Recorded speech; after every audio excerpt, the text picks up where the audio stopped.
It's a group of different people that have different roles, and they're all achieving the same thing, which is to checkmate the opponent's king. But yeah, it's just what the rules of chess are. I don't know what to tell you.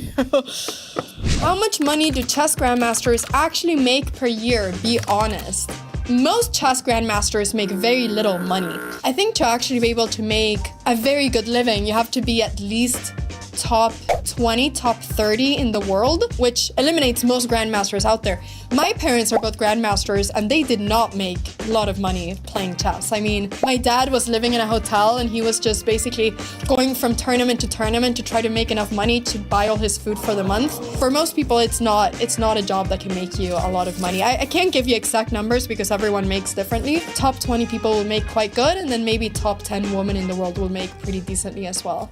How do you stay locked in during classical games? Like, what are you thinking during the long silences? People think that 1.5 hours feels like a long time. When I play chess, I feel like 10 minutes have passed and there's like 1.5 hours. It's pretty nice. I think when I play chess, it's kind of for me like meditating because it's the only time when I'm not on my phone and I'm not constantly getting an influx of a lot of different notifications and things going on, and I can just sit peacefully for myself and think and play a good game. Chess is such a diverse game with so many different nationalities. Have you noticed if they have different play styles? I think that's for me one of the coolest things with chess. I remember when I was 14 years old, that's when I got really interested in chess because I went to the chess Olympiad and I remember walking in and I saw 2,000 people, everyone coming from all over the world. South American countries, Asian countries, European countries, African countries, North American countries.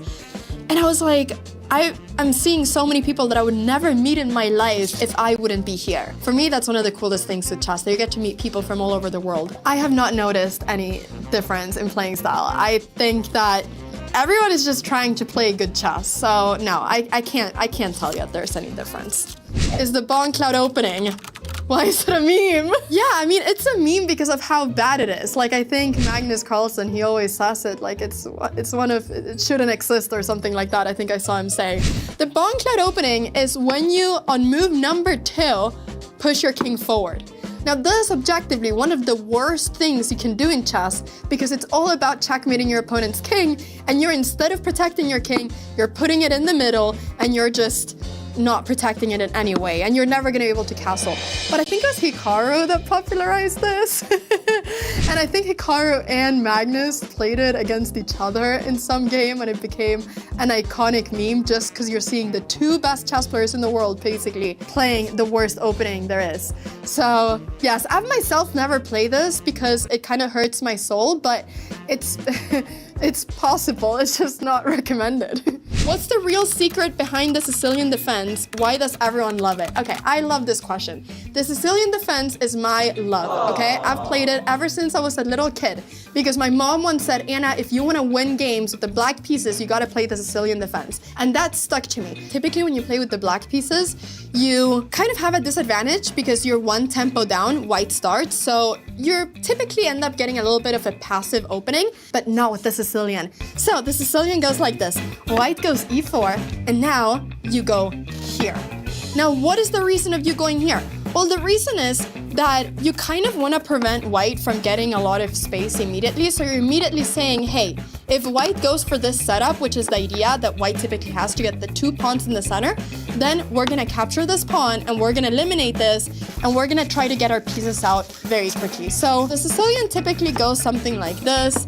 And now you can do a bunch of different moves. There's like 10 different variations within the Sicilian. You can get your knight out, you can push one of these pawns, you can go here and try to get a sniper bishop all the way from here. But it can become a lot of different things. But the key move in the Sicilian is c5 on move number 2. From there, you can learn a bunch of different lines. People say it's not good for beginners. I think it can be good for beginners. So I think you should try it. It's such a great opening for black. Help! I've been stuck in ELO hell for years.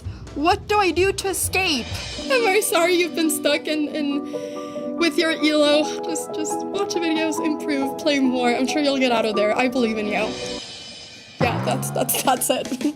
I've been grinding on chess.com for years and I finally got to 1500 ELO. How much longer do you think it'll take me to be a grandmaster? I'm 15, by the way. Hashtag on the grind. Okay, listen, I love the positivity you have, and I love how much you want to become a grandmaster. It's amazing. There's a long way from 1500 to Grandmaster.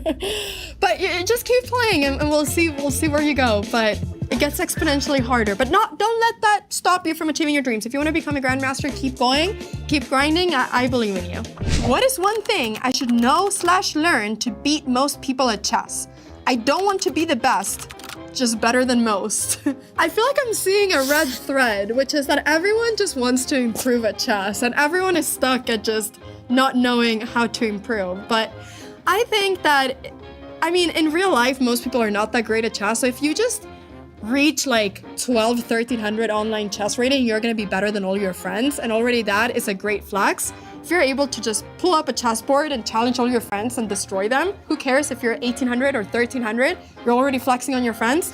Just watch master players play, watch games, try to improve from your games, watch a lot of videos, and just become better. Okay, final question. Could a noob beat Magnus Carlsen if they had like 30 queens? You, my friend, are very lucky because the Esports World Cup just tested this. Click here to watch the video.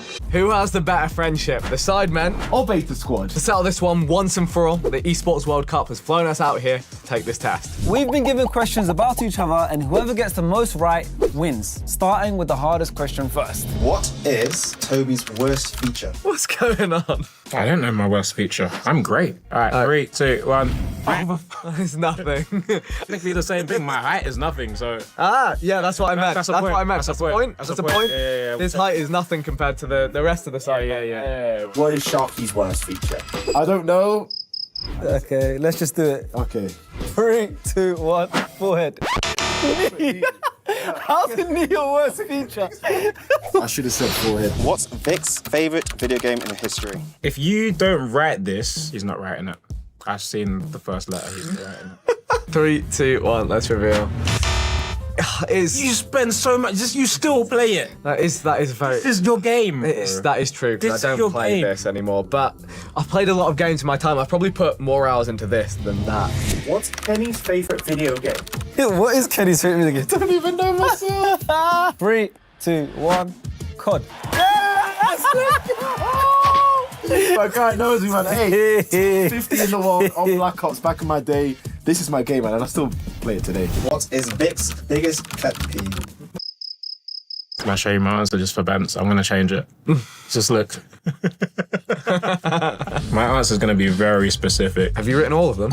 3, 2, 1. Okay. People who don't know what they're talking about but act like they do. No, because that's actually sometimes me. So, I said people who text. That frustrates me when you see someone's like read a text and you just don't get a reply. What's Kenny's biggest pet peeve? Ah, man, I don't even know that. How can I know if he doesn't know himself? I'm just gonna write something now. How was he writing before me? That makes no sense. You got something? Yeah, but if I did have one, it would 3, 2, 1. speaking too loud. Arriving early. Because you're always late. Did you get it? You bait me out in front of everyone here that I'm always late. What is the biggest moment that defines your friendship? Oh. What would I say? You You know what I'm thinking about? No. You can't. No, you can't. Right, Here we go. Ready? 3, 2, 1. I've got coaching for the charity match. It's technically the same thing as Yeah, that is the same because you trained me to score the penalty. Yeah. That's This a is point, true. really. 3, 2, Oh, I regret my answer now. 3, 2, 1. Yeah, I should have put that. Yeah. I put Kenny's first fight. I was gonna put that, but I was gonna put moving in together. I should have put moving in together. because I'm like, it's my moment. It's our moment. I it's know, like, but I enjoyed it. I was like proud I of was gonna you. put that as well. No, but I was gonna put that. Oh. I should have put that. Who is better at trash talking in online lobbies? All right, I'm ready. 3, 2, 1. Victor. Yeah, I was gonna say Toby's too nice. He actually doesn't. He actually compliments people. I'm good at offline trash talk. Stands on business in person. Yeah. Say it to my face.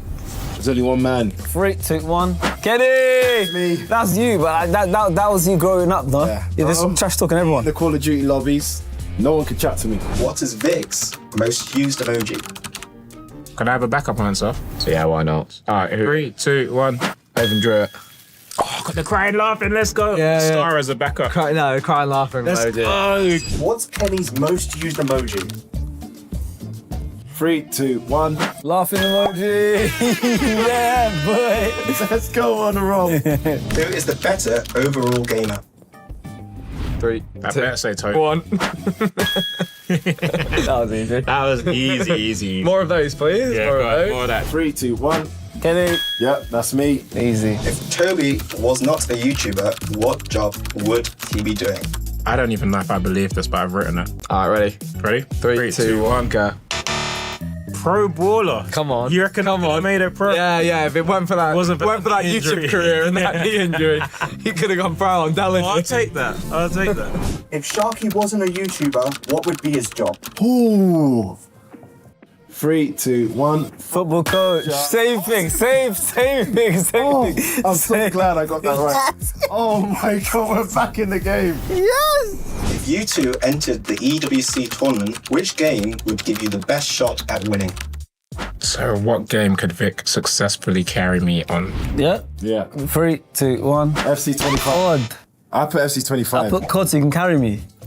Oh, yeah, but you can carry me in. Oh, Yeah, we don't play teams like that. It's like that's like usually one-on-one. I was gonna put COD, but I was like, I've actually got. I'll just hide in camp, but you could I'll just Oh, camp. that's so true. You could just carry me. Like that. All right, here we go. 3, 2, 1. Yeah. Let's come on. If you're both stuck on a deserted island, who would survive the longest? I don't even know. I'm just gonna. Damn. 3, 2, 1. Yeah. I would disintegrate myself. Yeah, I'm going. 3, 2, 1. Sharky. Yes! Go on. Thank God. So you would think Kenny, right? You would Then think. I was like, when no. you really think long term. I can go longer without eating. endurance. And I feel like I'll be a bit more tactical with survival stuff. What is the first video game you played together? Don't question it. You're questioning it, aren't you? 3, 2, 1. FIFA. FC, yeah. Woo! Because remember, my first time playing Fortnite was with you. I thought I was going to say that. Oh, it wasn't the first time, not yeah. First time playing. This guy. All right. Right, 3, 2, 1. Okay. We played MW3. We did. We played MW3 before GTA 5 came out. I remember. Introduction to the Sidemen. Yeah, but this is the first game. You're sure we played MW4 Yeah, together? I remember it distinctly. I even remember the map. We were playing the map called Bootleg. It was me, you, and What's Josh. bootleg? Is that the It's- village? It's like the grassy outdoor one on Modern Warfare 3. I don't remember that. But anyway, yeah. So maybe I'm wrong. Who is funnier? Ooh. I know what's going to happen here. 3, 2, 1. Kenny. I knew it was going to happen. I knew it was going to happen. Bro, I feel like you're the more like intelligent. Mine are just stupid. Yes, but that's but that's why you're funnier, because it's like yours is like instant. Okay, I'm ready. Here we go. I put myself, but it's often unintentionally. I agree. He's phenomenal. Underrated, if you ask me. Yeah. New funniest moment is your cow impression. Give him your cow impression. Nah, I'm not. I've got somewhere to be, actually. If the internet cancelled Kenny, what would be the reason? What would I get cancelled for? Already typing, mate. Bro, what? You know what? This makes the most sense. All right, 3, 2, 1. Disrespecting a culture by accident. Because sometimes I'm not clued up on certain stuff. I wrote laughing at something offensive. It's not the same thing. Because you laugh a lot. Yeah. So I thought maybe you're going to be on stream, something offensive, and you just start Doesn't that laughing. count as disrespect? Like laughing? They're shaking their heads. point. They're shaking their heads. If the internet cancelled Vic, what would the reason be? Well, it already happened. Oh, man. All right, ready? 3, 2, 1. Who's most likely to rage quit during an EWC tournament? Ready? 3, 2, 1. Yeah. So- So, I rage quit among us. I Yeah. rage quit in an EWC tournament. he can do that. 3, 2, 1. I put myself. Is it? I rage, man. Come on. I don't rage Yeah, quit, but- I give up. But to be fair, yeah, maybe rage quit is more your style. What is Toby's proudest moment? I don't even know the answer to that. That's was. Oh, okay. I got it. Okay, 3, 2, 1, bang. Yeah. Playing at Old Trafford. Come on, let's go. That's Let's big. go. That might actually have to be worth double point. What's Kenny's proudest moment? I got a few, but 3, 2, 1. Winning against. Yes, same fight. Main event Dublin. go. Winning in Dublin. It was against Anderson. Winning in Dublin. Same fight, same fight. What is Toby's birthday? I'm gonna write down Vic's birthday just to embarrass him. This is my kryptonite. I don't know anyone's birthday. Oh no. I'll tell you all the Sidemen's birthdays. Josh is the 4th of September. Simon's is the 7th. Don't worry about it, I got it. All right, ready? 3, 2, 1. His birthday is it's on a really, it's a April great 8th. day that we all celebrate. April the 8th. I'll try and remember that. What's Sharky's birthday? You have to know. You can't not know this. This is the top 3 easiest birthdays I think a human could possibly have. That's why I know it though. Yeah. 3, 2, 1. 31st. December 31st. There we go. If you didn't know that, I'll be Yeah, shocked. yeah, that's poor for me if I didn't know that one. Who is better at EAFC? Woo! Time to stat pad, baby. Ready? 3, 2, 1, go. Toby. Yeah, we just know each other That's so the one well. game I have over this man. Yeah. 3, 2, 1. Sharky, and I'm not even that great. He's just really bad. I'm just horrible. He's just really I'm bad. terrible. I think we did pretty good. I think we I smashed. think we did pretty If well God there. come anywhere near, I'd be impressed. That was the final question. No! We have tallied up the results. Oh my God, please. Firstly, who do you think won? We won. Who do you think won out of two? Us. We should win. We've known each other for longer, I believe. The person that won by a landslide What? is the side. Yes, come on, W. How close is it? Come on. Not close. Not even close. All right, fair play. Congratulations. You guys can have that one. If you did enjoy the video, please click right here to watch us answer your most Googled questions. The Esports World Cup have invited us here today to take on one of their most difficult challenges yet. Truth or punishment? We'll be picking out controversial questions from a jar, and if we don't answer, we will be punished. Do you want to go first? No, not really. I'm going to make you go first. Right, okay. Rank the Sidemen members from funniest to least funny. So, least funny. We'll start with the funniest. Who's the funniest? In my opinion, from growing up watching them, Harry. Yep, I tend to agree. Then second funniest, I'm gonna go you. Oh, get him! I'll go you. Yes! That's me safe. Third, I'll go JJ. Yep, Then I'll go Simon, Toby, okay. Josh, Vic. That's fair enough. Well done. Good answers. Right, are you ready? I am. Oh, bollocks. What's the biggest brand deal you've ever turned down and how much? It was a streaming platform for Mixer. It was a lot of money. And how much? It was higher than 6 figures, but I didn't do it because I didn't trust the platform. Over £1 million? Yeah, because Over 2 million? I like Twitch more. No. Over £1 million? Yeah, but I just didn't like the platform that much. But then I saw, who was it that went there? Ninja went there, Yeah. secured like fucking 25 mil and then fucking, it went off anyway. It And he did. walked away with all the money, so more for me. It is more for you. Yeah. But I like what you've done there. Yeah, I like Twitch lots. Yeah, it's the best. Twitch I is the prefer best. it, yeah. Which creator do you think will have a total fall-off in the next 12 months and why? Oh my Cool, you're getting some horrible ones, mate. There's one easy option I could just go for. Yeah? But I'm not gonna go for them. I can't answer that. You're going to take the punishment? I'll take the punishment. Punishment! Blindfold that man. Bring it in. Bring it in. Why are you laughing? She's in. She? Yeah. Ginge, time to face your punishment. Hands in the box, mate. Wait, can I ask you a question first? Is it alive and moving or is it just a normal object? I'm not telling you. Yeah, go on. One hand. Chill out. Watch out, it moved. Oh. Oh. Put your other hand in as well. No? Yeah. Oh my. Chill. Put your hand in. There's something in there. Yeah. Put your other hand I've in. got a feeling it's gonna be like a teddy bear or something. Get both hands in. Grab it. I actually think it is moving. Stroking it. That's really kind. It's the teddy bear, innit? Is that you going to guess teddy bear? Yeah. No. What is it? I'm not a joke. I think it's a dead cat. What for YouTube saying? I know it can't be. I'm gonna go teddy bear. All right. Take your blindfold off. Oh my god. Oh, okay, brilliant. Oh. Brilliant. Okay, you ready for yours, Bez? Ooh, I'm glad I didn't get this. All right. Who makes the most money in the Sidemen? Rank them from highest to lowest. All right. Numero uno, KSI. Prime is like mega. Music's mega. Boxing's mega. Second, Vicstar. Yeah. I think he's made some very solid investments in his time. He's just a He's a little bit... businessman. Yeah, he's a little bit more in tune like that. No. Simon 3, Harry 4, Josh 5. Yeah. I'm going to put me and Toby are pretty similar, so 6 or 7 doesn't really matter. I'll go 6 because I'm here now, and I'll put Nice. Toby last. Unlucky, mate. Get your money up. Please. Oh, here we go. How much have you spent on pack openings? Pixels that mean nothing the next year. What, in like 1 year that I'm, No, I'm aware of?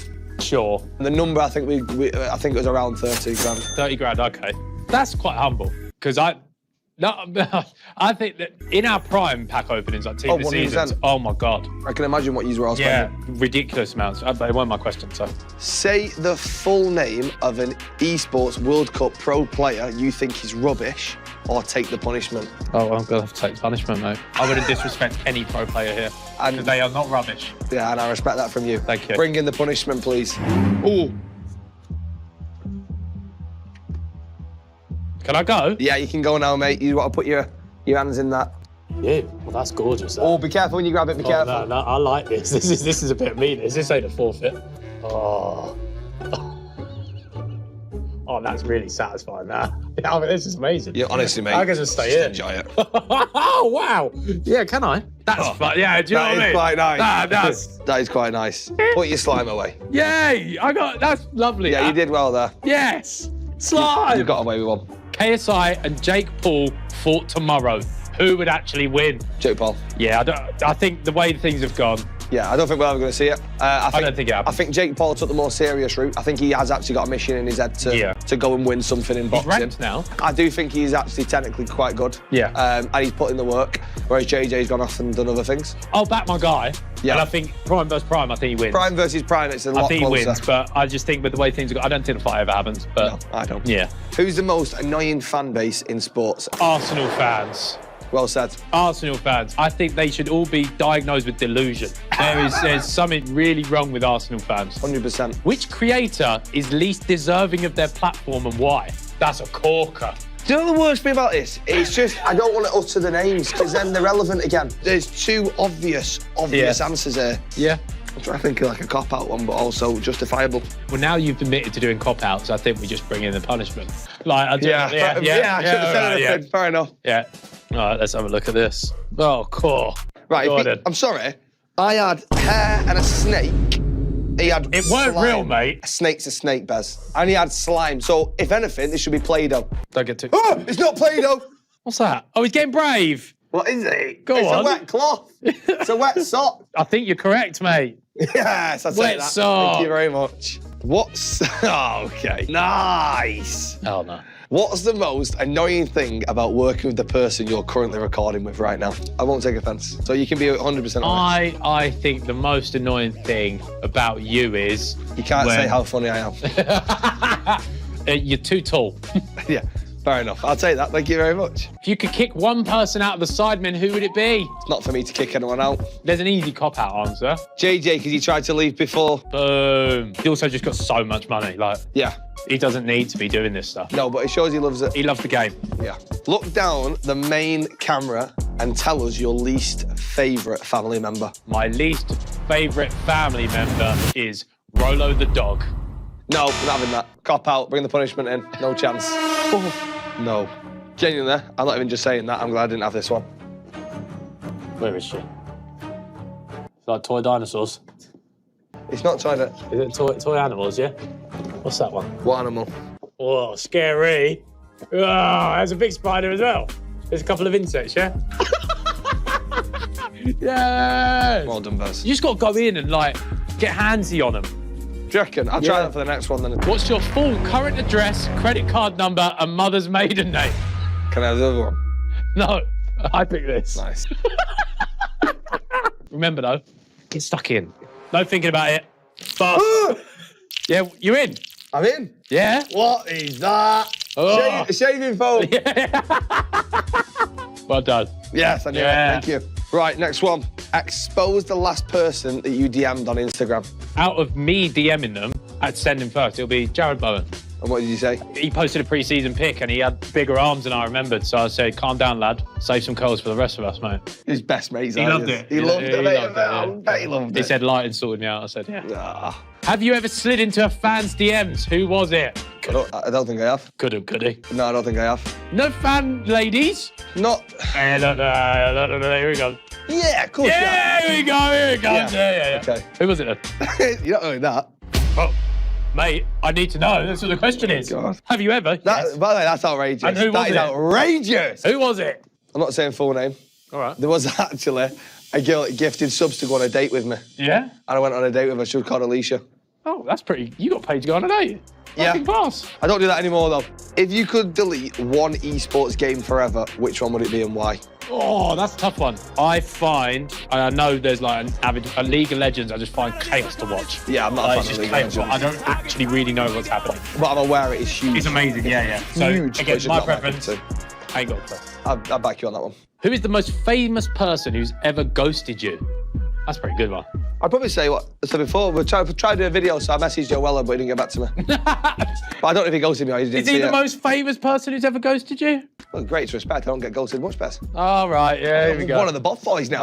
Oh, yeah. Do you think the Sidemen would still be relevant if KSI left? Yes, because he disappears for fight camps and we still produce banging videos. 100%. So I don't think there's that man behind the camera's got like that there. I've clocked that You know behind what the to say? camera. You know what to say, mate? You got any opinions? I actually think KSI is not even one of the best people in the videos anymore. I actually agree. I think you are. I think you are. Oh, thanks, mate. Have you ever taken an idea from another creator and not credited them? No, I'd always credit him. Yeah? Because if it was done to me, I'd be a bit annoyed. But I mean, half of YouTube's already been done anyway. Exactly. 90% of YouTube is already done. I never liked the thing of like, oh, they took that from me, because like, it's probably been done somewhere. 100%. And listen, it's not about who did it first, it's about who did it right. Hey, I like that. Boom. I like that. Mate, I get this question. If you won an esports match, what's the most embarrassing celebration that you could do? If I won, I could do the L dance at them. Oh, how does it go? Oh dear, Is that the right way on camera? You fucking kidding me? How about that? A little bit embarrassing. I'm 30 years old, but You are 30 years old. moving swiftly on. Do you think Beta Squad would still be relevant if Nico left? That's a big one. 100% definitely still relevant. Yeah? Do I think they'd be as good? He's such a huge personality. He's a creative genius. Yeah, he comes up with really good ideas, unbelievable. They'd definitely still be relevant. Everyone's still big enough in their own right 100%. like, to do their Nico, own shit, yeah, I whatever. definitely think they'd still be Yeah? 100% relevant, yeah. Rate the Beta Squad members from funniest to least funny. Oh, funniest. Oh, this is tough. I think AJ's really funny, so I'll probably put AJ first. Nice. I think Chunks is funny, so I'll probably put him second. I think Nico's funny, but I prefer his storyline vids more. Yeah. So I'll put Nico third. Then there's Kenny and Sharky, right? I'll go Sharky fourth, Kenny last, but only because I just don't see that much of Kenny. Yeah, no, it's fine. You think he's a boring bastard. It's your turn, mate. How much is in your bank account right now? Bring Prove on it. the... Prove it. Actually, Prove it. No, don't do that. No. That's I want fine. to see. No, we're No. not playing the Morgan Burt whistle game, yeah? Where like, £347. load up the proper one. Load up Angry Ginge Limited. Where is it? Show me. I've answered the question. No way do your Twitch payments go into that one, mate. They do. Can he get punished for lying? It's been a tough month. Nah, he's got away with that. Big time. No, I answered the question. Yeah. What is the most embarrassing thing you've ever done? It's probably when I was a child. I was at school and it was non-uniform day, and the teacher went out the room and I was like class clown, and I went to go and draw on the whiteboard but stood on the thing and my pants fell down. Genuinely. And I had to like hide under the desk, yeah, pretty much. Oh, you got the last blow here. Here we go. What is the best and worst Sidemen video and why? Got any stinkers? Stinkers. We definitely post stinkers, mate. There's some that honk. Yeah, but what you think might honk, You might enjoy I it, yeah. might enjoy. Yeah. I'll take the punishment on that one. Oh, wow. Are you just doing that for the fun of it? I do it for the content. Also, I don't really want to slag off your work. Oh, thank you, mate. That's really No worries. kind of you. You're a kind man. Oh, yeah. Now we're talking. Oh, is it now? Yeah, big What? trouble. One. Right, that was absolutely insane. EWC also done the same video Mate, is that a unicorn? with Beta what Squad, is that? so make sure to click here and watch it. Teddy bear with electric things in it. As a T-Rex. Play is in our DNA. Whenever we let it out, it becomes our superpower. 7, 8. Now imagine an entire city being built to supercharge it. Kadir City, powered by Play.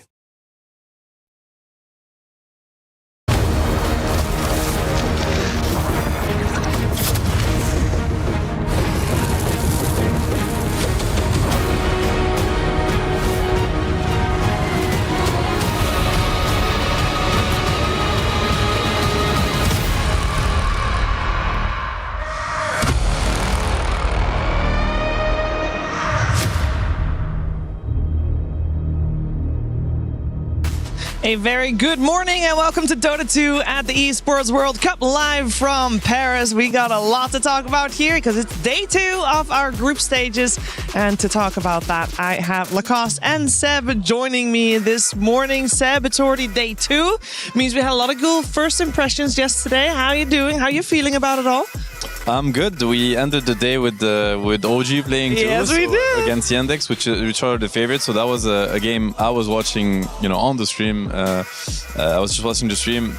Ended up being a tie. We had only ties yesterday, I think. So, and I think it tells the story of what this tournament is going to look like. Every team here is capable of beating, one another. It's going to be extremely competitive. So I'm looking forward to see how it's going to unfold. I think it's impossible to predict right now who's going to, be on top of the groups. Yeah, I think if you think you know it, then it's probably wrong. Come on, there's so many options here, Lacoste. Oh, absolutely. I mean, yesterday we had a great day of Dota, and also meta's starting to shape up, but nothing too crazy happened. I don't think we had any massive upsets where an underdog won 2-0. It was more like maybe they're going to be able to take the game off of someone. I think for me the biggest one was Virtus Pro taking a game off LGD, who seems to be in the top form. But other than that, it was pretty kind of expected results. Yeah, you guys missed some of the action. That's totally understandable because there were 3 streams live at the same time. But to give you a little bit of insight of what happened yesterday, we got the STC Rewind coming your way to show you all about it.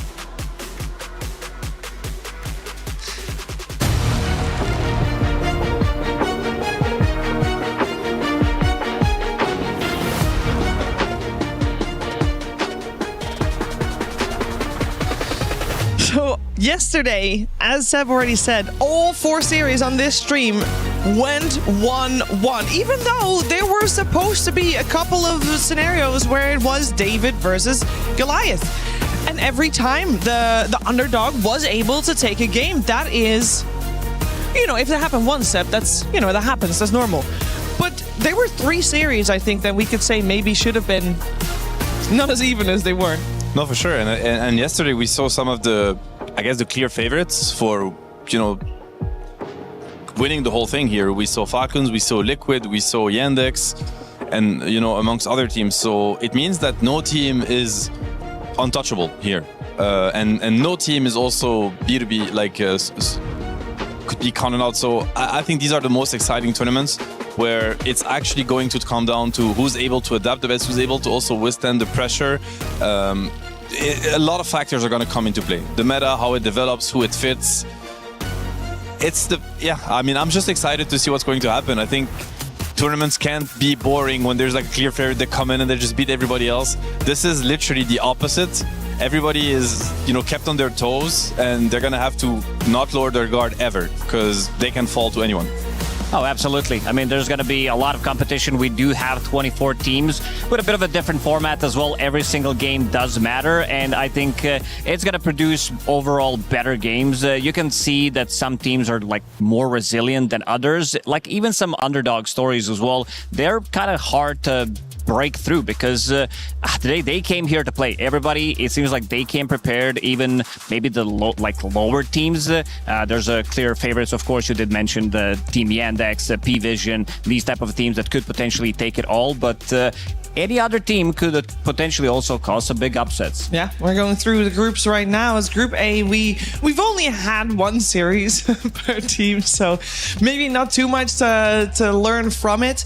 But the amount of ties we saw in Group A does mean that for me that is going to be a very spicy group to see who comes out on top, because keep in mind the bottom 2 of each group get eliminated.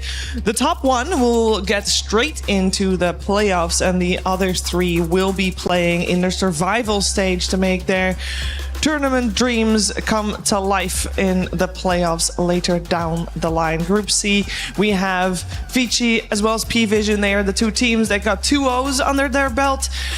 Couple of ties there as well. And finally, Group D, which I think we talked about yesterday as well. And we feel that this is also, together with Group A, 2 of the most even groups. And the groups where you don't really know what's going to happen. I'm sure, Seb, you looked at that group D closely, considering. Yeah, I had a rough time when I got the news for the group because it's very stacked. I think obviously all the groups are very stacked. Maybe I'm biased, but I feel like Group D is particularly stacked. You have 1W, Yandex, two of the teams that everybody looks at, expect them to be in the top 5, maybe probably top 3 of the tournament. Don't forget LGD. LGD, they just kind of showed that they were the best team in the region and by far because they 3-0'd P-Time, which we also saw P-Time able to take a game off Liquid, but they were not able to take a game off LGD. So, but obviously, this thing in Dota where like A beats B and B beats C, it doesn't work like that. You can't just transfer a win to another team. Every team is different.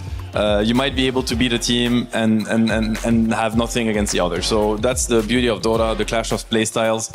It keeps everything very much up in the air. Rock, paper, scissors. You can always beat the best team in the world, but never beat the number 16. Yep. Something like that. That is definitely a thing in Dota 2. We're going to focus our attention on the first series of the day, as we do have Gamer Legion and Extreme Gaming waiting in the wings to take the lead here in today's Dota games.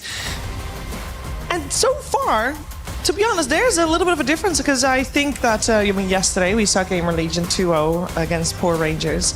Extreme Gaming, I thought they were the ones that were going to be 2-0ing, but they actually tied against Rune Eaters, Lacoste. Yeah, that's one of the issues, Shiver, with Extreme Gaming. You never know who's going to show up, and also the consistency. This was the team that I'd say struggled the most, because a lot of the times you see this team kind of do well in one tournament. Usually it is like they peak, and then they go downhill, then they peak again, then they go downhill again. Seems like there is a bit of a pattern here happening. Also, with the coach situation and everything, we have to see like how good they actually are. There's a lot of, I would say, on their shoulders, there is a lot of things that they need to be like relieved, because I think there's a lot of pressure onto them coming into TI, coming into EWC, because everybody's looking at them because they want them to perform. Like there's an audience behind them that is just like, it's always that pressure. And so far, the season didn't look that great for them. No. And then on the other side, as we focus our attention to Gamer Legion, this is the team from the North American region. And to be honest, when we're talking about Extreme Gaming having pressure, Gamer Legion does not carry that pressure. Even though they are the only representative from the region, people don't have that high expectations, making them a little bit of the underdog. Let's hear what they have to say about that.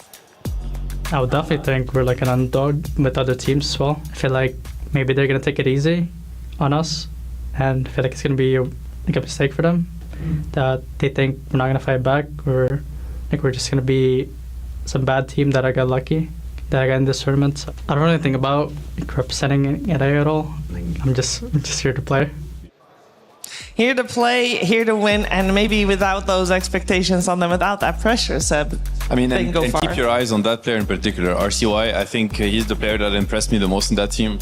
I think he's incredibly good. This guy could be in a tier 1 team tomorrow, and he would not, hold them back at all. Like, I think that's how good he is. He does an incredible amount of work for that team. They have much more than him, obviously. But him in particular, I think, will be the X factor for many of their games here. The squad looks really good. Like if you had to pick someone individually, I do have to agree that RCY, he looked the best, but also Ghost, during his time in Enigma Galaxy as well, he was the shining star. I was a little surprised that they decided to swap things around at the time, because he looked very stable, and he's looking stable again. Like even Fade from the offline, like the whole squad, they're kind of on the same level when it comes down to execution and everything. I wouldn't even call them the underdog, because I've been following this team closely, and they seem to be doing extremely well. Maybe they just, it feels like they need that little bit of oomph. I think they need a little bit of extra confidence. And once they start to play with confidence, things are going to be much easier for them. Yeah, we'll see how they do against their opponents here this morning. Extreme Gaming, they do have that pressure, and they are a team that people, they don't just expect them to do well, they want them to do well, especially with the international being in China on the line. You want the home crowd to be really rooting for their home squad. They've had a pretty decent road to Paris here. Let's learn a little bit more about their road to EWC.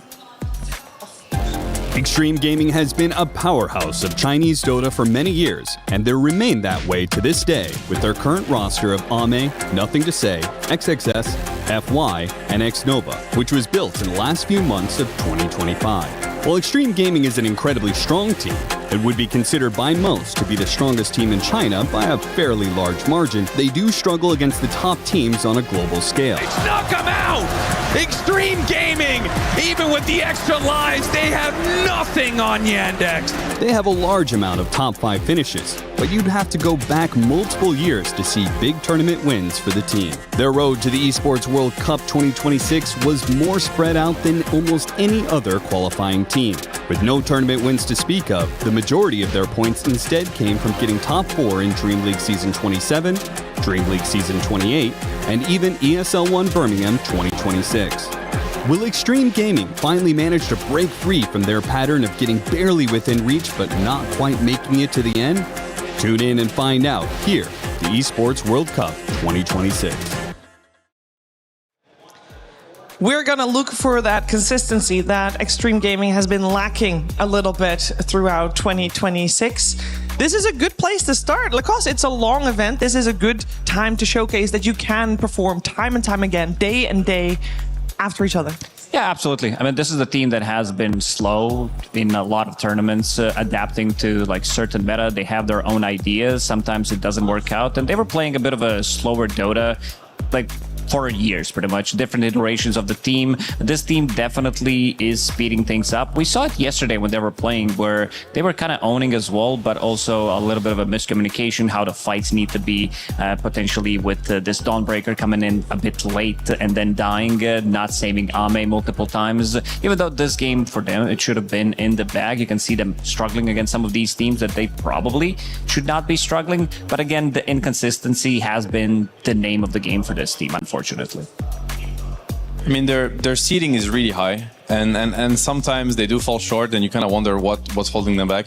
I do think that these are a group of players, like I think of Nothing to Say, Ame, these are players that everybody kind of expected them to win the biggest tournaments and you know, to get the biggest trophies, and they fell short every time, so close. I think there's something about, you know, their motivation and their hunger when they go into a season. This season, no question asked, it's going to be at the highest. You know, like TI is in China.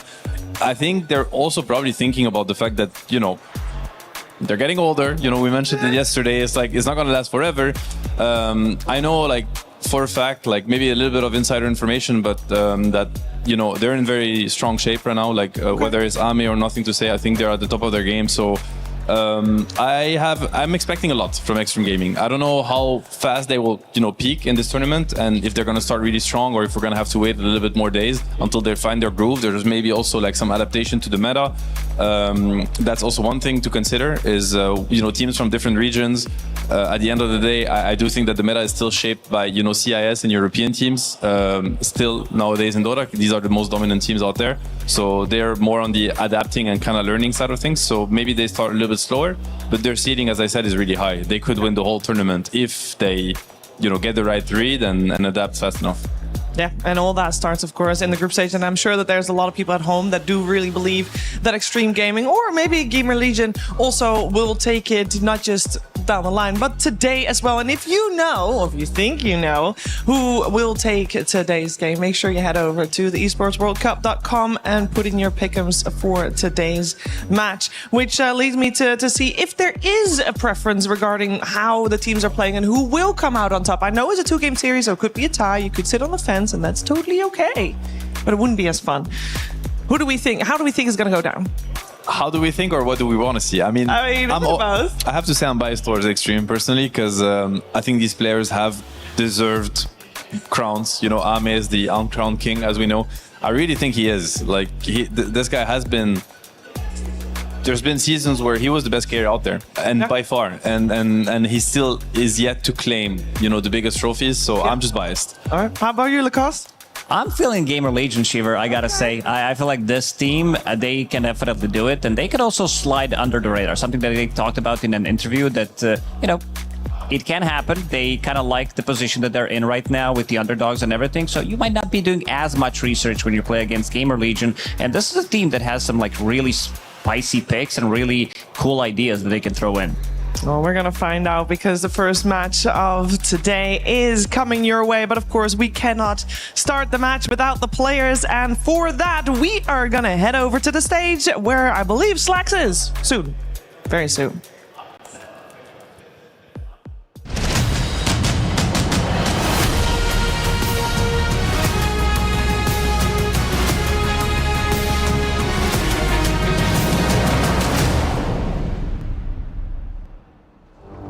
And yes, we are indeed here, my dear panel, and we're in for another day. Day one of the groups here, Slacks, was incredible, full of upsets in ways that nobody would have really expected going into the Esports World Cup. Absolutely. It was a day of upsets. So many new coming teams that nobody thought possible, taking one game off. So many teams that everyone thought would dominate, going nowhere. So it was an incredible day, and I'm sure today is going to be just as exciting, Milos. Absolutely will be. Now, before we start, I have a bone to pick with you. Go ahead. Many do. I'm kind of moving the bone down the chain, as they say. Many do. Yesterday, when you were introducing me, you know, it was very lovely to be compared to players, you know, like GH, like Ahmed. We forgot one Lebanese player, Seb. French Lebanese, but Lebanese still. So Seb? Yeah. Is Lebanese? Yeah. Not at this event, baby. We hired Seb to be French. That is why he is here. If he is Lebanese for real, pretend you're not. We need you to be here. Just because you win TI doesn't mean you get hired for EWC. You're hired to be a token French person. You need to start acting like it, Seb. Sorry if that's offensive. Fair enough. Makes a lot of sense. We got key teams, though, to kick things off. We do have on teams. The groups. Let me introduce your first team here today. We had some of the greatest teams of all time here yesterday. Multiple TI winners on this stage, and they all sucked compared to this one, baby. Only one team 2-0'd all day yesterday, and they're going to stay on the top. You know them. You love them. It's my boys from NA. Bring out Gamer Legion. I believe this team is going nowhere but the top. Will they 2-0 again? Probably not, but I believe so. All right, Extreme Gaming, their opponents, which I am just JK. I'm not revealing who they're fighting against yet, but I am just saying, I believe in this team. I glaze this team. This team is goated, and just because they're standing 2 feet away from me, that does not mean that this is fake glaze. I believe. I'm not saying that you're biased to one way or another, but the other ones, they got a cool name. If anything, bring them out. Extreme Gaming! They tied up Brood Eaters yesterday. Yeah, they didn't get the 2-0 like you're thinking on the other side there. But you know what? That was Group A. It was, if anything, X-Nova's Hypernova Assist Extravaganza that fired up Nothing's to Say's Ember Spirit. Question is it going to be enough for a 2-0 sweep today? I know the pressure is mounted on them all through 2026, and we're about to find out. Gentlemen, please, Extreme Gaming, you may go ahead, place your keys, take your seats. Also applies to their opponents, a Gamer Legion. Glaze up, right? I'd be glazing all day. All jokes aside, though, 2 fantastic teams. It's great to see an underdog do well, and everybody wants Extreme Gaming to win and go so far in this tournament. So, ladies and gentlemen at home, ladies and gentlemen here, hope you're ready for an incredible match as we will get right into it.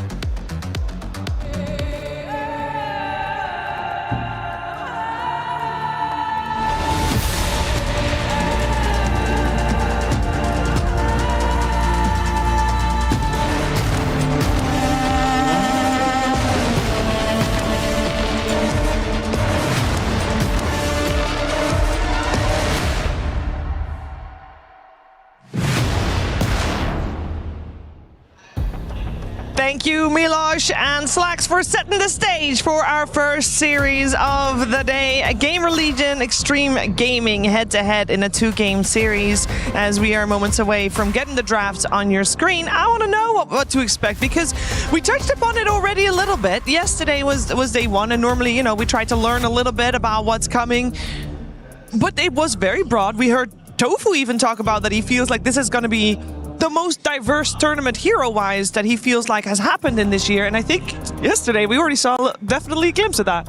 No, we did for sure. And one thing that was also mentioned is the importance of the carry picks in this meta. And I think we've seen it yesterday. There was a lot of bans towards carry heroes, the SF, the draws. We mentioned Spectre, maybe coming into the meta to try to deal with them. There was a Spectre ban, I saw it. Yeah, I mean, you have Ame on your team. It's a carry meta. You're fine. You must be happy. I think it's a really good meta for him, actually. And I hope that they give him enough space in the draft to set him up for success. Nothing to say also is an incredible mid laner. I think he had maybe a little bit of a worse, couple seasons. But he's definitely back to his, old kind of shape. So I'm just really excited to see how strong they're going to start this series, because every point matters here. It's going to be a very competitive group stage, so they can't afford to drop games they're not supposed to. Oh, absolutely. I mean, Shiver, you asked yesterday which hero do I think is going to be coming in potentially. I think we might be seeing NTS Tinker, especially in this series. He might catch them off guard. But to go back a little bit about the meta talk, we've seen meta kind of shaping as well. We've seen not a lot of heroes being picked, even though it's only day one. There's still 55 heroes that have not been picked so far at EWC, but the ones that have had a lot of success, that have been picked the most as well, is Earthspread, the most picked hero of the tournament with the Clockwork as well, 13 games. But the big ones with the highest win rate are, I would say, the most surprising ones. Dark Willow, she's sitting at 100% win rate over 5 games. That's a pretty decent stat. I mean, I guess it's still at the stage where it could also just be very niche, but definitely something to keep an eye on, because and it's surprising because I don't think Willow has been looked at by almost anyone. No, this hero has been definitely under the radar. You would see it being maybe picked a couple of months ago when Rubik and Hoodwink were meta and they got banned, so we were looking for a substitution. You were looking for this range position 4. I think Nature's Prophet as well. He has a 100% win rate over 4 games. We've seen Nature's Prophet from the mid lane, from the safe lane as well. It looked very good. We talked about the importance of trying to speed things up when you play against Raw Ranger and play against Shadowfin, try to outnumber them, and they definitely did that. These type of heroes are very good at doing so. One explanation I can find for the Dark Willow, I mean, obviously the set of spells is very interesting and very good, but the laning phase, I think probably Willow is one of the better position 4 supports to go against a pairing of a position 5 melee hero and a range carry, in the sense that it's really intense trading. Like the harass from Willow is very intense, and melee heroes usually don't like that. And she has ways to catch range heroes also. With Bramble Maze, it's really hard to kind of disengage from it. You can even use the second spell to secure range creeps or harass from distance. So it kind of makes sense, why her laning presence is interesting versus what the meta is looking like. Yeah, I also think that she's very good at kind of trading in the lane, plus also we are in the Zoo meta. She has a bit of a protection as well with the Bramble Maze, with Terrorize on top of that, and she also doesn't die to summons. You're playing against Beastmaster, you're playing against Lycan. I think these two heroes are going to become super popular from the off lane. She has protection for the other support, for one of the other cores with Terrorize plus Bramble, plus she also doesn't die with the Shadow Realm. Yeah, overall, a great hero. And happy to see her in action as Resident Level 30 Willow. I'm very excited to see her get some success.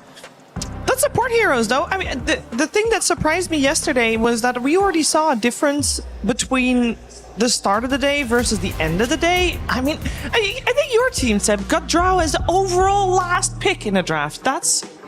I mean, if you would have told me that at the start of the day that would happen, I would probably not have believed you. It also seems like we're back to being at the start of the day with the draft already banned out. But it's actually a funny thing also with Dota drafting is sometimes when a hero is auto-banned or auto-picked, every game it's banned and picked, if it gets through, sometimes people kind of tend to forget, and there's going to be somebody in the room saying wait, draw's still in, by the way. It actually tends to happen because you just completely forget about the hero because you haven't dealt with it for the last 20 games. It's just banned, or it's just auto banned, and you're like, wait a second, they actually did not ban it. So it could have been something like that, but I'm interested to see also, how like the pick order for mid matchups, because I think both mid laners, just like the first series we witnessed yesterday between Falcons and BB team, both mid laners are capable of taking over the game. They're very active mid laners, they're tempo controllers, basically, nothing to say. And RCY, they play the same kind of heroes, maybe except for the Tinker. I don't know actually if RCY is in Tinker pair. We'll figure it out. But they're looking at the Earth Spirits, the Pangoliers, the Pucks, the Amber Spirits. So who gets which hero and in which order, I think is going to matter a lot. In a meta where we're talking a lot about ranged carries, can you guys talk to me about where Kez fits in? Because I still feel like he has a pretty high priority in a lot of the drafts. Oh, absolutely. I mean, this hero is anti-carry as well, because he has the gap closing, he has like insane amount of damage, very difficult to kill, and this is also another hero that I think a lot of people will forget about, and I don't think you can be forgetting about it, especially in this series, because Ame loves to play the hero, and Ghost has been on. I think this is his, probably if you like said Ghost, I would probably say Morphling and Lone Druid, that he's that type of a player, and still showing that the hero is super powerful. Immediately there's going to be a response with Shadow Fiend, but Lone Druid, there were a couple of games in TI qualifiers where this hero still looked broken once you get to that Aghanim Scepter timing. I think it was banned in every game we got to watch yesterday. Yes, so it's interesting that it's through. At the same time, you pick Lone Druid versus a Lone Druid team, a Lone Druid specialist, so they're gonna know exactly what they want against it. So this is a case of like both teams being happy with how the draft is developing. I don't think Gamer Legion is worried about this Lone Druid pick. They know what they're gonna have to deal with, and they probably have their answers ready. At the same time, I do want to mention that I feel like Extreme Gaming's first phase bans are very well targeted. They seem to know exactly who they're dealing with, so that's like good news for them. I think we probably haven't seen it a lot, but Nature's Prophet, I think Speed is playing a lot of Prophet 5 these days, and with a lot of success. Earth Spirit and Invoker, RCY, trademark heroes. He's very dominant on these heroes. So it's cool to see that Extreme Gaming, even though probably these teams haven't faced each other so much in the past, like they actually know exactly, what their comfort zone is. They did their homework. They did. I'm looking at these melee position 5s, of course, being paired up with Shadow Fiend. The Clockwork... It's still in. Clockwork is in, but I also think this hero isn't really that strong. I feel like after the nerfs as well, like even prior, it's very annoying. Mana Burn, of course, is going to be super annoying. BKB piercing ability is going to be good. Vision. This hero has like very interesting toolkit, but if I also compare him to some other melee position 5s, I think I would... rate Tusk slightly higher because of the save potential, because of the like roach taking potential, and just better overall scaling, I would say. But this is the hero that also has been played yesterday 3 times. It didn't lose a single game. It looks very strong. It looks extremely strong because your heal is super powerful in the lane. You just, at early levels, your damage is very limited. You can't really kill a hero. This is 160 base heal plus the percentage base of your HP. It should be around, like depending who you're going to be healing, it's around 200 to 210 heal on relatively short cooldown. And you stop the right clicks, right? Which matter a lot. Like usually in the laning phase, what ends up killing heroes is also why Blood Grenade is such a potent item, is the amount of right clicks you can get in when you're chasing down a hero. I think the harass from Wyvern on the lane is very oppressive. Yes. The Q, and it's just a really strong laner. And it turns out to be a hero that scales incredibly well in the mid game, in the late game, because of Winter's Curse and the teamfight presence that it brings. So I like Wyvern. I think it's a hero we're going to see much more, actually. I gotta say, I played against this lane multiple times as an offlaner in Lone Druid Lich. This is unwinnable. There's literally I'd say just nothing you can do other than potentially pulling the wave. It's not as easy. You're playing against Lich, you're playing against Lone Druid, so like he can send out the bear, he can pull you Frost Nova, Blood Grenade. It's extremely difficult. I think they're gonna be having a lot of issues just playing against this lane with the hero picks. Even if you misplay the lane, you're still going to be winning that lane. I really like the Lich Spirit Breaker answer. I mean, these are 2 really good heroes against Shadow Fiend and Wind Lone Druid. Obviously, Frost Shield versus Shadow Fiend right clicks, like amazing tool. Spirit Breaker has always been considered SF answer because SF almost always ends up playing with BKB as soon as he needs it. I mean, against Lone Druid, against Lich, he's going to need the BKB, and then Spirit Breaker is all the control you need He's not gonna let him cast his ulti, not gonna let him, you know, right-click people in the team fight. So they're already making this not an easy SF game. And on top of it, Spirit Breaker and Lich are two heroes that are incredibly good at ganking and picking off heroes around the map. And this is exactly what you want when you play with Laundred. It's going to end up a Laundred that gets Aghanims, you know, that shoves the wave. You're going to have a bear running around with Shadowblade, trying to kill people around the map, and having a Spirit Breaker to help him out, having a Lich with a Blink Dagger, and you know the third spell. This is exactly the kind of game plan that you want when you're playing Laundred. So I really like the second phase for Extreme Gaming. I think it's very solid picks. We got a Dark Willow and an Enigma answer coming out on the side of Gamer Legion, though. Yeah. It's we're going back in time. Lich, Enigma, yeah. Lich, he has his own ability, Sacrifice, starting at 2 minutes, so he can be eating the creep. Enigma, he can deny the creeps, but to a lot of Eidolons, you can start denying them as soon as possible once they drop. But they try to find a way to lane against this, and a lot of the times Enigma is the answer if you have Enigma specialist in the team. And this time around, they were just trying to find a way how to get some kind of farm out of this almost impossible lane to play against. I mean, it's I wonder, there's a lot of weight, I guess, on the Enigma, because this is definitely a I'm gonna try to win the lane pick, you know, because I don't think it's an amazing Enigma game, especially versus the Laundred, because Enigma doesn't... Laundred is really good against Enigma in the game. He doesn't commit. He's fighting with his bear. He's just gonna resummon it. So Black, you kind of feel bad clicking Black Hole on him. He has a Dispel, so even your stun doesn't really do much. So it's really mostly for the lane. He's trying to win the lane with Enigma versus Laundred and Lich. As Lucas said, this is a very oppressive lane to go against, and very few heroes can actually lane against Laundred Lich. Let's see if Enigma can. I'm not that sure, because Laundred now has tools against summons too. Like, he actually routes all of them at the same time. You have to be some really good micro player where you're splitting all the Eidolons across the lane, and then we'll see. But there's a lot of work to be put in for this Enigma to win the lane, in my opinion. On the other side, I think I see this Darkseer. Big fan. It's really good versus SF. It's really good with Laundred. I think surging the bear and, you know, clicking Iron Shed on him. It's great with Spirit Breaker. And I don't think Wyvern SF does anything to Darkseer on the lane. You know, Surge is going to keep you safe no matter what. So this Darkseer is going to be free to cut waves. The Spirit Breaker is going to be free to roam around. It can get really scary. I have to say that both teams have solid drafts, but I think Extreme Gaming has I like a bit their of an draft edge. a lot. Yeah, I like their draft a lot. Having a mid laner as well that can start a fight, of course, they're going to be banning out Storm Spirit. Ember's already banned out. We talked about Void Spirit yesterday, how we didn't really like him. There was one ban in the games that we were covering. I think this one could be really good because you have so many ways to play with him. You have so much damage mitigation coming out from his shield, from the Lich. You have Iron Shell on top of you. Sometimes this hero lacks a little bit of damage to kill the heroes, but I also think that you might be needing the backline jumper to find these two very annoying supports. Especially Wyvern, because I'm thinking of how the fight develops, and Wyvern can really turn the fights around. Like, a good curse is gonna set up for great Widow spells, great, obviously, Black Hole, Requiem from SF, so... Okay, they actually go a different route. They're not... maybe they think they have enough. They definitely need to get on top of the Wyvern in the fights. They can't afford to get cursed. The Lane Epic is interesting. This is a hero we haven't seen yet. Yeah. It does sound like for Gamer Legion, they have overall last pick, and that's very good for them because it sounds like the other two lanes, the two side lanes for them, are gonna be hard. They're gonna be difficult. They obviously have tried to draft, especially for their off lane, to be able to do well in that lane.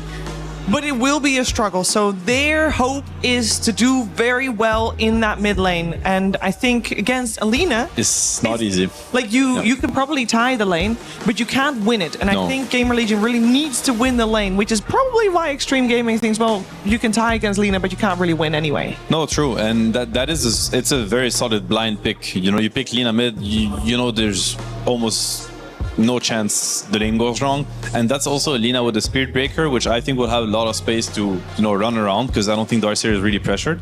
Largo, that is very interesting. Could this be a Largo mid? Or Enigma mid? It is a very good Largo game. Like, this spell against Darkseer, against Spirit Breakers, the second spell against the Frost Shield. This is very interesting. Have you guys seen that before? Yeah, I've seen it in pubs, but... I've seen it when the patch dropped and Largo was like super OP, but I haven't seen it recently. There are some pub spammers that, like really high MMR pub players, that mid players that play a lot of Largo mid.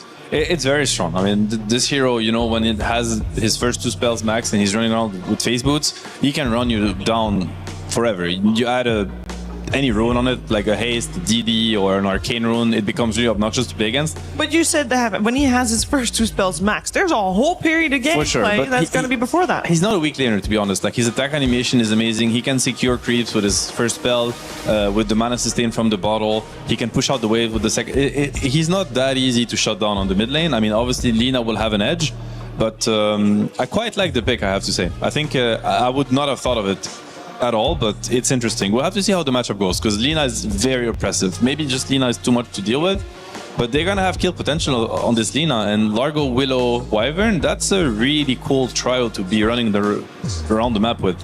Yeah, their team fight is insanely strong. Any kind of a setup for Wyvern, for Black Hole that could come out on top of the Requiem, Terrorize. There's a lot of these big AoE spells that they can throw in. My issue with their draft is how are they going to be playing the game? Like, if the lanes don't go too well for them, they don't have a classic mid laner that can start a fight. Your off laner also doesn't do the same thing. Your carry is not a hero that can start a fight. Wyvern also, he wants to keep the backline. Same goes for Dark Willow. So if the lanes don't go too well for them, I feel a little worried how they're going to be able to put the pressure on the map, unless they're going to be just managing to find a way to group up, maybe go for these Tormentors, go for Roche, try to force a fight where their overwhelming team fight is going to do it. They have 2 clash of styles here. On one side, you have the Lone Druid, you know, Extreme. They want to play the Lone Druid game. They want to be pushing waves with Iron Shell, you know, Ghost Push with the Bear, and picking people off with Lina's burst damage and Spirit Breaker. And on the other side, you have Gamer Legion. They just want to group up around the Largo, this is like a push strat event, essentially. Yeah. Like, as soon as they hit their timings and their items, they're going to group up with Largo SF, and they're just going to try to run down objectives, as the cost mentioned. It does sound like there's a lot of focus on the early stage of the game, because Gamer Legion cannot drop the ball in that early stage of the game. Let's see how they do against Extreme Gaming as we're heading over to Cap and SVG.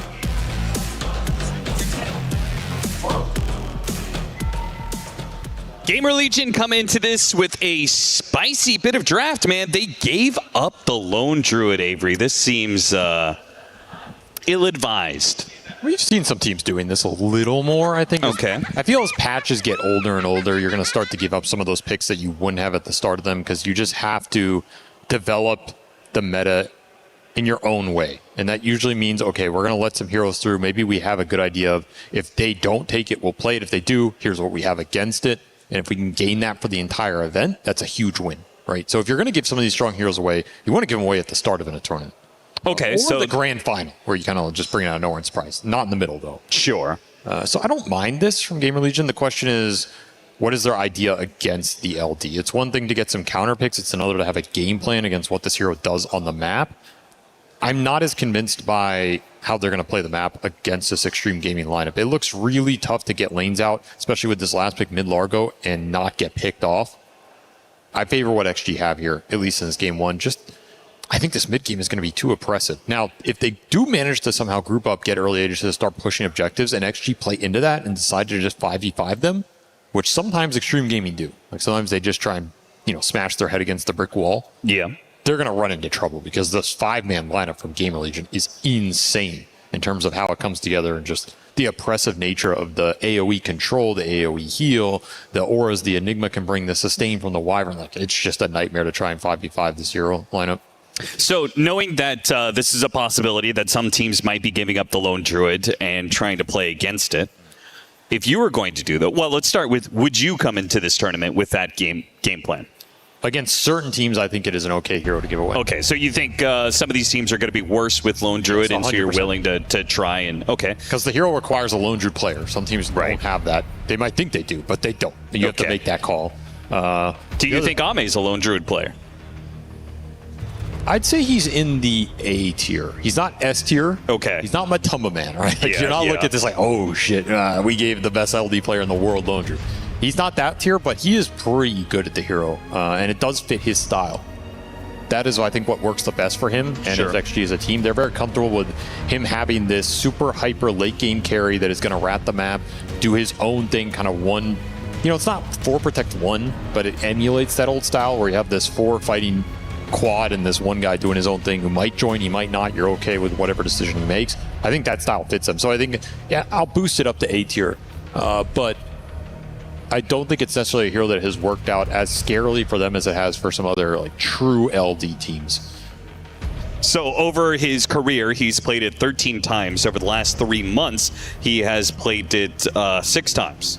And it looks like he's gone 3-3. That's about what I expect.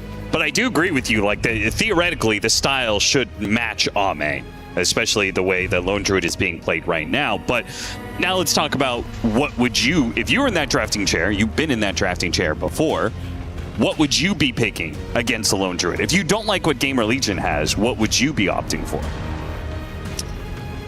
I think there's a couple routes you can go. You're either going to tempo this hero, you're going to try and push between 25 and 30, end the game, like either taking Rax plus Roche plus starting another lane before his real presence around the map comes online. I think you do have a solid chance to do that. I think heroes like Alchemist can do it. I think sustain heroes like Necrophos can do it. I think an SF strat can do it if you have some healing behind him. These are kind of the push routes you can go. Largo can fit into that, though I do think Largo takes a little bit longer to come online. I'm not as convinced by that hero in the push strats as he is on paper. The other route you can go is you can try and just make the scale a nightmare for LD.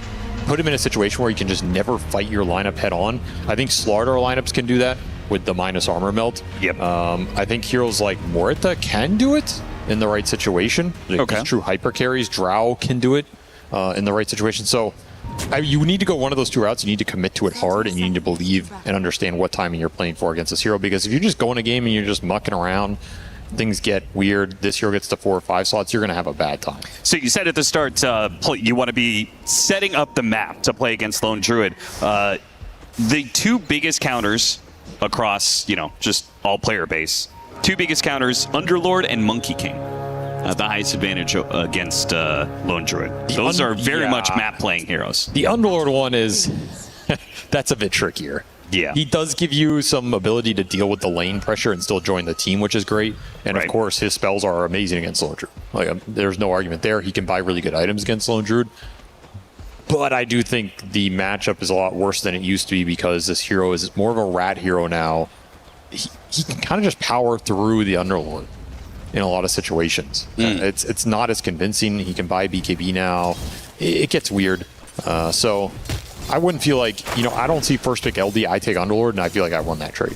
Okay. I don't see it as that. But the Underlord is a good hero to get later on in these drafts that can kind of do okay against him in the lane if you get off to a good start.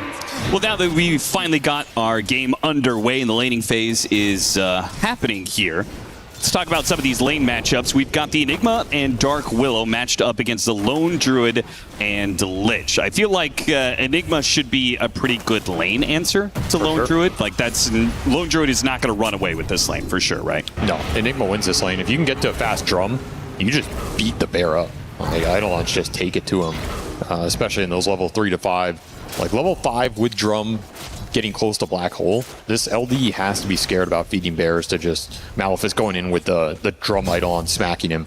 So you do have some good pressure up here, some good threat. I like that pick in that sense. You also have some decent spells for LD in the late game. And they're also going to win their safe lane, right? We have already seen basically this matchup. SF plus a support against the Darkseer +1. Darkseer, Spirit Breaker, like there's potential for them to kill the SF, but you would say that the lane is probably favored for SF normally, right? I think you can execute this a lot better than we've seen some of the Darkseers play it. You need to not interact with this SF early.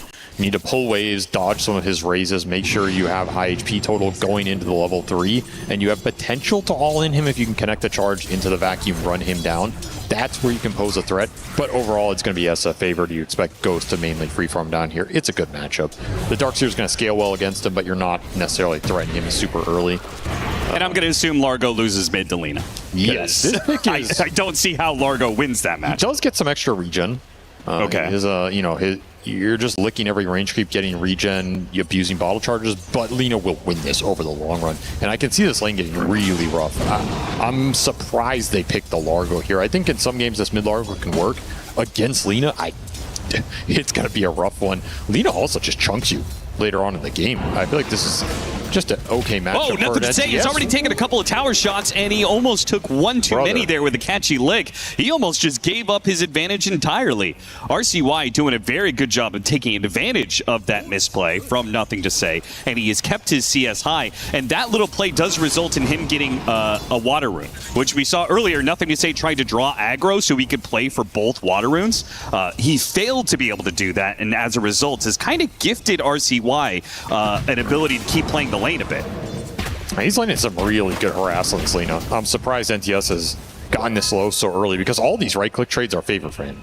So as long as you don't lose too much regen and, you know, the catchy lick frog stomp combo, you're going to dominate this lane. And we're seeing RCY start to get zoned even with all of the great trades he got earlier. So very well played by RCY. Still expect NTS to dominate over the long run. And I like this Lena hero. I think we should see this hero more. I mean, I was playing it a lot. You're aware of that.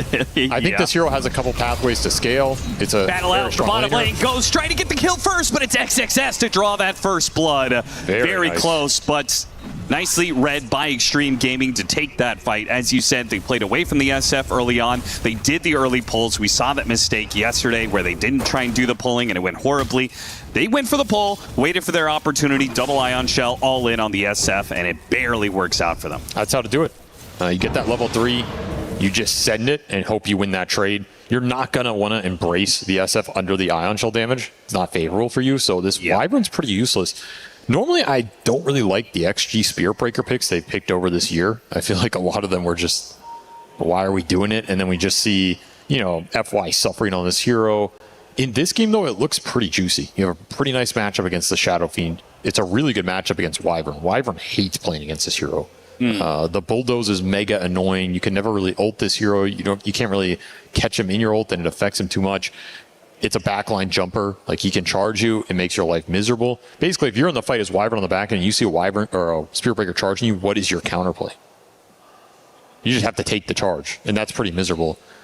Embracing kind of just resets Breaker's cooldowns. So there's not a lot of good spell interaction. You're also a weak laner. So Breaker gets a very strong lane for his off laner, which is a dream for this hero. So I think this Breaker pick had a lot going for him. Of course, you have the nice synergy with the Dark Seer, and it's another hero that can go in for the Lina. I think that is the biggest thing when you run Lina, either as a 1 or 2, depending on where you lane it.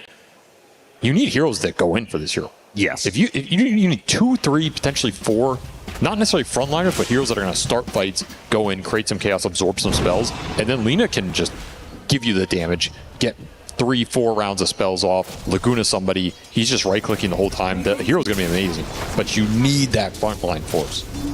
Good read by RCY, knowing that the Spear Breaker went back to base. There might be a charge heading towards mid, so he has to walk back to Fountain. Little inefficient, but better than dying. Starting to feel the presence of NTS on this hero. We're also seeing the presence of these Eidolons up top. Level 3 for Fade, pushing towards that drum. The Bear getting smacked up here. Got to be careful not to feed those away.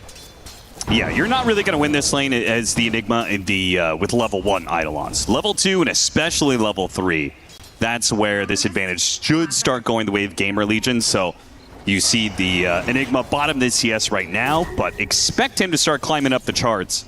And we'll see whether or not Ame is going to lose some CS as a result of this pressure. I think this Enigma lane is the lane of attack for Gamer Legion in this game 1. They can bring supports up here, go on the Bear. They have a decent chance to kill the Bear, maybe start pressuring the tower.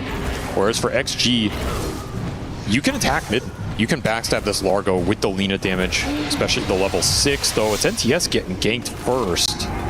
NTS almost dies. Charge comes through on the Dark Willow, and that is definitely a dead Big Num, surrounded by 2 supports and unable to finish the job on the Lina. So he tried to help out RCY, doesn't quite work, and as a result of this, Extreme Gaming are very well set up to get the first power rune of the game as well. Get the D-Ward mid too. Should guarantee it here. I think this Breaker roaming in mid is a big problem for Gamer Legion. Their supports don't react to it too well. Oh, if RCY is just a little bit closer, slowing him down with the Blood Grenade, trying to hit him with the Frog Stomp, hits him once, and that is enough speed. Will get that kill. Winter Wyvern got a buff recently, and that Arctic Burn is way better when you have these heroes trying to pull creep waves constantly. A lot better of a chase down spell. A little more damage. It's a nice hero for finding some of these cheeky kills. Fade is very dead. Nothing to say, doesn't even bother sticking around. He just throws one nuke and uses the rest of the haste rune to try and get back to mid lane. Pretty efficient move for him, and he's queuing up the boots of travel. Like to see it. I think you need the bots on this hero. I don't think you want to deviate too much on this build-up. Just about the map presence, pushing waves. It's a great scaling item for him. You need the move speed in the fights. See how fast he can get it out here. As XG having a pretty solid laning phase. This LD did a lot better top than I might have expected. The Largo did better mid than I also expected, but he is behind, so XG got what they wanted out of this blind Lina pick. Hopefully Fade has got some Eidolons ready to go, because you know every single time Lone Druid's in the game, this is what's going to happen. He's going to sit on the Wisdom Shrine, and they're going to contest it. And you're going to have to try and take a lot of time to kill the bear, force it to retreat. Fortunately, Enigma's going to be better than many offlaners at, you know, kicking the bear out of here. In fact, they almost even get the kill on it as it channels back to the hero. Didn't go far, too. 20 HP. Ame did the math. Guess I don't know so. if that was really worth it. What did he achieve there? Who knows? But brought a bunch of heroes, wasted a bunch of time. This Enigma drum flying out right now. So you have level 5 Enigma approaching level 6 with drum. That's where it becomes a little scarier for Ame to sit on this lane anyway. So maybe not losing too much by sacrificing the bear there. We'll have a resummon available. And he's still mega fat. There's a bit of a liability in the lane, and it feels like it's a liability now that the lanes have broken down a bit with the Spirit Breaker in the game. Pull back on the Lina. Pulled into the Frog Stomp. If you actually have some additional disables, Frog Stomp is a very good early game ability. Also, the range on this catchy lick is pretty annoying for Lina. You're not that long range early in the game. You kind of just have to like sit on the wave, Dragon Slayer, right-click it. You can just walk up and lick him. You have supports, he dies every time. Got the Wall of Replica, got the illusion of Ghost. Ghost's gonna have to use the Requiem to fear back these heroes. And with the support coming in, RCY makes the teleport and helps get the kill. Very nicely played from Gamer Legion, and the Bramble lands onto the Spirit Breaker as well. Just like that, the advantage that Extreme Gaming got off of the laning phase has been clawed back by Gamer Legion. RCY playing really well. He owned that early portion of the lane. Now you call in the supports, get a couple extra kills around the map, a couple catchy licks giving you the extra regen as well, so you're maintaining your resources and just straight back into They kill nothing to say. Again, this is just disastrous. Extreme Gaming, they're supposed to be the ones having the advantage moving around the map, and Gamer Legion, they're just outmaneuvering them. He's not respecting the catchy lick, just pulling him in. You can't get out of that play. You have no LSA. You don't have the move speed yet with no boots to travel online, and they're not bringing any sort of ganks into the Largo with this Spear Breaker. You can Ion Shell Spear Breaker charge him mid. I think this lane could have looked a lot better for XG, but they didn't put the resources into it, whereas Gamer Legion, they're prioritizing making sure this last pick Largo has a good early game, and he is cruising now. Yeah, big threat around the map. Higher net worth than the Lina, which you would not have expected just a couple of minutes ago. He's got a completed earn, so higher will level not have too. the charges right now, but soon. Gamer Legion playing well, moving the supports around. They have some decent pressure points they're abusing. I'd still want to see them go to this Enigma lane. I think when you have Black Hole plus that drum up, you want to get something going with Fade up here. I don't like seeing him jungle too much. Like, it's efficient for him. It's not bad for his game, but I think you can make his game good and debilitate this LD at the same time. Yeah, you could also use Ghost to go through the gate, right? Just like we saw Wids play a very active Shadow Fiend. This hero, as long as you get a number of levels on it, is very potent in this 10 to 15 minute window. He's sending Eidolons mid, getting some mid tower damage. That's kind of nice here. Yeah, it's an interesting idea when the lane has been abandoned by the Lina. FY is going to soak the experience instead. A lot of tower damage here. And I think if you're Gamer Legion, one of the weaknesses of this XG lineup is they kind of need levels on the supports and a decent amount of farm on all their cores to start to threaten heroes.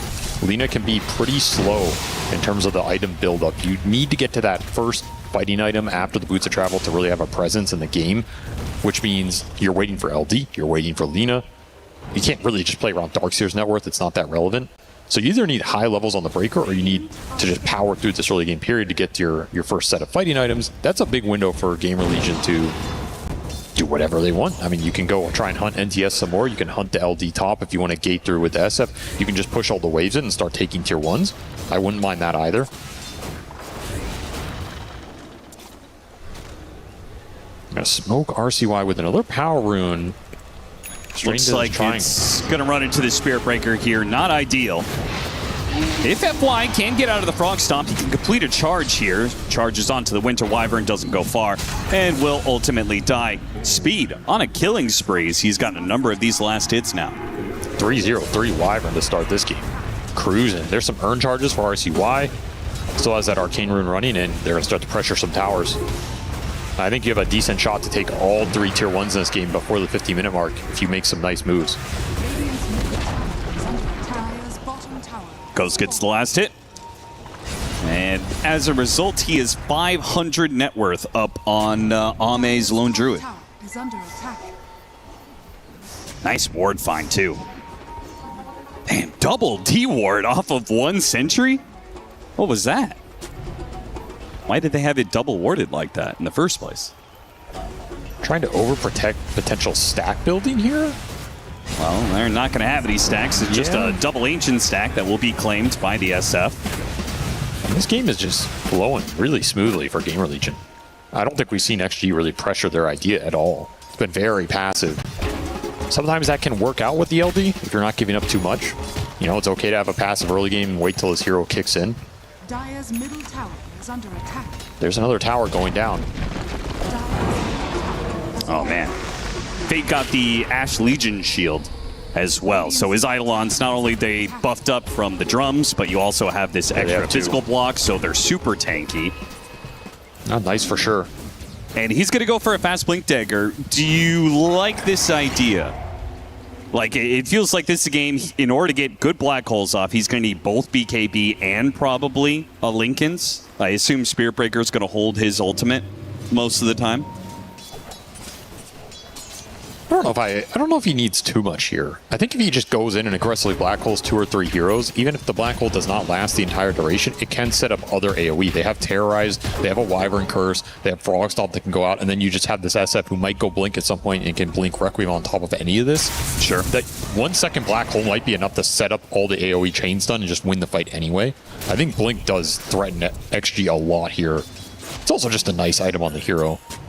Here comes the move to top lane. Extreme Gaming should see this coming. I mean, they've marched down all your other towers, but it seems like they're still going to be caught unawares. The SF coming in from behind, going for Ame. A Terrorize on him. Here comes the charge, trying to help out Ame, but it's not going to come in time. The Requiem is going to cover that entire tower AoE, making sure that Extreme cannot bring any reinforcements to the fore here, and maybe a 3rd hero death as FY charges up in a second, but too much damage from Gamer Legion. Vessel already done on this Largo. He's just making all the moves. And XG not responding too well. They're not reading that play at all. Just sitting up here, sitting ducks. You should expect this tier 1 tower to be the next point of attack. Yeah, they took your offlane tower, they took your mid tower. Where are they going to go? Yeah, the SF is missing from the safe lane. Like, where else is he going to go at that point? Yeah, just to, again, if you're going to play this dodge mode, which is viable with the setup they have, you should expect it to be a little cleaner here from XG. You're giving up too much in these moves while just trying to dodge every fight. It's not going to end well for you. Not going to be able to surge away from RCY because of the catchy lick. So he's just dead. Caught in the middle of no man's land here. Gamer Legion just is sweeping through the map faster and faster. No answer for RCY. He's too tanky for the Lena to burst right now. We haven't really seen the Ion Shell come into play at all, and it's difficult for the Ion Shell to connect against the Largo regardless. You gotta just farm. Now you really have to farm. Yeah, but I mean, you're not going to have much area to farm. You don't have the Aghanim Scepter yet on the Lone Druid, so he's going to have to be playing with his bear constantly, which naturally means he's going to be playing a lot more conservatively on the map. And the other side is being invaded by Gamer Legion. They have control of this triangle. Early D-wards did a lot for them here. That's why they're able to play aggressive. They know there's not a lot of vision for XG on this triangle. It's got to be either placed elsewhere or, you know, trying to protect Ame a little bit. Gives some freedom for RCY. Basically, he's going to get every power rune. He's going to be able to run in these 2 jungle areas. Limits where NTS is going to be able to find space right now. So Extreme Gaming are going to have to be a bit more clever. Yes. With what they've been doing in the game so far. Maybe abuse the Darkseer Helmet Dom creep, cut some waves, put the Spear Breaker on the backside of the map, or get Lena down one of these side lanes, cutting a wave out of jungle and farming side camps with the Boots of Travel. Something like this to try and bring Gamer Legion out of their jungle.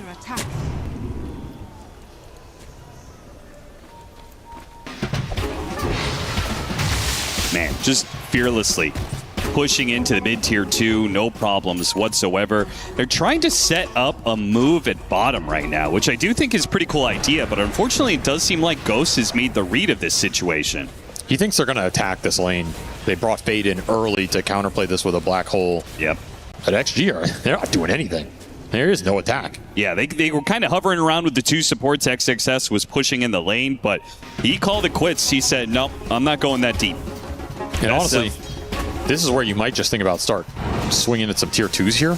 Yeah. You have SF, you have Enigma. It's not that slow for how early in the game it is. He already has a Hurricane Pike. I think that's good enough to show this SF on a tier 2 without being too afraid of him getting burst down.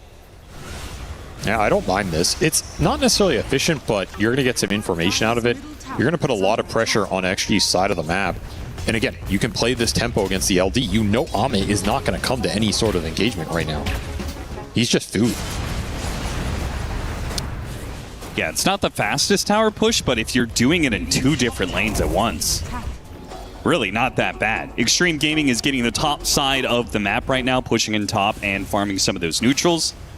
But Gamer Legion, they know what's going on. Nobody's showing bottom, nobody's showing mid. They're going to make a sweep through with their smoke. Extreme Gaming making a good read of the situation. They cleared out that top side of the map, farmed what they could, and now retreat with the camps empty. Might find the Lina here.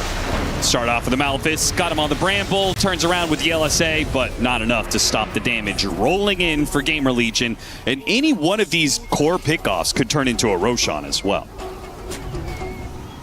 They can swing the map fast here. They might find something else off this SF going top. They kind of kicked everybody out of that area.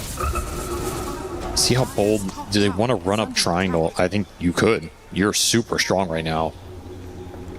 Get another power rune, shield rune. Might give them the confidence to make that exact play.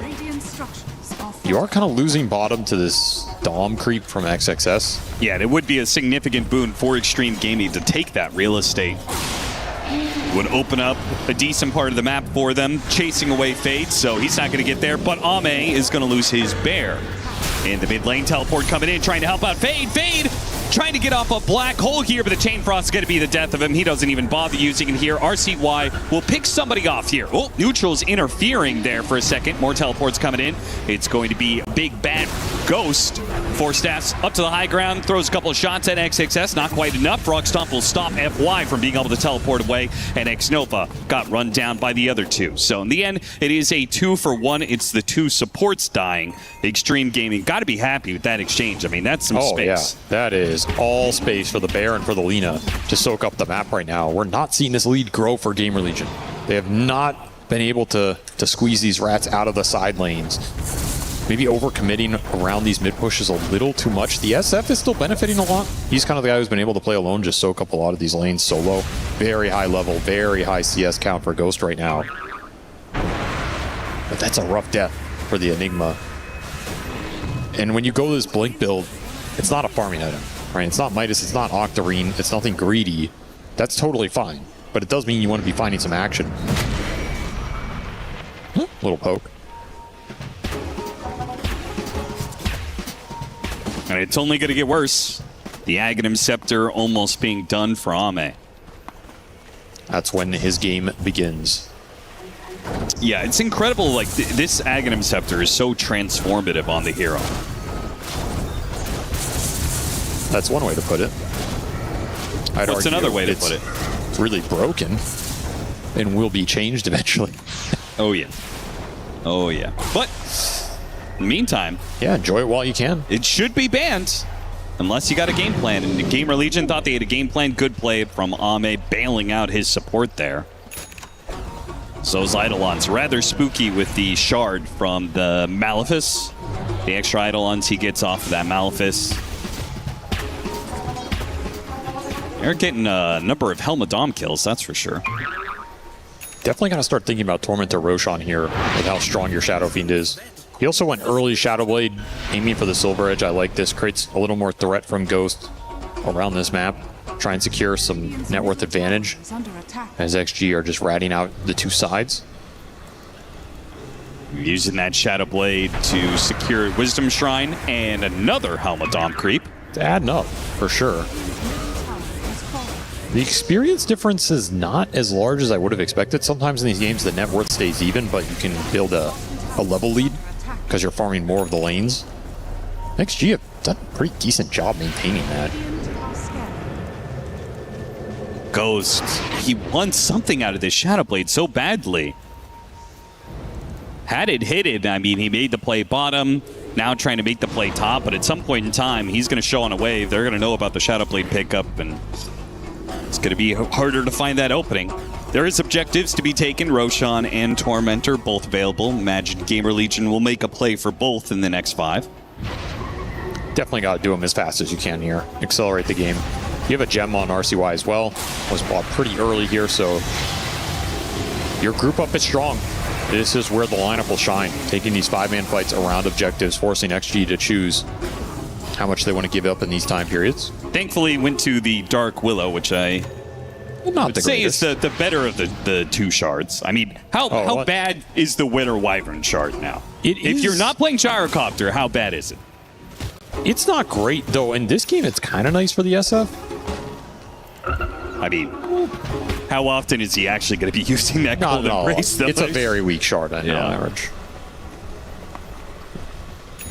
Radiant's middle tower. If anything, the cooldown is the better aspect to it. On a good Cold Embrace game, that cooldown definitely matters. LSA catching Big Num as he tries to push out the bottom lane a little bit. Assassinated. Yeah, and that kill, I mean, you could say, oh, it's just a support or whatever, but it is a support with a dominating kill streak. So that's 400 gold plus another 264. It's also what this lineup is designed to do. You gave them 20 minutes to farm on this LD without being pressured. The map pressure is going to start to pick up considerably here in the next 5 to 10 minutes, and that is going to create a lot of potential threat that this Lina can take advantage of if you're forced to split up with this Gamer Legion lineup. This is where the map can become really difficult and spooky to play if you're not willing to group up and just start jamming into towers. Bear's up here. And Bear, Ghost pops out at the Shadow Blade, immediately hits the Bear. But FY is gonna be fine here. He should charge through. Nothing to stop him. Oh, never mind. Long range catchy lick from RCY. Okay. Will be the death of him here. An early gem pickup from Gamer Legion, which I do like.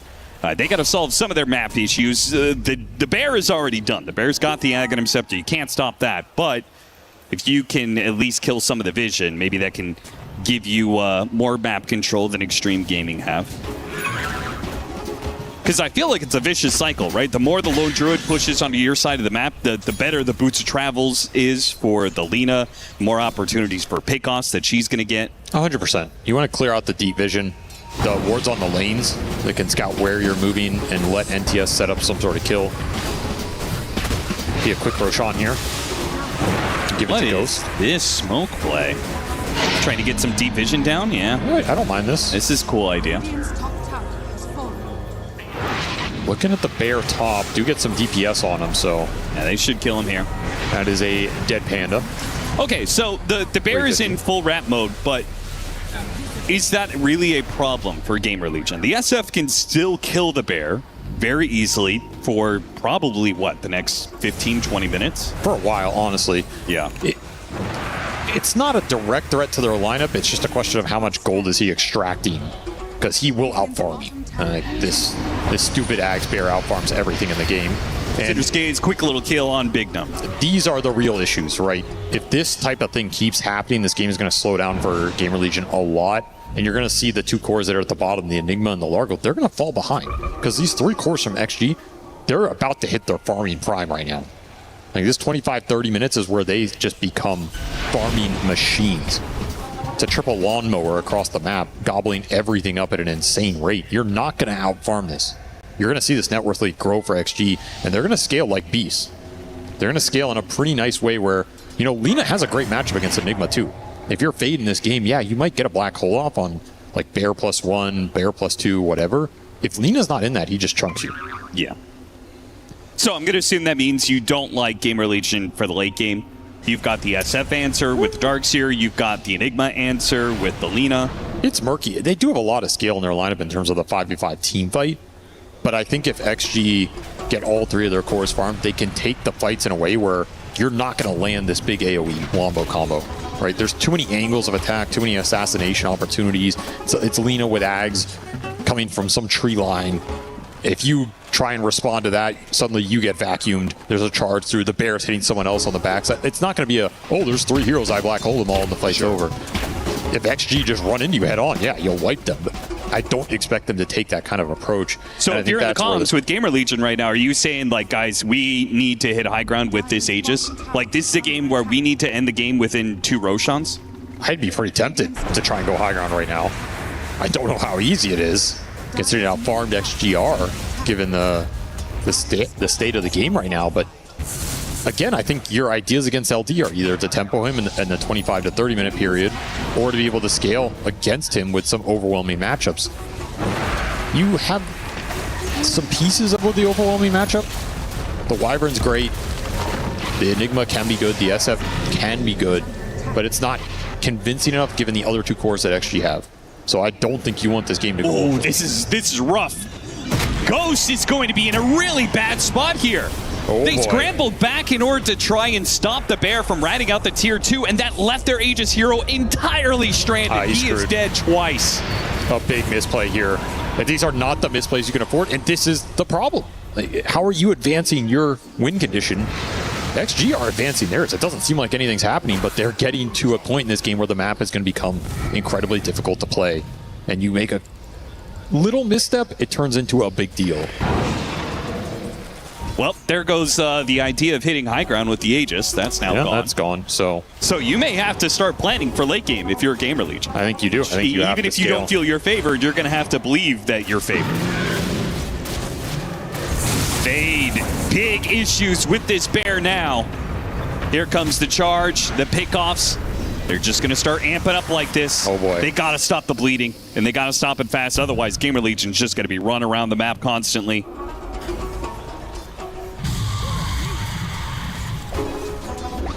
I think you also have to maybe buy more sentries.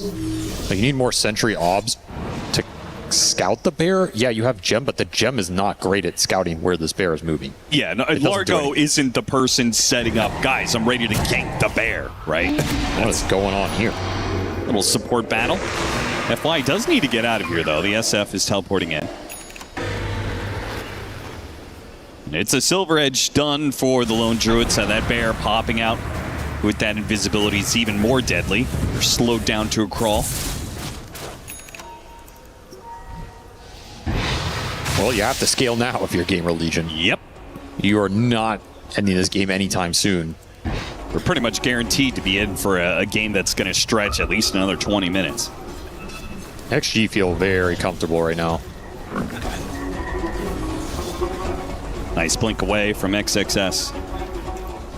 Do have some potential late game with double black hole. There is no straight counter to the black hole in this game if you get enough items on Fade. Do you think it's worth ever to complete the Helm of Overlord on Darkseer? Like, I understand you want to get Helm of Dom because it's just an Ion Shell fairy for you to run down lanes. Ion Shell gets the kills for you, but is it ever worth it for it to be a better creep? Probably not. I don't think it's a pretty big gold investment that's not doing a lot for your kit or your hero. Sure. I view this Dom as just, it's your best farming tool. It's your best game stall tool. He knew what type of game this is going to be. It's a rat game, right? Yep. So you're using it to rat. You're not using this to invest into the creep itself. I guess I was thinking, I mean, if you get the Black Dragon, right, that's still a good rat. You Ion Shell one wave, and then the next wave you can refire on it. Is it worth an extra, what is it, 3,500 gold or something? Probably. It's a lot of gold. Charge on through from the back lines, RCY. Great reaction there with the catchy lick. Big enough, almost got picked off by the Lena. So they tried this pincer move. It doesn't quite work for FY. So Gamer Legion, they pretty much just constantly have to have their defenses up. They have to constantly be aware that there's going to be some sort of Spirit Breaker charge or Lone Druid Invis Bear popping out, setting up for a pickoff. And they got to have these formations that they can protect each other, which they did very well right there. There's going to be plenty more coming their way, though. I think this is where Winter Wyvern is going to help a lot. A hero that can push waves without showing. so it doesn't get charged. Try the bear here a little bit. Not too convincing. Seems like XG are ready to fight. They have BKB on Darkseer, BKB on the Lina. Bear is pretty much ready to go whenever. Bear is getting some very good information right now. Pops out, starts hitting the Enigma. In some trouble. Boy. Vacuum in on 3. They still hit the Requiem, though. Not enough to kill the Lina. Now the Lina turns back, hits the LSA on the SF. The damage is stalled, and that's a problem. RCY comes through, trying to help out his supports. One's already dead. The second is about to fall. FY's committing for the kill. Speed does manage to get out the cold embrace to stay alive until nothing to say. Comes in with the magic damage. Now the bear killed the SF. And the SF fighting for his life, trying to kill the bear. He dies, killing the bear in the process. But it's a massive win for Extreme, who will wipe out Gamer Legion. Game is just getting too chaotic. Too much information from this LD to start that fight in a beautiful vacuum off the blink from XXS. The second the Enigma's gone, that fight seems hopeless in the long term. You potentially have a bear resummon. NTS is just going to play on the edge of the fight the entire time. You don't really have anything to gap close him. He's just pelting everybody for so long. It's a beautiful setup. Charge, LSA, your Enigma's gone. He gets nothing off. Charge is still coming through, so you have that vision to play with here. Look at NTS. I mean, who's going to threaten Lina in this type of situation? There's too many threats, and this is what I'm talking about. The fight is too chaotic. There's too many individual threats that can go in on their own and just start chunking down this SF, chunking down this Wyvern. Even if your Enigma's alive right now, who is he black holing here? Yeah. To turn this fight. There's no clear clump target. It's not possible for a good winner's curse. No, there's nothing. Spirit Breakers on one side, Lina's far off on another. Like, nobody is close to another hero. And this is where, yeah, you have all this AoE team fight. I don't think this is the game where you can use it. It's XG are just never going to give you that opportunity. That's why I also doubt some of these, true counter picks to the LD like the Wyvern. Like, yeah, your spells in theory are good against LD, but I think in reality, when you watch stuff like this, the window to use your spells against the LD don't really exist. You're terrible at him just running around the map silver edged. You're pretty bad at heroes that can just go in on their own threat and backline, which he does. He's a BKB buyer, which you're not great against. Yeah. Your best option is I can curse somebody that the LD hits. Okay, good luck, right? Like, the bear plays on its own, so it's tough right now. It feels like an opening. That is old information. Yeah, it is. Right. Winter Wyvern was good against Lone Druid. Now he's got an Aghanim Scepter. He's no longer good against Lone Druid. It just doesn't. The fights just don't play out the same way. You have to think of this hero almost like a Storm Spear or something. I mean, it sounds stupid, but that's how the fights go. Like he just pops out on somebody on the back of the fight completely alone. What do? You have to be able to disable him or bail your dude out or reset the fight. See if Gamer Legion can regroup here. We haven't seen a black hole, right? I don't think he's cast one this game. Yeah, I don't remember one. Has an Axe. It will do some serious damage if he can land it, but the problems are starting to mount. NTS will finish a Hex. Just going full Spellcaster Lina, especially with the talents this game. Looking to be a nuisance, as his 2 other cores can pick up some of the damage slack. Is under attack. A lot of issues for Gamer Legion to solve right now. If they can get a good fight around the Roshan pit and force the true 5v5, it might look a little better for them. Radiant's bottom tower has fallen. XG charging in right now. FY. The Bears coming in from behind and almost executes a Winter Wyvern fast enough. Not quite. BKB makes a run for it. Fade does die to X-Nova. I mean, Extreme Gaming are just hitting him from so many angles. And what a beautiful vacuum wall combination on 4. And a charge right through the middle of them. Extreme. It's done. This fight is already won rather easily. In fact, the game might be won already. Extreme Gaming, the last 5 minutes have just dumpstered Gamer Legion. RCY will get off the BKB and stay alive a little bit longer. XXS has a BKB of his own, though, backing back on Bignum. So that is going to be a dieback likely on the Dark Willow. Goodbye. Laguna'd again, as the cooldown's so low right now with that talent. Level 24 for the Lina. Another fight where Enigma goes down first. There's just no hope if that happens. And XG picking their moments well. Very patient this game, and it is paying off. That's going to be a Roshan for them, and man, they could potentially just end the game with it straight up. The bear is out of control. Yeah, this is going to be one of the only times you see 5 Extreme Gaming heroes in one screen. Pretty much. Otherwise, like Lena, too. every single fight, they're filling up like, 4,000 units between the 5 of them. Butterfly now done for the big bad bear, so the SF is not going to be killing that bear very quickly at all.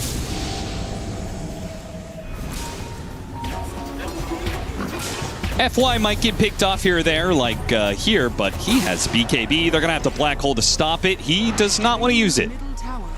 And I bet he wishes he had used it because the bear might just kill him again. Oh, no. Yep. It's too strong, man. And the Eidolons are just food for Lena at this point. Almost level 25. He's going to get it off anything here. He will. It's a very nice 25 talent for the hero. Now, even the right clicks to Lena are super scary.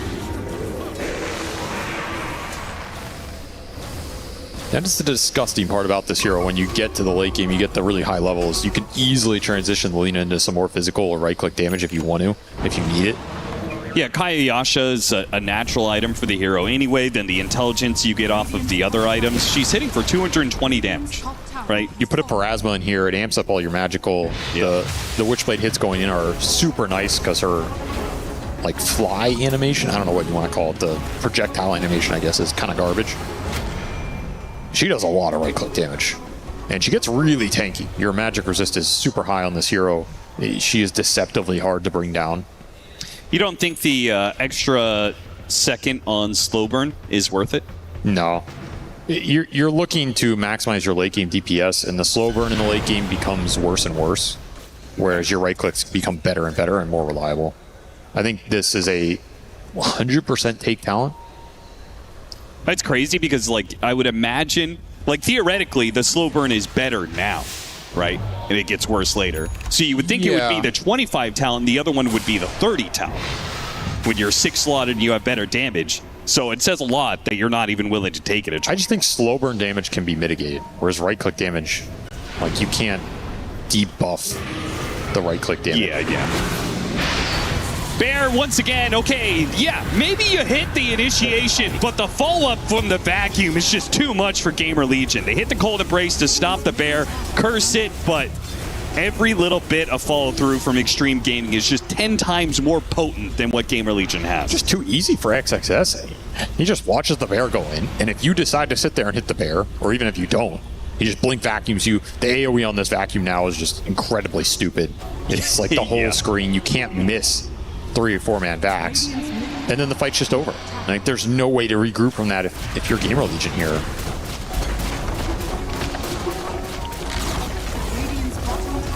Nothing to say. Looking for an execution. Not going to find it. There's that vacuum back. The LSA is a little late. Still get some damage. Got the Requiem out of the SF. He was just so afraid of any sort of... Oh, the force that forward into danger. The wall put down. Yeah, a good terrorize is thrown out from Gamer Legion, but the damage is done. Goes slow enough that FY is able to execute him here. Lena at half HP. Nothing to say. Going to be pulled in deeper. They might just get this first life. But they don't have the damage to get him the second time, not without the SF, and XXS is going to make sure that's the case. They make sure there's no black hole on Lena for this second life. The Amptis is going to go get popped. Black hole finally gets used. It's on a solo Darks here. XXS pops the BKB, runs, does die. They at least get something out of that first black hole usage, but that is the third hero you're concerned about. The second and first are this Lena and the bear. And the Bears chomping through the tier 3s right now. Nothing to say. He's waiting for his opportunity. Finds it. Sight. And there he goes. Gets a pick off onto the Winter Wyvern. Here comes FY. Ooh, charge. Messed that catapult up. Not on the RCY Largo. But frankly, does the RCY Largo do anything? He kind of does if the fight goes super long and you can keep your SF up, but he's just losing his other 2 cores too quickly. Like, burst damage is not something Largo deals well with here. If he can get Encore Lincoln's Lotus, maybe this game changes a little bit with blocking multiple charges and stuff like that, but Vacuum's still an issue, the Bear's still an issue. I mean, this fight's already over before it begins. There's just not enough time to regroup, react, or try and turn this with any sort of black hole attempt. Too many points of assassination, and that's why I think I was going to always favor XG if this game goes late, because it's one thing to have overwhelming team fight, but if you don't have a way to use it, it doesn't count for anything. Sure. And I think it's just too difficult to find ways to use it. I think it's also interesting, this Largo pick. I think the Largo pick overperformed based on what I expected it to do, especially with the lane matchup. Yep. But he's not a direct damage threat. So even if he's existing in the front lines of these fights, which he is, RCY is, he's not going to be burst first. He's not bringing the Lina down. He's not bringing the bear down. You kind of have to keep your whole team alive, and he's having issues doing that. Like, how do you keep your Wyvern alive there, you know? It's just not possible. And he can't start the fight. He can't run in and just, I'm on Lina, guys. Lina's out of the fight. I mean, yeah. He's not that kind of threat or hero. So it gets really awkward. Maybe you can look for some cute smoke angle and start a fight with Black Hole. I think that is your best option to win a late game team fight here as Gamer Legion, is you have to just let Fade start on a core +1, or even maybe just the Lina solo. Hope he doesn't have buyback. Like that kind of situation, I don't think you can win a reactionary fight. I think it has to be proactive at this point. Is that easy? No. But you're down 33k against the Lone Druid. Nothing's easy. This bear just does too much damage. He has a full Satanic now. Interesting itemization here for a moment. And Arcane Blink for NTS.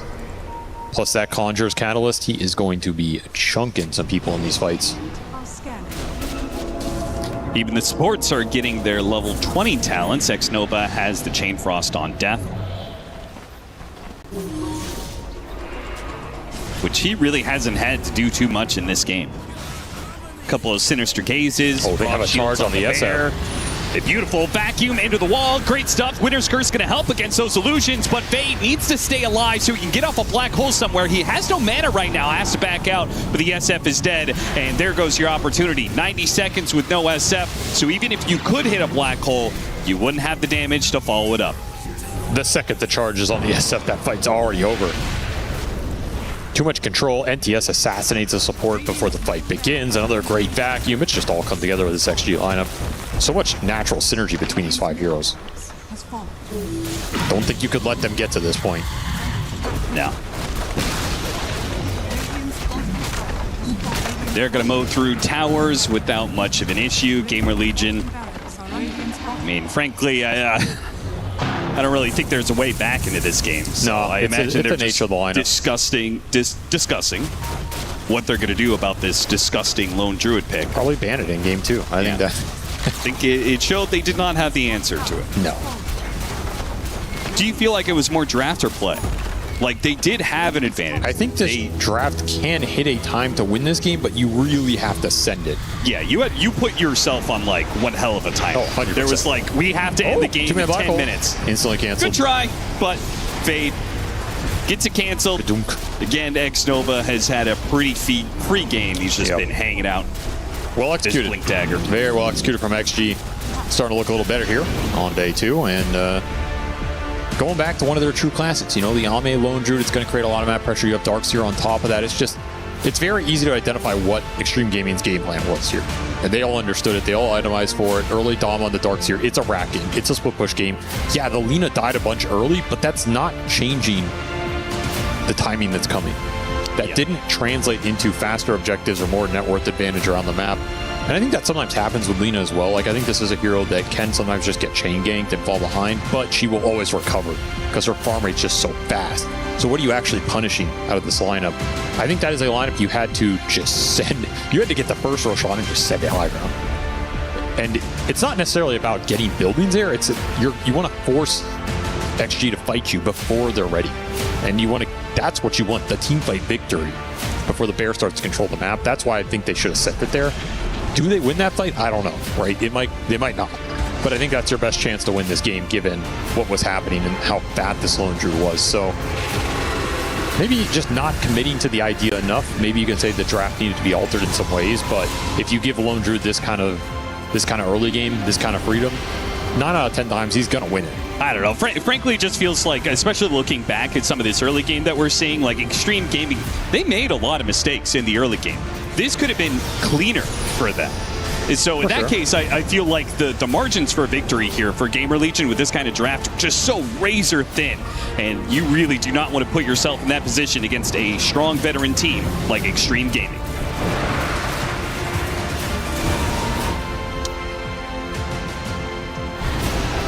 Extreme Gaming take game 1 against Gamer Legion here on the stage in Paris, and they do so with the first pick, a lone druid that I'm sure that they are not going to get their hands on anymore. We saw exactly why Lacoste, this hero, has been terrorizing not just pro play, pubs, everyone basically. It's not even the lone druid, it's the spirit bearer. The lone druid's not doing anything, he's just existing, and then it gets to one point where you get Aghanim Scepter and you're playing a completely different game. It just gets so obnoxious. I'm still a little not sad because sometimes you have lone druid on your team, but a little surprised that we haven't seen Aghanim Scepter change, because this is the biggest thing. I think if we remove or manage to balance it out, people will not be so afraid of the hero, because you're playing a completely different game where you are playing on one side of the map, still getting the farm, and in this game, they allowed him to get the farm. Ame, he did die only once. There was like this one big rotation early on where they killed him under the tower.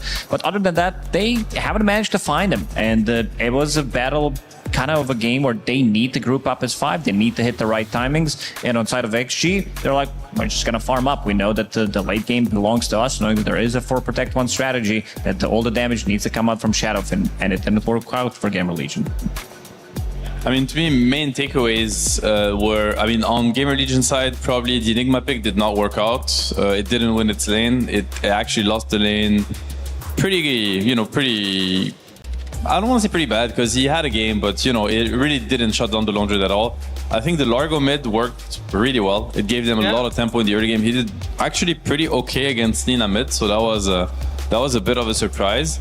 If anything, they had this strong early game, and I don't think they were on the same page, or maybe they didn't have the right read on how the game could develop, because as soon as SF picks up the Shadowblade, it kind of tells you, I want to roam the map, I'm going to play this skirmishy game where I'm going to look for pickoffs, look to be mobile around the map. And as the casters were saying, this was the game, exactly the game Extreme Gaming were hoping to play. You're playing with Lina, with Spirit Breaker. These are heroes that they find an isolated hero on the map, they'll burst him down, no matter how many items it has. So I think they had to itemize maybe differently and go for the GG push, kinda. Get the second Roche. You're gonna have the banner, and you're gonna. Dota now offers you the possibility to force you to fight into you as you go high ground with banner. This is how it works. They can just push out the wave. The wave is invulnerable, so you have to aim for that timing and itemize in that sense. I think this is something they failed to do. And on Extreme side, it was a very solid game that they played. I still think that there are adjustments to be made. From how the game played out, I think Lina was a bad pick, because this Lina really grieved the early game for them. Darcyr could not. We saw Darcyr win its lane. He actually killed SF, then tried to dive. Lina is nowhere to be seen because it's a Lina. She's just farming boosted travels. Don't ask me anything. I'm farming. And Darcyr is like, well, I can't dive. Largo is countering my moves. I can't farm my triangle because now Largo is coming to my triangle. So Darcyr has no game. Lone druid was dying too because Radiant got to do whatever they wanted. So I think adjustment to be made also on Extreme side, but props to them for coming back that strong after such a bad early game. Yeah, they definitely had maybe not as strong of a start to the game that they wanted, but they definitely had a strong finish to the game. Also very curious to hear from Xnova how he felt before this game even began. Hey there, Pert here with Xnova from Extreme Gaming. Now, yesterday, you guys won to Rune Eaters. So what's it like preparing for these underdog teams that have less matches? We actually played them in scrims. The result was good against them. So yesterday was quite a disappointing performance from us. I think we are just kind of shaky starting into the tournament. So yeah. I feel like that's tough. It's like you gave them practice against yourself. Does it feel like regret? Do you have to be really careful who you scrim against normally? I think the only difference is that we don't understand them that well since they are from qualifiers, and I don't think we play against them at all in any official tournaments. So probably we are just underestimating them, or maybe just not much info about them. That's why. Yeah. I see. That makes it hard. Between EWC and TI, how do you balance your guys' free time with your practice schedule? Because I'm sure it's very tough when it gets very, very busy between scrimming and having your own lives and working hard. To our team, I don't think there's much free time for us. We mostly just boot camp around 2 to 3 weeks before a big tournament, and we just play all day. Yeah. Do you feel like having more free time sometimes makes you play better, or is it just better to play all the time? I do think like a balance. I don't think we have any balance time. Maybe just some free times like after scrims is kind of important. So for me, I would try to like maybe going out to eat or going to the gym after scrims. I think that actually helps my mentality quite a bit. Yeah. That's good. What do you guys feel in the upcoming series for Gamer Legion? How do you feel confidence against them, or are you still a little unshaken from yesterday? We had our first loss yesterday, and the second game we kind of pick it back up. So I think we are getting there. And yeah, quite an incredible performance by Gamer Legion yesterday. Like we saw Ghost getting 33 kills in one game. So he's a good player, yeah. Yeah, it's kind of scary against him. Now you guys will be fine, I'm sure. Well, good luck in your upcoming series. Okay, thank you. Yeah, some respect put on Gamer Legion there as well by Xnova, as I'm sure that in this game they prepared well, and their first game already under their belt here against them. If you already predicted that, congratulations, obviously that's really well, but if you want to change your vote or haven't put in your pick'ems, make sure you head over to the esportsworldcup.com website to make sure you get your pick'ems in. I want to talk a little bit before we talk more about, you know, the draft of game number 2. I want to talk about maybe adjustments that are easy to see. And we already talked about the Enigma that might have changed everything if that lane didn't go well. Or would you throw everything you thought about this game out the window because everything would be different if Lone Druid was just banned? Is it that simple? Yeah, I mean, I do think Lone Druid will be banned. So that conversation should not be, part of it. At the same time, also the pick order is going to matter because we've said it, Gamer Legion, if Lone Druid is available, like Ghost will play it right away. I do think he's maybe the best Lone Druid out there, or around that. Definitely in the conversation. So Lone Druid is probably going to be banned, so it's going to be a different game. I think SF might get through again. This SF versus Darcy, we're seeing it a lot now. It's been like a bunch of games. We had it, at least 4 or 5 times already. He won every single game on Darcy. The Darcy ends up winning, even though the lanes are rough. And this time around, I think this was like the best executed lane we got to see. They didn't, bump their head against the wall too early. They actually went for the SF kill when they knew they could get it, and they did secure it. To me, the biggest adjustment is understand that Darcy at some point will want heroes to connect to him, and you just can't pick a Lina or a sniper. You need to pick these spirit heroes, for instance, that are happy connecting to the Darkseer, and this is when you're really gonna see like a Darkseer strat come together. And we're gonna find out what's gonna happen in game number 2. Before we do though, we are first gonna check in with our casters.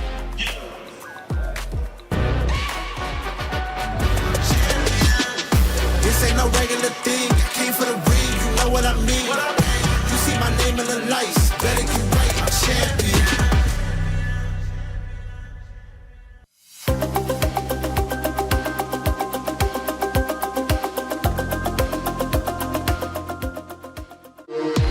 We were there. For every click, every clutch, every respawn. We were there for the years of grind. And we're here. Now. The proud founding partner of EWC. Powering the biggest event in gaming. Shoulder to shoulder with the world's best. Making history. Greatness deserves a stage. Lenovo Legion. Reach your impossible.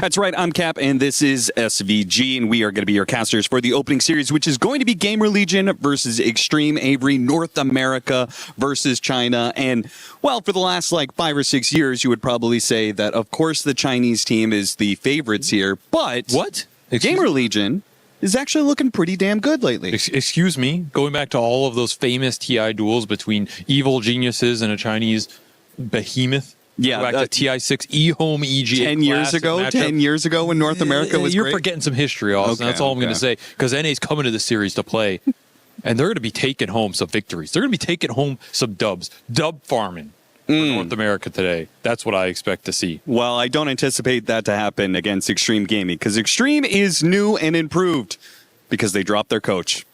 They're looking great now. Is that what happened? I don't That's know. not There what I seems to be heard. some weird rumors about that one. I don't know but if they dropped him, but somebody was dropping something. So, well, I'm sure that whatever has happened, the drama is over and they're back to top form. Hey there, I'm here with Gamer Legion's Fade. How are you doing today? Doing good. Good. Yesterday you guys won 2-0 against the Poor Rangers. What's your confidence against Extreme Gaming? We haven't played them in a long time. I think this team is kind of like hit or miss. Either they're like playing well or they're not. So we're just focusing on ourselves, and I think we feel pretty confident. That's good. I know that being a pro is difficult. So if you had to quantify it, what kinds of sacrifices would you say that you made to get here? A lot, because you have to spend like a lot of time just like in your daily routine to just practice, and also you have to manage stress because it's kind of like it's up to you in terms of like how much you're gonna improve or progress. So you always have to evaluate a lot of what you're doing. So I would say it is very difficult, and you kind of it kind of can get very dull. So you have to kind of persevere a lot. And then you have to balance how much stress you take in to get better, right? So, yeah, and you have to just also like managing it. It's also a skill, right? So I would say it's like pretty difficult. So you kind of have to like figure out how to enjoy the journey in a sense. I see. So, yeah. That makes sense. What would you say makes you unique as a player? Like, what are your strengths in Dota or outside the game? I think I'm pretty good at like analyzing my own mistakes, or kind of like analyzing the game in general, because I think, in my opinion, I got like pretty good pretty quickly, I would say. So yeah, always trying to find like patterns in terms of like what like we're doing wrong or what we can optimize, either as like an individual or as a team. So I think that's like my biggest strength. When you said you've been got better quickly, how long have you been playing Dota as a whole, or are you just talking competitive side? So I've been playing for a very long time, but like ever since I was like, in grade school, I didn't get a chance to play that much, and then also after school, I had a job and I went to university. So like I started playing like seriously after I completed my degree, and so like maybe 2 or 3 years for me it took to like kind of get where I am from like kind of like nobody basically. Yeah, you weren't playing like seriously, but once you locked in, yeah, that's what I think. Yeah, that's awesome. Well, very happy for you. Well, good luck in your upcoming match, and thanks for joining me. Thank you.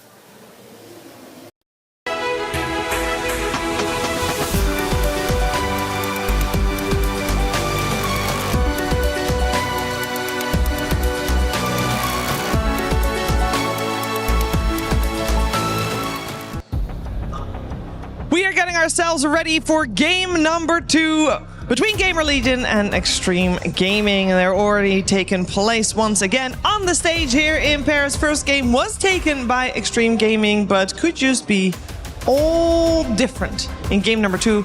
Just simple changes in the draft, where a lot of the game number 1 was decided across. What would you like to see if I assume Lone Druid's banned, clean slate, renewed? Yeah, I would like to see something different from the mid lane. Even though this Largo, he looked good. He looked much better than I expected him to look, especially against difficult matchup against Lina. I think he also, maybe with the potential blood grenade, he could have gotten a solo kill, maybe even 2 solo kills. There was definitely an opportunity. Even though Lina did die twice, she still managed to recover. But I also feel like with everything, it's not just the, I would say, Largo problem, because he looked good. I think they needed to hit the right window where they need to close out the game. So a lot of these things did fall into the same category of the mistakes, if you want to call them that way, where you have Enigma, you have Largo mid. At one point, you are going to be lacking some damage, and it feels like this type of a draft allows you to not make many mistakes, because it's going to fall off really quickly. So I would love to see RCY on something different. Problem was, all of the heroes that he played so far recently in the TI qualifiers have been banned out. So they thought of something else, or they need to maybe slightly prioritize his hero pool. So what will work if you have Largo mid? Because I think we all agree that it did a little bit better than what we were expecting. And it is very typical, seemingly, Gamer Legion flair. if it was damage that they're lacking, how can you can easily solve that with other heroes in the draft. So what would the perfect Largo mid game look like? I think you also need to have an offlaner that does a bit of a different thing, supports that are not too much on the defensive side. You might need to have someone that can actually start a fight from position 4, or a blink initiator from the offlane, something that can actually play the game, and then the hero is going to feel good. I just feel the combination of the heroes that they did have didn't have that much synergy together, especially in the mid lane. If you can't group together, this lineup just doesn't really play Dota. They had some okay heroes with Largo, like SF is fine, I guess, but I agree with what Lacoste said. I think heroes that are a little bit more kind of in your face, or that enjoy kind of brawling a little bit more, especially in the mid game. It's definitely not, you know, an Enigma trying to farm BKB and Winter Wyvern kind of heroes. You need something a little bit more active, and then the Largo can look. Largo really is a hero that it can hit a stage where you just can't stop him, and you just can't stop his team because you don't have enough damage, and they can run you down. There's no such thing as running away from a Largo team kind of, you know, running at you. It's very similar to Darkseer in a way, the hero, like the way you fight, your team fight around it. So you need to adjust the composition a little bit. I don't think it was optimal last game. And for RCY, I kind of see why Largo maybe isn't the best fit, even though I think he played pretty much perfect on Largo. I think putting him on something that scales a little bit better throughout the game is good. I hate, like, you know, calling a player like the best player on the team, but to me, he really sometimes carries the team on his back. Not that it's required, but he does so much that they don't need to do. Yeah, and with Largo, it's very difficult to do such things. It's not going to be with Largo. You're not going to be taking over the game with Largo. At one point, it does become a bit of a support hero in a way, where you're not really dealing damage, or positioning is also not like in your face. So pretty difficult hero to make work, and they're going to give away Lone Druid one more time. Them being the Lone Druid team themselves, seems like they have a bit of a different idea, especially after what happened in that game. Yeah, they feel like they can beat it. It's I like it because it shows confidence. Yeah. So very happy with that. We do, of course, have a little bit of a change up in terms of bans. So some changes there, mainly on the side of Extreme. They banned out Shadow Fiend rather than Nature's Prophet. So that is one to take in mind.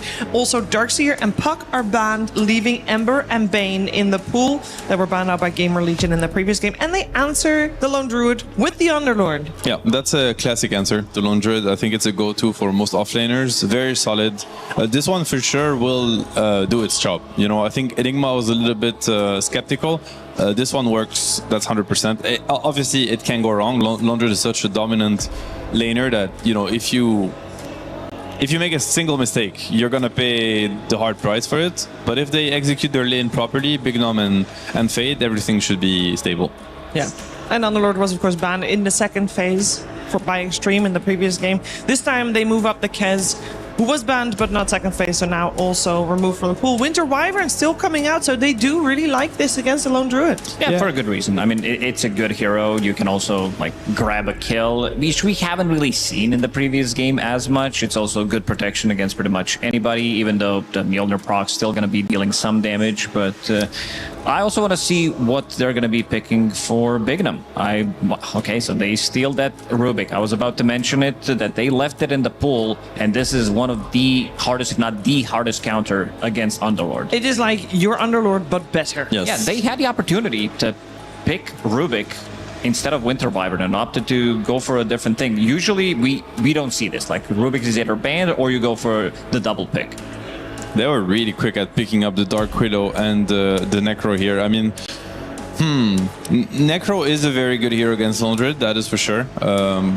You know, just by nature of the hero, like you sustain, you have a way to protect yourself from the bear. Even though at some point Savage Roar becomes a big issue for Necro, and Lone Druid is a hero that doesn't mind buying like Dispels. It could be Nullifier, it could be Disperser.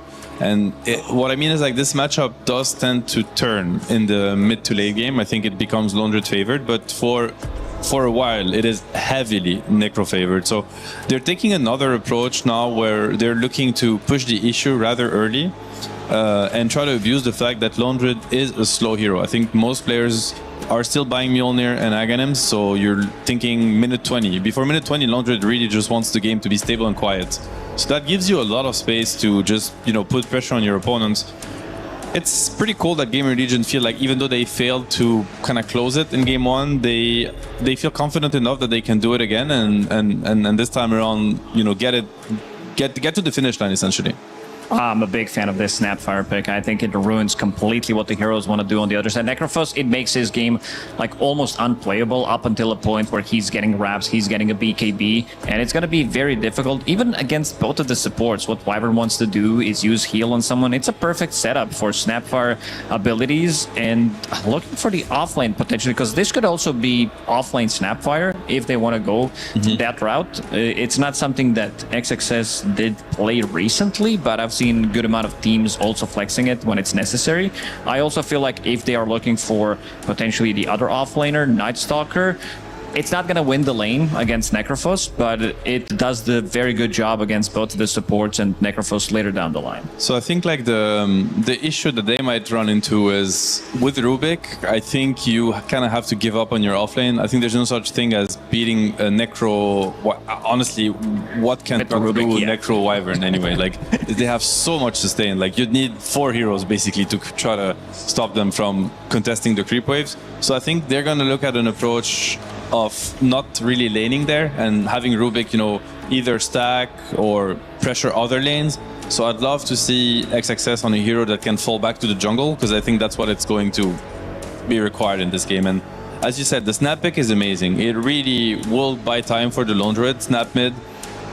Snap ulti will just stop any sort of aggression for a while from Gamer Legion, and that's something they don't want to see. They need to be pushing the issue, but pushing the issue against Rubik with Firestorm and Snap ulti is gonna be really tough.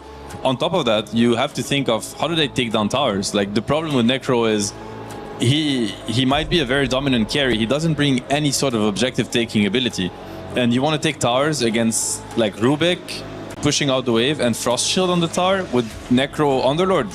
It's gonna take you forever. You know, we're gonna be there tomorrow trying to wait for towers to be taken down. So right now, conceptually, drafting wise, I have to say, I have to give a big edge to Extreme again. I think they're getting out drafted, Gamer Legion.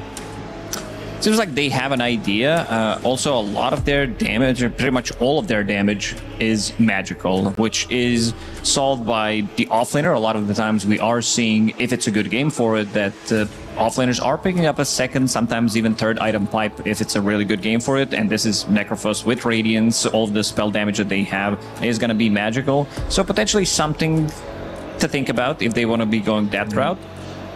Yeah, an offlaner that can farm jungle and buy pipe would be amazing. I'm thinking of Brewmaster actually. It's not a pipe buyer, but it's a big hero for XXS. I think it's amazing here. Also, it doesn't really farm jungle, to be fair. Now I'm getting baited because it actually does the opposite of what I think they need. It's just a really good Brew game because I see Necro, I think Wyvern, and I'm thinking of Brew.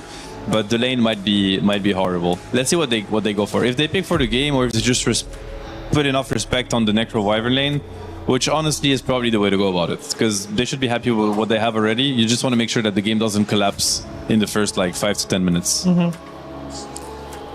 We got final ban coming out from Gamer Legion. They already removed Largo from the pool, who would be able to farm jungle, of course, and sustain himself.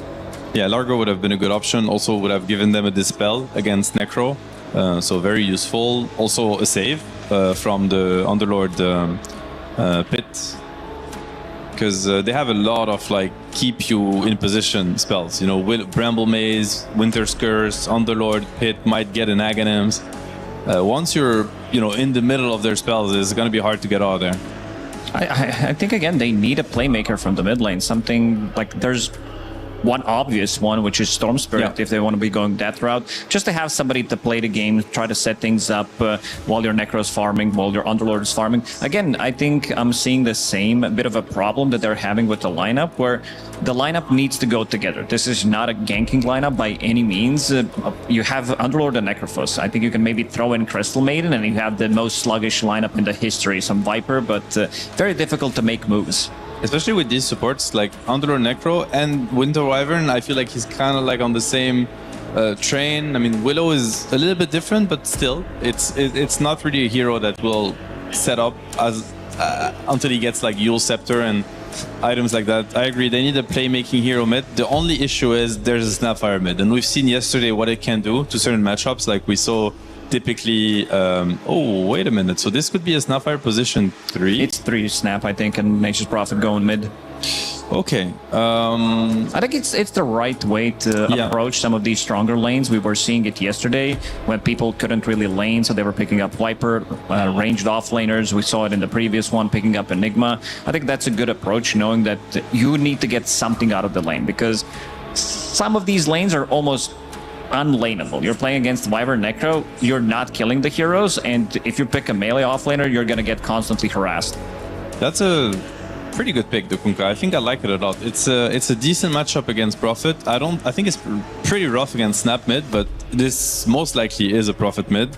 And the Kunkka is gonna really help them make sure they catch heroes around the map, because this is what they want to do. Like, they're gonna have this Necro Underlord unfightable lineup, and it's gonna be another game of cat and mouse until Lone Druid comes online. And X-Mark, obviously one of the best tools in the game to make sure that they can't run away from you and they have to take the fight. I like Kunkka a lot. I think it ties the lineup together. We were looking for something that it's going to be a cheap catch. It's going to give them even extra bit of a tankiness. An answer for Nothing to Say's Nature's Prophet in the lane. I also want to see if Nothing to Say is going to be going for Spirit Vessel. I think we've seen a bit of a different build from Nature's Prophet these days. They are more going for like scaling build, picking up the Maelstrom and such. But I think in this one, it's kind of hard to skip it. It's hard to skip. The only issue I see in the XG's lineup is, you know, before Ame joins fights, and it's going to take a while before he wants to join fight. Against Necro and Underlord, he has no business joining any of these fights before he gets his items. It's the Mjolnir, the Axe, maybe even the BKB on the Bear before he's actually able to do anything in these fights. Who's frontline? You know, who, like, Snap doesn't want to frontline, Prophet doesn't want to frontline either. Who's using the Frost Shield? There's a little bit of a hole in their lineup in the early game if they don't snowball from the lanes. At the same time, this is FY Rubik we're talking, and this is one of the best Rubik games I've seen. He's playing versus Kunkka, Underlord. There's so many good spells to steal. Like, give the guy an Aghanim somehow, and he will just carry the game on his own.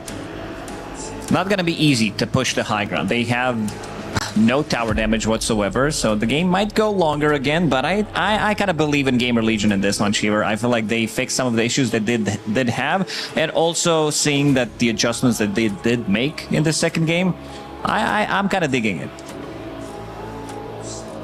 I am a little worried. We saw in the previous game, Gamer Legion, in the moment where they did have momentum, where it did feel like they were taking down towers, they were still not getting a lead. And I kind of feel like we're going into the same position where at some point they will have a good momentum. But this time around, Seb, do you feel like they have a better way of actually securing a lead during that time? I think so, because they have the Underlord, you know, presence around the map. He's going to be able to, you know, fix waves and connect to team fights. So the map is easier to play with a global hero. They have the Kunkka to catch people around. And I think XG's lineup, even though some things were really interesting, this combo of Snap plus Prophet Core, I'm not a fan. I think it was one or the other. Okay. How about that mid lane? Is there going to be a lot of action coming out from Kunkka and Nature's Prophet? I feel like they're just having a good time with each other. Pretty much. You know, I think, they're just both farming. They're just gonna high five, you know, get the range creep, you know, gentleman's agreement. Let's just ignore each other's. Have a good time. Come on, fellow mid laners. You know, we gotta support each other's and meet you later in the game. Yeah, I mean, there's going to be good amount of global presence as well. You did talk about the gates from Underlord, Nature's Prophet deeping in, Boots of Travel, Necro as well. So we might be seeing some more action. I like the adjustments because they had some problems with Ghost Push, as we like to call it, not the flare. But in the previous game, there was Darkseer with the Helm, and you also were playing against this Lone Druid with Aghanim Scepter. This time around, I don't think it's going to be that easy for them to fix the lanes. No, they have better tools for sure. The game... Not that hard, sorry. Yeah, they have better tools. The game might look a little bit more even, and we're going to see more clashes in the mid game for sure. Well, that is good news. I got one question mark still, because starting yesterday, at the very start of the day, we keep talking about these ranged carries, their melee supports, and now in this series, this is the 2 games in a row where we have Winter Wyvern with a ranged carry. Not a melee support is what I'm saying. Why does Gamer Legion believe in this so strongly?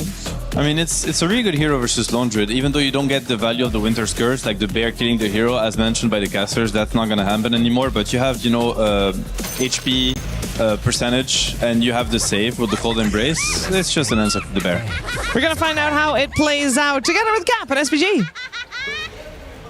Giving away the Lone Druid once was dubious. Giving it away a second time could be disastrous for Gamer Legion. Going down 0-2 against Extreme Gaming would put them in a rough spot and undo the success they had in day one, Avery. Definitely don't want to drop both games here to the same hero. It's also just kind of beating your head against the wall. They made some adjustments. They went for a lot more map tools to deal with the rat. You have a Furion, you have a Lone Druid, you have a lot of spell power that can nuke out the waves. Similar to game one. However, now you have an Underlord who can mop up waves and still join the fight. You have a Kunkka who can clear the waves really fast. Necrophos with the Boots of Travel can do similar things. They have a lot more tools to deal with the map and the rat pressure and meet XG head on, not fall behind in the farm. So that was the biggest adjustment they made, and they're going to have a sick rotation here. Yeah, that is one hell of a smoke gank. They went through the bottom lane, went through the gate, smoked, wrapped around behind the tier 2, all to catch the Lone Druid and claim that first blood for Ghost. Nice little find. One of the bounties gets denied, so it's a 2-to-1 bounty exchange, but they get first blood on the Necrophos, which is a beautiful hero to get it on here. And he will have a good matchup against the LD. They went for that Underlord, #1 statistical matchup against the LD. Necrophos, one of the better ones as well. They have good direct answers to the LD Bear in terms of doing damage to him. Again, though, I'm a little worried about how do they end the game. Yes, because I don't think they have the better late game again, right? I don't think they outscale LD and Furion and Snap in the ultra late, and they don't have an objective taker. They have nobody who can really kill Roshan or hit a tier 3 or go high ground. So yeah, you can farm the map, you can meet the waves, you can not get ratted like you did in game 1, but then how do you actually win the game here? Can you go high ground? And I would be more convinced if there weren't a Rubik in this game. Like, Rubik against Underlord is just... yeah. It's disgusting. It really is disgusting. Being able to throw Firestorm against Gamer Legion's lineup is just... I don't know what you're supposed to do. It's great against the Underlord. It's always a good matchup, but then Necrophos and Kunkka are both going to hate that. Not to mention if he ever gets to Ags and he can get the Pit and the Firestorm, which is honestly not that difficult in a lot of the late games. Sure. I feel like you just lose the fight as Gamer Legion. So I'm a little worried about the Rubik being in this game against the Underlord in particular. Otherwise, I think it's a tremendously good Underlord game if FY did not exist here. So there's a lot of back and forth here. If Gamer Legion can abuse the global ability of the Underlord well, I could see them punishing some of these picks from XG, particularly the Furion, which is not too convincing of a pick, but XG still have some tremendous scale to play with here, and the lack of high ground for Gamer Legion could come back to bite them. I also do not love the Winter Wyvern pickup again. It seems like another game where Cold Embrace is not guaranteed to be a good play. And I always feel like if it's not a good Cold Embrace game, I just question whether it's a good Winter Wyvern game. Oh, might get the bear. It would be big. Oh, he gets rooted, but he does manage to get the bear now off that level up. Shadow Realm kills Ame. No, he walked away. He gets the final hit in. Does not give that up. Big play from Big Num to pick that up. Again, we saw Extreme Gaming drop a bit of the early game. The laning phase went all right for them, but the early rotations, they got definitely outmaneuvered by Gamer Legion. So that is something that maybe Gamer Legion can repeat. Early game success, snowball off of that. Question marks are still there about whether or not they can end the game with that momentum, but it's looking good. One step at a time. This is a lot of momentum. They got the first kill on Ame. Now they get the bear and the hero kill. He is mega poor to start this game. And this Underlord gained some momentum up here. It is a good matchup for him all around until you start getting ratted. So see what Fade can do at the start. Much more comfortable position for him. A fun little mini game. Gamer Legion just playing punching bag against the bear, trying to secure the Lotus. And they're really committing. If they manage to get it a second time, it would be massive. Not quite enough damage, though. And Lotus, well, Xnova's trying to take it here, but Fade walks back in. Now, Big Num pops the Fairy Fire. Good trades all around for Fade and Big Num. Ultimately, they do get that extra resource, bring the bear low, get both the heroes low as well, and might have killed Xnova if that Bramble had landed. Ame has to send the bear to base, did not have the resummon, so more time for this bear off the lane, sitting at only 6 CS compared to that Necro at 16 with the first blood.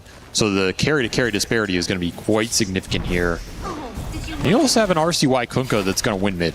Like, pretty nice matchup for him. He can kind of just cleave through treants, abuse the water runes. Might even be able to kill NTS here if he hangs around a little low and you can get a fast boat going. Yeah. Things looking a lot smoother for Gamer Legion in this early game than the game one. Like, you have a big advantage against this LD who needs to ramp, so the more you slow him down, every time you can kill a bear early, you buy yourself an extra minute or two before you can get that Mjolnir Ags cooking. That counts for a lot here. RCY is bringing some unique mid heroes that are not super meta. Mid Kunkka, what do you build as mid Kunkka now? We see just BKB Rush, I think, is the most common. Okay. You can still go the Blade Mail build, but this is not a Blade Mail game. Yeah. You can... Do you try and go physical damage? Is the Aghanim Scepter still good? I don't really like the Ags. I think we see it more on offlane Kunkka where you go for this Ag Shard. Yeah, exactly. Like an Octarine Shiva's build and just play with the massive AoE. You can get really large torrents. We saw Collapse own an offlane Kunkka game with that kind of build-up. I also think that I want to see RCY scale better than the Largo did in Game 1. Yes. Right? Which, if you want scale, that's physical damage Kunkka. I think you can still go Radiance on this hero in the right game. Yeah, that's an interesting idea, actually. Could be good. Early level 6, trying to go for the kill. Missed the Tidebringer hit, and that might cost him the pickup. Yeah, it certainly is. X-Nova, now he's going to be punished heavily. Double supports. Another Tidebringer hit. Not quite enough to get the kill. Tossed back into the tier 2, and that's where he will die. So close to making that big play, but XG respond with both supports. Does cost him a lot to rotate like that, but you get urn charges on the Furion. He stays alive. You dodge that boat timing. RCY, he was playing that lane so well. Just needed to call in one of the supports. Like, again, why are neither supports going to that boat play, right? Yeah, the Winter Wyvern doesn't need to be bottom, really. No. Necrophos is a very self-sufficient side lane. If I'm speed, I'm absolutely just TPing the second that X comes out and guaranteeing this Furion kill. It's so big. Big Num can potentially go there too. This Underlord is pretty self-sufficient top, at least for a little bit. Just missed opportunities. And you don't want to miss too many opportunities when you have a mid who's winning the lane like that. Run it back. Nature's Wrath comes through. Ghost. He managed to get the Lotus. That will help him a lot here because he gets off the Shroud, gets that extra healing. Now he's still going to be tossed back into all these treants, and it will be the death of him. So, nothing to say. He dodges that attempted kill from the Kunkka and immediately bounces right back with his level 6, gets a kill in the side lane. Nice moves from XG. Salvaging what was looking to be a rough lane phase. Now all of a sudden they're just right back in it, and Furion is cooking. He's flying out something. Okay, treads. Didn't rush the full vessel. Just going for some extra right click, extra tank. But he still has double urn charge. Another Wrath of Nature up in 25 because that was an arcane rune is also going to be really juicy here. That is pretty nasty. Ame find himself stunned here. That's going to be a lot of damage from this Firestorm. Not enough to get the kill, but they will threaten him. And now Big Num has no out. Nothing to say, teleports in. He has no Shadow Realm to dodge the damage. Doing work here. 2-0-1. Dodge that bow kill with the supports coming in, and all of a sudden, top net worth in this game. Impacting all 3 lanes. Exactly what you want from the mid Furion. And the Dangerous Wrath is back up off that Arcane Rune you mentioned. So he can even look for a 3rd kill on the side lanes. Fast Vessel is going to be great against a lot of the sustain here, too. It's a good Vessel game. Yeah, boat back up. Now they're bringing the supports mid to look for this. Yeah, but nothing to say. Is playing way too defensive. That's a little telegraphed. I mean, you're going to dive in so deep to make this happen. See if they stick around and just try and force XG to fight the level 4 Tidebringer right now. I would be surprised if XG played into it. I think you're better off just looking for a side lane kill, letting Kunkka take the tower. I mean, whatever. I don't think this tower going down is the biggest thing when you have a mid Furion anyway. Between the treants and pulling the aggro, plus the Frost Shield, it is costing Gamer Legion a lot of time to get this tower. To get the power rune, it's a nice one. Look at that massive stack, though. That could be interesting. RCY could certainly take that. It's not super fast, but it is efficient for him if he gets it all. Doesn't cost him any mana to really do it. Haste Rune gives you a lot more threat right now. If you can find it. Still hunting some treants here. I haven't seen this. Is this... Do you stack for offlane Snapfire, and does he kiss the stack? You could. Because how else are they going to clear it? That's got to be the only way they do it. Just team spell spam, maybe. but it's pretty much 4x XS down here. We'll see it. We'll see if RCY can get in here and contest it. He's also thinking about the Blade Mail. I guess the Blade Mail is good against the spell damage, but this just doesn't strike me as a premier Blade Mail game. No, I don't think. I agree with your initial assessment that it does not seem amazing. I think it's good for Snap, and that's kind of it.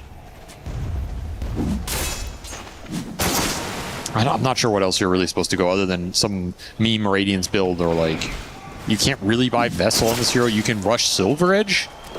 Maybe that'll end up being an option. Gives you some nice setup around the map. Will scale a little bit better here. I'd rather see a fast Shadow Blade than the Blade Mail. I'm just not convinced by the Blade Mail here.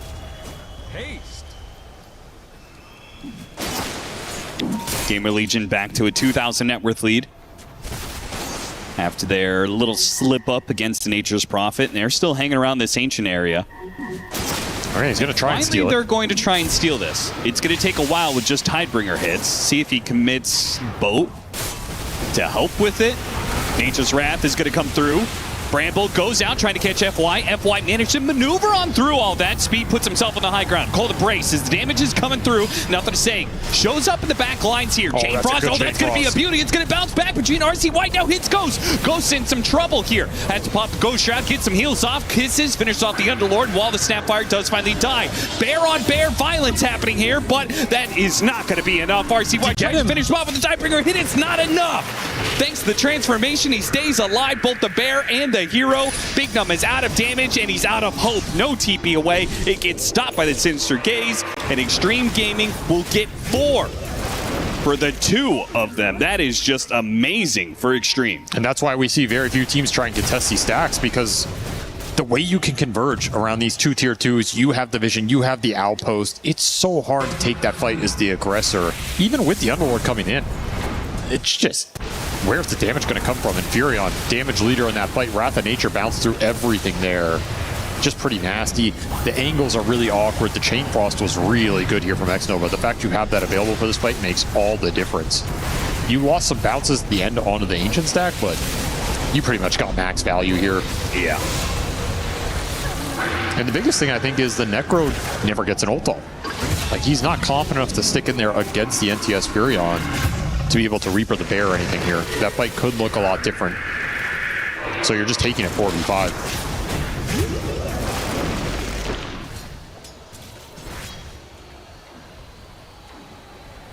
Gamer Legion not to be slowed down. That was a disastrous team fight for them. Immediately smoking up, looking for a pickoff. They'll find it on FY.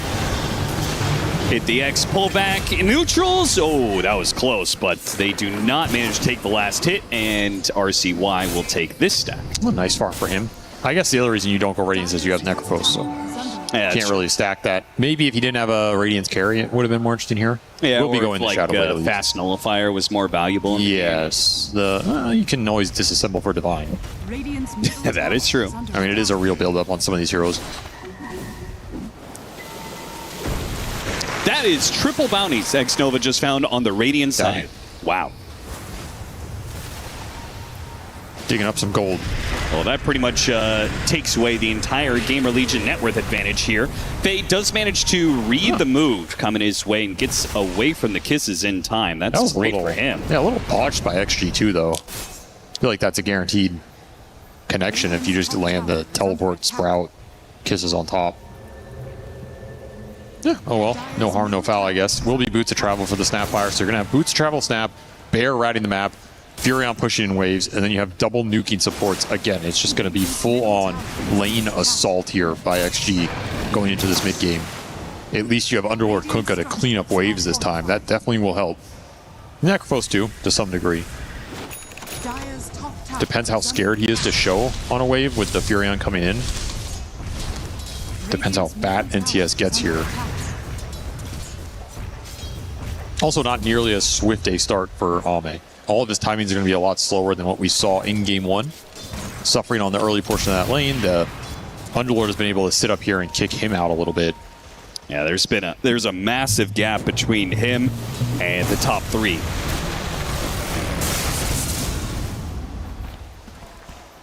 Dire's bottom bottom tower is under attack.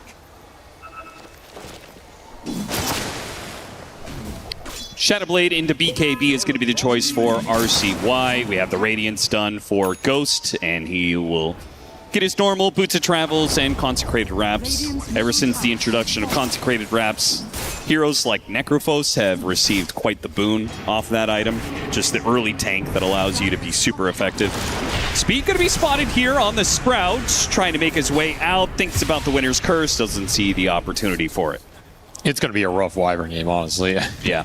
Another game where the point of attack for XG comes from multiple angles.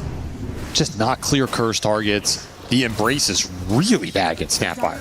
Snapfire is like one of the worst heroes to embrace anybody against. Yeah. Pretty bad against the Lich, pretty bad against the Rubik. So his options are going to be a little limited in this game, but if he can at least alleviate some lane pressure, that's maybe the biggest thing he can do here.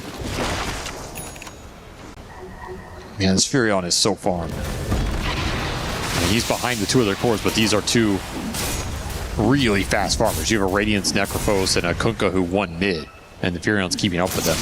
4-0-4 start for NTS. He went straight into Specialist Array, so he's going to scale here. And he can scale like a beast. Because you have no true right-clicker carry in this lineup, if you just scale this Furion into a late BKB this game, you just TP in the back of the fight, BKB starts swinging. I mean, who's doing anything to you? Yeah, for me, it just feels like the X factor has to be this Kunkka. And he's got the net worth to back it up, but the question is, how well is this hero going to scale for them? Double Daedalus Divine action? Can he be the person to challenge that Furion?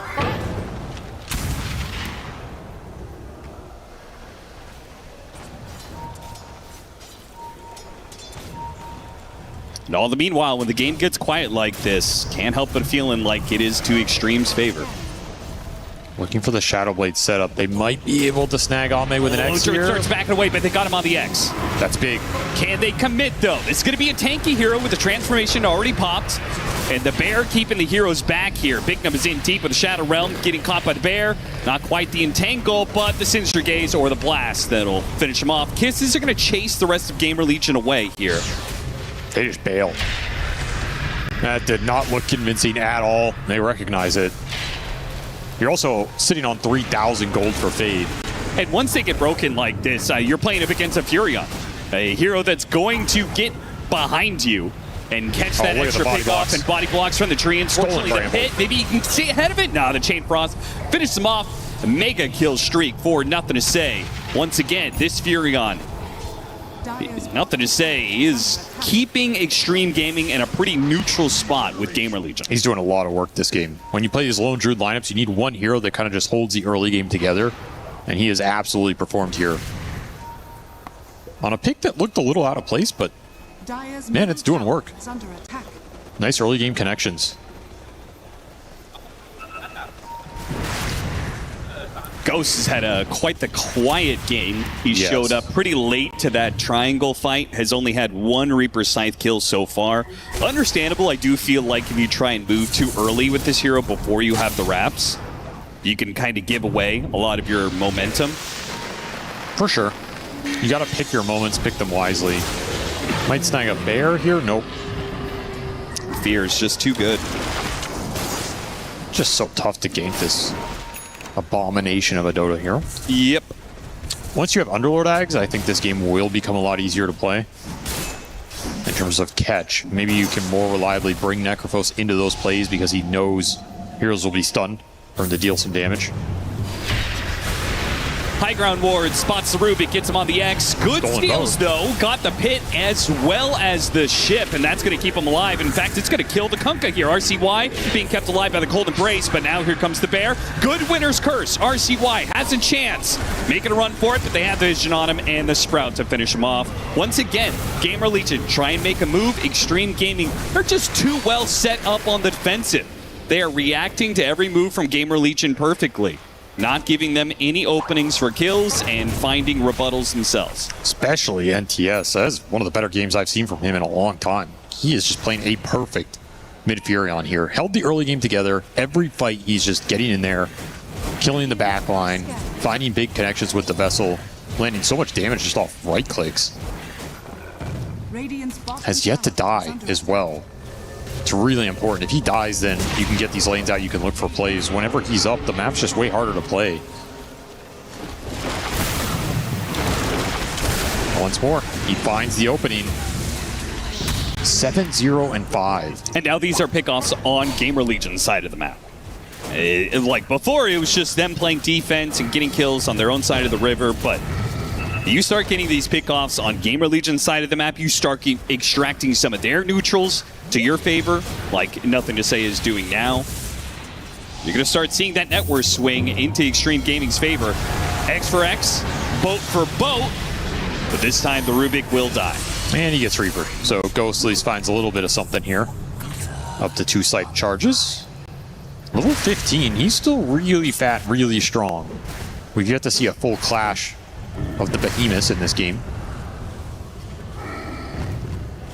I wonder if he will hold on to this Quelling Blade for a long time here against the Furion, or if he'll maybe go for some sort of weird item to deal with Sprout. Can be a really annoying spell for this hero if you ever get caught in Sprout Nullifier later on. Yeah, what do? Do you get like Force Staff for yourself instead of having that Harpoon or something? Yeah. Battle Fury? I mean, theoretically, the Shard can help you answer that, but That's it's true. annoying to hold on to the Shard all the time like that. Nothing to Say would be a really nice pickup. They're splitting up the damage a little bit. They got to focus this. Nothing to Say is going to go down, though, thanks to Ghost and Big Num. Plus RCY off of the BKB, who survived through the Chain Frost. Not going to survive through this X Kisses combo, though. FY already making it look so good, this Rubik pick. Has another X. Can't find anything else, though. And yeah, that's a big turnaround to at least snag something there. It's a big streak off of the Furion. Went to the Underlord, 600 for him.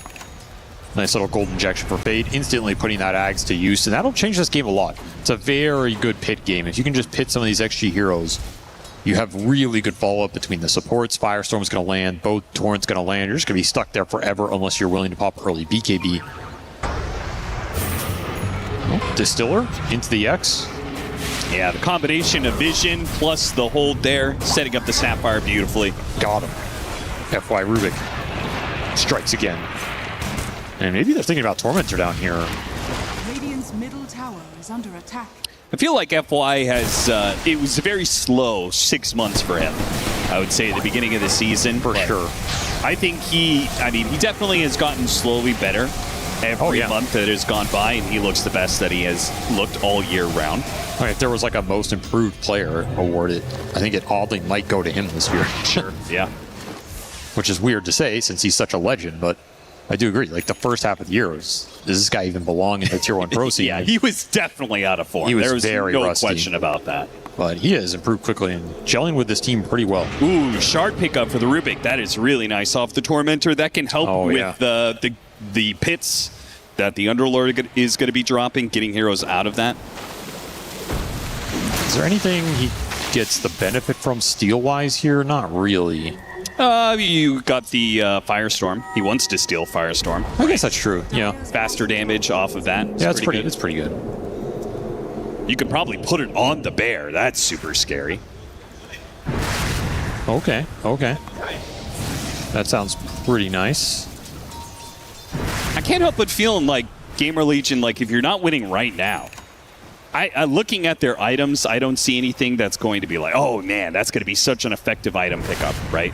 Lotus, next on the Necrophos. Kunkka catching the bear here, but once again, Kunkka is such a slow setup. Every single time he's able to get off the true form, it's not a fast kill. They can still get it though with the Reaper Scythe, and they do manage to do so. Get that pick off, and now kill the bear as well. That is going to feel really good on a lot of gold, and if they can kill Nothing to Say, it would teleport it into this fight. So much focus there, but the rest of Extreme Gaming didn't come in. Yeah, where's they managed the team? to kill the bear. They turn around, kill the Nature's Prophet. Where's the rest of the team? Very slow to react there. Either you just let Ame die and farm the map, or you respond instantly.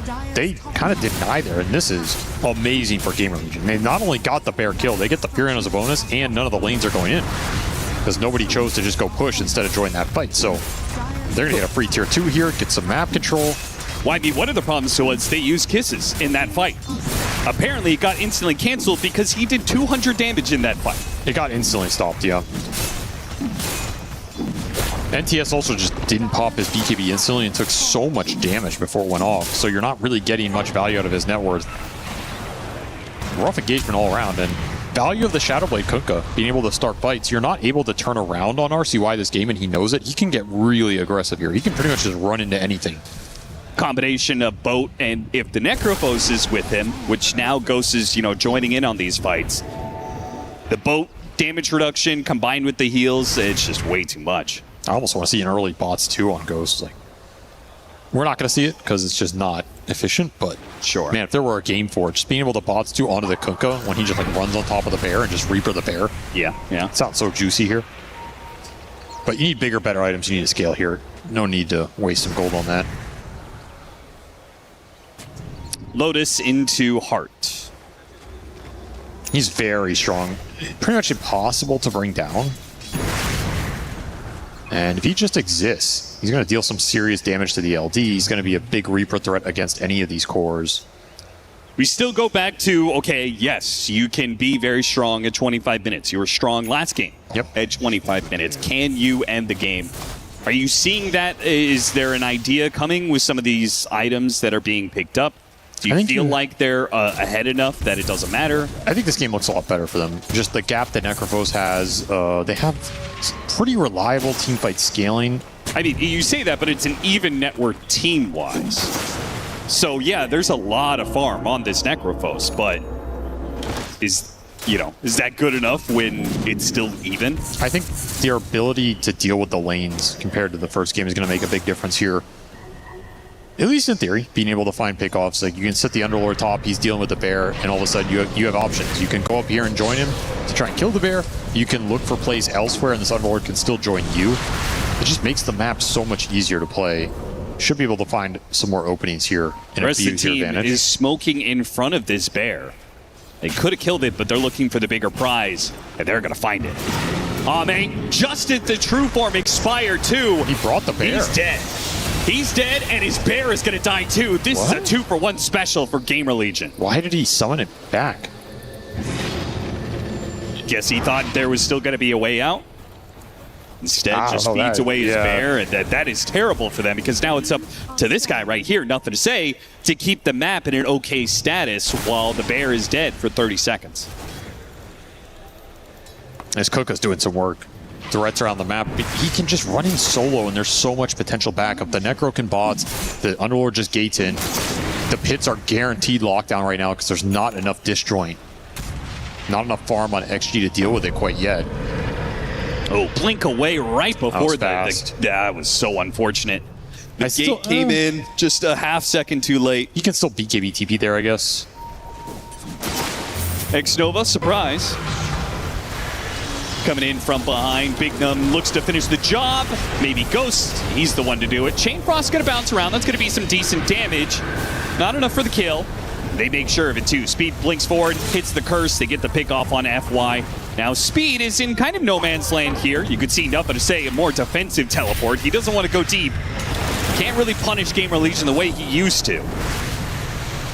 Just ensures that XXS stays alive. Map is starting to look a lot easier to play for Gamer Legion. They're getting the fights they want because they're able to deal with the lane pressure.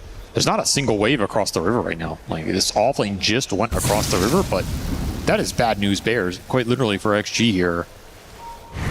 You do not want to be in map states like this. Your options become very limited very quickly. And yeah, you don't have the best objective taking, but at this point in the game, you have enough farm. The right clicks will eventually get the job done here.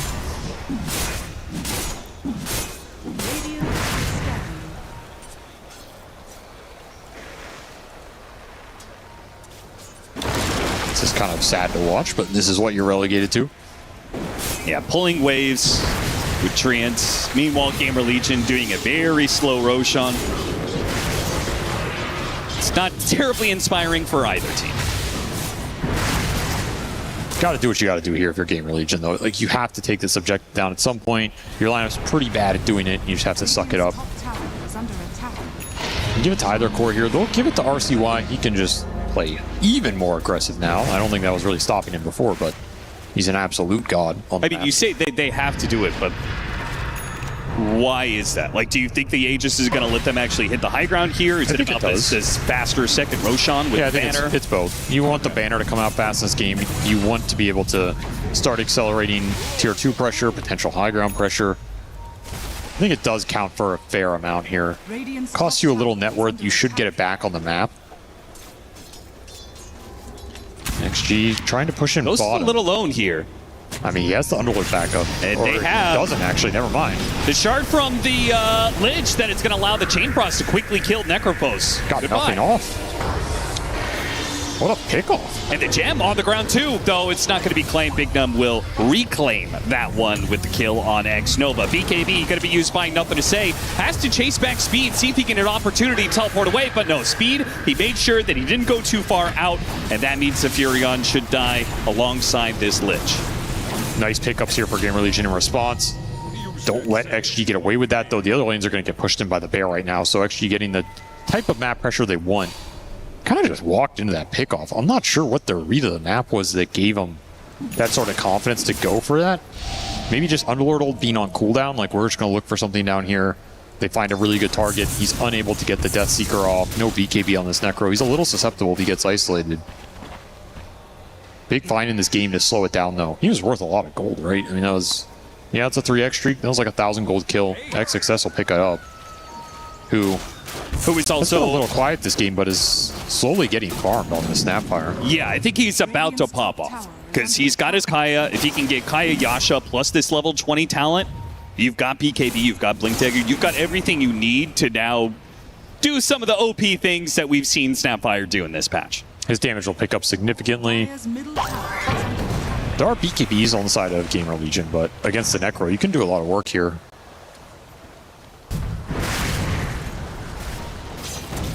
Aegis still up for 2.5 minutes. Game pretty much stalled out. Though you do get full map control vision-wise. There's one Dire Ward still up. The gem did its job. And you're still looking for Heart on this Necro. It's going to increase Ghost survivability by a large margin. You know, talking about that, there's probably a reason why XXS is having a bit of a quieter game. He is not super comfortable on the off-lane Snapfire. Only played it 6 times in his career before this. He's bronzed here. And Very he sus. has only won 2 of those games. Very sus indeed. Yeah. I think for them it was a flex pick, and then they just said, you got to take it for the team. Yeah. In fact, he has only played it once for 3 years. He played it against Rune Eaters, and that was the first time he'd played it since 2023. Back when he was on Team At. Big Tidebringer hit. Yeah, it's going to force BKB TP here. Get the Lich. BKB used on a core, pick off on a support. Not bad. RCY's damage is picking up. He's doing some work this game. They don't have great heroes to just man fight the Kunkka. He does have space for one more item, and then he'll be kind of soft 6-slotted. He can upgrade the Silver Edge. He abandons his boots at some point, but he's about to kind of get capped, which I feel like is fine. Gamer Legion, you just got to end the game in sometime this next 10 minutes, which seems very doable. It depends if he wants more damage or more survivability. If he wants Daedalus, that's probably your damage option. If you want survivability, it's Satanic. You could replace boots with, I guess, maybe just Silver Edge plus Sanjin is enough move speed. Maybe you can go both here. Divine Rapier is also tempting. I wouldn't say no to a Divine. I don't know if it's actually that good of a Divine Rapier game, though. Well, he doesn't really have the build-up for it. Like, if you're going to go Divine, you want Daedalus as well, right? Yes. So I his also current think, item set doesn't really fit that. I also think the way their lineup functions, it's more just about surviving. If you survive and you just play around the Underlord, the support spells, you will win the long fight off of just spell power. I think that's more valuable than I have to deal a bunch of damage at the start. Bear is going to get picked off here. They do have dust for it. Yeah, it's dead. See you later. And this is the kind of game that Gamer Legion could not play in Game 1 because they didn't have the heroes to play the map. For sure. Here they've got the Kunkka that can make sure they can always keep the bear in a spot to kill it, and they've got the Underlord to play the map. And it's a lot scarier to show on these waves for XG. Whereas all of that there was on Gamer Legion in Game 1. I think the Spirit Breaker played a big part in that too. This Rubik has not created nearly as much map pressure as the Breaker did. And we haven't really seen a single Firestorm steal. So you're not getting that value either, as Gamer Legion smoking across the map. They get to plant the Underlord top. He has Octarine. No ult for 40 seconds, so he cannot join the play right now. A little awkward, but Gamer Legion can take the fight anyway. Oh, if the Kunkka gets here in time, RCY. Oh, it would have been so amazing, but they're going to take the Tormentor. He knows about it now, but they have already gotten out with the rest of their heroes. Just gave up Lich for it. That is going to be a shard for the Lone Druid. Can be a really annoying shard in the right scenario.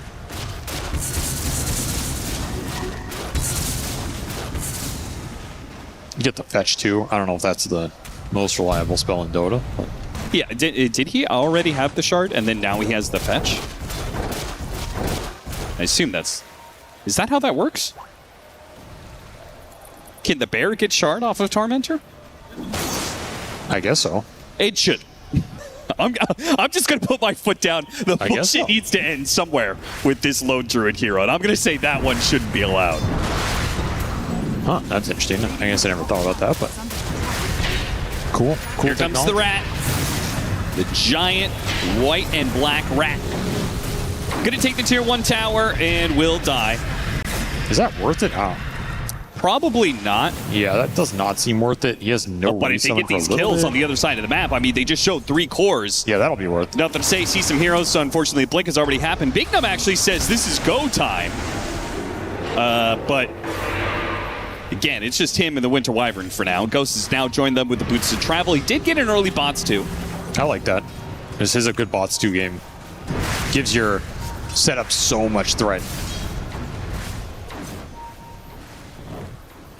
Just going into the Ags build, then he'll be fully online in terms of that late game scaling power. Now, this game's going to come down to some late game team fighting here. Whether you can get some good Rubik steals, land some good AoE from the on-range telekinesis. There goes Chain Frost. Unfortunate. Bounces over to the Ancients. Speed is likely to still die, though, as it comes back from the Ancients and finish off the Winter Wyvern. On the right-hand side, teleport away from the Lich. Okay. Very nicely timed for Mex Nova. Does a good job. Gets a kill and gets out. The rat action continues. Finding little openings here. Yeah, now that top lane is pushed all the way into the tier 2. This must be a very annoying series for Gamer Legion to play, win or lose. I hated being in these styles of games where you know they're just dodging you the whole time and the game's going to come down to like one late game team fight if you get it. Yeah, but you can't really have sympathy. They chose of course, to be in this position. Yeah, they did. So. You got to know what's coming. Shadowblade, Hydra's Breath, a Crystallis, and a BKB for Nature's Prophet with level 20. So we've got that lower cooldown, the Wrath of Nature. Starting to hit hard. Yeah. Not hard enough to threaten the Kunkka or the Necrophos, but maybe these longer drawn-out fights again. It's going to come down to the high ground push from Gamer Legion when it comes. And that's a position that the Nature's Prophet is pretty favored.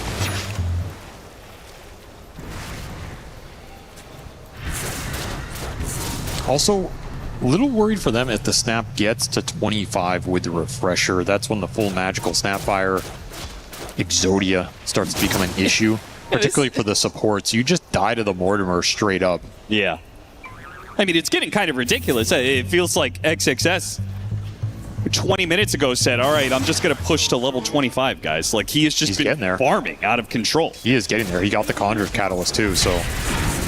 He's a monster in terms of the spell DPS here. Looking for the bear. Should get the bear. Oh, he has BKB. BKB will protect it. I don't think you can chase it down there.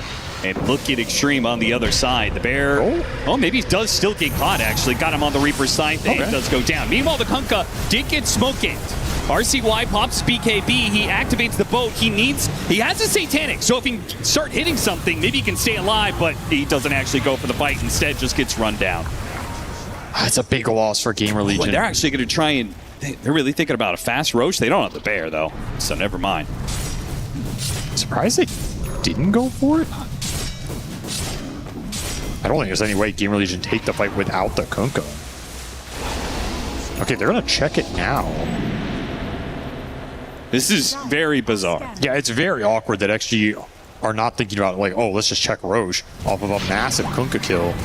This could really swing the momentum in this game. Now they're going to do it. Do Gamer Legion have a read to this play? Are they going to be able to punish the fact that XG didn't do this instantly? I feel like it'd be dead by now. The scan successfully hits some of these heroes rotating in, so they slow their roll a little bit. They're still They not don't want to get committing. interrupted right away, but yeah, Gamer Legion aren't even checking yet.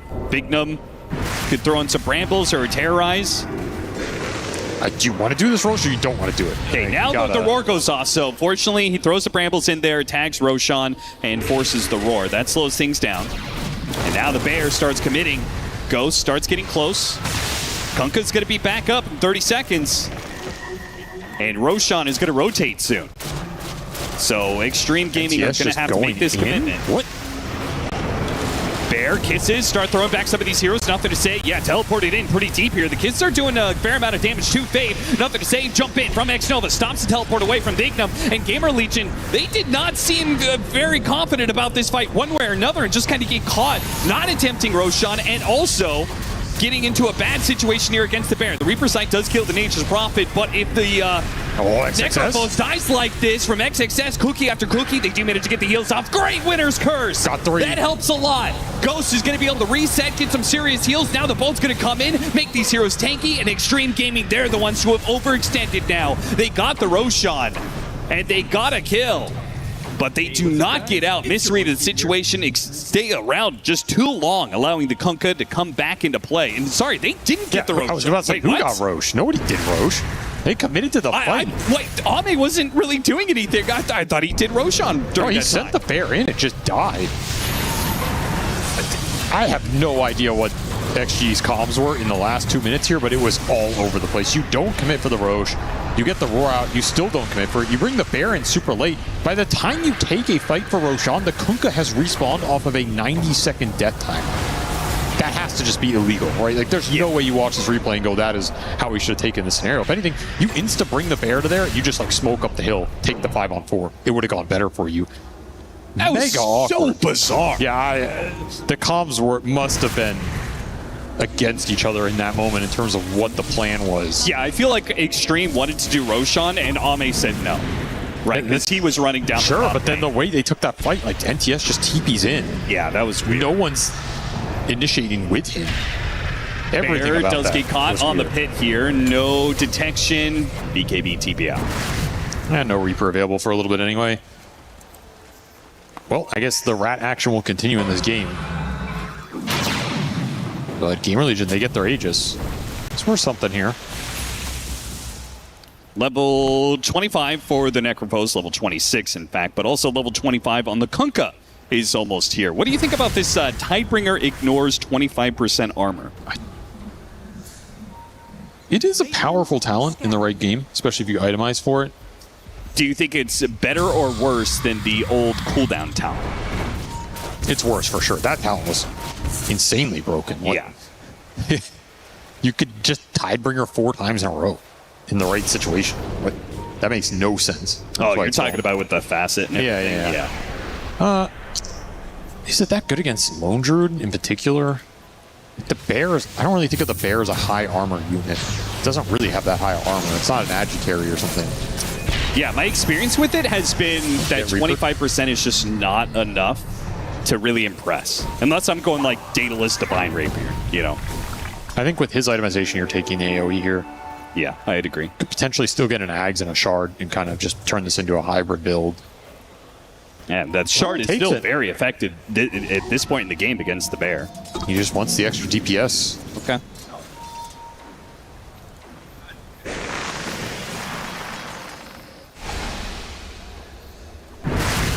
Man, he is so tanky.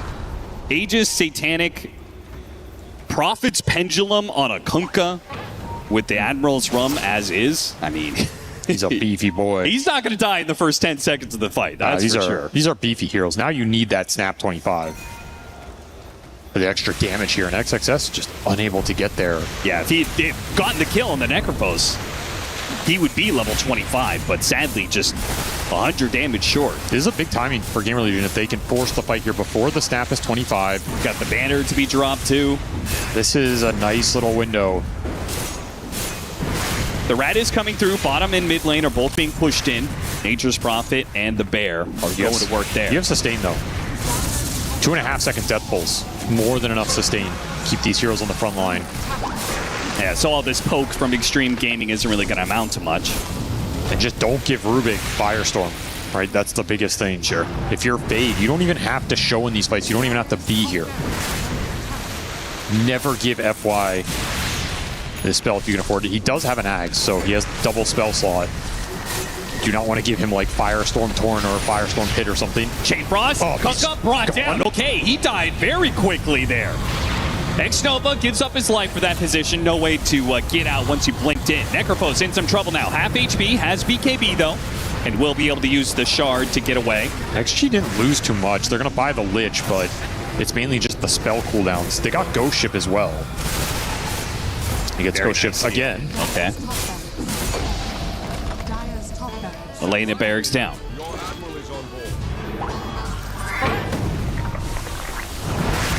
Well, this gives XXS just a little bit more time to get that 25.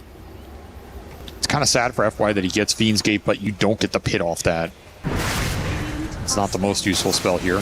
Yeah. Maybe you can pull some crazy map shenanigans with it, but you're looking for something else here. Well, that next push is probably going to be coming in fast. You do have to worry about that burst off the Lich Bull. You don't have Aegis to tank it this time around. Surprised at how fast that Kunkka went down. Yeah. And there might be Snapfire 25, plus Refresher, depends how much XXS can find right now. It's probably the biggest damage upgrade for XG. Coming in the close future. MKB for the Bear to get through this Radiance might change a little bit.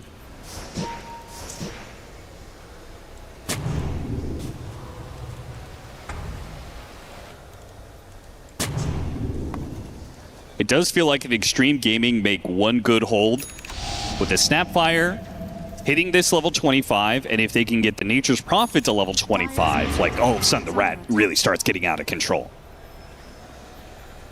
Shiva's is complete for the Necrophos, and it does feel like it's a big if, because if they can hold the Extreme Gaming, might be able to turn this game around, but this is just an overwhelming amount of team fight at this point.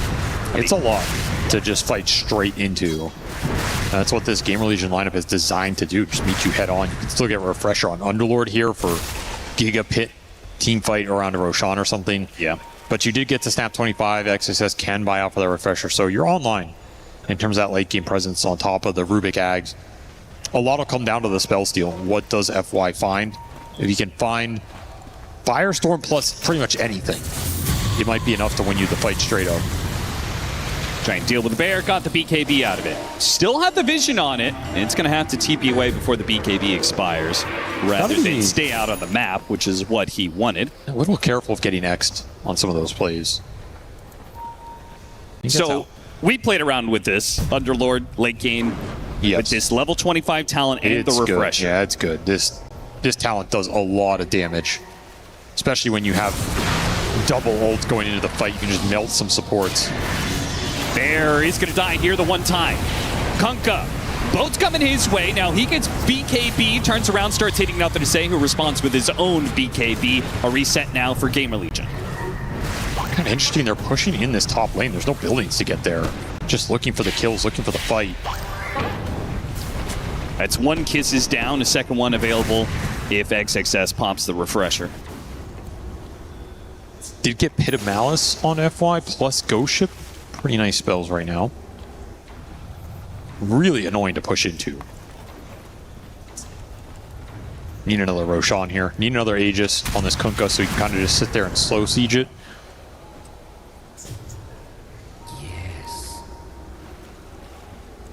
Gamer Legion do not seem overly concerned about the timer on them. And maybe they're right to be so, but I don't know. Lone Druid and Furion are such it's a lot of insanely hard to beat game heroes because of the way there's a unique way they could play the map. I also just am going to be a little worried for Ghost as we go later. I think Necrophos is a hero that can fall off in the ultra late because he's just very ult dependent. and his items, they don't give you as much mobility compared to a lot of their heroes when you're 6-slotted. You're also playing against 2 heroes that effectively have innate buybacks. The Bear has a resummon. You can even go Refresher for double resummon. Right. And then the Furion will always have buyback teleport in the fight. So you might end up in this scenario where you get a good repo on one of these guys and it just comes back. They didn't notice. They blink past, do manage to get the Sinister Gaze, but it's not a fast reaction. Ghost is able to get off the BKB. Now the fight is going to slow down. X-Nova's already dead to Ghost, chasing him down. Rubik's already dead to Fade, coming in through the gate. That was not the smoke gank that they thought. The kisses are raining in off the Necrophos. Look at all the heal coming out. The combination of the shard, it's not enough. They managed to get the Necrophos kill. He's down. Will he buy back for this fight? Look at the kisses. Bouncing forth, back and forth. Good God. This hero's absolutely insane. Snapfire. They do have the Reaper Scythe off the buyback for the Necrophos. Now he's going to chase down XXS as well. Ultimately, Gamer Legion will walk away the betters of this engagement, but Jesus, man. Snapfire is just insane late game. Dude, look at the death summary on the Kunkka. It's just, oh, what did this 4,000 HP Kunkka die to? Oh, he died to quad cookie Snapfire, dealing 4,000 damage. All XXS on the side. 13,000 damage done by the Snapfire in this fight. That is disgusting. And that's why we're talking about the level 25 with the Refresher. Cookie into blast, into cookie, into blast, into 2 more cookies into another. It's so what stupid, is that, man? With the Conjurer's Catalyst, splitting the damage on top of both of them. Oh, yeah.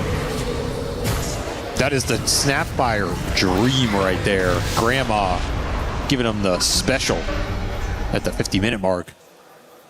I mean, so often X-Nova was doing some amazing work in getting these pickoffs in this fight, but that fight, both supports just get wiped out at the start, and it's entirely XXS carried that entire fight on his back and allows it so Extreme Gaming do not bleed out another lane of barracks. The weird thing is they didn't even really win the fight that hard. Yeah, you got the Ghost buyback, and he has to, commit that to come back in and salvage that, but it's not as if you also didn't lose some cores and didn't gain any map control, right? Oh, yeah, 100%. If XXS doesn't make such, like, 3 different core kills, they would be down another lane of barracks and on the precipice of losing the game. Instead, Gamer Legion kind of stall out here. 3 heroes running around the map trying to find some extra kills. Don't find anything. Their cores are finally back up, but so is Extreme. And there's still some objectives to be done. Next round of Roshan is up. Next round of Tormentor as well. I guess that's a little concerning for me, for XG. Like, I just didn't see the impact from the Bear and the Fury on there. No, your Snapfire effectively killed 3 heroes solo while, yeah, you're getting some tank in space, but that fight should look better if that happens. So you need to coordinate the point of attack. If they can find Ghost, he has no buy right now. Keep that in mind. Dangerously close to getting smoked on. He is also almost level 30. So the swing from this hero could be pretty huge. I just don't think level he can. 30 and the AoE damage he does, it's going to do a lot. Or he might just get picked off at the start from some Sinister Gaze Kisses combo. He needs Wind Waker. Dead for 2 minutes. He needs Wind Waker really bad in this game. It's pretty much his best opportunity to try and get out of the Snapfire damage. Bear is in, scouting some heroes.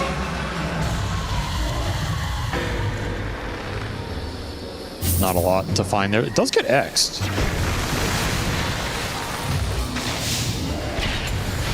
Bear is going to be tossed back. He managed to get the stun on the Kunkka, so RCY has to use his own BKB here. Bear versus Pirate.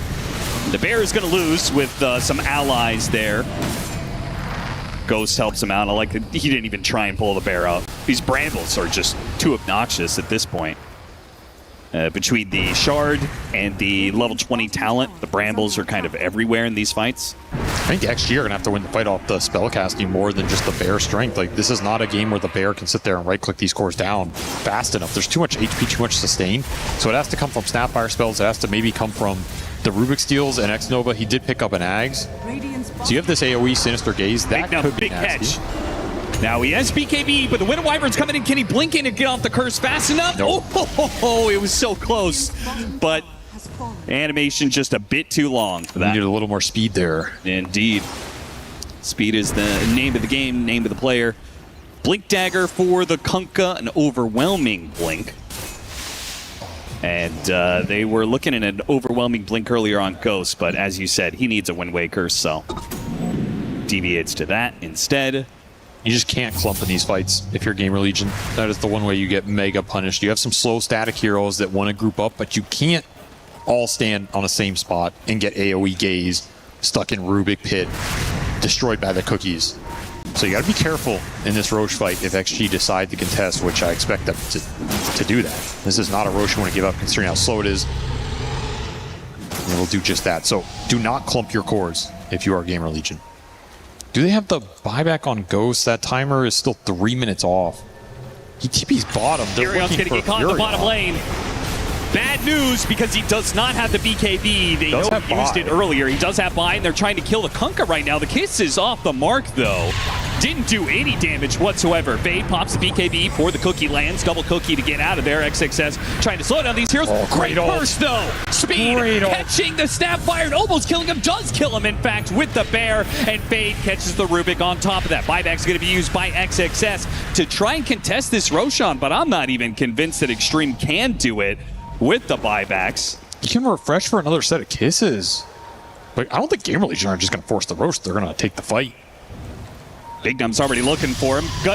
Caught in the Sinister Gaze, and now he's going to be chain stunned down by the cookies.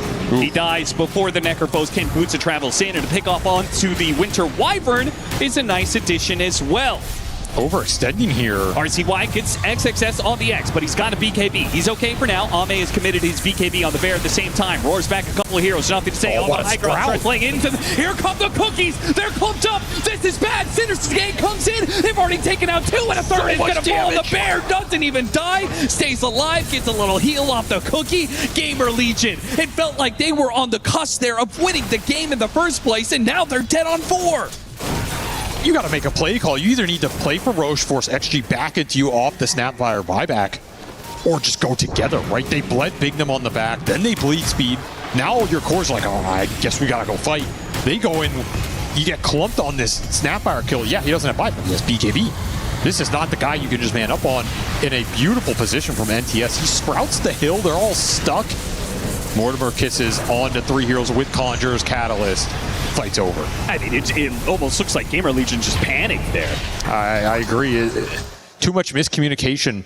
And it all starts with Bignum going for some sort of big flank kill. Like, again, are you doing Roche or are you looking for the kills? You had to all be on the same page in the same spot, actually take advantage. They have Roshan. They get it on the Furion, who spent the buyback to procure it. They were on the edge there and somehow salvaged that situation. And every single lane of barracks, it's just going to be worse and worse with the Furion having the level 25, able to teleport wherever he wants to. If they can get a couple of lanes of barracks while the Necrophos is dead, 45 seconds. I mean, they're going to try and save the buybacks because they have a tier 2 top, but it's going to cost them 2 lanes. Can they force? Can they go tier 4s and take a 5 versus 4? That I think is a little too difficult here. You want to get the tier 2 top and just threaten megas in a game like this. You don't have the buybacks to go for a play like that. You're also waiting for cooldowns. You want this Snapfire refresher to come back up. Like, it's such a big deal in this game. They get it through the back door so they can go straight to it, but the Necrophos is going to be up in 15 seconds, so Extreme are not going to be able to get megas without a full-on fight. And I don't think they want to push into the high ground to take that kind of fight. It naturally means you're going to clump up, something they cannot afford to do. Basically, neither team can afford to clump up. We saw what happened to Gamer Legion in that last fight. Kind of just nature of Necrophos. Your lineups always kind of clump around this hero. He can't just run in the fight solo and be a big threat. You have to push together, and it's been tough. Really tough for Gamer Legion. Wind Waker on Ghost might help him a little bit, be able to maneuver some of these sprouts and like stolen pits and brambles, this type of nonsense. But it's getting tough. There's a lot of gunk to get through. There's a bear hitting you. NTS has bought out for Nullifier, so that is on the field as well. Now you can truly isolate this Necrophos and just mess his day up. And of course, they can just wait in this game. They can wait for buybacks to come back up if they really want to play that style of Dota where you have Furion with buy, you have Bear with resummons and a refresher, you have Snapfire who can buy and bots 2 in. If they really want to wait the 4 minutes here, it's not that long. You'll have 60-minute items to get as well. Might be more confident that you have options on those 60-minute items than Gamer Legion. You have heroes that can utilize the Desolator, right? You have heroes that can probably utilize Regalia damage a little better. No baubles in this game, but I feel like the tier 5s are looking a little juicier for XG here. I mean, you also get an extra neutral item, right? You get one on the bear, one on the hero. I don't know if the hero one does much, but I guess... I mean, you start going late enough, at some point he's going to start building items for his hero, right? I guess that takes a long time. But yeah, technically, infinite double scale.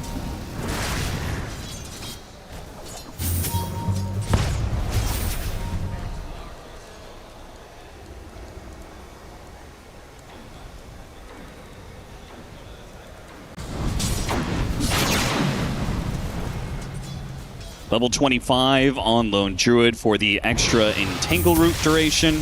Plus the bear is going to be doing amped up damage. Actually went the Demolish bonus damage. Interesting. These curses could be a factor here if speed can somehow land them. Now, he is level 25 himself, took the curse talent for the extra attack speed in the curse and has a refresher, so you're potentially dealing with double winner's curse with the bonus attack speed. It's a lot. If you can catch the Furion or the bear hitting somebody, they'll probably die. Yeah. That's tough, but in these late game fights, as it becomes more and more chaotic, it's harder for XG to keep that in mind, right? Like, you're not really going in these fights with your Furion trying to nullify somebody and focus them down, thinking about, am I standing just close enough to the bear or not to not get caught? Level 25 for the Rubik, opted for the Spell Lamp over the Curiosity bonuses. Doesn't have too many permanent Curiosity stacks anyway, so... Probably not worth it for him in this game.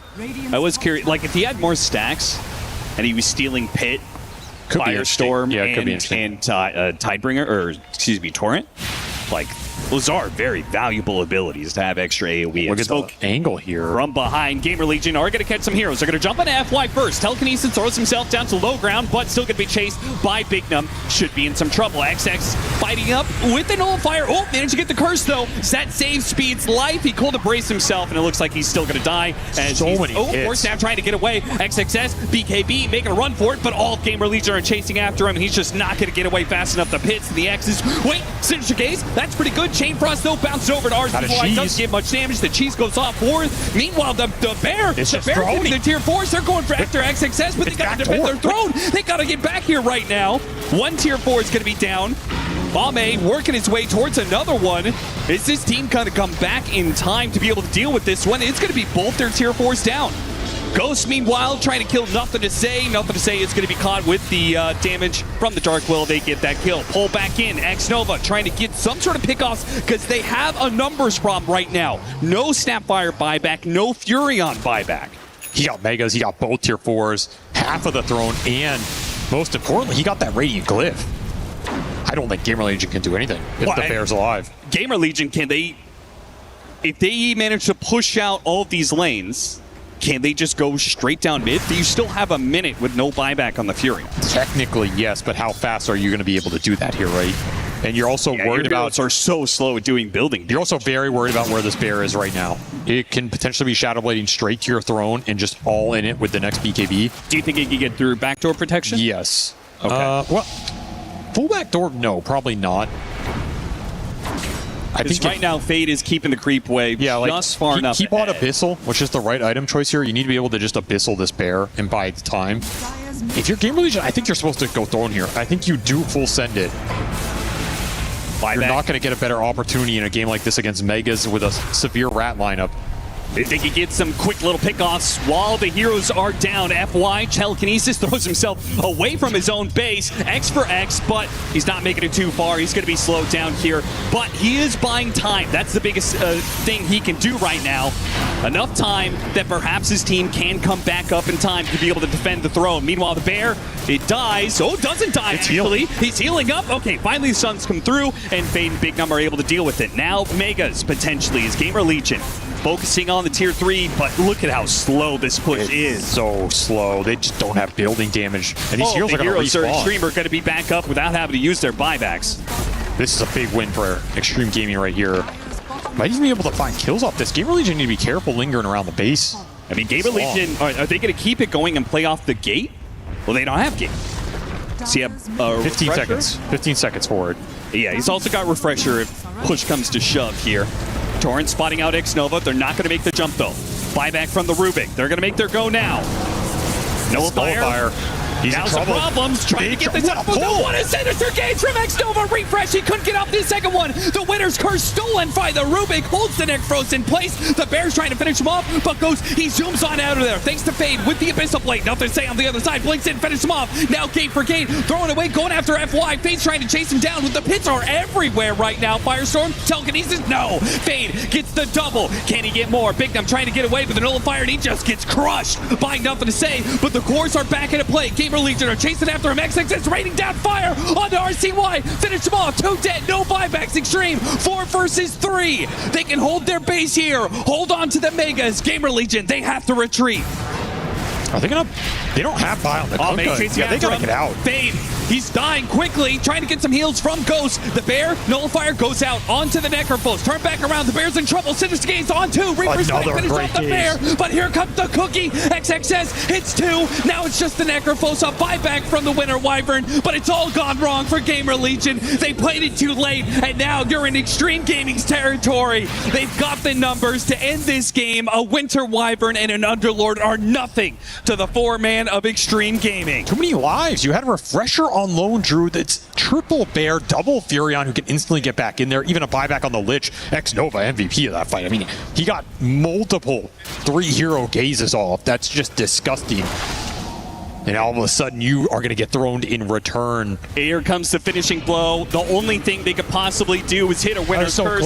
And look at Extreme Gaming spread out, not giving them the opportunity. They close it out, get the 2-0 over Gamer Legion. And honestly, a big factor there was we hit the 60-minute mark. Only the Furion got the tier 5 neutral, and he got the Desolator. Oh, man. So he had 2 lives with a tier 5 neutral compared to no one on Gamer Legion to be able to push with that advantage. Made a big difference there in terms of his DPS. That's a very close game down the stretch.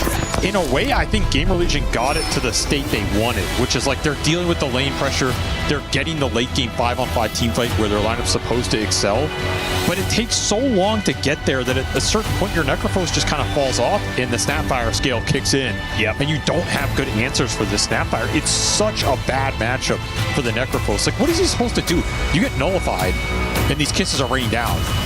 And then you're just dead. I mean, that's it. You can't outrun it. They're too fast. So, man, XXS picking it up in the late game there, but sick gazes from X-Nova. I mean, that was just devastating in the late game. A tremendous game from NTS. Like, we got to remember the first 20 minutes, he just held that game together, and then he ends this game 17-8-12, putting himself on the front line because they don't have a frontliner. I think that's another thing you have to understand about that XG lineup. Who goes in and tanks stuff? For the kisses to come through, for the gaze to land, for the Bear to pick his target, it has to be Furion. It's a very unnatural way to play the hero, but sometimes you got to just do it and get the job done. I think NTS played that game really well. Yeah, what a cool game to watch in the end game. Very chaotic, very difficult to find these little openings for the Gamer Legion supports, but there were moments there. Yeah, absolutely. It feels like a series that Gamer Legion came into it saying, we want to beat Lone Druid. They couldn't beat Lone Druid in game 1. I think game 2, they did beat Lone Druid. They just didn't beat the rest of Extreme Gaming. That's the issue with the heroes. Even when you can deal with the Lone Druid, he creates so much space, he occupies so much of your mind. Yeah. Can you deal with everybody else on top of him? Like, I feel like this whole game here is worrying about the Bear, and it's the other heroes killing you. Yeah, with that moment where 3 cores are fighting the Bear, and all of a sudden the kisses start raining down, they get wiped out because of XXS. Yeah, you killed the Bear. Who cares? At what XXS cost? Wins the fight. Yeah, at what cost? And the issue is this hero has 3 lives in the late game.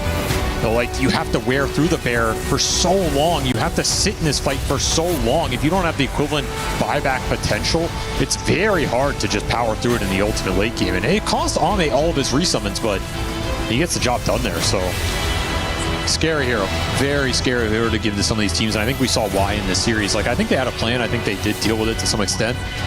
But that still just beats you anyway.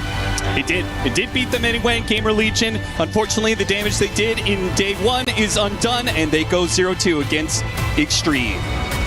Thank you so much. Yes, I am here with Nothing to Say and June. Thank you so much for coming, June.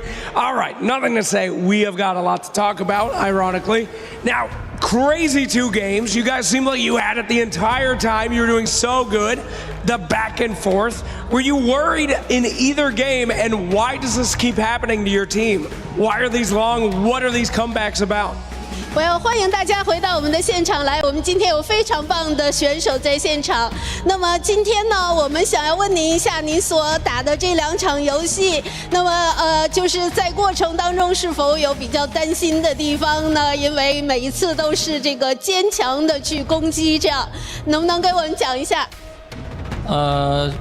就是他们前期阵容会比较强一点嘛，所以我们就想着把游戏拖后就能赢。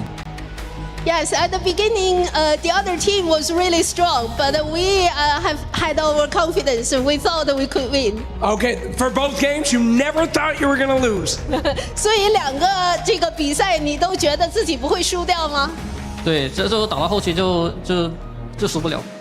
Yes, that's right. And the more I play, the more I have confidence I have. That's my boy. All right, fantastic. I want to talk to you about game 2. Your Nature's Prophet held everything together, but I would say you were the MVP. Do you think that someone else was the MVP? We saw some great Lich ults in the late game. Ame, of course, doing great. Who was the best player in game 2?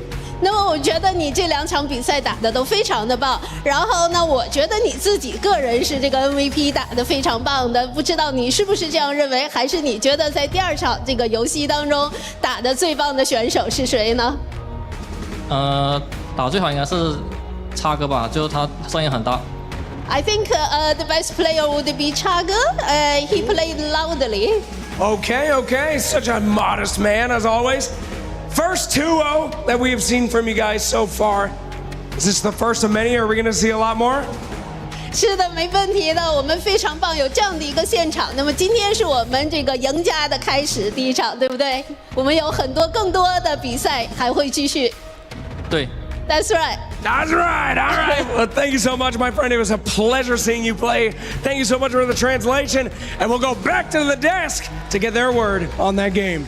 非常感谢大家。那么我们要看到 We got a lot of words about this game, as this was such a fun one, a unique one as well. I don't think we're gonna see a lot of Lone Druid being let through, but Gamer Legion did it 2 games in a row, and they felt like they had the answer, definitely. So Lacoste in game 2, they had a good grasp on it. Yeah, I also gotta feel a bit bad for Gamer Legion because how this second game ended, because they had it in the bag, they were making all the right moves, they were making all the right moves in the draft as well with the adjustment and everything. It just didn't work out. It was a little bit chaotic as well. NTS, he played an amazing game on this Nature's Prophet. He was all over the place, kind of single-handedly keeping them in the game for the first good 20-25 minutes, making sure that his Lone Druid, he's getting the farm until Snapfire comes online. And I think we are also going to be seeing quite a lot of Snapfire bans and also a little bit more respect given to this hero, considering what the hero can do. We've seen some insane amount of damage in the late game. Yeah, I mean, I don't think I've ever seen a Snapfire in a fight. I mean, with the refresher, you've seen it, but with the cookies and getting 2 people, I don't think I've ever seen him leapfrog 4 times. It's a full bag of cookies. That's it's like, so... yeah, I had enough. I can't fit in more. And she's like, eat. Like, here's one more. It's like your grandma, you know, and just you gotta eat. It's super silly. It's stupid, and then the worst part when you play against is like the first cookie you tank, you know what's coming. You're like, oh no, here we go, and then 1, 2, 3, you're just like, get me out of here. Like you feel like just standing up and just leaving the game. You know you're gonna be stuck there for 8 seconds or 9 seconds. It's really like a hero. That is also what makes the hero so strong. Is it's dominant laner. The first Snap ulti is a tempo control from the very early game, and it scales absurdly in the late game. It really does. Lone Druid also scales pretty well into the late game.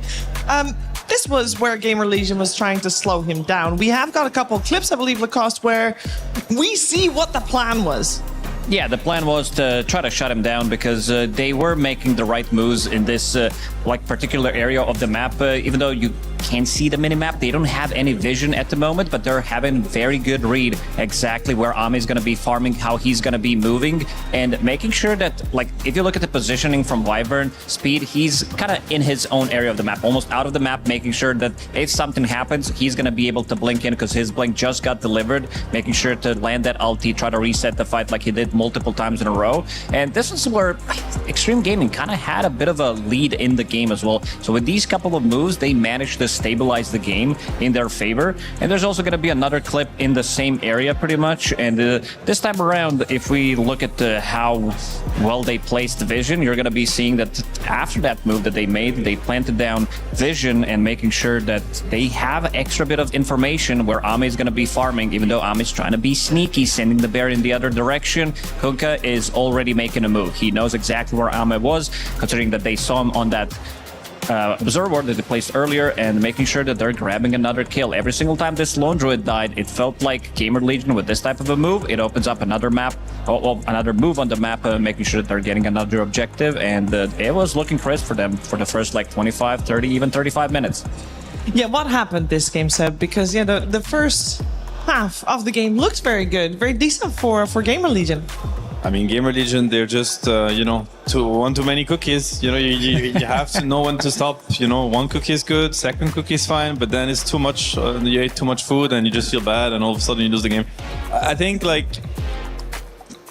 to me, both drafts from both teams in both games, actually, there were some really strong and interesting ideas, which I think we're going to see more in the tournament, but maybe the bigger picture, not 100% completed. I think both teams have adjustments to make. Like typically in this last game, Underlord proved to be really good against Lone Druid. So did Necro.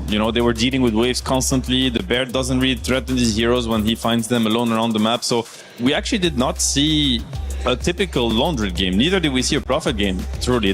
Tier 2 towers were up 40 minutes in the game. 3 Tier 2 towers. Against Lone Druid and Prophet, 6 slaughtered, you never see that.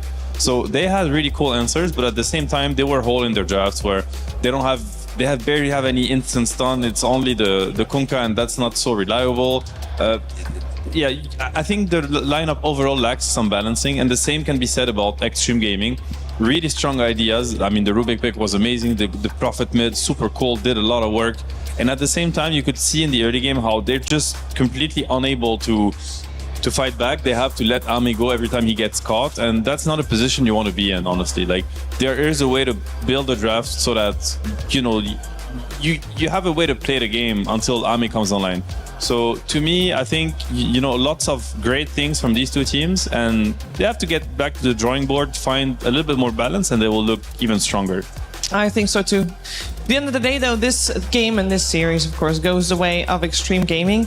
And of Extreme Gaming, there's only one player that you can really call the MVP. Nothing to say on his Nature's Prophet. Had a phenomenal game as he got his hands on their last pick, Nature's Prophet. It seemed to work out Lacoste extremely well. Yeah, they needed a hero that's going to be buying them a little bit more time, but also doing fairly well in the lane. He lost his lane, but also made all the right moves, ganking the side lanes between 6 and 10 minutes, kind of constantly getting the Spirit Vessel relatively early on, shutting down Necro. His farm, I think he killed him once, maybe even twice. Great against Winter Wyvern as well. And also, itemization-wise, when you play against Nature's Prophet in the super late game, there's his Q, his Sprout, it scales insanely well into the late game because you're running out of slots. And same thing can be said about Lone Druid, because you're playing against this Shadow-Bladed Lone Druid. You need to have gem, and a lot of the times you either lose a gem or you don't have enough slots, especially on the cores, so you don't even see him coming in at we say it a lot.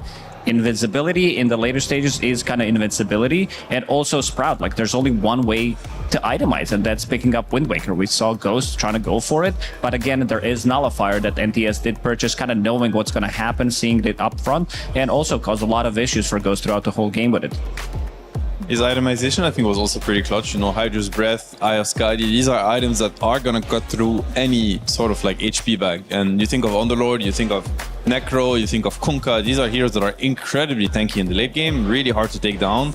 But he found a way. I think he showed a lot of creativity because obviously he's known for other heroes. He's known for Pango, Ember Spirit. It was first phase ban, so he's getting a lot of respect also and being targeted from the get-go. And again, it's that's also maybe why Ame got to play Lone Druid twice. Why is Ember Spirit first phase banned? Then you have to pick your poison, and today they picked that. I'd rather lose against, I'd rather play against Ame Lone Druid, obviously. But, so I think he impacted the game before it even started. There's another person that we haven't mentioned that much yet at all, but definitely very present in the game. I'm talking about the Lich, of course. Lenovo played a really good Lich. It's not a hero that we see that frequently, Lacoste, but I think he made a great case of it maybe coming out more. He did. I mean, there was a Lich meta. If we go a couple of tournaments back, this hero was, I think it was BB Team who kind of started this trend, and everybody started to copy it. And we are seeing it more, especially at the later portions of the game. If he is the one who's not going in, waiting until the BKBs are down, Lich is going to be solo killing pretty much any hero on the map post BKB, or if they can use it before with the extra bit of a follow-up stun. Xnoa, he did an amazing job. Also got enough farm with the refresher. We saw that like one attempt where he's blinking in, getting 3 of them, pulling them, then refreshing, not getting the secondary pull immediately, but also like he's the type of a guy that will scale. Whether we're talking about him playing his like signature Phoenix or like some of these more like niche heroes, he definitely does know when to itemize for the team and when to itemize for himself, go a little bit more greedy just to get the value out of it.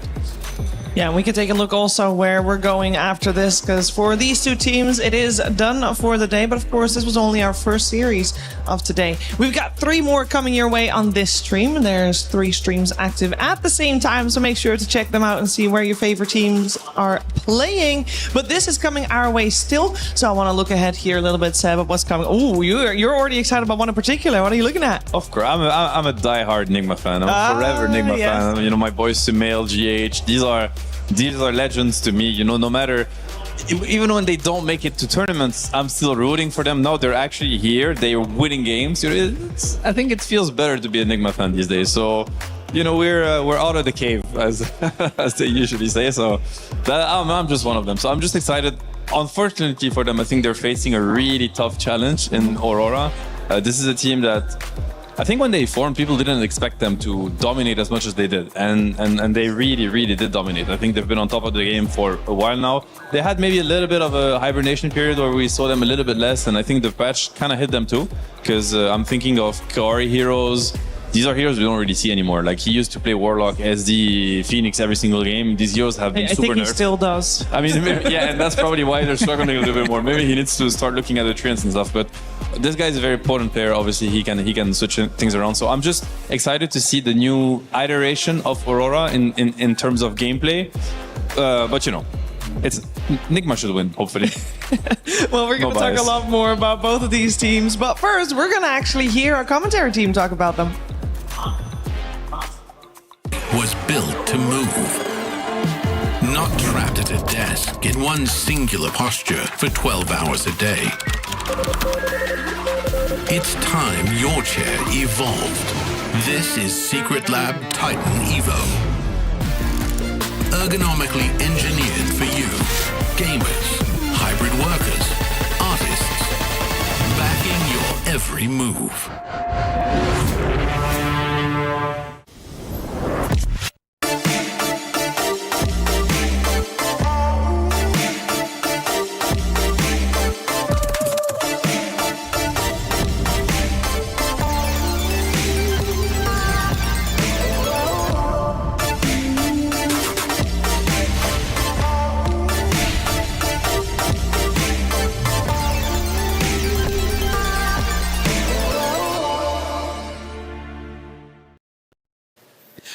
A fan favorite team is about to play in a matchup against Nigma Galaxy. That's right, everybody's favorite team, Aurora, is about to match up against Nigma Galaxy. Sumail, some legends on that team, but really, the creme de la creme, it's Aurora. Right, Avery? Nightfall coming in to bless us, perhaps with some signature Nightfalls.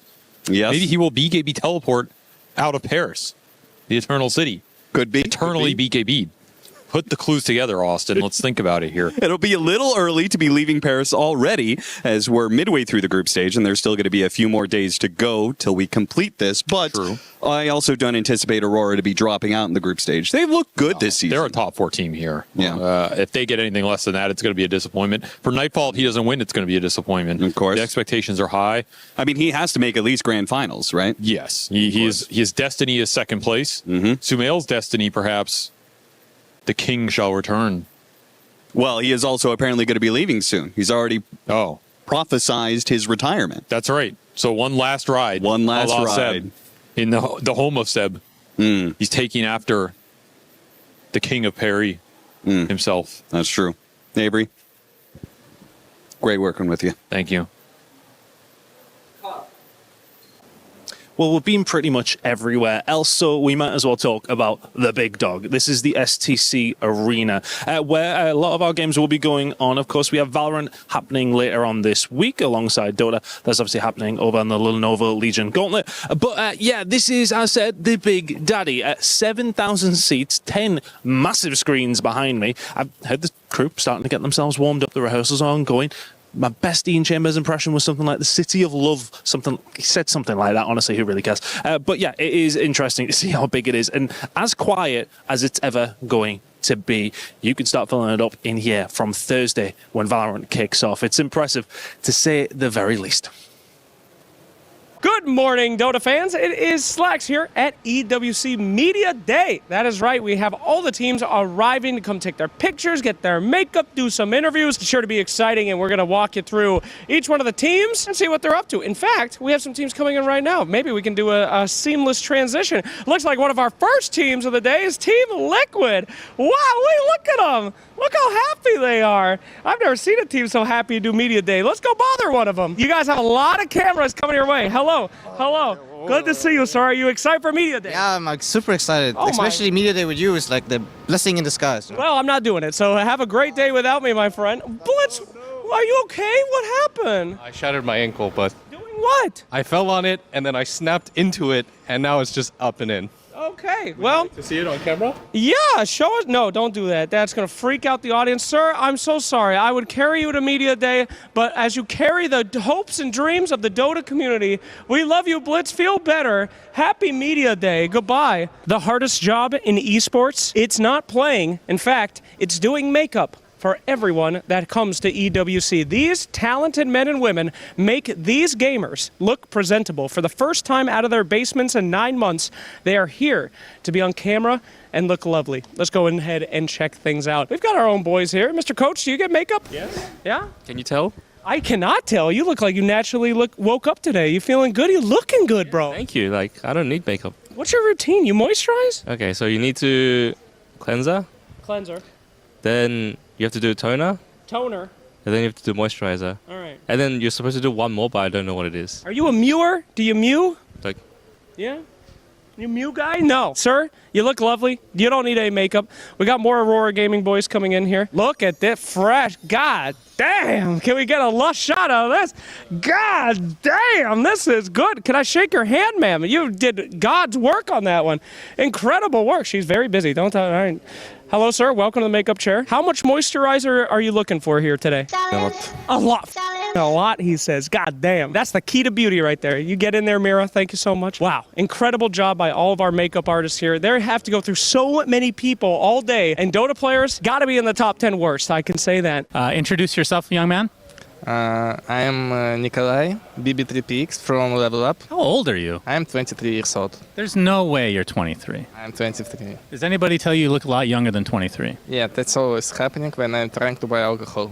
Oh, do you buy a lot of alcohol?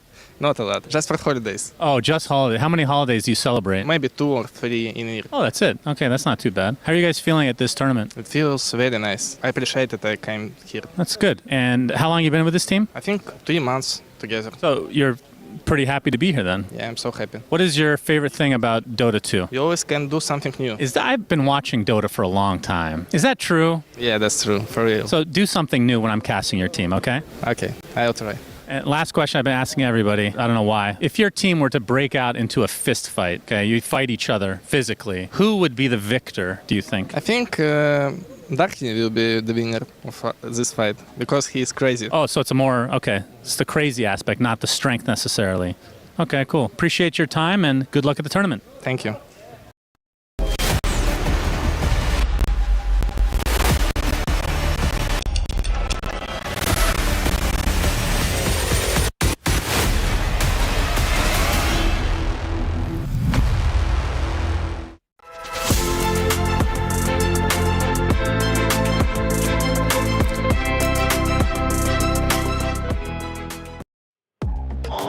Welcome back. You are watching Dota 2 at the Esports World Cup, and we're live from Paris, and we're in for a good one with our second series of the day. Enigma Galaxy taking on Aurora. I think Lacoste, this will be a good one.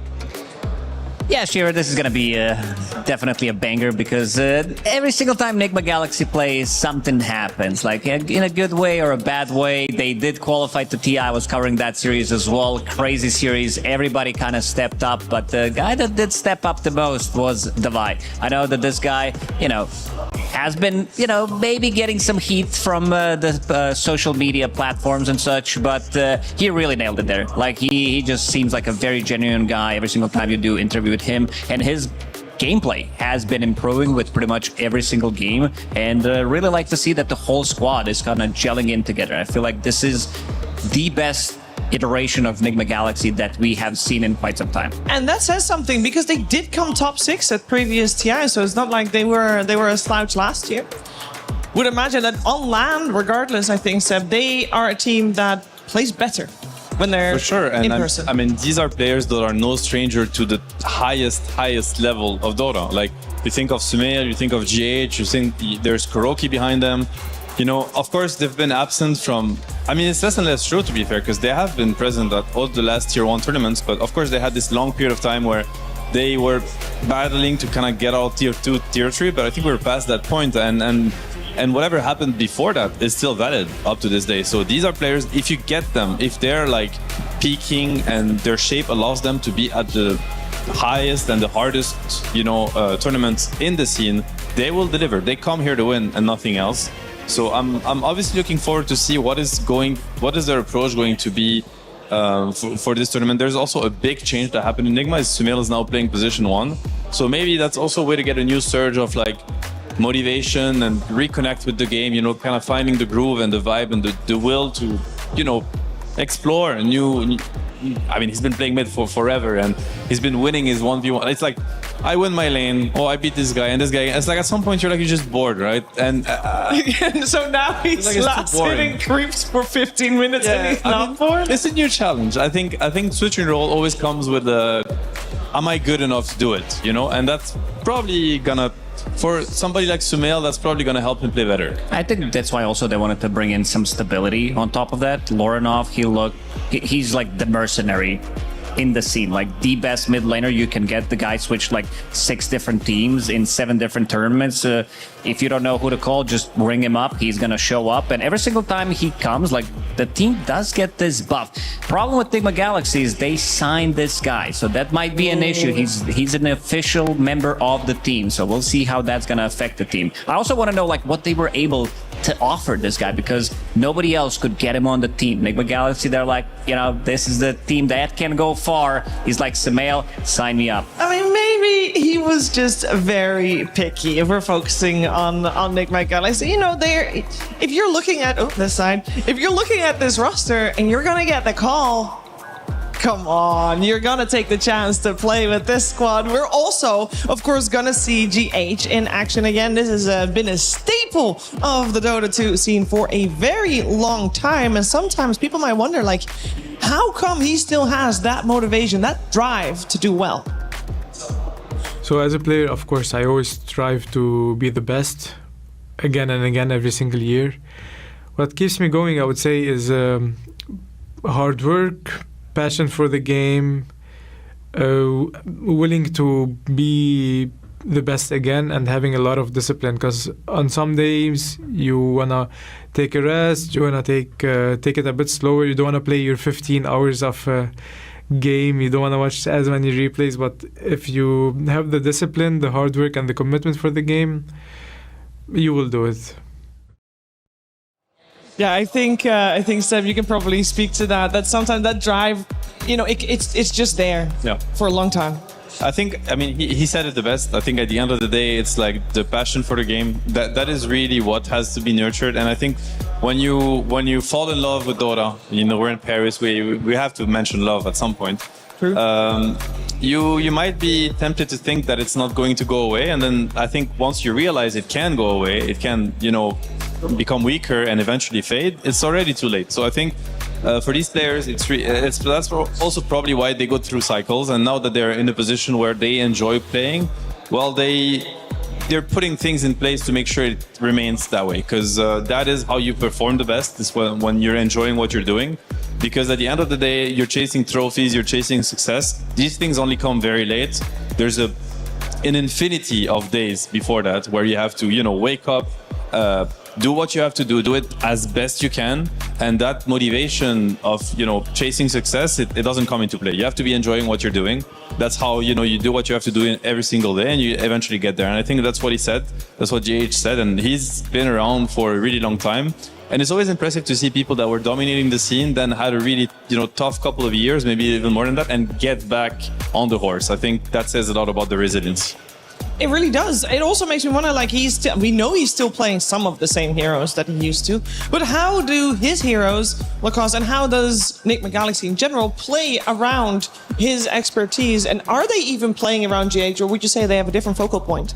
I mean, he's been very stable. Like, his transition from position 4 to 5 was, I was a little bit sad, I gotta say, knowing like what he was able to do on, like, he's like position 4 heroes that he was shining at, some like Earth Spirits and such. But now he's a bit more tame. Like, he's a bit more stable, I will say, where he is playing his Wisps, still playing it, Bane, Phoenixes, stuff like that. But I think, like, with the recent changes, there's also like them not having Noob on the team, now having Devi.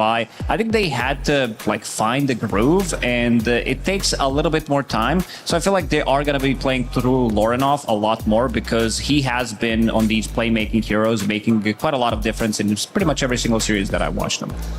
Yeah, and on the other side, it is a team that already has found their groove. I'm talking about Aurora. This is a squad that during this season, they had a couple of substitutes in some of the tournaments, but overall, 3 grand finals they were in. Unfortunately for them, not a title. They left at second all those 3 times, so definitely something to prove coming into this. And coming into this match today, we are going to listen to Kaori, who Purge found. Hey, I'm Perch here with Aurora's Kaori. Is that how you say it? Kaori? Kaori. Kaori, sorry. Close enough, right? So you guys have had some really solid results lately. You've got a bunch of second places. You got a 4th place most recently. I assume it's very difficult to be that consistent in your placements, right? Like, there's so many good teams right now. Yeah, I would say there's a big competition right now. And it's hard to be like top 5 teams like for a long time. But you finally found some consistency. Like, I feel like Aurora as a team struggled a little bit in the past, but lately, you guys are one of the best teams. I mean, it's very respectable. Yeah. You probably want more, though, right? Yeah, but nice to win. Yeah. Some tournaments. Yeah, that's for sure. So what's it like right now competing, since there are so many good teams? Does it just feel like a grind sometimes? Do you feel pressure because you have to work harder? Like, what's the emotional aspect like?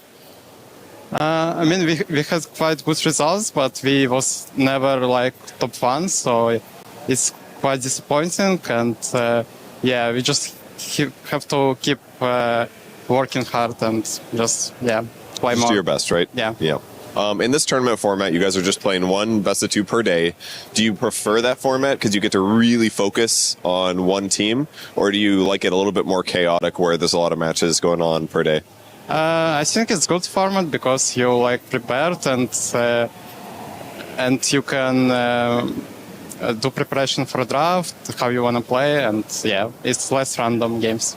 So how are you feeling in this tournament as a whole then? Do you guys have pretty good confidence right now since you had a good start already? I mean, I would say, yeah, have good confidence. Okay. Well, I thank you for joining me for the interview, and good luck in your matches. Thank you, thank you.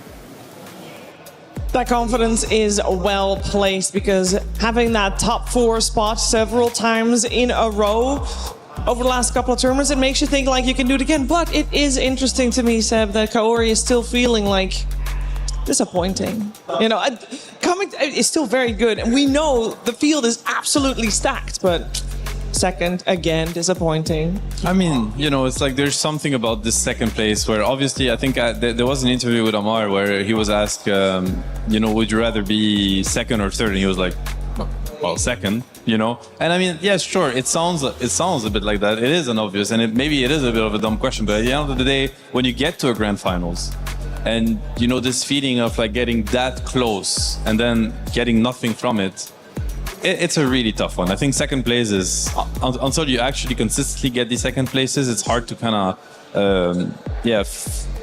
understand how painful it can be. So I see where he's coming from, and also that they know that they have beaten teams that have taken these trophies, so they know they can be the winners themselves. So Apart something from is holding one player. them back. Apart from one player. Yeah, I think Nightfall would really like to win. Oh, he would. I think there's a very good comparison. I mean, he was playing part of the team when team was also not winning. That was BB team, who managed to break through that barrier and actually get some tournaments wins under their belt. And it seems like Aurora are kind of feeling the same thing, but slightly more consistent. Like they're getting more consistently into the grand finals, not lifting the trophies, but a lot of hope in this team. I feel like when this team has been formed, I didn't really expect team to do so well. I would kind of put them maybe in the middle of the pack, but the team kind of gelled so well together and relatively quickly that they just became a powerhouse. They really did. And so far, I mean, for both of these teams, they have got a flawless record. There's only one series played so far, of course, but both of them have a 2-0. So, you know, for story's sake, two undefeated teams going up against each other, who will come out on top? Maybe you know who will come out on top. You can put your prediction in on the Esports World Cup website. Make sure to check that out. Put your pick'ems in and tell me who you think is going to win. I know, Seb, you want to say Nigma Galaxy is going to win because that's what your heart's telling you. Is that what your head's telling you as well? No, my head is a little bit more, thought through, thankfully. So no, if my head has to, put the, the prediction, I would say it's going to be a tough one. It's probably going to be a tie. I think the one thing with Nigma, I think Aurora is a team where they're very, very good at playing the meta. Like they know exactly what's good, what isn't. Their execution is going to be close to perfection. They're going to play their lanes properly. They will be efficient. They will hit their timings, execute them. Nothing. It's going to be very impressive. But Nigma on the other side, you're kind of forced to play Nigma's game when you play against them because they have their own ideas on what's good, what isn't. I think especially like a safe lane like Sumail and GH, you don't really know what to expect. They're gonna come up with some weird stuff that they will make it function. So is Aurora able to, adapt and be flexible, agile enough to deal with Nigma? That is where I think they can be surprised. Else, I think it's fair to say that they're the favorites going into the series. Yeah, I kind of agree. I also, Nigma, their games are always a roller coaster of emotion, what's happening. It's kind of never clean. They do make slightly more mistakes compared to Aurora, but I want to see if that's going to be the thing. I've been covering them in the European qualifiers. Their drafts, they look pretty solid, and the squad looked like they took it to another level because they took it seriously, knowing it's that time of the year, it's the money time of the year, it's EWC, it's TI. It seems like they are in a good shape right now to potentially cause some upsets.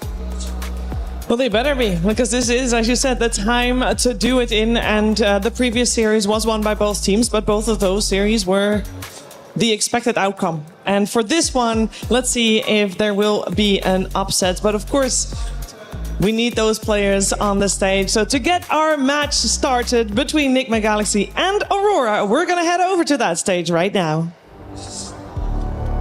Thank you so much, Sheever. Yes, I'm here with Milos. How you doing, bud? You feeling all right? I'm doing great. Honestly, it took me a little moment to recover from Gamer Legion's Game 2 against Extreme, but fair enough. Extreme are going to be happy with that. Gamer Legion may be back to the drawing board to lock things down halfway in the game. Yeah, they might need to go back to the drawing board. That was as a Gamer Legion fan, not the best time I've ever had in the world, but hey, you know what can you do? We will see them again. It is no promise, just the group stage. Got to get that out. But I will say one thing about both these teams, both 2-0'd so far. Have not lost a single game. Somebody got to lose here today, my friend. And I'm sorry to say this to both Falcons and BB team. This might be the big game that we've been waiting for excitement-wise. So let's bring out our squads. First up, it's Nigma Galaxy.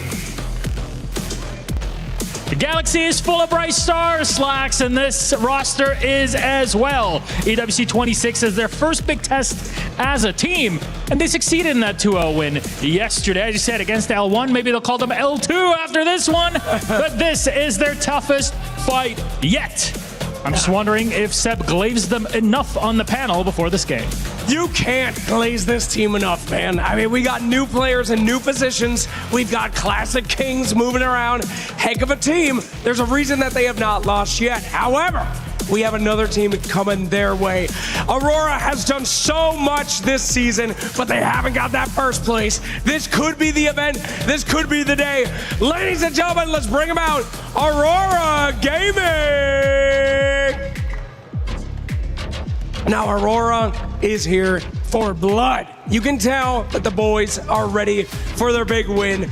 If they're gonna do it, it's a great team to do it against, my friend. So many classic players. We will see if they can take it here today. Big challenge for both of these teams, and this might determine who holds on to first place or really who can bat against Liquid later on. This group is tight as a drum between three teams fighting for 2 spots at the top. Pretty crazy if you ask me. Gents, please, Aurora, Nigma, place your keys. Get ready, my friends. It is time to do battle, Slacks. And I think I'm very excited for this one. Let's end it then. Our panel is set. Our game is ready. Let's get it on.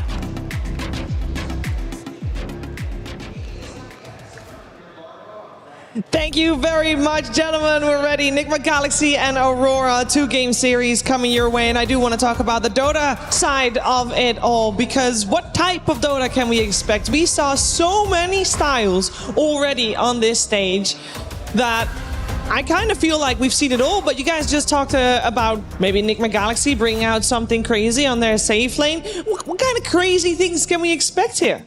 It's just that these are players that they're very oppressive to play against. Like, you think of Sume, you think of GH. They're not here to get the last hits and, the gold, the XP. They're here to get you too also. They want everything. They want the gold, the XP, they want to kill you, they want to get your tower. They will take as much as you give them.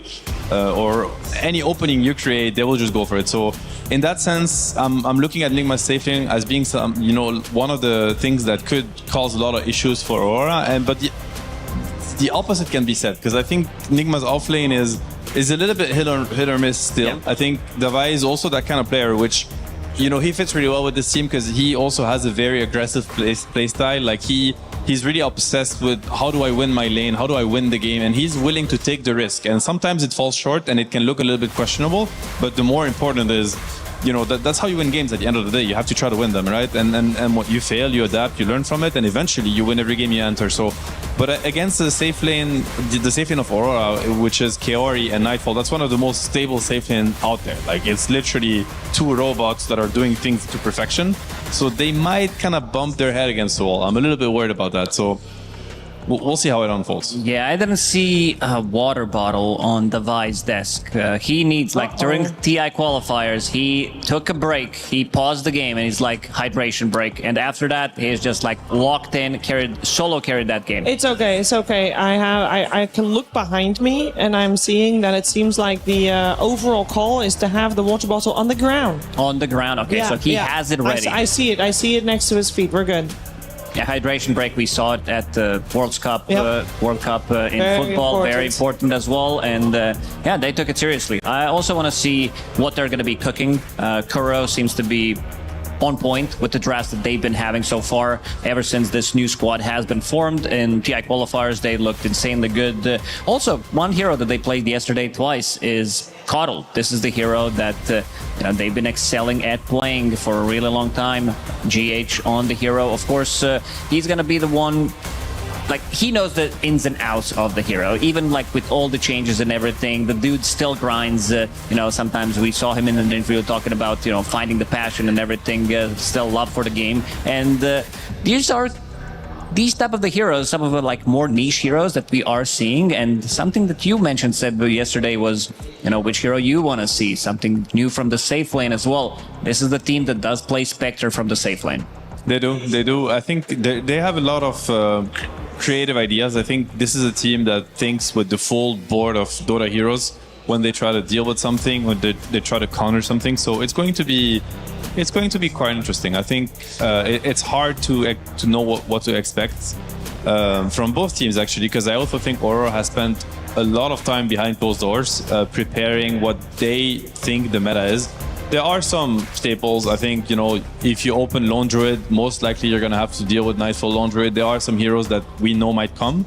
But besides that, it's, you know, I'm ready to be surprised. And if I'm not mistaken, Lorenov has been standing in for Aura, right? He has stood in for them. Yes, he has. So that's also something to factor in. Like, he knows them really well. Like, he's been part of that team, and they had a really good run, I think, when he stood in. I don't remember exactly how far they went, but that was one of the most impressive performances they've had back then. And people even got a little bit worried for Mikoto. It's like, well, how do you fill these shoes now that he's showed such a strong performance? Obviously, we know how that ended up. It has, you know, absolutely no problem. Mikoto really showed that he's also, you know, the highest caliber of mid laners. But they did come second that time at a Dream League, so which still very good. Is a very strong placement. I have a very important question as we see all 10 players on stage with their coaches, and I've noticed that they're all sitting in the same order. They got the mid laner in the mid, they got both side lanes in like the same position relatively. Is that intentional? Is that like set? I mean, this is the dynamic of Dota, right? It's like you have the people that lane together. You want to have them seated together, and then the mid laner has his supports on the side, because the dynamic goes where mid laner plays with supports a lot. You know, rune control, that kind of stuff. So I think it's pretty standard. And we can take a look at some of the bans. Of course, removing Coddle that we mentioned, the GH-IO, and Viper. There were a couple of games where Lorenov completely took over the game by playing Viper. He is the lane dominator, going for a bit of a different build, like we've seen players, you know, try things out. What works the best? He goes for double bracer, boots of travel, kind of dominates the game of his own, takes over the map. And Darkseer, as a response to Shadowfin, we've seen it now like 4 or 5 times, and it looked very, very good every single game, in the mid game, in the late game. In the laning stage, it seems like he does struggle a lot. So I want to see if maybe some of the teams try to test out some new things with the more like creep skipping or just trying to jungle, because it just doesn't feel that playable for the first like 5-10 minutes. You know, this Darkseer SF, it's hilarious. Like, because I feel like we're at a point right now of the tournament where SF players are like, I don't care about Darkseer. And Darkseer players are like, SF, give me Darkseer. So somebody's gonna be wrong. You know, at the end of the day, somebody will be wrong. Is it the SF players or the Darkseer? I don't know. But nobody agrees with each other, so they're gonna have to play it out until we get a conclusion. Do you think that because of that, the first step to that would be, okay, we'll switch Shadowfin mid instead?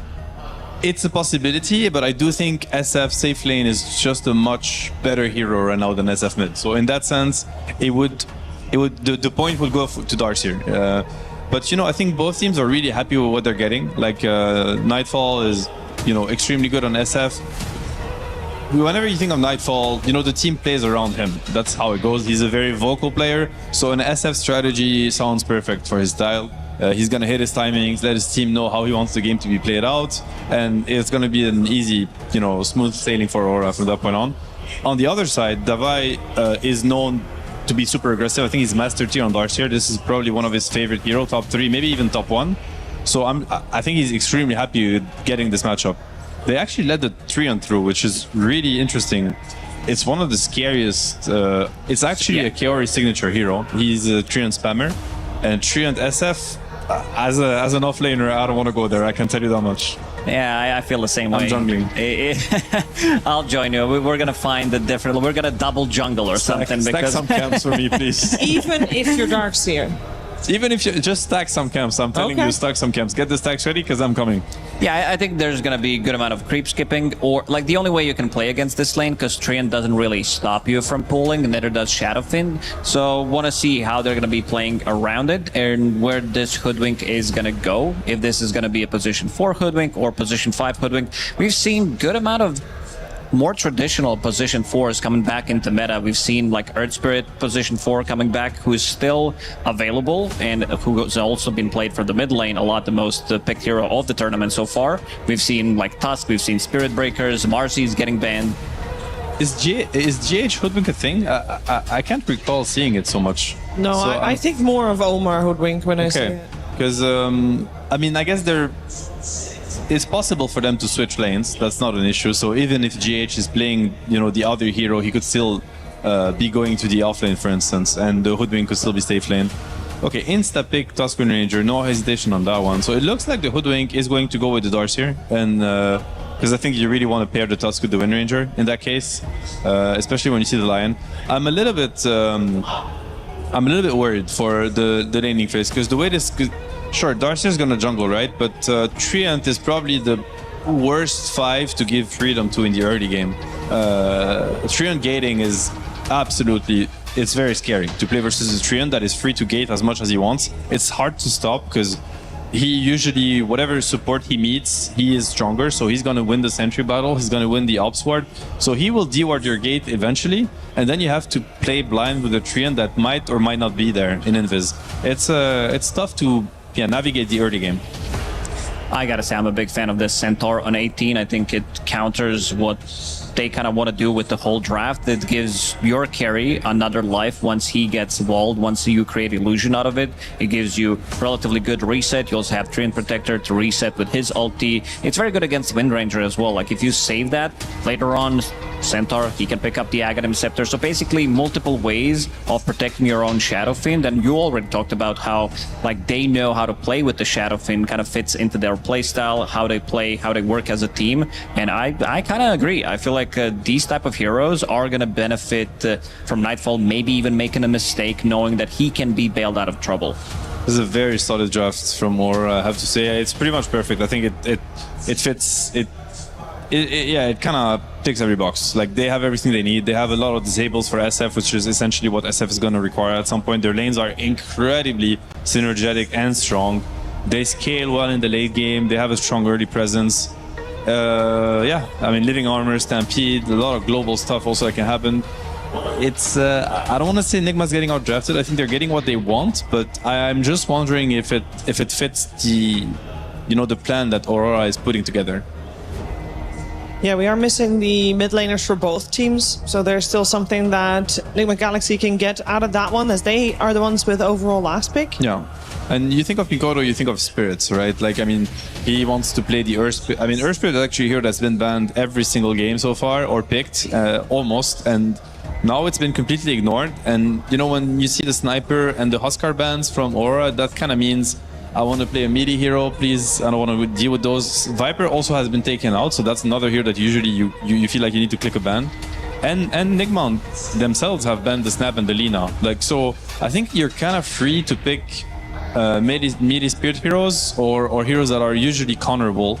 Okay, they go for a blind invoker, that works too. I think all the punishing mid laners are kind of out, so both mid laners have a lot of freedom, I think, in picking heroes right now. I also love this Invoker pick. It gives them Dispel against both Darkseer, great against Wind Ranger, pre-BKB, and she also doesn't get like that early BKB. In this game, he might be forced to not even finish Mueller, depending, like might just be Maelstrom into BKB, and it looks like a very solid draft coming out from Aurora in this game number 1 already, seeing that especially the off lane duo, Centaur plus Lion, extremely strong lane, plus the Sunstrike on top of that, they could easily get the kills in that lane. What I think Nigma should fall back on is what they have is two very self-sufficient, side laners. In the Wind Ranger, you get Centaur is decent against Wind, but not in an aggressive manner. It's just good defensively. So Wind Ranger is going to be chilling on her lane. Darkseer is going to look to fall back in jungle and stacks anyway. So I want to see the supports grouping up with the last pick mid to try to abuse this Invoker, because Lion is kind of weak in the early game. He can't really fight back a Tusk or a Hoodwink for that matter. And Treant has living armor, but he's not really mobile. I think Treant really hates having to play around mid lane. Early on, there are sentries everywhere. You're slow, you don't really contest. You're really bad at warding, dewarding because of your attack speed. So hopefully Nigma can build a trio of hero that can really bring the pressure to the middle lane. I think that this is how they get out of this chokehold that I think they've been put in by their drafting. Yeah, they're taking a lot of time also to think about this one. That being said, they have a lot of time to think about it because the rest of the draft went fairly fast so far. They focused him pretty heavily, 5 bans pretty much against Lorinov, making sure that he's not having the upper hand in this matchup. There's still Void Spirit again. We are mentioning this hero a couple of times. It's a hero that can win the matchup, but his damage is a little bit limited compared with Tusk and Hoodwink, I think it's fine, perhaps. I mean, I wonder actually. Maybe Invoker Living Armor is too much. it's a tough call. Yeah, but he has a lot of damage on supports. Yeah, I like him because you also have Iron Shell. Sure, it can be dispelled, but also it's not dispelled 100% of the time. This is the other one as well. I would say more stable option on relatively shorter cooldown, easier to execute if we're talking about locking people down, setting things up compared to Void Spirit, who needs to be level 6 to set things up. The thing though is, like, Ember versus Invoker, it's good, but do you max the shield anyway? Do you not? Because it's gonna get dispelled. It's a tough call, and I wonder if he doesn't maybe use tag team as much as Void Spirit would have. Like, it really depends on how the matchup goes. I mean, obviously if he goes for it, it means he knows that he's confident it's gonna go well and that he can impact the game properly. But I feel like they will have to play through the mid lane at some point. They need to connect to the Ember and try to apply pressure with them. Maybe have the Wind Ranger connect like we've seen people do with Shadow Fiend. I think it's much easier to do with Wind. Obviously the power shot is a billion range and you're very mobile with the Wind Run. And same with Darcy here. As you mentioned, if he's farming the triangle, it takes no effort for him to just connect to the Rune, click a shield on the Tusk or the Ember, and all of a sudden you have like 5 heroes lurking around the mid lane. So the pressure is on Nigma Galaxy to make moves this game because we're feeling like Aurora's lineup is just very stable. It's super solid. Like this type of a draft, you show me these 5 heroes, I'm like, yeah, put me on this team, I'll play it. Yeah. The draft kind of plays itself out. It checks quite a lot of boxes. A very good laning stage, a very good transition into mid game. You can always make some kind of a play, and super well scaling lineup coming into the super late game if we're talking about 40, 50 plus minutes. I mean, I think it's pretty kind of signature from both teams. Like Nigma is, it's a thin line, but they love being in that position. They kind of put themselves in that position constantly, and they have shown that they know how to execute. This is another one of these games. Like the openings are going to be very small. They are going to be they will exist. It's up to them to execute, to find them, and to bring their heat to Aurora when they have the tools. If they don't, I think it's going to look rough. But we've seen them do it. We've seen them find those openings and make it happen. So we know that it's possible. They just made it a little bit more difficult for themselves, potentially. On the side of Aurora, is there any lane that they would potentially struggle in, or are they just going to be... I mean, I think there's very little room for mistake on the center Lion lane, especially for the Lion player. As soon as you're out of position against Tusk Wind Ranger, you're just dead.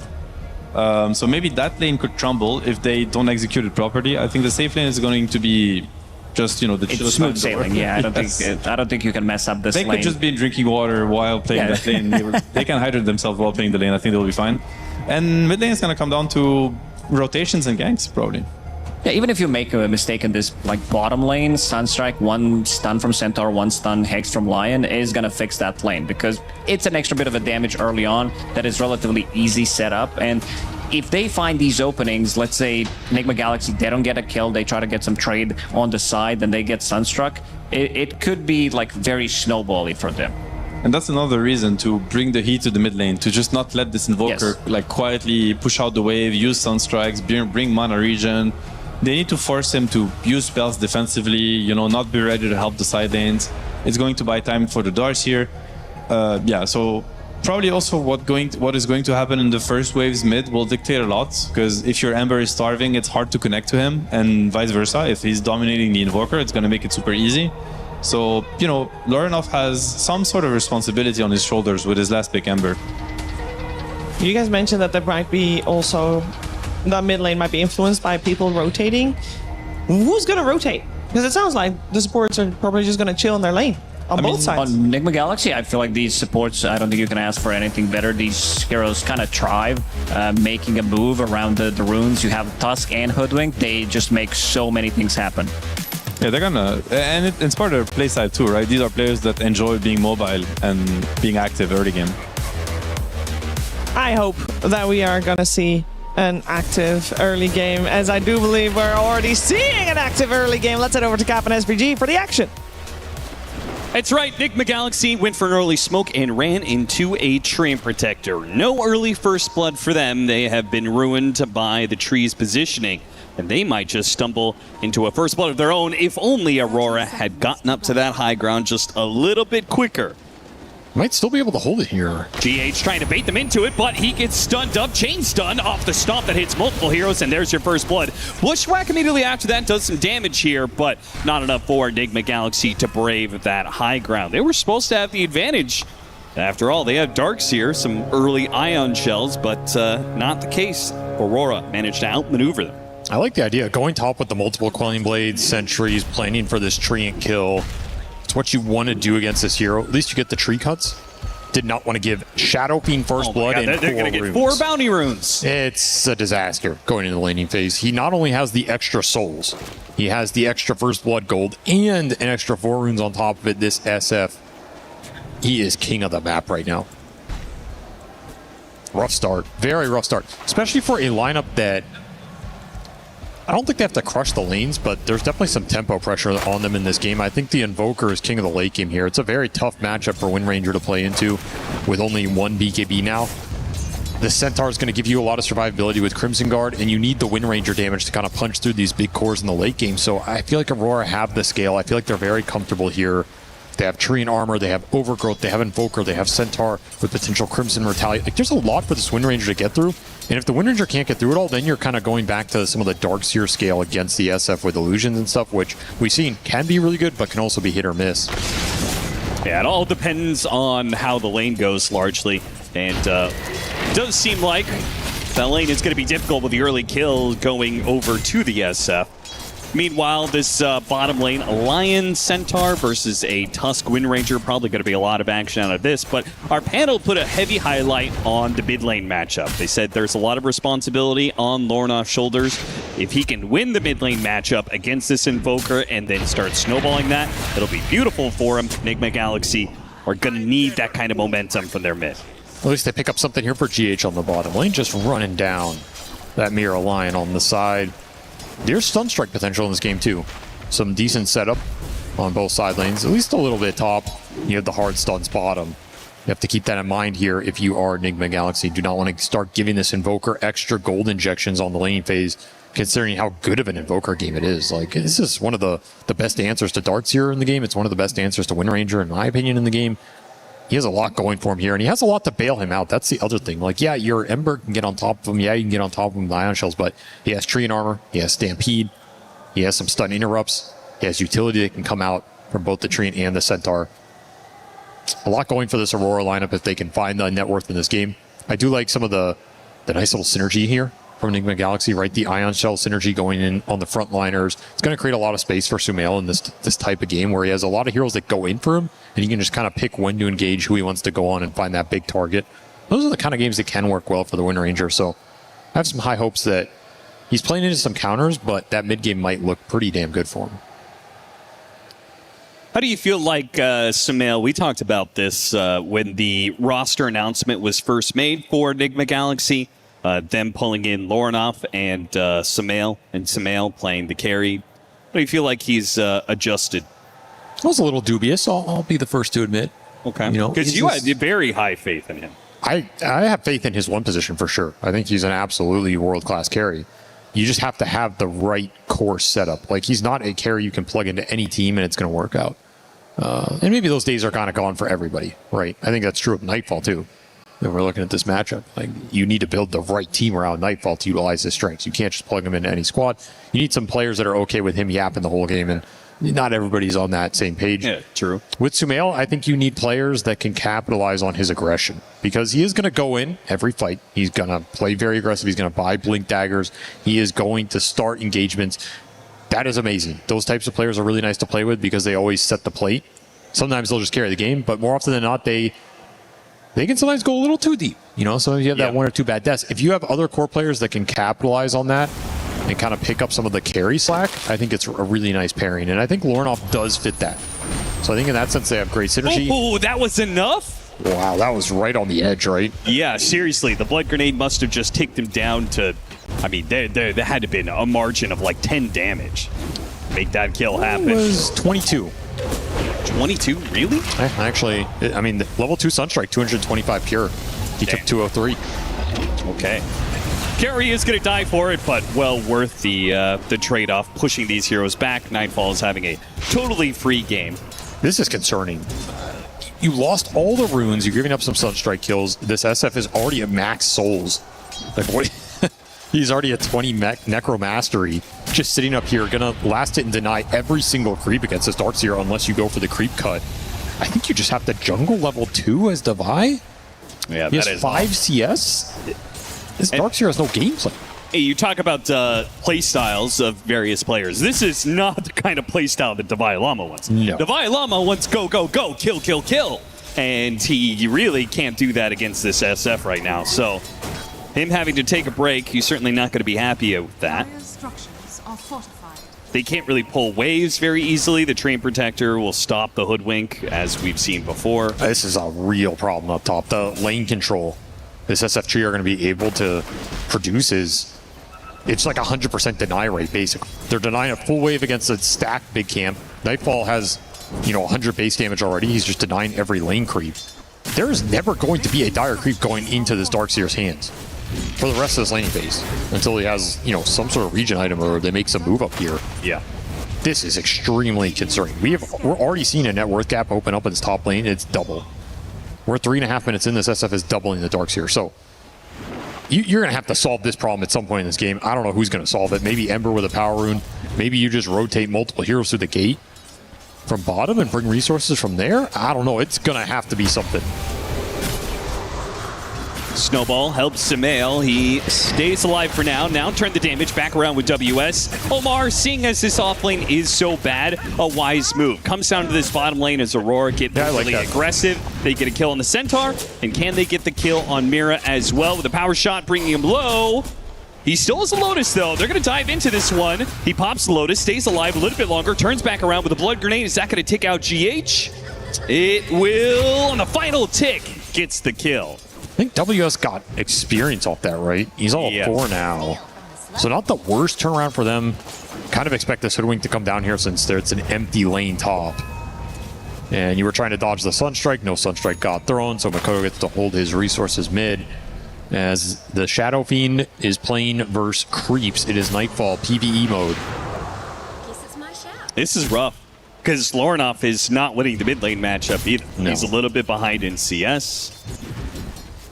Add in the Sunstrike kill that the Invoker got. He's very happy. And here comes the tree bottom.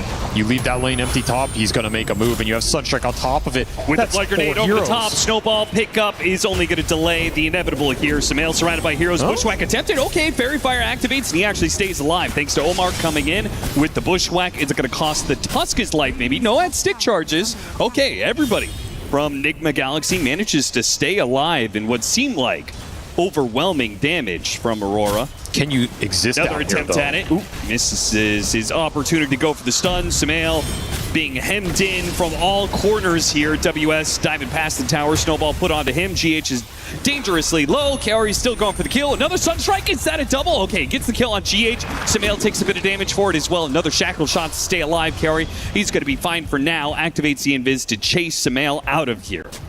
Is he going to be able to get the right click in? No. But this is a fate worse than death, right? You have to walk back to base, no boots. I guess you have some Wind Run to get you through it, but now you can just tri-lane the Wind Ranger, and the Darkseer still can't enter top. Oh, is he going to nab him here? He had the Sunstrike. If he was going to throw it, he would have. I think this is like not even worth the resources, right? Yeah, just let him walk back.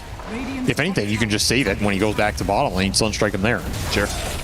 Because again, you have to keep in mind, this SF, there is nothing touching him top, so you're winning the map no matter what happens. You don't need to go for anything crazy right now if you're Aurora. His CS is out of control. At least Darkseer can jungle a bit. If you're going to have a pure jungler, this is one of the better ones to have. Still, though, I mean, it's incredibly underleveled. And you have to think about Wisdom Shrines here. If you're Enigma Galaxy, you cannot afford to lose both, so you're going to have to contest Aurora's here. You have to assume that the Darkseer one is lost. If Nightfall meanders his way over here, which he will. Aurora can contest both here. This is not that easy to win. No, certainly not with the SF popping out and joining in. He's going to make that difficult. Meanwhile, the Sunstrike on the other side. GH does manage to get the block in onto the Lion, getting that kill. Still fighting over this Wisdom Shrine. WS does not want to give it up, bouncing in and out of this Shrine AoE. And now with the reinforcements of Nightfall joining in, it chases away Enigma Galaxy and Aurora. They have heavily won this laning phase. There is no doubt about it. They've got the net worth lead. They've got the experience lead. This could snowball even further As now Nightfall, with this rotation, still wants to make something happen with it. We'll see if he keeps the pressure on the bottom lane. He does. Goes to the kill on GH. A close range raise. Nice bushwhack. That's a beauty. And now they're actually blocked in. A little awkward. They can't actually make the commitment, though. The Requiem is too big of a threat. Requiem goes out. No. Snowball. Pick up. GH nicely times that. Is it enough, though, to bail out Sumail? It's just not. He's surrounded by too many heroes. And where is the help? Where is the Ember Spirit? Where is somebody to stop this Aurora team from running over them? I mean, what help? What are you even doing down there? This SF is so big. This is not the hero you want to fight right now. They have the numbers advantage. Divide gets a little space top, but this is all just a product of losing 4 runes, losing first blood, not being able to enter top lane, and this snowballing across the map. Too much freedom for Aurora in this laning phase to play with. It's also hard to make the aggressive moves into the high points and living armor. Already 3 points up for Kaori. He's able to just stop any sort of aggressive gank attempt. It's also, I think, what's dissuading Lornoff from making super early moves. Like, okay, I'm going to rotate to a side lane against this Centaur with living armor. I'm not going top. I don't have enough points in Ion Shell. The moves aren't there unless he gets a really nice power rune here. So I don't mind him just sitting mid. I think if he had tried to salvage this, it could have just been even worse. I think you'd rather just get your levels, get your earned phase boots, look for 8-10 minute power runes, and try and salvage something off the back of that with Invoker still being a static hero. Man, him trying to complete the urn while the Invoker has a full Kaya done. It's going to be a fast meteor hammer. Yeah. That's just going to mean the Invoker is going to okay, look at this move, faster though. and faster, but this is a big smoke move. It has to land on the SF. They can't just get just a Treant Protector, but that is looking like all they're going to get. The Bushwhack Dust secures the kill, but the SF is on the run. They were positioned well to tank that gank. See if Nightfall wants to gate and just hit bottom tower. If he just lingers up here, does a little jungling. Looks like he's going to stay up here. They're hitting mid tower right now, so somebody has to respond to that pressure mid. Helm Creep hitting the bottom tier 1 as well. Dark Troll Summoner for WS. So both tier 1s being assaulted. And it's going to force Enigma Galaxy to respond somewhere here. Man, Dark Troll Summoner is such a dream pickup. Oh yeah, in this situation. Still dancing with Nightfall. Bushwhack attempted. Very tough to get this kill because of the Requiem. GH is going to try and force it out of him. Snowball pickup, grabs the creep, puts that Ion Shell right on top of Nightfall. It finally lets loose the Requiem, and it's the death of GH as a result. But they get a turnaround kill. It's going to be the Lion dying as the Bushwhack plus Ion Shell Centaur creep gets the kill. Yeah, SF Illusion. Hitting hard, honestly. He's already so strong in this game. Gotta watch the other lanes, though. Bottom tower died. Centaur's pushing it in. Invoker pushing mid. Hammer's flying out. This is a siege creep. You're giving up a lot of objective power to try and look for this SF kill. GH not shy whatsoever. TP, instant snowball. Makoto does manage to separate, though, with the Tornado. That's enough. There are no stuns coming out from those two with the snowball already used, and no punch. Ooh, that is a dead shot there from Omar as he gets his level 6 a little earlier than the Treant Protector or Lion. And they're bringing the Centaur top to defend this. It will guarantee the tower lives, but it does put WS in kind of a not useless part of the map, but he's going to be dead on the map for a little bit. That said, he is just going straight hard. So this is like the farming scale build on Centaur. It's super juicy if you can get there uncontested. You just become an absolute monster at that 30-minute mark. Well, that is not terribly inspiring, watching Sumail try and focus fire a Helma Dom creep and failing to get the kill. The sad thing is, you know, this top lane just got conceded instantly. Mid lane was a wash, and it feels like Sumail paid the price for it all. Yeah, like all the attention went into his lane, and he's not a hero that can just recover in the jungle quickly, which was a wise idea from Aurora, right? Like, they're not trying to overhunt this Darkseer in the jungle. They go to the Wind Ranger lane, a hero you can punish, make his life miserable, and now all of a sudden all 3 cores are kind of behind. Not a bad idea here, and it's looking pretty good for them as Lornoff looking for a 12-minute power rune. He would love something. Denies an illusion rune. Good play from Makoto. Using the Forge Spirits to deny it. Meanwhile, WS is putting pressure on that mid lane with the Helmadom creep. That mid tower is basically 1 Meteor Hammer away from dying at this point. And you got to remember that top tower that they saved by putting the Centaur up there, it's getting living armored. Right. So that tower could heal over time significantly. Might not be the easiest conversion for Enigma Galaxy here as Aurora just defending the whole map. Nothing is being given for free right now. And this is kind of a dream position for Dream Protector. Specifically, like, they take the safe lane tower. He's pushed aggressively down there. So he's not only farming out this bottom lane, but he's also protecting the SF from smoke games. It's really annoying to go and kick this guy out.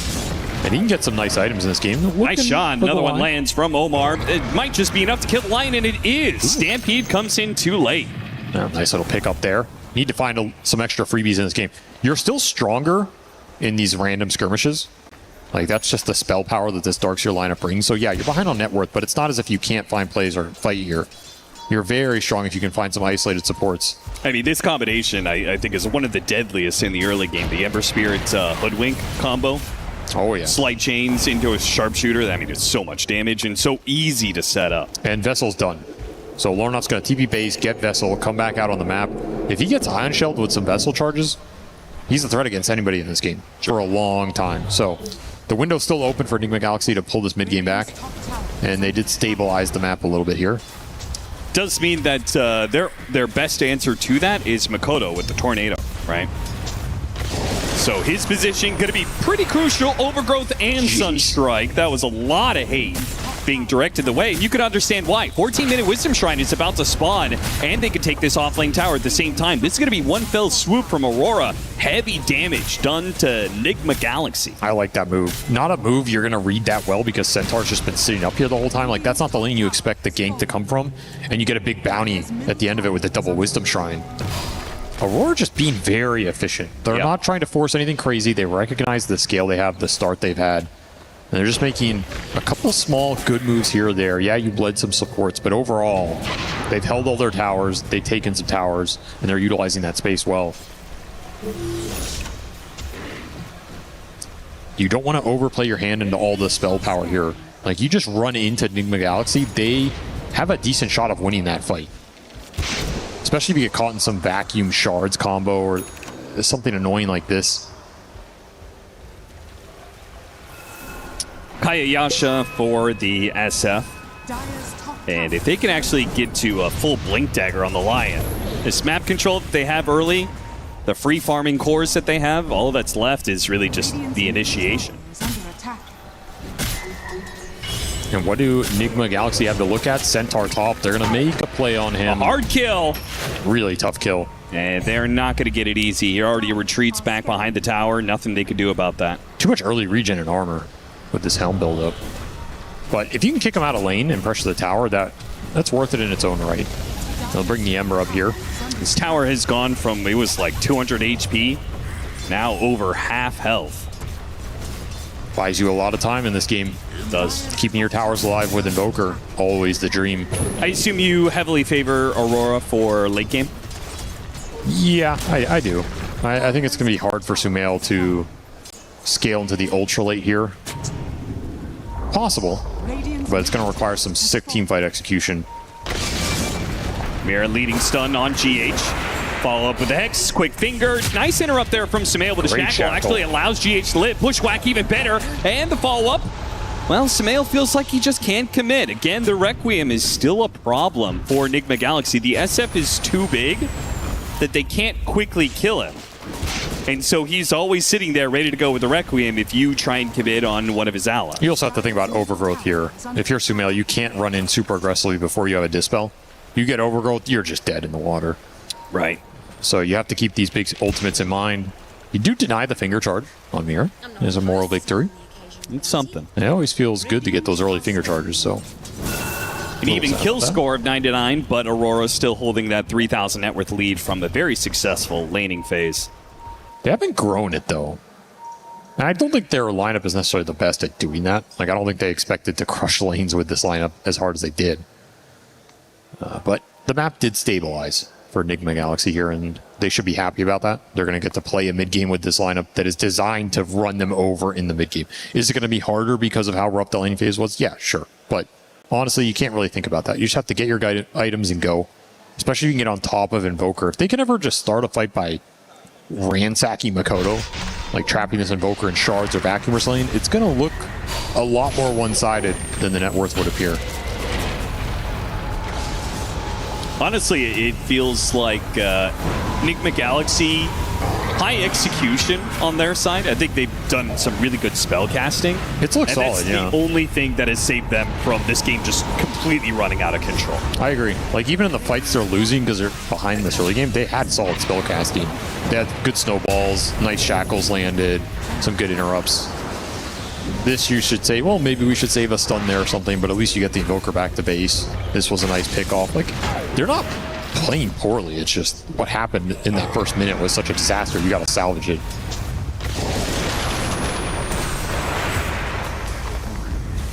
What do you think about WS's build? Because I personally am a bit torn on it. I feel like this is a game where a fast blink dagger would really help out because you aren't going to get a fast blink on Lion. It's just going to be a bit slow. And it would set up the SF and Invoker for more kills in fights. Simultaneously, if he just farms and gets super fat and he gets to Aghanim Scepter late game, it feels like that's a unbeatable combination for against Enigma Galaxy, right? Like the SF, every single team fight can be thrown in the cart. Like, what do you do as Wind Ranger in that matchup then?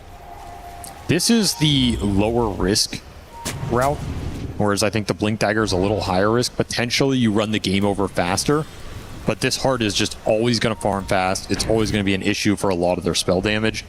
It's just going to be a huge HP sink, and it's going to make your Crimson better. It's going to get you to an Ags better. Right. You're going to scale way better. I don't mind it here. Like, this build is pretty nasty when it works out, and it is working out right now.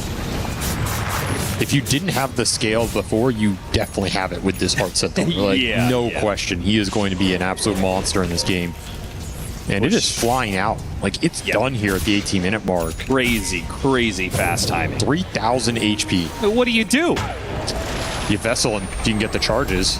I mean, is that even going to be enough? I feel like just raw HP is a huge problem right now. Stampede going to be put to use. Focus fire on the Treant Protector. Requiem gets thrown out, trying to push back this Ember Spirit, while Omar gets chased down by a Centaur who cannot be rebuked. He is just going ham.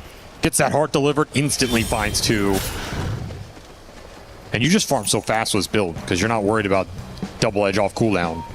Combine early shard as well. And that just gets its value ramped up super quickly. I mean, he's also pretty damn fast with no boots. 380 movement speed because he has so much strength off an early heart build like this. He's a problem. And we still need Vessel charges for Lorna. He's had this item for a while. Unable to do anything with it because you just can't find that initial kill. Croaker on Centaur Violence. The Centaur will win here, but of course he had a little more help. And you can see Aurora's game plan. They're just parking the Centaur at the point of attack for Enigma Galaxy, this mid tower. Everybody else is farming. You have Invoker SF farming the map. Yeah. That is the dream. Frankly, I'm a little bit surprised that Enigma Galaxy aren't farther behind. Seems like net worth-wise, they're still kind of keeping within striking distance. I agree. Their cores have done a decent job maintaining their position in this game. But they lose one team fight. That 5K is going to become 10K. They can't afford to lose this one. Initiation already out from Mira. Hoodwink, gone. Shackle shot doesn't quite last. They have the focus fire on Nightfall, but can't really close the distance. Tornado allows the separation there, and it's the supports who are going to pay the price on Enigma Galaxy. Both of them will go down here. Finishing up with the deafening blast. WS trying to chase in. Stampede goes off Samael. His win run. He's trying to get away and will manage to outrun. Meanwhile, the SF's actually in trouble. Lornov commits for the kill, but he gets caught as WS turns around, hits him with the stomp, and now Samael came back in to try and help out Lornov. It costs him his life as well, 1 by 1. Enigma Galaxy will lose 4 heroes. Now it's going to get concerning. That is not the fight you can afford to lose in this type of game. And we're already seeing some of the problems in the team fight. One, the living armor, the Treant sustain. It's hard to burst one target down. Like, you're soft going on the Shadow Fiend multiple times, and there's ways to bail him out. There's Stampede. There was a Hurricane off of the WS Wildekin that pushed him out here too at the very end. There are tools to bail this SF out from the focus fire of Sumail. Way too hard to connect. That's the other issue. Sumail got tornadoed twice in this fight. Yep. He got deafening blasted in another portion. Like, what is he supposed to do? The spells are so good in this matchup. GH gets baited by a Centaur into the big bad Centaur. Yeah, this game's going to get out of control really fast. This was the issue with letting Aurora get away with the early game they did. This Heart Centaur is going to be able to position so aggressively. He's such a big damage threat with Sunstrike to back him up. You have an Invis Treant scouting you. You have a Lion who's going to be off the map who can set stuff up. There's too many threats that you have to worry about right now. Octarine already done for Makoto, by the way. I mean, it's just... something has to happen here for Enigma Galaxy, and it's going to have to happen quickly. There's a Hydra's Breath rush for Sumail. Got to find a way to deal with this Centaur somehow. I guess so. That is the type of itemization where, like, it's almost just YOLO, I hope we win the next fight, because otherwise I recognize this game is looking screwed.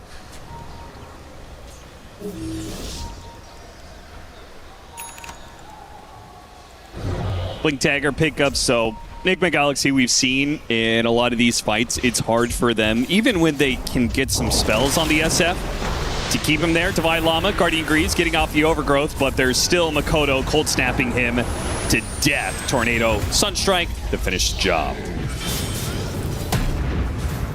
And even then, WS is making a move on the Ember Spirit.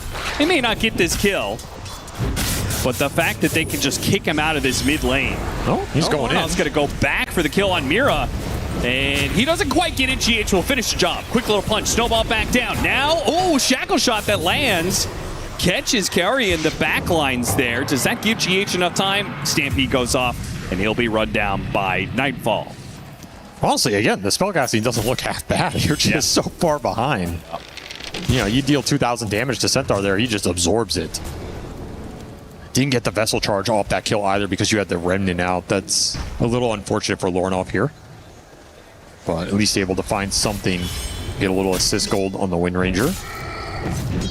Try and get into a BKB. If you can get to Wind Ranger BKB, I think that is the time to strike in this game. Suddenly the Wind Ranger can commit into the fight against a lot of the Invoker control.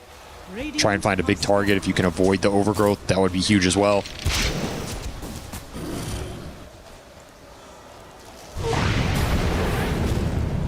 For the Squirrel bottom, might just get him here. Still caught him in the tornado long enough that the Meteor runs him over. So much freedom for Makoto in this game. Just cleaning up the sides of the map. 8-0 for this Invoker right now. Octarine means he's everywhere all the time. And the Treant Protector is giving this global hero a lot of information. Playing so deep, combined with the Centaur, with this Heart, also playing very deep. Pushing in all these waves super aggressively, knowing that Enigma Galaxy can't fight him. They're going to go after Lornoff. Showing out that Blink Dagger from the line. Got the initiation. Could not get the Blink Snowball. It comes out late, and it does save Lornoff's life. But WS hitting that stomp ruins GH. Sumail getting hit by the Overgrowth combo from the back. And Sumail is just finding no purchase in this game whatsoever. No, it's impossible. He has no game. There's no way without BKB. The Invoker's going to control you every single team fight. He has way too many spells that just ruin your day. Too many stuns in this lineup. Too many things to worry about. And just a kind of unlucky timing for GH as he goes into the Impale. Lornoff would have got out either way, I guess. He just pays with his life.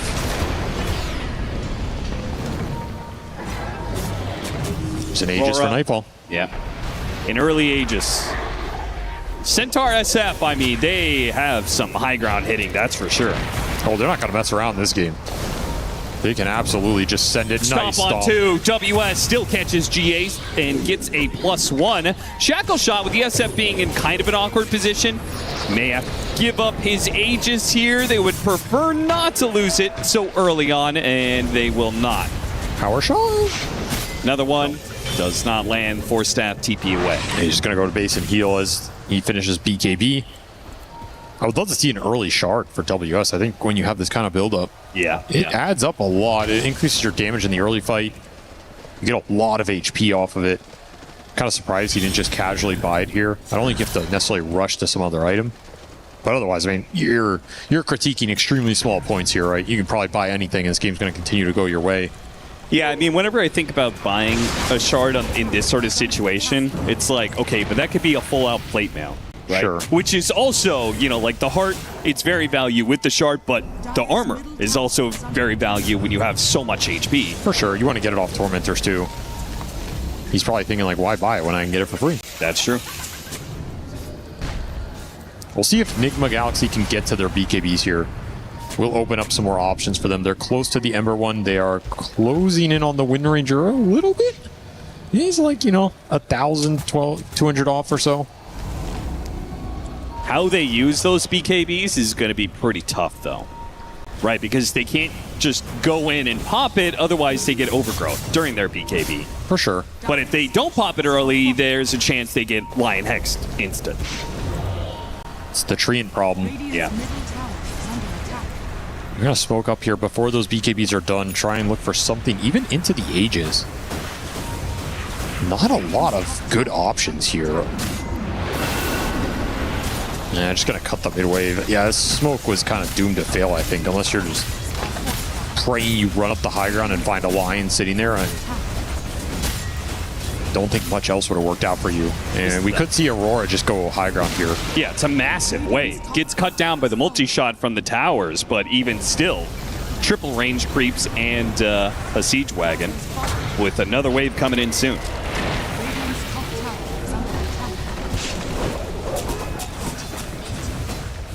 Nightfall laying into it. What's the response? You can back wall him.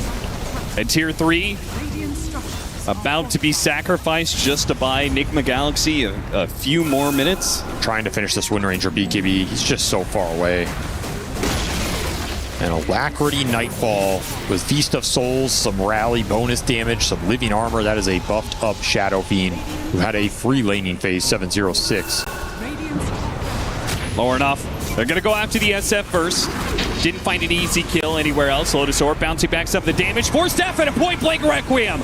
Right on top of Divine Llama. That'll do it. Nightfall does finally get cut down, but he's so far back. They're not going to be able to punish him on that second life very easily. In fact, it's going to be Lornoff in some trouble, drained of all of his mana. This Invoker is having the freest of games. The Centaur up front. Enigma Galaxy having to go on the Shadow Fiend, and then in the very back, just sitting and waiting. You've got this Invoker able to just take his time whenever he wants. Shows up with the Tornado Meteor. No, the whole buffet is set for him, right? He's been untouched this game. Did tank a sharpshooter there and got kind of low, but no one else can go on him if you're controlling the Ember. And without BKB on Sumail, he cannot just run in this fight. There's an overgrowth waiting. Cowie's just sitting there the whole time. All overgrowth, you can come in, think twice about it. And the second your BKB is out, you just get focused down. Enigma Galaxy running out of options here in this game one. There's the Wind Ranger BKB. This is kind of their last hope to try and make something happen and turn this game right now. 23,000 net worth lead at 29 minutes. I mean, very one-sided. It's one of those leads that is usually insurmountable. Enigma Galaxy are going to need a bit of a miracle here to make this happen. Going on the Centaur, certainly not what they want. Want some other heroes to show. The surge timing on point there, getting away even under the Hex. That's a haste rune. That's a nice rune here. Means you can kind of surge somebody else or surge yourself. Send all 3 cores in together with the BKBs. Try and find Invoker. I think that is the name of the game here. Somebody has to check Makoto. Can't overcommit on the front line here in the Centaur in the tree. GH breaks the smoke. Costs him his life. Well, the good news is he's really low level, so he's only dead for 30 seconds. That is true. Got the Son of the Ember Spirit. Needs some help. Got a Force Staff. That saves him, and with the haste rune, he's going to try and chase down the line. Oh, overgrowths. You use that BKB, and the punishment is always going to be there from the Train Protector. The heroes just cannot get past WS Centaur. He doesn't even hit them. He doesn't even cast spells. He just runs around in front of them. Enigma Galaxy, they know they just can't get past this Centaur on top of the squishier heroes of Aurora. He's just going in. And now with a blink in, tries to kill Omar. Not going to happen, but also nothing's going to happen to him in return. Alacrity, the catapult for some efficient damage here as Nightfall. He doesn't want to go high ground. He's just killing neutral creeps. No, Makoto, he's in a little deep here. Yeah, managed to land the shackle. Unfortunately, interference from WS and Kaori. Make sure that Makoto's able to get the distance. realign himself. Force Staff trying to get away for the Sunstrike. Does manage to work. Sumail still in some trouble here. Pops BKB win run to survive against Nightfall. Aggressively blinking in. Lorinov does manage to get 1 kill. They got something. Okay, an opening. Gonna need a whole lot more just of support. They're gonna need to kill this core. The SF does manage to get caught in the bushwhack. The Force Staff gets him far enough away. Lorinov being constantly stunned up by these cold snaps. They finish off the Train Protector. Manage to get a nice vacuum back into this wall once again with the Shackle. Makoto, he ends up going down. Enigma Galaxy, they were on their last little bit of effort here. And it will be enough to win at least 1 skirmish. I might get, yeah, they're gonna get the Centaur too. Nightfall lingering around, Shadow Bladed on no HP. I mean, this is the kind of play that you make when you're 23K up. Yeah, it really is. This is ridiculous. The BKB signature. teleport away, the Nightfall. Yeah, he just had to drop the Nightfall in front of their face. Of course. His signature maneuver. Can't leave the fight without dropping it with the Swagger Fiend. They did save the melee barracks mid. 50 HP. They got the glyph off. Not the worst exchange. Yeah, 4 considering for 4, the game state. Buyback. Again, the spellcasting was pretty good on the stuns. They landed a sick bushwhack to pull that SF back in. Shackle landed on the Invoker, finally able to push through the front line as it breaks down a little bit. It costs you an Ember Life at the start of that for the Overgrowth, but somebody has to tank that. There's just nothing you can do about it. And honestly, Aurora, they could have just sat there and waited for the cooldowns, right? Like, they're forcing the issue because they're so far ahead. But some life from Enigma Galaxy here as we see the potential of their lineup if they can get on top of these 2 damage dealers. You do threaten them. Blink Dagger for Sumail now, Blink Dagger on the Tusk. You have a little more gap close. If you can get some more Dispels to deal with the Overgrowth, I think there are some pathways to win the fight. I mean, it's still super difficult, but this SF Illusion, if you can get the wall as well, it does hit pretty hard.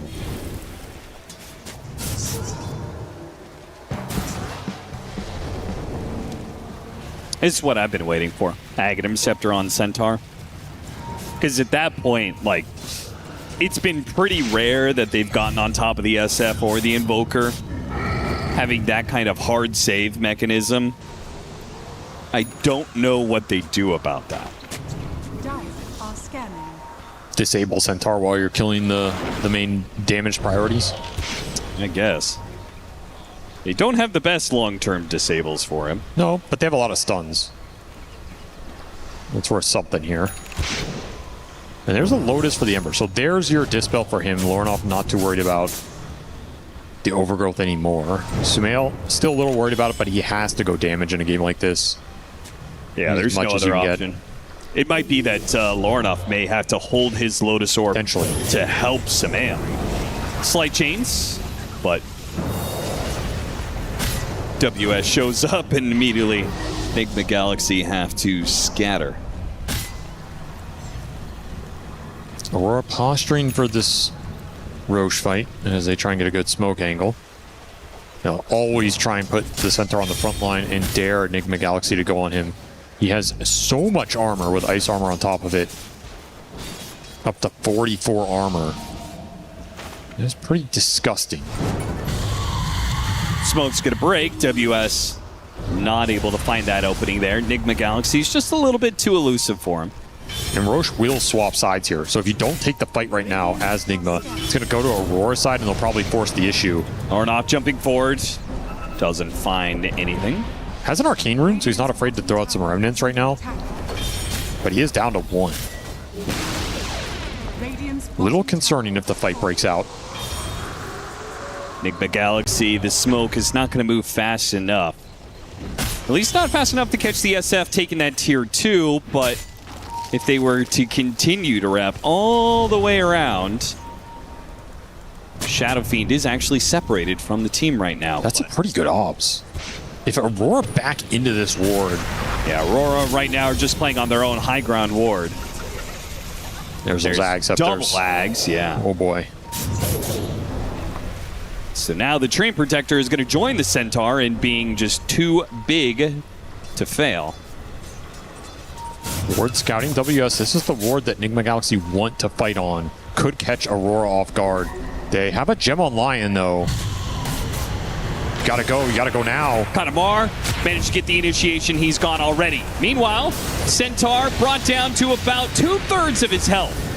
really not much of a threat. They do manage to get Mira, though. Lornop has to use BKB and actually brings Nightfall low thanks to the Illusion. The Requiem goes out, pushing the Illusion away from Nightfall. He cannot fight himself. Meanwhile, the Centaur is still tanking up these hits. Focus Fire put onto him. He's going to stampede away. Vacuum pull back in. They got the Centaur. Kari, the giant Tree Protector, does manage to take on the support of GH. Kills him and starts retreating. Somehow, Enigma Galaxy managed to make not just a fair trade, but one that they're favored. That was pretty good. And that ward doing a lot of the work. They're able to see the backline. The Ember can instantly jump it. You have BKB, you have Lotus for the Overgrowth. Overgrowth ended up getting dispelled by the Wind Ranger BKB, so it works out for Sumail. He's able to lay into a big target. And Aurora just not really connecting on anybody with their big damage dealers. They kill the Squirrel instantly. This should be a good start for them. But what happens afterwards? The front line is super separated from the back, right? Yeah. And you spend a lot of time just hitting this Ember, who's always going to get out of that situation. Nightfall getting beat up by himself on the wall. And I think that's the first fight we've seen where this Invoker just didn't have a clear purpose. Makoto's just kind of stuck between two halves of these fights, unsure of who he's supposed to target. There isn't a clear control mechanism going out that's locking some hero under his DPS. Got really awkward for him really fast and kind of just decided to bail. Enigma Galaxy, signs of life here with a great ward placement, great smoke angle. Looking to do it again, giving an obs to the Ember Spirit who can go in on that front line. Pass back, never mind. Did Enigma Galaxy not get the gem? It got recovered by the Tree Protector. Oh. Currently on Kaori as he will. Yeah, they really need a gem in this game. Yeah. There's Invis SF, Invis Tree, Invis Invoker. And a bunch of wards being laid down, trying to get the initiation off that ward. Hit the Hex, but the BKB, he's caught in the Overgrowth, but it doesn't really matter. He's got the Lotus, he's good for now. You could see Divine Llama. What he wants is a Nightfall Illusion. He's not going to find it just yet. Train Protector is going to be torn apart by the Focus Fire. Enigma Galaxy, a kill and a reset. Makoto hits the Tornado on a couple of heroes, and here comes Aurora back into play here. Divine missed the wall. Missed the wall, does not get the Nightfall Illusion, and dies for his efforts. Might have not mattered there. The position from Aurora was probably too good, and Lornov has to bail, just out of mana. Getting mana burned in these fights from EMP plus the mana drain. Aurora, really good high ground position on a ward. That's going to be a tough fight for Enigma Galaxy. They find the tree. It's a little something. But unable to push through and contest that Roshan. Gem was recovered by the Centaur. And Makoto on the hunt, looking for some Squirrel. Yeah, he's killed Omar a number of times in this game, and he will kill him at least one more. Just not fair, man. Conjure, Catalyst, Invoker. Ugh. Yeah, disgusting.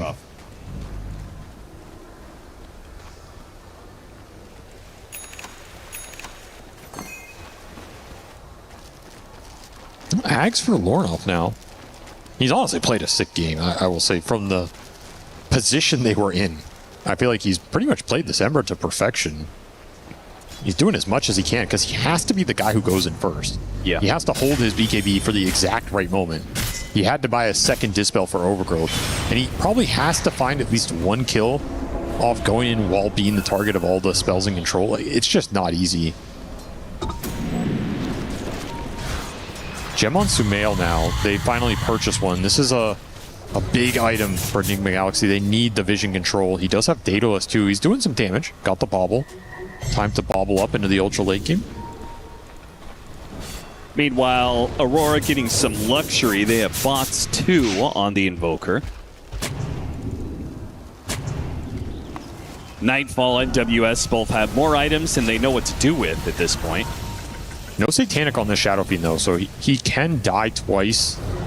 If you get a good wall illusion with some control.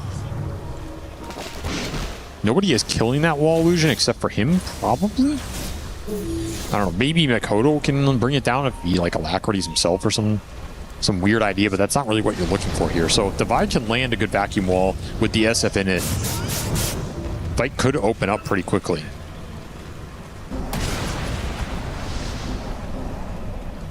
And Aurora, a little tentative to go the high ground here.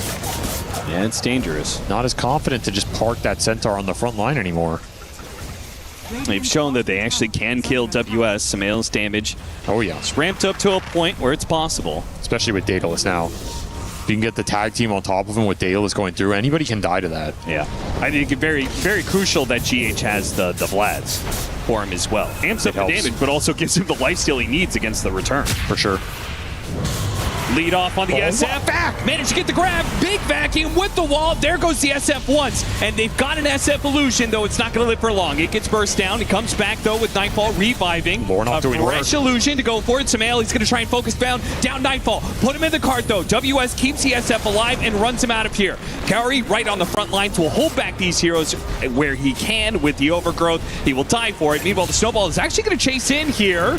GH, he dies for that, but they got the vision on Nightfall. Lornoff's going to chase in. Boots of travel in from Makoto. He went too deep. He went too far. He spins side up, and he will die for it. Samael here a bit too late. Beautiful tornado. Catches the vacuum on two, but the tornado stalled them up. They couldn't put the damage on Nightfall. Samael, trying to commit. He can't get a focus fire on anybody. He's trying to finish off Nightfall. Can't quite do it. Now spots Makoto. Focus fire into the trees, and a big crit. He dies before he can get a single one of these core kills. If they could have all been there together, that's a full team wipe. Instead, Enigma Galaxy, what turns out to be such a great start, ends in disaster as Aurora able to TP the Invoker back into that fight and just clean house. They're even going to get Divide, trying to deal with this banner.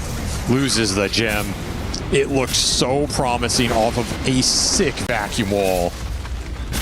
Well, they do get the gem on the courier, and it's something, but I feel like you're going to lose your base here because you don't have buy on any of the cores. That might just be the game.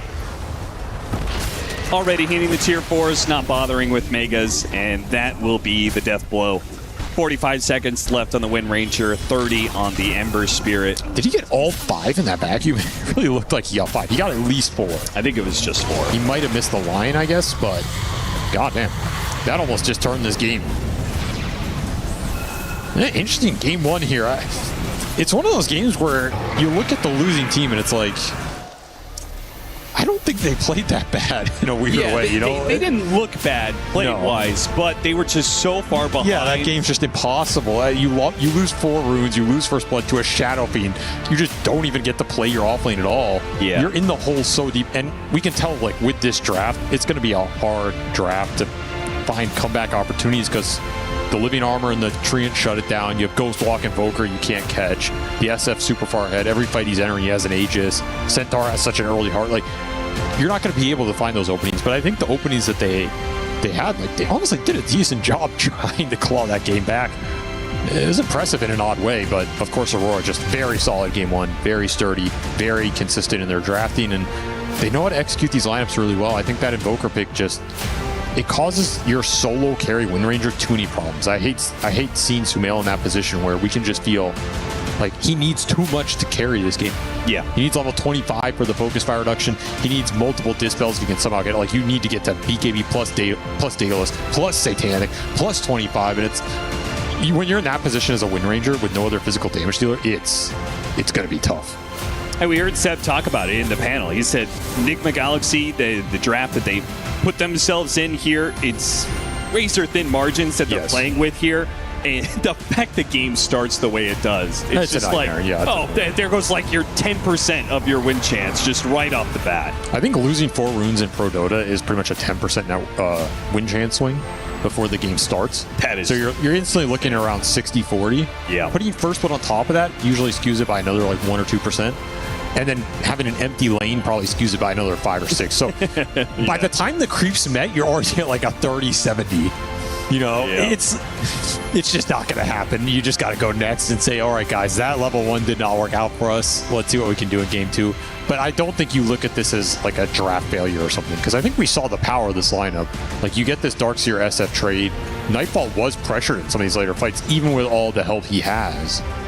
I would like them to bounce Wind Ranger in this kind of lineup a little better. I think that's like the one critique I have of the draft. But this is Nigma style. They're comfortable in this situation, and they can make it work. Certainly some improvements that can be made for Enigma Galaxy heading into game 2, but for now, let's head back to the panel. Thank you very much, gentlemen. A lot to break down with this one because the result is the way we kind of expected, but we did not expect this game to, especially towards the end, still feel as close, Lacoste, as it ended up being.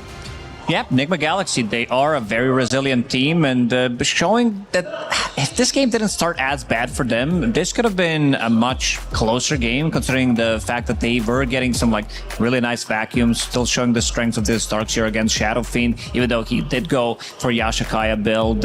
You still deal quite a lot of damage, so the illusion is still strong, but also nice way of thinking. This is something that we were talking about yesterday on the panel, how good it is against the Darkseer, so people are trying to theory craft like new ideas as well. Nigma Galaxy, this type of a start, it just, with this type of a draft, it just doesn't feel as good to play. Be honest. You've both been in games like these. You lose all 4 runes, you don't get first blood. As in, you get first blooded. It's worse than that. It's first blood to SF. I can tell you, as an offlaner, it's like I don't want to play that game. You're out. It's like I'm actually out. Guys. Like I kind of get it. The guy who just went jungle, he's like, you know what? If this is going to happen to me, I'm not laning. That's something we do in France. We strike. Well, that's a strike. Like your offlaner just refuses to offlane, basically. I mean, look at the score. It just tells the story, right? Like the SF is just completely uncontested. This is a first pick SF again. We've seen it yesterday with Wits. Like he went 17-0. This is 6. It's not okay. Like the hero's picked on 8. Everybody knows it's coming. It's picked and it doesn't die once in the entire game. I see nothing wrong here. Okay.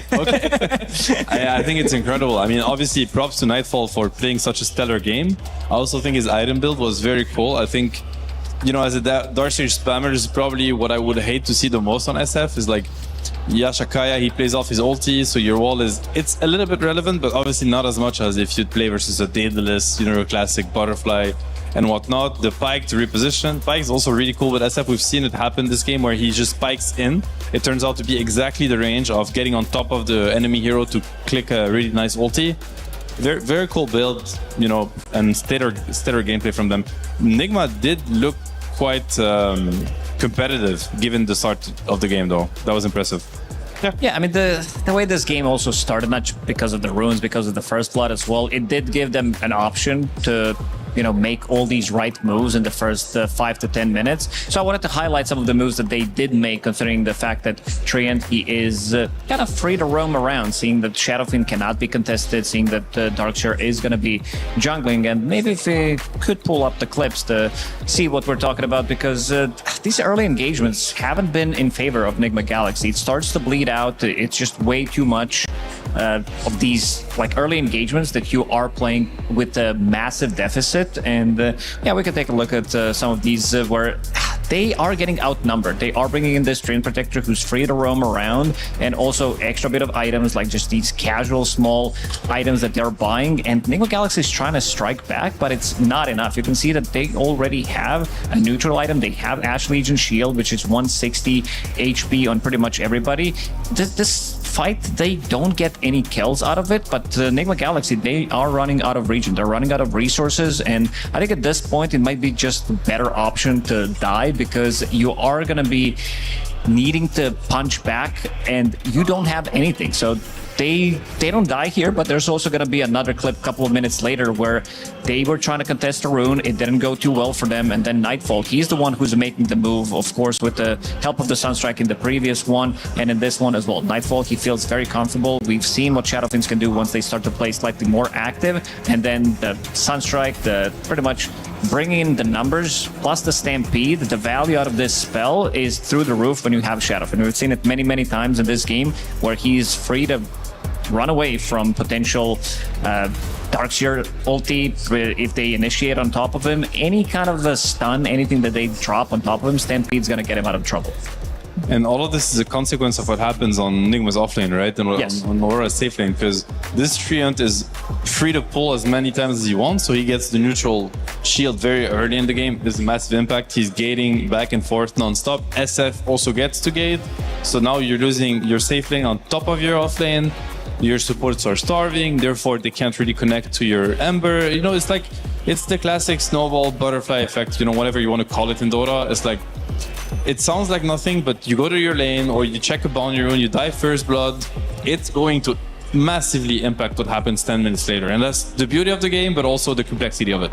Well, all things considered, the way Enigma Galaxy was still able to play the game later on, it seems very impressive with the horrendous start they had. And that means we might be in for an epic game number 2. Of course, we'll get to that later. First, we're gonna check in with BSJ and Effie.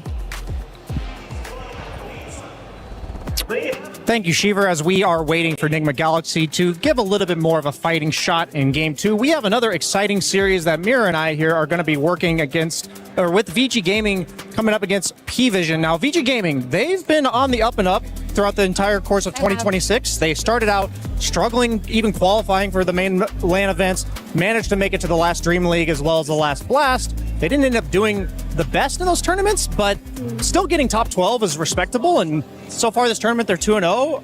How are you feeling about their chances against P-Vision today? I mean, they looked really good yesterday, but they're against a monster right now in P-Vision. P-Vision didn't have the best earlier season, but with the addition of Coach Puppy and a little bit of like blending into each other, learning each other, now they're looking like one of the top contenders for this whole tournament season, EWC and TI. So if there is a team to beat, it would be this one for VG to prove themselves. Yeah, I mean, I think it's important for the people at home. It's hard to keep up with all the roster changes going on in the China regions. I feel like it's sometimes a shuffle of a lot of the well-known household names.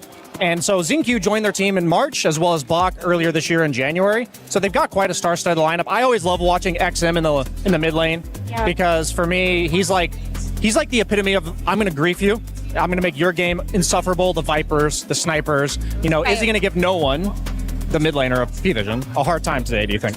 I think no one's used to it, but it's really funny to hear that because these players have been playing together for so long, just recycled versions of teams. They're like, oh, Xingqiu joined, but they played with him 2 years ago, 3 years ago. They all have experience together. It's just a matter of what's going to click today for both of these teams. VG are really up against a big enemy here, but we've seen at EWC that anything could happen. Yeah, speaking of being up against a big enemy, we'll see if Enigma Galaxy can manage to take down Aurora Gaming in Game 2. Back to you, Shiver.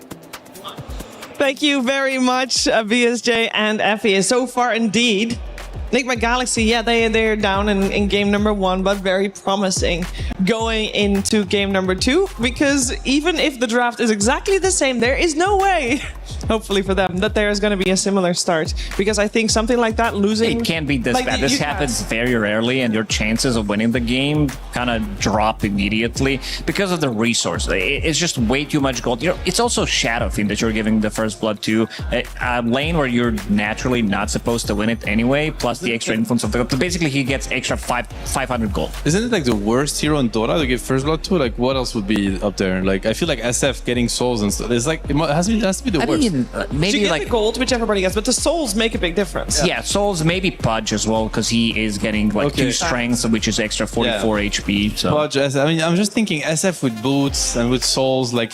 it doesn't get worse than this. You're like, oh, come on, get me out of here. And that's why I do think that there is going to be a high chance for them to make a strong comeback in game number 2, because we talked about Darkseer versus Shadow Fiend frequently, with rightfully so, because Darkseer's been doing well, and the only reason Darkseer didn't do well this time around is because he didn't have a game. Because he didn't have a lane. He was not in the lane, Shiver. And therefore didn't have a game. I feel like it might be very silly for people that don't watch Dota too often. They're like, well, why do they keep talking about these first 2 minutes when, you know, there was a whole game and Enigma Galaxy definitely had a chance? It's because it has that big of an impact. So I'm sure that also for Enigma Galaxy, they can shake this off. They can, you know, because how often does it happen? Not very often. And I'm sure that they can come back from this in game number 2. Before we're going to see game number 2, though, we are going to actually take a trip back in time to hear from Samael how he feels going into this series.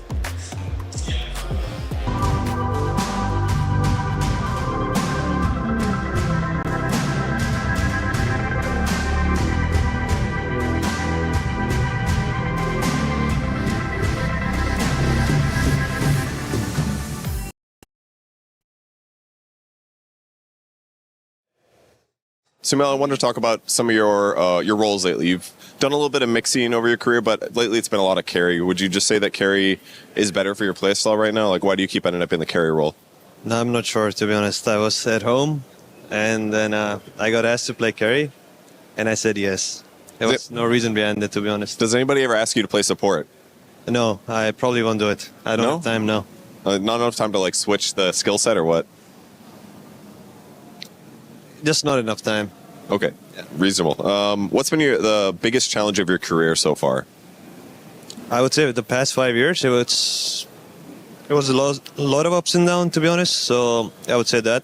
And yeah, that's it. What's it like having such like a great breakout moment? You're still a fantastic player, obviously, but having consistency seems so difficult in Dota. So what's the emotional aspect of that like? I mean, it's a bit rough, to be honest, especially if you win your first 2 big events like that, I would say. Because then everything you do afterwards, and if you don't win, it's like you're doing worse, you know what I mean? Yeah. So it kind of takes a toll on your mind. But I guess you got to keep going, to be honest. And have support, I guess, from family and stuff. Yeah. Well, that's a great answer. So yesterday you guys won 2-0 against L1, but you've got Aurora up next. Fantastic team. How do you think you're going to fare? I think we're going to 2-0 them too, to be honest. I feel like there's a few teams that can beat us right now, and Aurora I would say they're not one of them. Do you have like scrim experience, or are you just confident based on stress? Just confidence. Which you've never had a lack of, I suppose. Yeah. All right, well, thank you for joining me for the interview, and good luck in your match. Thanks. The Esports World Cup, the most elite competition in the world. Its trophy system is built to match. The Club Championship Trophy, awarded to the one club that rose above the rest and reigned supreme across all EWC games. Every participant earns a key engraved with their name. That's their right to compete. Reigning champions hold a key unlike any other. The game trophy is the ultimate prize for every game's champion, incomplete until a champion's key is inserted. The champion's key frame is locked into the totem, a stone marker of legacy, etched with every EWC champion. The losing keys are crushed. The champion claims 3, a personal reminder of who they defeated. The rest are preserved beneath the totem in resin. Every fallen contender captured forever. Will you be remembered or forgotten beneath the totem? At EWC, nothing is granted. Everything is earned.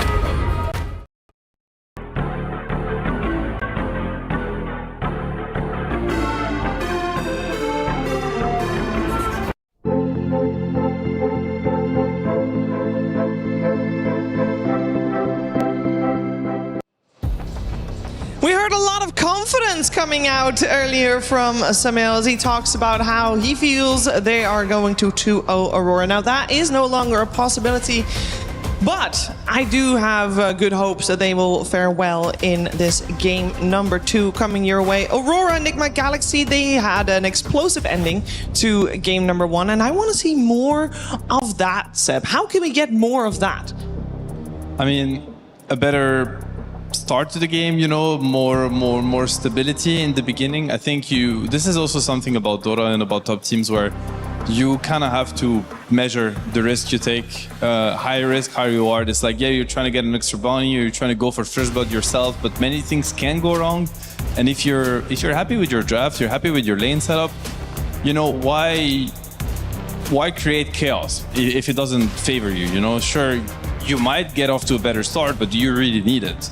I think that's like a good lesson also to learn from teams. It happens. I think it is not such a big deal, but I'm pretty sure that they're gonna try to keep it a little bit more simple for this game, for next game. Yeah, and I think the previous draft already went pretty smooth. I don't think anybody needed a lot of extra time to think about decisions. And for Aurora, interesting to note, or at least important to keep your mind of, there is a draft penalty for Aurora of 30 seconds going into this game number 2. So they'll have a little bit less time to think about their decisions.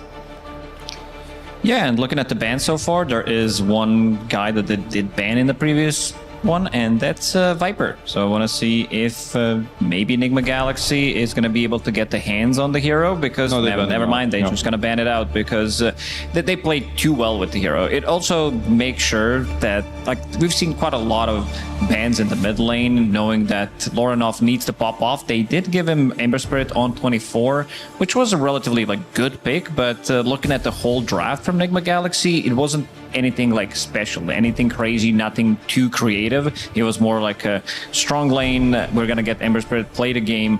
Problem is this Darkseer, I feel like a lot of the times we are seeing the hero just straight up losing the lane, especially against the Shadow Fins. I want to see, maybe they have something else, and Aurora are gonna pick up Wind Ranger for themselves, exclusively played by Nightfall. Once they pick up this hero, they really don't want to flex it. This is a very different read on the meta that these two teams have, because we haven't seen a Hoodwink first pick or Wind Ranger first pick for that matter until now. Snapfire is completely ignored, Earthspit is ignored, Draw Ranger is ignored. Many heroes that we've seen other picks, I'm thinking of Team Liquid, Falcons, like Clockwork is ignored. No Clockwork, no Bane. And all these teams have been first picking completely different heroes. So it's interesting to see what Nigma and Aurora, kind of value. And how much impact they can have with these early picks. The Lion has been taken out, so that is a very classic Mira hero at this point. He's been probably one of his most played hero over the past weeks and months. And I'm kind of wondering where they go from here. If you're going to transition into trying to address the Wind Ranger pick right away if you're Enigma, or secure your own strategy. Two heroes we saw banned in the previous game were the Largo and the Doom. In the first phase, are those heroes that we should be keeping high up on our radars, or is it not that bad? Yeah, we've seen Doom. We've seen good amount of Doom. Like we've seen carry Dooms as well from time to time. Largo earlier today from the mid lane, it looked very good in the first 15ish minutes of the game. I think just the whole setup around Largo wasn't really that well, but also some other teams like Team Falcons, they are going to be using that Largo potentially as a support. So hero can be flexible. Another hero that Aurora uses extremely well from the off lane. They're not going to pick it early in their drafts. They're going to pick it once they see some Necrophos, a lot of these things that can be dispelled, if it can give them momentum, if it can give them opportunity to potentially just run at people, and that's gonna feel good. And now you did mention Snapfire. Like I see two of these heroes, it feels very good, especially if you can get a position 5 that can run in, something like a Clockwork that can set things up. This could be a pretty good pickup for Enigma Galaxy. Yeah, it's interesting. I mean, Phoenix, very strong pick for sure. You have to deal with the egg, probably what you were thinking of when you mentioned Snap, right? Yes. Like the Dill Shredder. But the reason for the Phoenix pick, it's obviously Kaori Classic. He's probably the best boss 5 in the world with the Phoenix. I mean, you think of Fly, but he hasn't had the same success in the recent months. GH, one of the best Phoenixes out there too, so I'm pretty sure Enigma's gonna know exactly what they want against Phoenix. Phoenix pretty strong against Hoodwink on the lane too. I think he's gonna have the upper hand when it comes to support matchup. And here comes the Largo. I don't think I've seen Enigma play it anywhere else than on Davai. So I would be surprised to see a Lorinov Largo. That doesn't sound like a Lorinov hero at all. Nah, Lorinov wants to be able to take care of the game, like kind of carry the game on his shoulders. Largo, not that type of a hero. It's a lot of heals. Like that's a strategy right there. Yeah, absolutely. This is something that we haven't seen. That's why I said it was pretty normal. 1+1 on the side lanes, casual Ember Spirit from the mid lane, but haven't really seen anything crazy. And this is where crazy comes up. Exactly. And the bigger issue, the bigger question mark, if you're Aurora, is what is coming next, because the next pick for Enigma is what's called the 18 pick, in the sense that it's the 18 heroes to be banned or picked. And it is famous because it is the pick that closes that picking phase, therefore you can't address it. It's just coming, and then they have 2 bans to protect it. So it's like a got you kind of pick. So now it's set up for something scary, because you have Largo, that's a buffer. You have Dazzle, obviously synergizes really high. You think of the Huskars and I was gonna say that Huskar is spooky, no? So now Aura is like, what is coming next? Because that 18 pick could be very scary paired with the Largo and the Dazzle. So they need to cover these angles as much as they can. And on the side of Aurora as well, usually a pairing we don't see. Undying plus Phoenix, there's going to be a lot of damage on the ground. They really wish they had a hero like a Snapfire potentially to, like, it's going to be an issue. We've seen a lot of zone control. We've seen a lot of zone control spells in the previous series as well, with a lot of these circles, this Midnight Pulse, Frog Stomp as well. Very easy to choose where you're going to be taking the fight. And they also have no attack speed whatsoever to kill the egg and to kill the Tombstone. The Cloud9 special for the old school players. Just drop all the, drop the Pugnaward, the Undying Tombstone, the Egg. Like, they just can't fight you back. Like, there's too many things to click. Yeah. And so far, not a lot of fast hitters on the side of Enigma Galaxy. Yeah, I mean, to be fair, I don't think Oscar is a bad suggestion. It's not good against Windranger, though, the core matchup, I would say. But they definitely need something that abuses the Dazzle and the Largo. That can stand its ground, which is what you need anyway when you're going to have to team fight into an Undying and a Phoenix. So I don't think Enigma's lineup is particularly scared of Auroras yet. They have some really interesting picks that are coming out. This pick has to be very impactful. It cannot be underwhelming.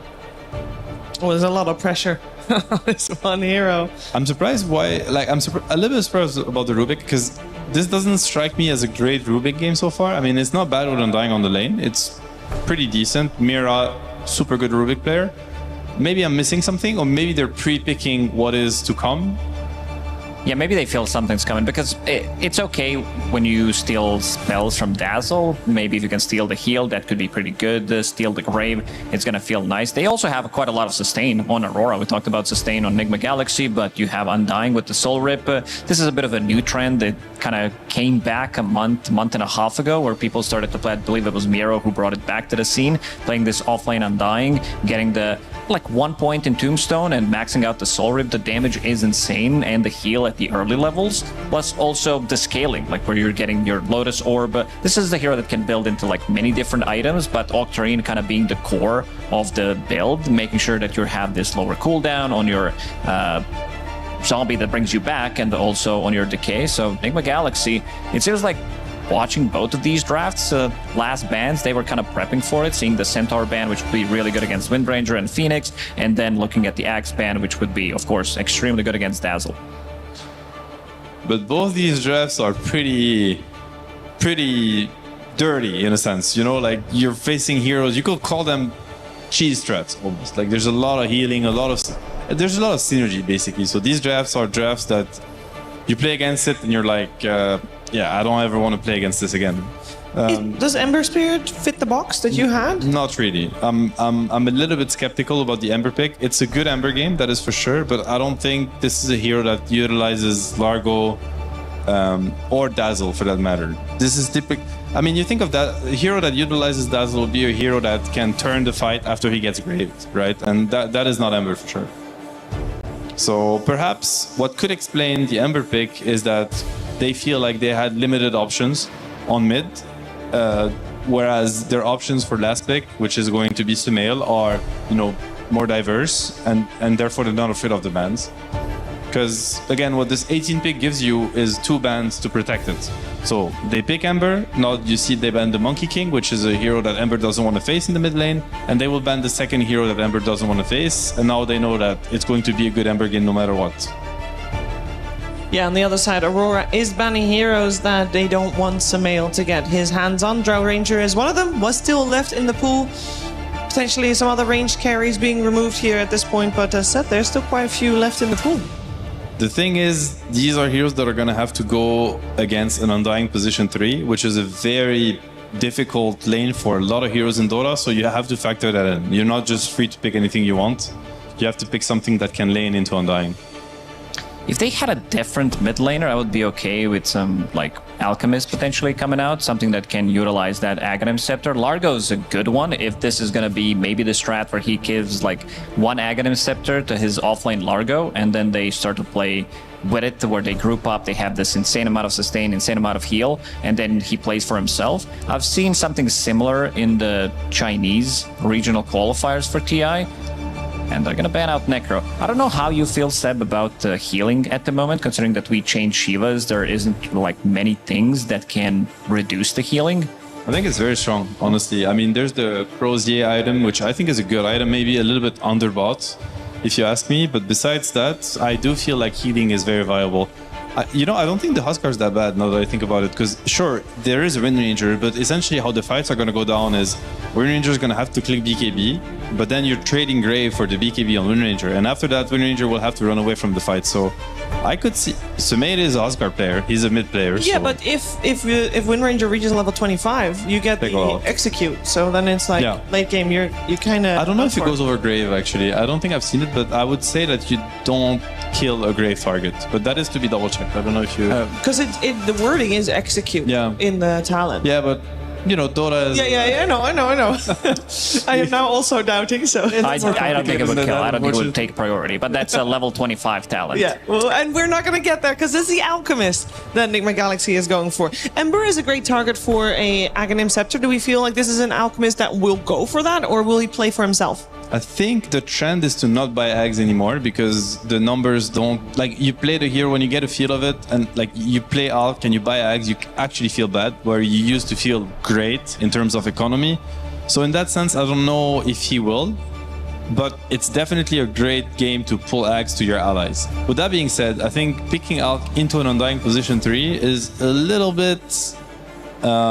risky, optimistic. You pick the word that you want to use, but it can backfire. I think they picked it because they have like extra bit of sustain. It's not going to be easy, but this is also a hero that can jungle relatively quickly with the 2 small camps, medium camp behind him. And I think in this one, if they can get off to a good start, I think you feed one Aghanim Scepter either to your mid laner or off laner. I would kind of lean maybe towards the buy if they want to be grouping around and then like playing together, going for the objectives. 20 minutes in, you get that Aghanim Scepter, go for Tormi, go for Roshan afterwards. It can happen, but I think these fights are going to be longer. There isn't really an explosive amount of damage on both sides. There is some with the Invoker and the Wind Ranger, but quite a lot of healing, quite a lot of sustain. So you will need to be able to reset multiple times. And we got another Invoker versus Ember in the mid lane, same as previous game. Do we feel like that went well for both teams? Like, were they happy? Looked pretty even, I would say. I think it looked pretty stable. I don't think one of them kind of was in the right or in the wrong. What's funny is that in the other game, they picked it in the different order. Like, they picked Ember as an answer to Invoker, and now it's the opposite. So somebody's wrong, somebody's right. They have to settle it. Just, meet me in the mid lane, and we'll see who's wrong and right. Like, that's the best way to settle it. Just play it out. Is also slightly weaker when it comes down to rotating, because you have Dazzle, not a hero that can rotate. Maybe he can like throw in Blood Grenade and Poison Touch, but this is not a Tusk type of a hero that has pretty much every single good ability built in already. So it's going to be interesting to see, because I feel like Invoker is going to be having even an easier time compared to what he was playing against in the previous game.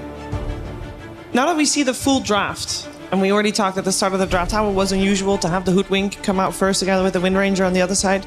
Does it make more sense? Yeah, I mean, I really like Nigma's draft. I think there are some holes in the laning phase, perhaps.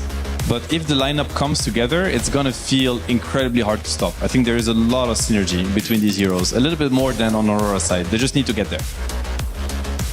We are gonna find out if they can get there. Surely, Enigma Galaxy won't have as bad of a game start as they had previous. Well, that's the hope, Sheever. We'll see if that actually plays out to be true when the bounty runes do spawn, as Aurora are going to go for one of those classic late smokes. Avery, it feels like once again Enigma Galaxy have put themselves in a precarious position when it comes to the draft. Picking up the Alchemist into the offlane Undying, into a Phoenix.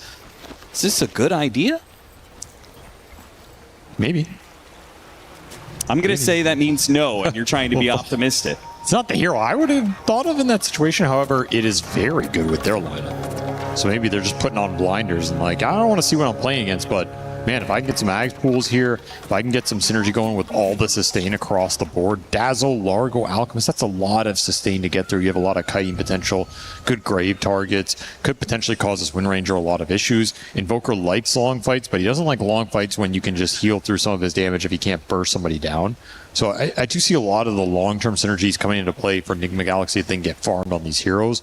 We'll see what happens in the laning phase here. It started off better than previous game as they split the runes and there's no first blood. So automatically a big swing in Enigma Galaxy's favor. In fact, they have an Alchemist, so it means they start off with a net worth lead. And Lorinov successfully tanks the Sunstrike on the first range creep deny. So very nicely played. I like their odds better this time around. We'll see what happens in this top lane, how much pressure WS can put on the Alch. Dazzle is a great support at combating Undying in the early game. His spells are generally annoying for the Undying to man up into. Rubik is not the greatest support at helping him play aggressive early. You don't really offer a lot. He went double Sage's Mask too, which is a little suspicious, not gonna lie. I'm not sure I believe in this build for WS. Normally you want either more armor or like more all-in potential, even earlier boots or something. Double Sage Mask is not amazing on this hero, honestly. Yeah, you can just regen up for decays and stuff like that and kind of play through the health regen. But an early first blood. Enigma Galaxy, this is an excellent start for them. Seems like Omar and Devi have managed to find themselves a kill on the support Phoenix. So, and Devi already having a way better game than he did before. Yeah. Give that gold injection. He's already laning. He's seen more of the lane than he did in that entire laning phase of game 1. So how did they get that kill without even being level 2 yet? Level 2, this combo is pretty nasty. Bushwhack, Frog Stomp, Catchy Lick. They just ran him down. Will be a big wave going into him, though, so he's going to have to salve up quick. It gets canceled a little bit from Nightfall. Nice little power shot, and he's going to miss a lot of these range creeps. Oh, gets that one.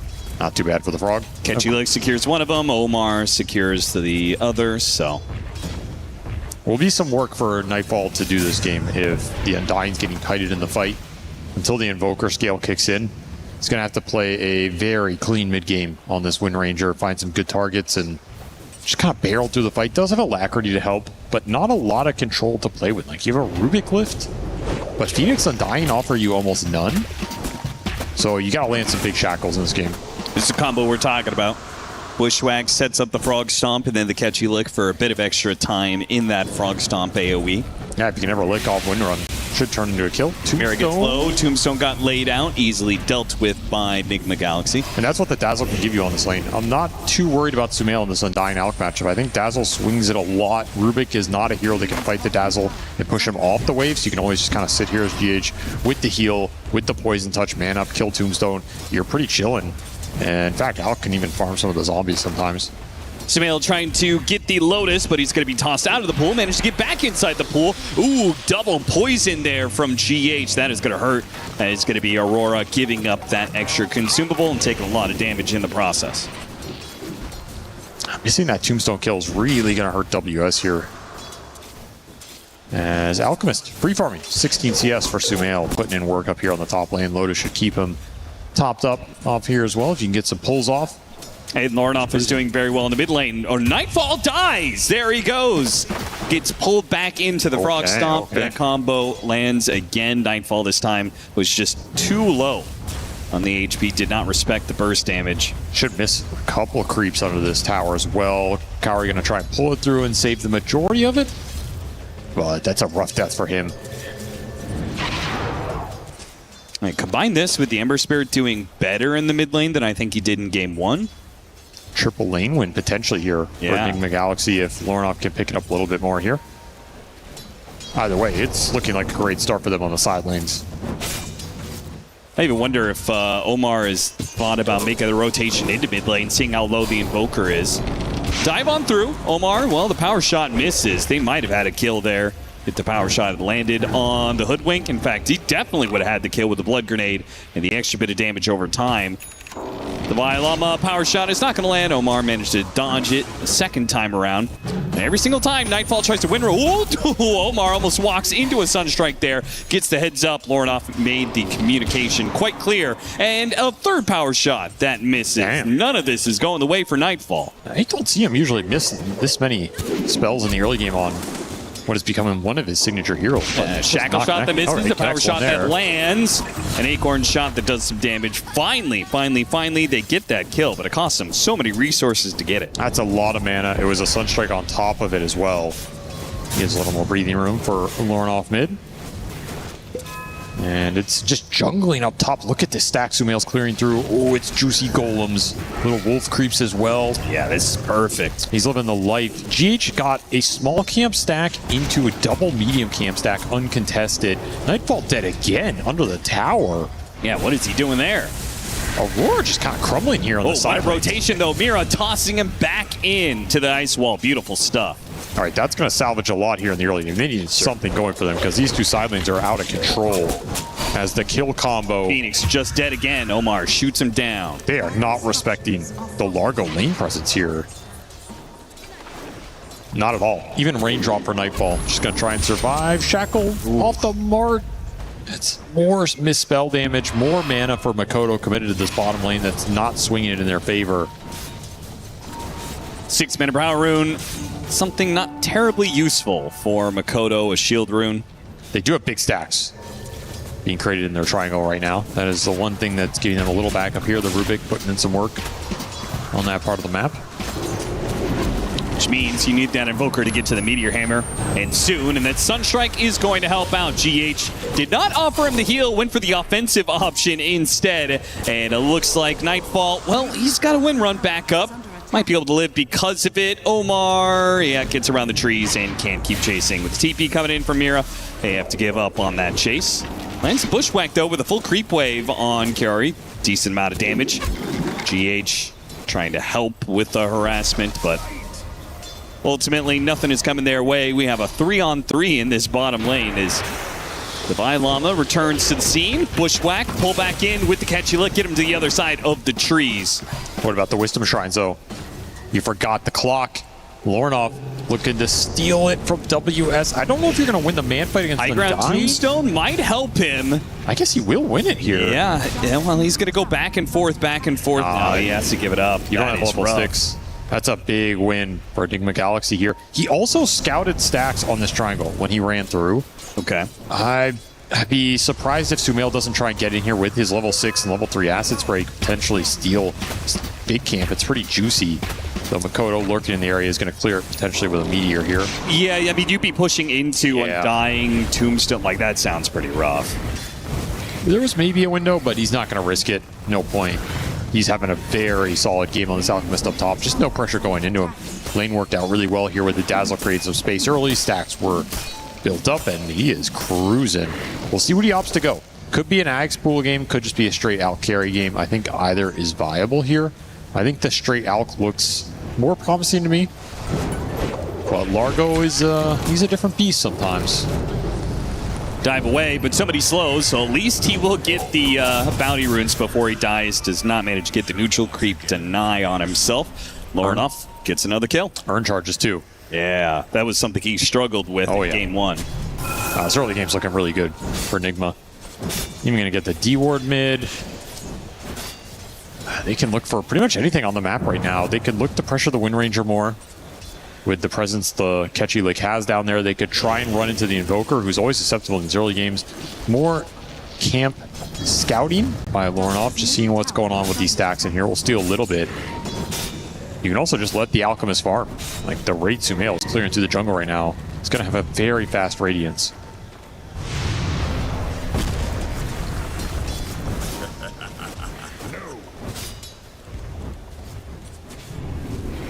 We'll lose that obs that the Ember planted. Mira scouting it out. Unfortunate for Lornoff. Would have liked to see when they commit for that big ancient stack.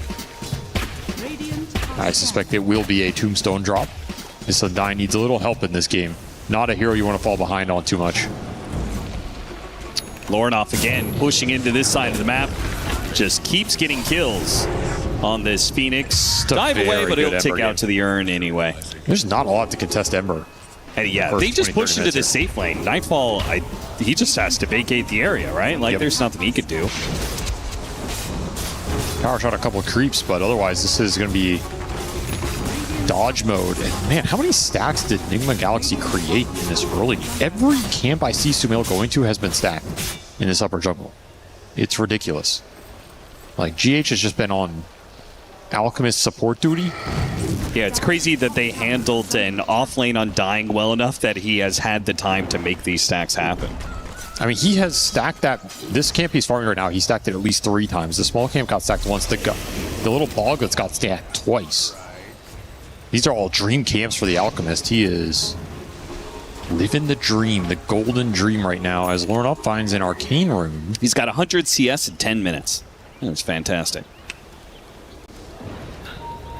Smoke wrap around here with GH coming through the gate. Oh, they gated on each other. Sandwich. This safe lane, but nobody's home as, Nightfall went They're through doing the gate the to big get out of stack right there. now. They're doing the stacks right now with the Tombstone out. Yeah. This is a big objective for the Undying in particular. WS needs a little bit of a gold injection in this game, though Makoto snags most of it here. What do you make of Blink Dagger Rush? That's pretty interesting. It is quite a good item on the hero. Usually you want something before that if you're having a better game. Maybe he just feels his game is so rough, he's going to have to make something happen around the map. If you can just ult Blink on the Alk, it's a little annoying for him. But again, they're sustaining this lineup. I don't know how much this Blink is going to work out conceptually early on. You're going into Grave, you're going into some heals, you're going into the Largo heal, the Alk ult. Can you just blink in and burst somebody down? Yeah, this is an off lane that also has some issues scaling if you don't dominate that first 20 minutes. If you lose your lane and then you also can't find kills in this 10 to 20 minute window, this hero basically can become a third support. The biggest thing is they just have Ember issues right now. Yeah. There's no early control for Lornoff. He is just setting everything up. He has Vessel, he has Power Runes. Focus Fire, Divide, making a run for it. Gets back to the tower with the extra armor. These Focus Fire hits are doing nothing. He did the Javelin, which was coming out of the Courier. A little bit awkward. Lands a Bushwhack, meanwhile, in the mid lane with Yearn on Makoto. He's in some trouble. Lornoff, can he finish off with another slight? He is forced back by the presence of both the Undying and the Phoenix. Gets another rune, though, so he's not too sad here resource-wise. And they're still going to chase after WS. WS has to immediately pop the Flesh Golem and play the fight, but this Urn is dicing him up something fierce. Almost still dies to the Dazzle. The shot comes out, the Sharpshooter doesn't quite land. Now a bit of heals from the Phoenix, and once again, Lornoff is forced away. The Cube doing some work. This is all space for Alchemist, so look at this net worth chart. It's literally out of control. Like, yeah. I don't know what Aurora expect to come out of the jungle, but they are not going to expect what Sumail's accrued here. It's not just free farm Alk. It's free farm Alk with stacks on top of it. 150 CS at 12.5 minutes? Ridiculous. What? I mean, this was definitely, like, the game plan was definitely the Undying will pressure the Alchemist, and maybe the Wind Ranger can come through the gate, a power shot kill. Instead, it was just a total free farm Alk. If you're Aurora, you're looking at, that probability scale. Like, where do we expect this Undying Alk matchup to fall? And I think worst case scenario on that scale, you're thinking like, okay, maybe you get some pressure early, but Alk free farms and he's like kind of ahead of the pack by a little. This is just off of that probability chart entirely. Like, you're not even considering this a possibility in this draft, and it has come to fruition. So we will see what happens here. He has Ogre Club already, Ogre Axe on top of this Radiance. It'll be an insanely fast BKB timing. Well, this Blink Dagger, he got so many dream camps too. Like, he got Golem spawn. Like 6 out of 8 times or something. This is what? This is the NA greed luck. This is the Dota gods paying back your time you spend in NA jail with some nice Golem spawns for your Greevil's greed. Oh, yeah, the variance on the midi camp is so insane when it comes to Alchemist, right? It could be 2 units, it could be 6.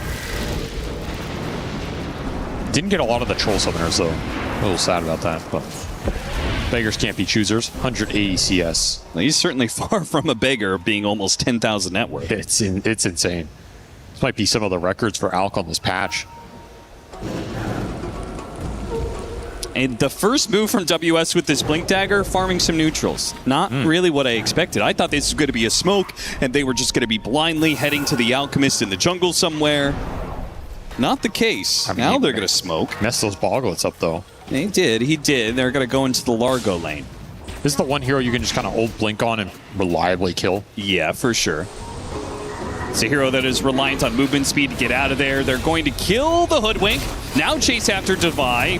Grab him with the telekinesis, and that is the death of him. Oh, nice Sunstrike. The Dazzle stationary target, and this hero got extremely nerfed with the ultimate. Lordov is going to come in from behind with a beautiful concoction landing from Sumail. This is a bit dangerous move to put your Alchemist, but if they can win out this fight, they'll be so far ahead. The egg is going to be used, and it's going to force Enigma Galaxy away. Just trickling into that fight one by one. You didn't have the power rune on the Ember. In fact, he loses his mid tower here. Kind of a costly rebuttal from Enigma Galaxy. You didn't get anything out of it. Mikoto gets a free tower. The amp damage got stolen away from Lornoff before that play, and the Alk went to the fight, which means, you know, he loses some time farming the jungle. Pretty good outcome from Aurora with that Blink Dagger on the Undying, making something happen. But again, Sumail straight back into the camps, and guess what? He found more golden creeps, more Satyr camps, more ancient stacks. Yes, sir. He is in Golem paradise right now. GH going to pay the price. As farmed as he is, this game is starting to swing Aurora's way. Like, you don't want this to turn into game one where Invoker's controlling the map, controlling the side lanes. Alk can only do so much to hunt heroes. He's going to be strong in the team fight, but he's not necessarily the best hero at catching Invoker on side lanes, right? So you got to be careful this game doesn't get ratted out too much, and that you do find those big moments for the Alchemist to punch and hit as hard as he can. BKB already done. So it used to be that Invoker with the buildup was a very good counter to Alchemist because you would go early Spirit Vessel. Invokers nowadays do not do that. No. And I'm not expecting that, but who is going to get that answer to the Alchemist on Aurora's team? Well, the good news for them is he's so bad, he already has BKB, that Vessel's not good anymore. Yeah, I guess so. It's almost better you didn't have a Vessel hero because you would have gotten no value out of it. That's true. I don't know if that was their plan, but that's the situation they're in. Oh, another goal. What is happening? This is just disgusting. Oh, the thing is, this looks like old school Alec net worth. We do not see this anymore. Like, this is what Alec used to do, 8 years ago in OG.Ana days. When it was like, you expected him to be 4, 5, 6K ahead. That doesn't really happen with this hero. So it's really a throwback. We're going to see what this hero can do in prime Alec territory. It'll be very interesting. He is going to queue up an Aghanim Scepter. Now, this is not the same kind of Aghanim Scepter. Old Alchemist would just rush this, and it was ridiculous, the GPM numbers. Not the case anymore, but as you said, still some very value Aghanim Scepters to be given away. If he can get one after this next item for the Ember Spirit. And they're looking to fight. Great. With his timing's up on this tower. Lornoff sweeping through. Slight chains. On to Nightfall. He's in trouble already. Unstable Concoction is going to be used. The BKB just completely ignores the Shackle Shot. Focus fire for a bit of damage, but Nightfall knows he is already dead. Oh, can they kill the egg? Is going to be used, but they have the attack speed, I think, to be able to handle this. Sumail in trouble, He's going to take a lot of damage with the Meteor landing on him. The Undying just doing too much damage. The Supernova sets WS up for success. They might and now they're going to run down all of these heroes. GH is going to be killed by the Sunstrike. Divide making a run for it, but if he gets tagged by the Flesh Golem, he is going to die as well. And sure enough, it's a team-wide Aurora. It just took over. Alec killed the Wind Ranger, and then you just crumbled. There's no grave that goes off in this fight. There's not enough sustain. Nobody's killing the Tombstone. No one's checking the Undying, who's your damage leader with 4,400. Yeah, what happened to GH there? His Emperor and his Alk died back-to-back, no Shallow Grave? He just died to Tombstone Sunstrike, basically. Couldn't get in range for the grave. The core's chased too deep. Really awkward team fight for Enigma Galaxy. And now a lot of that lead has evaporated. We'll see. We'll watch it again here. Let's see what happens to the back line. He already used his ultimate. He's too far out. Yeah, he was leashed too far away. Fight gets dragged up the hill. He's stretching it, but by the time he wants the grave, he gets pulled back. That is rough. I will say that I think Dazzle now, especially with the nurse with the minimum duration put onto Nothel projection, I think this is one of the hardest supports to play. It's tough. Especially if you're not maintaining the formation throughout the fight. Yeah. The fight gets split like that, it's a nightmare. A hero like Ember Spirit is going to go so far, so deep, that no way that Dazzle could really play. In that situation, they have to chase the Wind Ranger. Couldn't get the Concoction kill. Still very farm, though. Game is okay for Enigma Galaxy as they take a step back here. Probably just need BKB on the Ember. Pull one of these Ag Scepters. The more attack speed you get in your lineup is going to make a big deal in this game too, because you're fighting early into Phoenix plus Undying. That's a lot of, you know, Tombstone plus Egg hits you have to get in. Right. If you're going to take a static fight like that. That makes a big deal. If you can just get a little extra attack speed in this lineup, it'll make a huge difference. I mean, man, that idea, get a moon shard on Hoodwink or something in this game. Like it's value. Well, do you think that Samael should have finished up and been like gotten his 6th item into play early on, get an early AC, and then go for the Aghanim Scepters? It's a consideration, but I don't think you have to play the fights that way either. You could have this idea of we go in and we hit who's in front of us, and if they pop Tombstone, if they pop Egg, maybe we kill one or we kill neither and just back off, kite the fight. Right, that fight they just full sent it. Yeah, I mean, they are supposed to have a high amount of mobility. They've got Ember Spirit and they've got Largo to give everybody else mobility. You don't have to 100% commit to the fight. You can kind of jump somebody, jump a support, see what happens, maybe disengage with some Grave or something. You have Largo move speed. You can play it that way. Until you have some of the later attack speed, I think that's probably the way to go.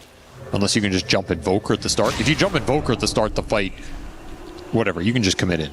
Because you're not worried about this fight going long. But otherwise, you kind of have to respect the Tombstone and the Egg here in the early game.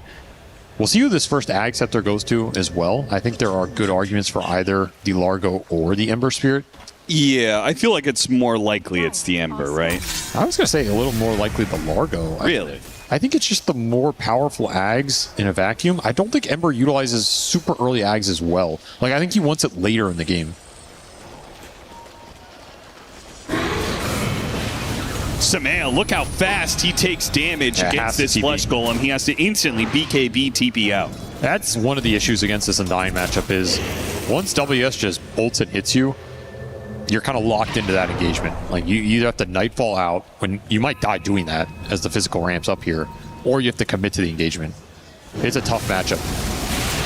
They're going to try and burst the Tormentor here with the Tombstone, with the Undying. Lornoff is coming in. This is going to be kind of awkward. Aurora have to stop doing this. He is an amp damage. Already taken so much damage. Does he know they're gating? Yeah, smoke breaks and he goes up to the high ground, realizing, but it doesn't stop anything because Chains doesn't stop the channel on gate. So it needs a hard stun. They're going to clean up the Tormentor, though. Yeah, they're being a little skittish, making sure nobody comes back through the gate. Yeah, he's just faking it. Yeah. Trying to slow this down. Which it is kind of working. Trying to snipe it with a Sunstrike. Good attempt, but... well, that's a win. It's a big win for Enigma. They got this Tormentor without taking a full team fight for it, as Aurora just kind of underestimate their willingness to contest. And the first Ags did go to the Ember Spirit. They're going to invest in Lornoff. He will have BKB soon. He will be able to jump the backliners pretty reliably now. That's the one aspect of it I like this game. It's a good Ags Ember game. Like you jumping the Wind Ranger, being able to chase him. You jumping Invoker, being able to chase him sounds pretty juicy. So he is mega fat right now. All those Golem camps paying off. Do you think that says, like you thought it was more likely the Largo? How are team fights played differently between those two choices? With Largo, you're going in as a unit and kind of killing what's in front of you. If you give it to the Ember, you can assassinate some of the supports or one of these cores a lot more easily, and then maybe kite the fight out. But somebody has to deal with Tombstone in that situation.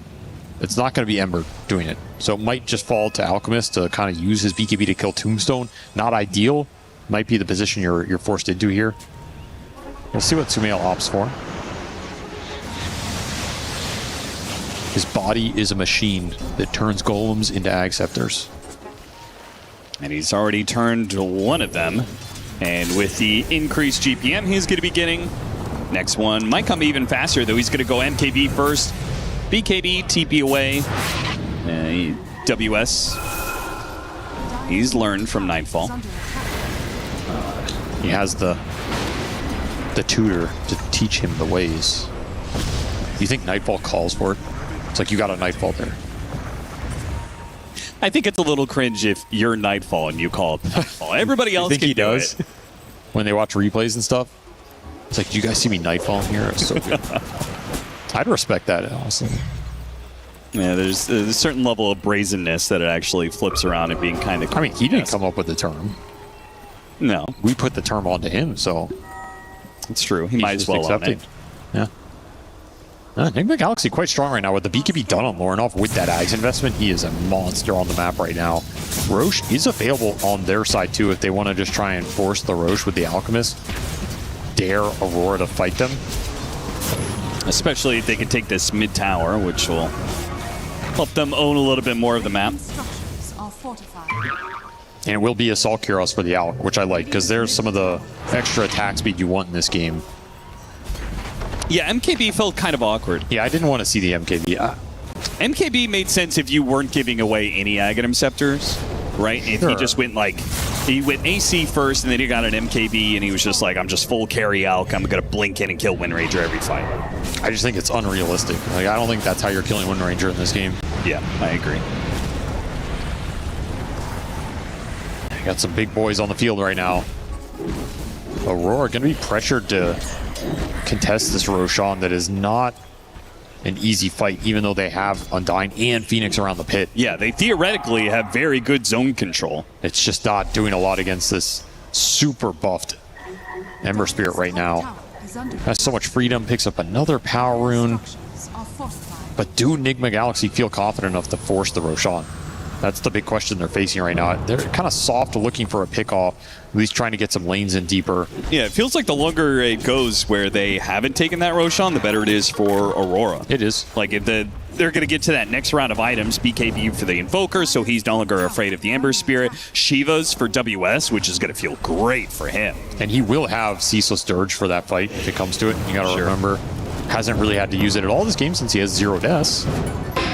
Zip it around, found the Rubik. Rubik steals Remnant himself, so Mira will not die here. Not today. Behind the Undying. That is big pickup and chain stun. No chance for a BKB. Now, there goes that Ceaseless Dirge, so he's already back up to play. Doesn't give Enigma Galaxy the opportunity for a Roshan through a 5 versus 4, but they may still force it anyway. It feels good to kill him that fast, though. That was kind of like your soft damage test. Yeah. Oh, okay. Well, you can jump him anytime. Shackle shot, not gonna land. Or just not, pokey. Perfectly fine. Enigma, they bit the bait. TP'd both supports top. That buys Aurora a lot of space on the map right now. Kodo looking mid for an opportunity. Not gonna see it. He'll chip away at the mid tier 2 though. Man, he is annoying. Did he die in game 1? He did. He had 1 death in game 1. So he's had 1 death in this series on the 2 Invoker games. Very difficult hero to catch. His building damage is ramping up.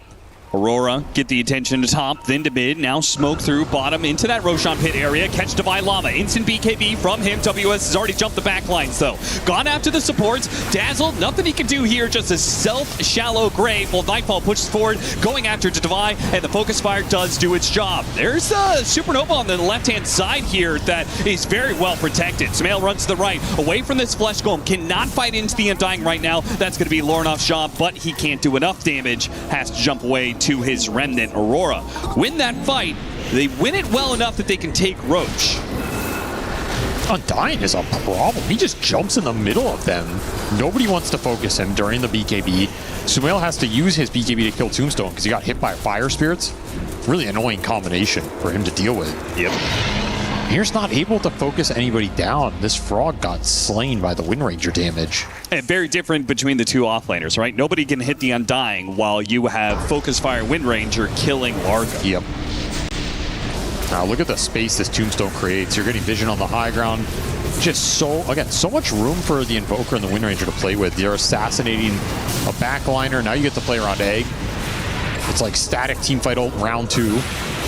Back in real time, though, Mira has somehow ended up right outside the Dire base. He bit off a little too much there.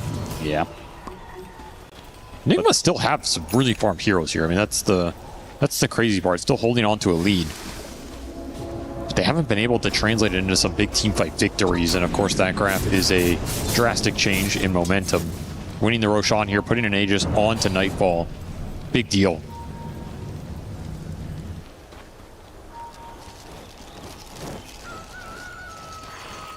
If they get to double Shivas, one for the Undying, one for the Invoker, they're just going to have so much armor between those two heroes.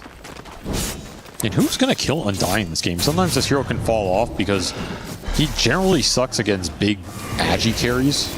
Conceptually, there is no agi carry in this game. Yeah. And he sometimes is pretty bad against long-range physical damage, which most of them are agi carries, but not all of them. You know, sometimes like a hero like Furion can cause him some big issues. Sniper, I mean, we don't really have any of those. We have 3 melee cores. And 2 of them are spellcasting melee cores, and the other is a pseudo spellcasting strength melee core. So it's a Dream Undying game from a core-on-core perspective. He should scale well here. Like, you're not afraid of continuing to go late if you're WS. Some of these Undying games you fall off, I don't expect him to run into too many issues here. That definitely would have been the advantage of Alk just all-inning on his own net worth. Yes. As he would have had maybe such an overwhelming amount of net worth that maybe he can quickly deal with the Undying or quickly kill the Wind Ranger in these fights, but instead, he does some damage, but not enough that is immediately life-threatening. He could still get back up there, though. Yes, for sure. Like, the hero can still scale well. If he can get to... I mean, what does he really want to end up with here? Swift Blink, Abyssal, MKB is his next 3? Yeah. That's what I'm thinking. You have a decent chance of just blinking with Swift Blink, Chain Stun, sniping the Wind Ranger or the Invoker pretty quickly here. That's kind of what I'm looking at for Sumail. He almost has MKB. Could still get to that 25 talent for a little more sustain. But the map is going to get ratted out here. And if you start to get picked off, you're going to run into issues. Oh, no BKB. He might just die here. A lot of damage out from Makoto. Interrupted by the Bushwhack. Sumail's still alive. BKB goes up from Makoto. Sumail is alive. Now they're going to chase after the Invoker. BKB TP away. Oh, what a Sunstrike! Makoto reads him like a book and punishes Sumail for trying to go back in. Can Aurora get anything else off of this? This is a big timer. The tip's coming through. What a stylish kill. And now you have 60 seconds to work with. No Alk on the map. He lived with the Berserk Potion, but of course Sumail always has to go back in. You think you're safe? You're not safe. That was very close on the threshold as well. It really was. Let's see what they can do with this. All the lanes are in. With no out, WS thinks that he can be pretty forward, but almost loses his life there. And he doesn't have the Ceaseless Dirge up right now. Nightfall focusing on a tier 3. Trying to just blow the Aegis or what? Yeah, looks like it. Okay. And the jump in. Undying with the Flesh Golem. Hits Devi. Devi immediately carry his forced to use the Supernova as Lornoff goes in with his Ember Spirit. WS being kited around quite heavily. His BKB is going to expire soon. Let's see if Lornoff, finished him off with the Aghanim Scepter. Great use of the Remnants there, bouncing back and forth. Kept a bunch of heroes away from the Undying. Limited the effectiveness of his BKB. Forced the Supernova. Still gets the kill on the Undying. Now going to pick up the extra kill on Mira as Omar hits the shot from downtown. Once more, some of the Enigma Galaxy spellcasting has been impressive. Refresher on Lornoff doing a lot of work there. He has 10 remnants to play with, 7,400 damage, including popping the egg. The tombstone was popped early. He just buys a huge amount of time and space. Ember's a problem in this game. They need to find a way to control him a bit more. I don't even know how you can do it. I guess it's just Hex on Invoker and try and lead the fight off by hexing him initially, because you don't have Abyssal buyers or anything of that kind of nonsense. Sure.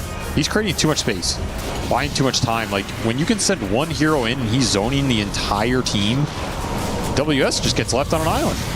He's also zoning the entire team, but he started this fight off on such a low HP, his ult's not getting a lot of value.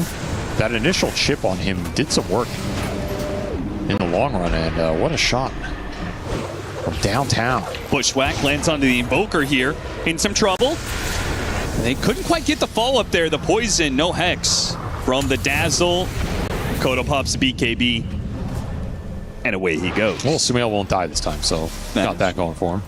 Still highest net worth in this game. Pretty ridiculous, considering it doesn't feel like he's gotten a lot done with it in the fights themselves. And now he's thinking about going back for another Aghanim Scepter, which... a little weird. Largo has already bought his Ag, so maybe he's planning on doing a refund. I can't imagine. The refund's good. The supports are not very good for Ags. No, you're not doing anything like that. You're just refunding the Largo. But does Largo take advantage of that boost of net worth? Normally, you were going into the Encore route, right? If it's a good Lincoln's Lotus Encore game, yeah, I think it can be worth it. It could be value here if you kind of expect the necessity of Hex initiations for Aurora to be coming into play. I actually don't think it's that bad to go into the double Lincoln's build up. He's eyeing kind of Shiva's Bloodstone. I mean, if he can get to Shiva's himself, and then the refunded Ags helps him get to a faster Lincoln's, he can do some damage. This hero can still scale pretty well on his own. Yeah. No one's focusing him in the fights. I don't think he's going to be a high priority target. So in that sense, you're kind of helping all three of your core scale up and become damage threats. It's interesting.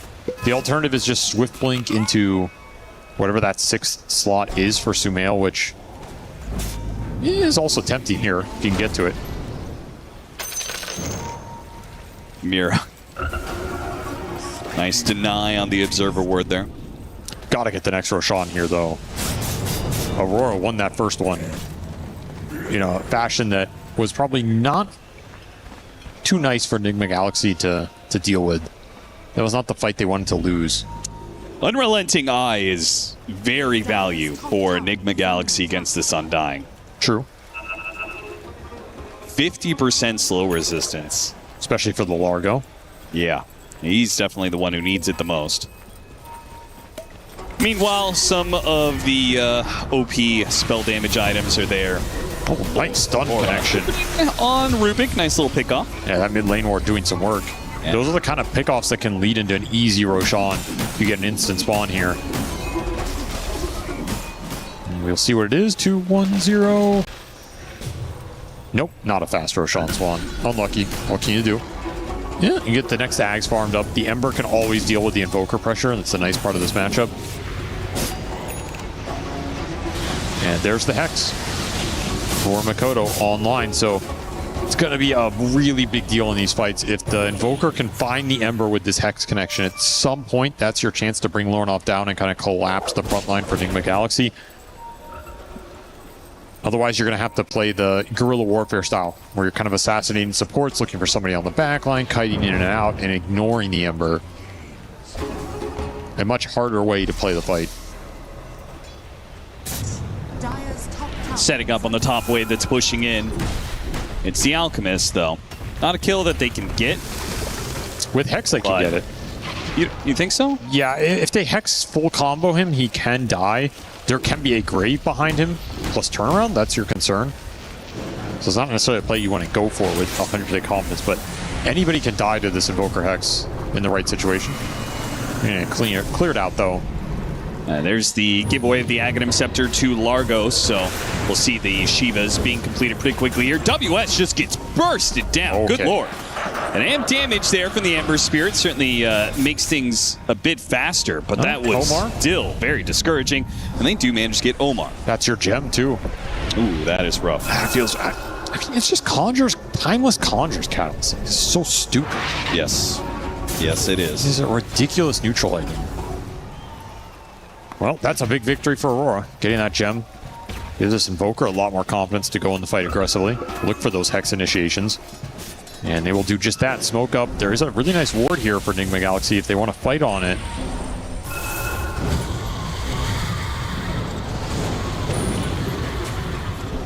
WS seemingly not afraid, but maybe he should be. Already half HP.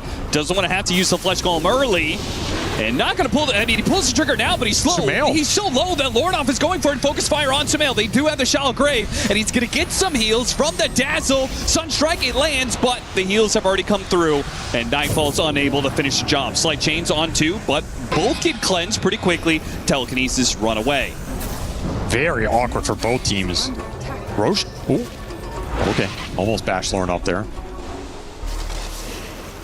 Hey, you had WS barely living against Lornoff, making that commitment, and then Sumail almost dying to the Wind Ranger focus down. Only living because GH was able to give him some very well-timed heals. He needs a Dispel other than BKB. The Vessel is just working him. Getting too much value here for Lornoff, though he needs a couple more charges here. And the second Ags did get pooled to the Largo here. So the full tri-core is online for Enigma Galaxy. We're going to see just how hard this can scale as they try and push into some luxury items, but it's all there right now. You play around the songs. You're going to be strong in the fight if the Largo stands tall. They're just going to run it in. Shiva's going to reveal Samir's two-man stun from Sumail. The follow-up bushwhack. It's perfect. They pull in Mira. 3 fast kills for Enigma Galaxy right outside the Roshan pit. I mean, that is Sumail in a nutshell, right? He is never afraid to go in. He's always looking for the aggressive initiation, and he just sends it. Sometimes it doesn't work out, but man, sometimes it works out beautifully. That is a game-winning play right there. Sumail's going to make pretty short work of the Roshan. Lornoff is going to try and handle the waves with the Aghanim Scepter. They'll even take the Aegis here. Kind of interesting considering he's getting close to 6 slots, but I guess everybody's getting close to 6 slots, so like who else takes this Aegis? The Ember can always play with buyback too, and he is kind of your high ground siege mechanism, though I don't know how easy that is. I think you're going to have to fight before you go high ground in a game like this. Nice victory for Enigma Galaxy here, as they push their way towards a position where they can try and do some serious building damage.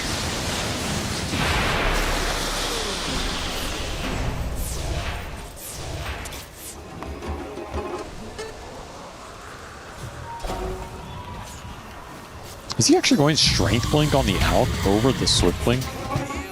Yeah, he bought.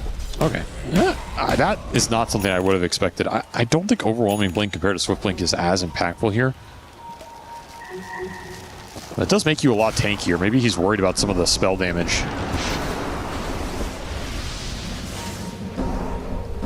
Yeah, the Invoker in particular Radiant are scanning. has already shown that he can force you pop an early BKB, otherwise you're just going to die to that BKB pop by WS. Sumail slowed down to a crawl here. He's not going to use the BKB on the first life.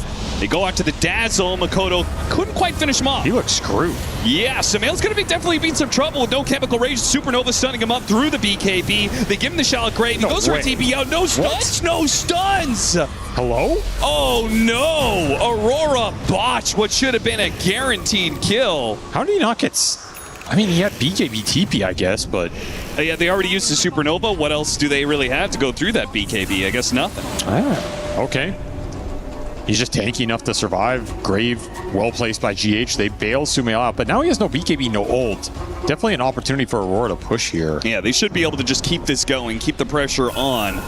Yeah, they have everything available other than the Undying ulti. Bushwhack Telekinesis breaks it with the toss away. They could just play this slow. That's a tough high ground. Yeah, this is definitely not a high ground that you should commit to. We saw the way Nightfall committed on that tier 3 mid and did not go well for them. Trying to find the Ember with the Invoker, but Lornoff plays it safe, comes back. Some tanky boys between this Ember and Largo. They're both 4,000 HP on average. That is a lot to get through. What do you think about Mira's build, by the way? He went for Greaves and then he went for Consecrated Wraps. It feels like to me he's just trying to play second Largo, you know? Just trying to survive. Yeah, just trying. Well, tanking up, but he also didn't go any utility to help him survive. He just went more of just raw tankiness, and then most of the time, Amphibian Rhapsody is a free steal for you. True. I mean, I assume he wants Ags for sure at some point in this game. Oh yeah, definitely. Could pay off over the long run.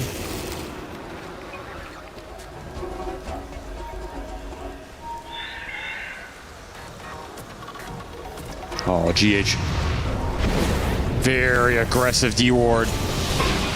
Shallow Grade does manage to save himself for a second here. Omar's also trying to help him out, going after Mira. He's alive. He does manage to heal himself up. Sumail goes after Nightfall. Instant BKB, turnaround focus fire. Going after the Alchemist. He's in trouble. No Shallow Grave. They do have a little bit of extra help. The heals are coming through. Sumail, he's out regenning the damage. And WS, while they're slowing him down, he's behind tier 3s. It's too late for that one. Device now healing him up. Sumail back at a play, goes after WS and makes short work of him. That Undying dies quickly now to the Alchemist. Goes down the ones. Nightfall pulled back in. Nowhere to run. He's got Wind Run up in a second here. Plus a Hurricane Bike tries to get down to the low ground, but the damage over time finishes him off. This Ember is way too big of a problem. Nobody's focusing him. He's getting all these fights with 10 remnants off. Just slicing and dicing the back of the fight as Nigma Galaxy able to kite it out. Might even get the die back on Mira here. Yeah, as soon as the team fight is won, this Ember Spirit is hunting down the extra kill or two. And this one will be Mira's death. 100 seconds. Oh, what a pickup though! Makoto kills Samael again. That will keep the game alive for Aurora here. They needed a pickoff like that. 3,000 HP with that Conjurer's Catalyst. No BKB on the Alk. No shot to survive. Dazzle was not in range to save him. Well, it seems like the overwhelming blink wasn't enough HP for Samael to survive against that combo. It never is. This hero just does way too much damage. Yeah. He's got 7,000 gold in the bank, too. Now he's trying to get an Aghanim Scepter. Why? Hoping to hunt him down, but Makoto's just so damn fast. Yeah, no chance. You're going to find him there. 10-0 and 5, a perfect Invoker game so far. They've not been able to touch him once. Insane. Look at all that damage. And he's got 7,300 gold in the bank, so he can just outright buy an Ag Synth here pretty soon.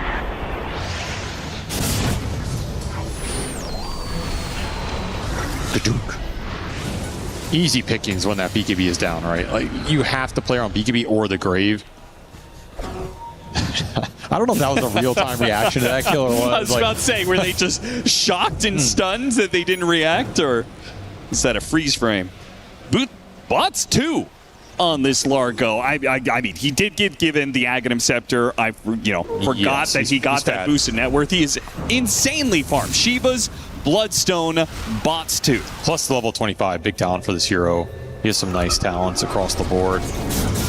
And he's finally going to go for that Linken's. It's Nigma Galaxy versus Invoker.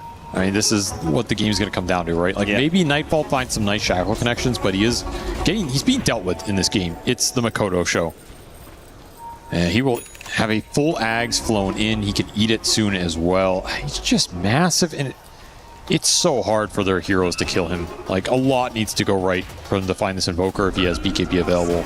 Now they've got an extra bit of initiation. Now it's not just Makoto, who's obviously going to be, trying to find his opening, which he sees one right here, drops a Meteor on Omar, and a Eul Scepter keeps him alive for now, hits him with the Tornado, follow-up Sunstrike. Was that the combo? Ooh, Sunstrike does not actually land, and Samael, what happened to him? It looks like Aurora were making the move at the same time. So while Makoto ran interference against all these heroes, no wonder he went on them in this bottom lane. He figured, even if I don't get the kill here, I'm setting up my team for success off this smoke play. And he will get the kill. Eventually. Yeah. Oh, Omar managed to Eul's blink away. Okay, never mind. He gets out to have Big Cataclysm goes out. Telekinesis toss back on WS as he was pulled into the base. Okay, Nightfall finally finds that pesky squirrel. It was a Hex on WS. We talked about how important the Hexes are for Aurora. Well, they got a second one on this Undying. That's a huge deal. Yeah, that extra bit of initiation for Nightfall to, both him and WS to be able to get on top of a hero and kill it quickly. They can't rely on Makoto to set that up, right? Makoto's going to be playing his own kind of solo game. You can't rely on Shackle Shot, too. Just too unreliable of a stun. So Hex gets the job done here as Nigma Galaxy struggling to frontline against the all-in capability of this lineup. Alacrity, Wind Ranger, late game Invoker. Catchy leg pulling Nightfall in pretty deep. He responds with a focus fire. Divine Llama doesn't give a damn about that. He used everything. Damage is pretty whatever. Tombstone gets laid out with a Meteor. That is something he's going to have to worry about. Telekinesis ultimate play stops him back down a little bit further. GH gives him a helping hand with the Shallow Grave, but Divine is in so deep and he can't get away. The Glimmer Cave's just going to be dispelled as the Tornado comes out. BKB gets popped and the heals come through, keeping Divine Llama alive. But it was all low effort for Aurora. They can just cast these spells from afar. Nigma Galaxy, they have to do the hard work of combating all this. And nobody's killing Tombstone in a lot of these sequences. It's giving a lot of vision, a lot of just teamfight control. Maybe it's not killing you, but it's an annoying spell. I'm not sure who's supposed to kill it. The lineup is not equipped to do it. There's a Bloodthorn on the Ember? Okay, that's a pretty interesting item choice here. Yeah, Phoenix doesn't have any answer to it. Yeah, it's a lot of attack speed as well, which could be useful in some of these scenarios, but a lot more solo killing power for Lornov. That's what I'm seeing with it. Like, he wants to be able to go in and actually threaten people without the team having to follow him deep into enemy territory. Could be really nice here, especially since you have so many remnants to play with. I could see him getting a decent amount of right clicks off. Especially in this first fight when Curry doesn't know what's coming his way, maybe. Absolutely just 100-0 either of these supports if you catch them off guard. There's a Greaves on the Rubik, but not going to be up 100% of the time. I'm just still worried about the double Hex initiation from Aurora. If they can just start the fight on their terms, blink in, Hex one of these big cores and take him down, there has to be a Grave there to reset the situation. Stuns make fights easy. They open on Lornoff. Pull him in, hit Needs the a shackle Grave. shot, chain the stun, the Shao Grave comes through. GH, big save. Lornoff activates the BKB, gets pretty far away, and plenty of heals. Tornado's going to catch GH on the exit here. Zombies chasing through. WS is so much HP. Look at how much HP he's got. That's crazy. And he blinks in after GH, trying to finish him off. More heals come through, though. Divine Llama helps GH reset. Now the turn. But Nightfall in a bit of trouble. Sumail chasing after Mira. Managed to get the one kill. The Supernova is burning him out. They're trying to reset. They do get stunned. Catchy Lick pulls him back. Another Catchy Lick pull him farther and farther away. It's a game of just back and forth here as both teams go in, reset, go in again, reset again, and all that for a Rubik kill. They got that Rubik, though. He got messed up. Sumail gonna munch on some mangoes here. Try and get the mana up quick as they go for, what, the third time in this sequence? They have no the numbers eggs. advantage, but at the same time, it does mean Refresher and BKB on cooldown for Ember. But no Supernovas. That's a big deal here. That's true. I mean, Lornoff's still tanky. I don't think he needs BKB to be able to go in. You have Grave behind you. This shallow Grave is a big problem in the late game. Not an easy way to deal with it. WS showed himself. Lornoff not going to go for it. Roche is available. Got to keep that in mind. Yeah, especially against these Scythe initiations, you would love to have that extra life. Not have to worry about the 100-0 capabilities. They see the Ghost Walk on mid. Sumail. You don't want to get caught right now. You don't have BKB. Trying to make his way away. Got the Scythe. The save, Catchy Lick pulls him out, much of the damage. GH uses ultimate, does manage to get a Hex onto Makoto, and there's that Phoenix. With the Bloodthorn, they do a Tombstone save. That's going to help out a lot. Lornoff has already used so much BKB, and they got him. The Phoenix gets pulled back into the Unstable Concoction and dies, just like that. The Bushwhack landing onto Nightfall. Telekinesis tossing him away. WS, he ran in, but didn't really get to stick on anybody, so now it's Aurora's turn to retreat once again. Very little remnants for Lornoff to work with right now. It's kind of dangerous for Enigma to go super deep, but they know there's no BKB on the Invoker. If you could just catch Makoto. Makoto would be a massive pickup. Lornoff, can he grab one of these heroes retreating away? They're also damn fast, though. He has one more remnant to play with. He wants the Invoker, but he cannot find the Invoker. He's just too damn fast. And all the meanwhile, that Roche is sitting there. An easier prize to collect if you can't catch anybody else in this game. If I'm Enigma Galaxy, I'm thinking about where GH is at all times, right? He is the guy who's going to bail you out from these Hex initiations. You need to protect the Dazzle. You need to play near the Dazzle.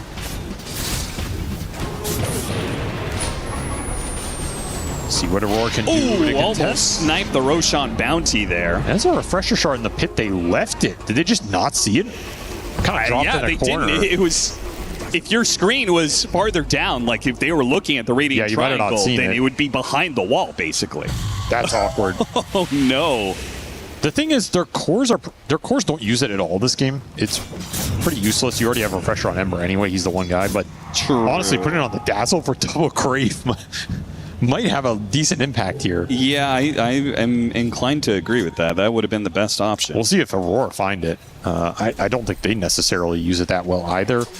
Your best Refresher user is Invoker, but he's almost always going to buy his own anyway. I doubt Aurora checked the pit, so it's probably just a forgotten Refresher Shard. Couple items coming in. Nullifier is the choice for Sumail now.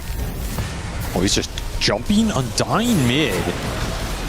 They do kill him pretty quickly. Once again, the telekinesis saves from Mira have been on point. This one was not enough. Nightfall, Force Staff, doesn't get to low ground, but he's not the target anyway. Curry's the target, and Catchy Lick pulls him out. He's not able to make the dive away. He commits with a Supernova. Lornoff with the BKB, trying to solo it up, and he does manage to do so. Nightfall killed him off the deny. He killed the egg. Now the Tombstone's going to be up next, and the telekinesis Rubik not going to be able to save himself. Nightfall in deep with his BKB, trying to focus fire on Sumail. Sumail, he has Aegis. They're probably going to die, but unless the Shell Grey stalls thing up once again, it just feels like Nightfall can never quite commit. On the Ember. Though, caught on the side device, and they finish him off. Yes, buyback. Big buyback could be used. WS getting lower. Double catchy lick, pulled in deep, and he's gone. BKB activated, trying to get away. Omar shoots him. Now the support's trying to finish off Makoto. Here comes Lord Up, and they get him in the end. The Invoker goes down. A massive kill for Nigma Galaxy. He does have buyback available, but the mental relief to bring this guy down after 2 games of torment. 2,400 gold for that kill. God damn, that is a team fight right there. Lornoff just mans up. He gets a little help from his old carry and Nightfall to bring the egg down. And Omar just relentless on the pressure, blinks into the base, hits a bushwhack onto Mira. That's a dieback for him. They're just running the game right now. They got a little momentum and they are running away with it. Still have Aegis for 2.5 minutes. They never took that down on Sumail. I mean, Nightfall has got to make a move here, surely. You can't threaten the Largo by himself. You're in trouble. Yeah. Let's see what Nigma Galaxy can get here. I don't know if you can go for Throne, but you're going to be able to take a lot of buildings right now. I mean, the damage is just unimpressive from this Wind Ranger. You have tier 2s up. He needs Alacrity, is the thing. Yeah. He needs Alacrity, and he needs to be able to find a target that doesn't get graved. Otherwise, it's irrelevant. The target he goes on just gets full healed back up. It's an overkill in a sense. They did find Lornoff in that fight, though. I mean, it is worth mentioning, right, that you don't have buyback on the Ember for a little bit here. It's a huge deal. He's doing so much work in these engagements. Yeah, if he were to die from Nigma Galaxy overextending into the base, it could be a disaster. Absolutely. 1 lane of Barracks up, going for a second. You might 45 also, seconds till the Rubik's up, 10 until the Invoker. You might not get that help from Nightfall again. He was very merciful there. That's true. He saw Lornoff hitting the egg. He flashed back to 6 months ago and said, I gotta help my boy Lornoff. I gotta help him kill this egg. Oh, man. You think that egg would have lived? It was gonna be close. It was close, right? It was close. I would have aired on it, probably dies anyway, but that is such a... It's one of those things where it might go off as the right-click lands. It's a huge deal in that situation. It was definitely just a straight misclick from Nightfall. Nigma Galaxy. Now they have their own farm of hard initiation with a Blink Scythe on Omar. That's a big deal. If he can find Makoto, that's a difficult item hero combination to react to for Invoker, right? You just blink in like some tree line while you're scurried and hex him straight into Bushwhack Chain Stun. Yeah. That's a nightmare for the Invoker to deal with. There's nothing you can really itemize against that here. He doesn't have Lincolns. He doesn't have Aeon Disc. They do have plenty of saves on the side of Aurora, and that has been the one thing that has kept them going in many of team fights. Tombstone save, Telekinesis save, even some Sunray heals.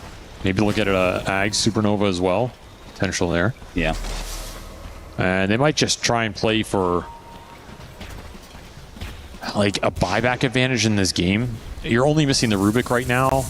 You're kind of waiting for this Aegis to expire, but then you can take a fight. You know there's no Ember buy, so technically you are favored. It's getting Ghost Walked on bottom, but no real threat there. Aeon Disc was the final purchase for Lornoff here. Maybe not having buyback contributes to that, but he is level 30 as well. They also have Aeon Disc on GH, so I like that. So many heroes that Invoker is not going to be able to kill. Yep.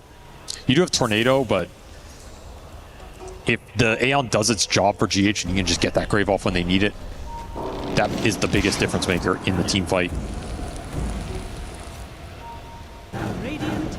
Scanned on the hill as the smoke comes through from Aurora, but it's just the Frog on the front line, not the best target. WS blinks in, thinks about the Tombstone high ground, is going to drop it.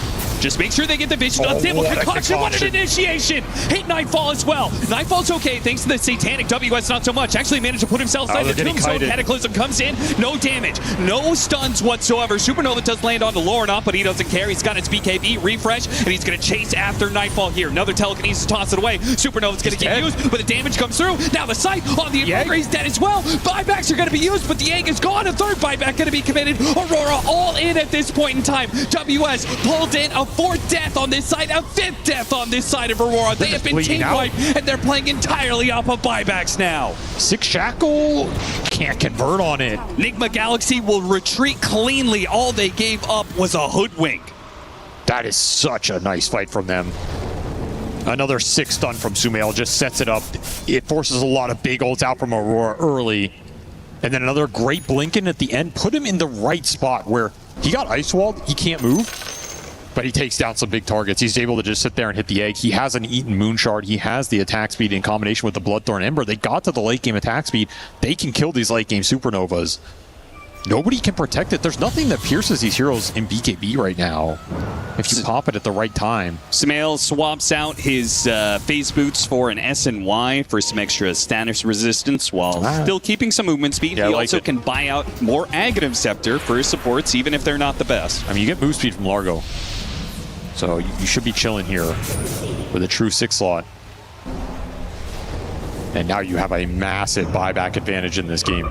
All 5 on cooldown for Aurora. Every kill is a victory here in itself. And Cowrie gets This caught. is a nasty pickup. Cowrie trying to get off the map right now. Pulled down. That's a dieback. That is a nasty one. They already were operating on no buybacks, but now 2 minutes without the Phoenix. What is he even farming for? He's trying to get tier 5s. It's past 60 minutes.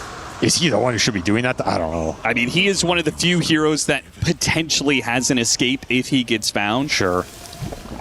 That was a high-risk, high-reward play. He gets found. Can Enigma Galaxy punish that?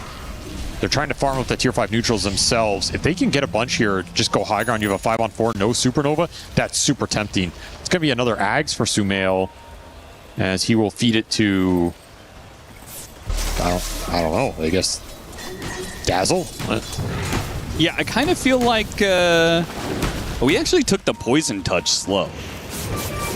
I thought it was going to be Give Dazzle because he's got the Weave armor reduction, so you just want to... We got a couple of Book of the Dead, though. Pretty nice for this push. You got a Regalia on the Ember, and he buys Divine. All right, they're sending it. They have the 5-on-4. You have Regalia, Divine, Ember Spirit. Time to go. It's a hold for a lifetime for Aurora. WS is already dead. Where'd he go? He is gone. The Ceaseless Dirge will give them the extra life, but that is certainly not inspiring any sort of confidence. WS is going to have to pull the trigger on Flesh Golem nice and early in this. Now that he knows he's going to get jumped, he goes in with the Flesh Golem, trying to go after the Ember Spirit. Shellgrave has already been used, though. He pops the BKB. He's okay for now. Look at Nightfall. Nightfall's in some trouble. Gets off the Satanic with a Focus Fire. He heals up the full. It's good for now. Lornoff, meanwhile, bouncing back and forth like a pinball all over the place with Lornoff jumping around, trying to do this damage. Aurora resetting a little bit here. Backing away. Lornoff has used most of his remnants off of this one. And they'll have to reset. He used every bit of remnants there in the just barrage of remnant spam. Did that do anything, though? I don't think it did. It looked fancy, but frankly, Aurora didn't really take much for it. All right, they're just going to go back to the Roshan. That fight got way too chaotic. They're going to find the Refresher Shard, surely. Yeah, it's still there. This time you could... Maybe they just don't care. Somebody will see it. Maybe they'll just leave 2 in the pit. That would have some aura to it, for sure. What if you put 2 Refresher Shards together? Bottle, Banner, Shard. Guys, come on. Like, this is just flat out littering at this point. You got to take the banners. I mean, the Refresher Shard, I understand if your line doesn't use it well. Oh, yeah. Banners late game are so good. What are we doing here? And what is the tier 5 neutral item status? There was Regalia on Nightfall. Harmonizer for the Invoker is pretty nasty as well. Still missing a couple here for the side of Aurora, but it's just book, Fallen Sky Regalia. Sumail makes his jump. Another 2-man unstable concoction.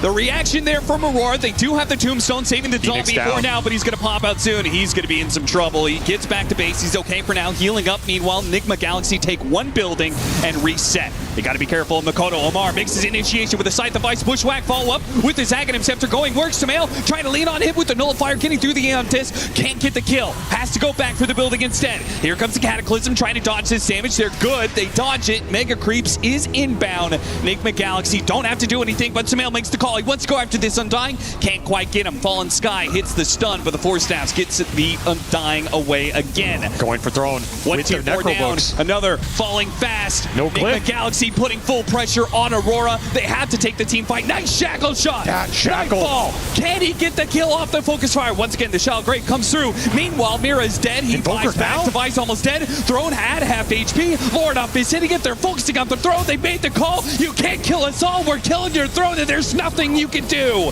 to stop us now. It is a 1-1 series as Nigma Galaxy make the comeback and win game 2. What a performance on this Ember in the late game from Lornov. He was just styling on them.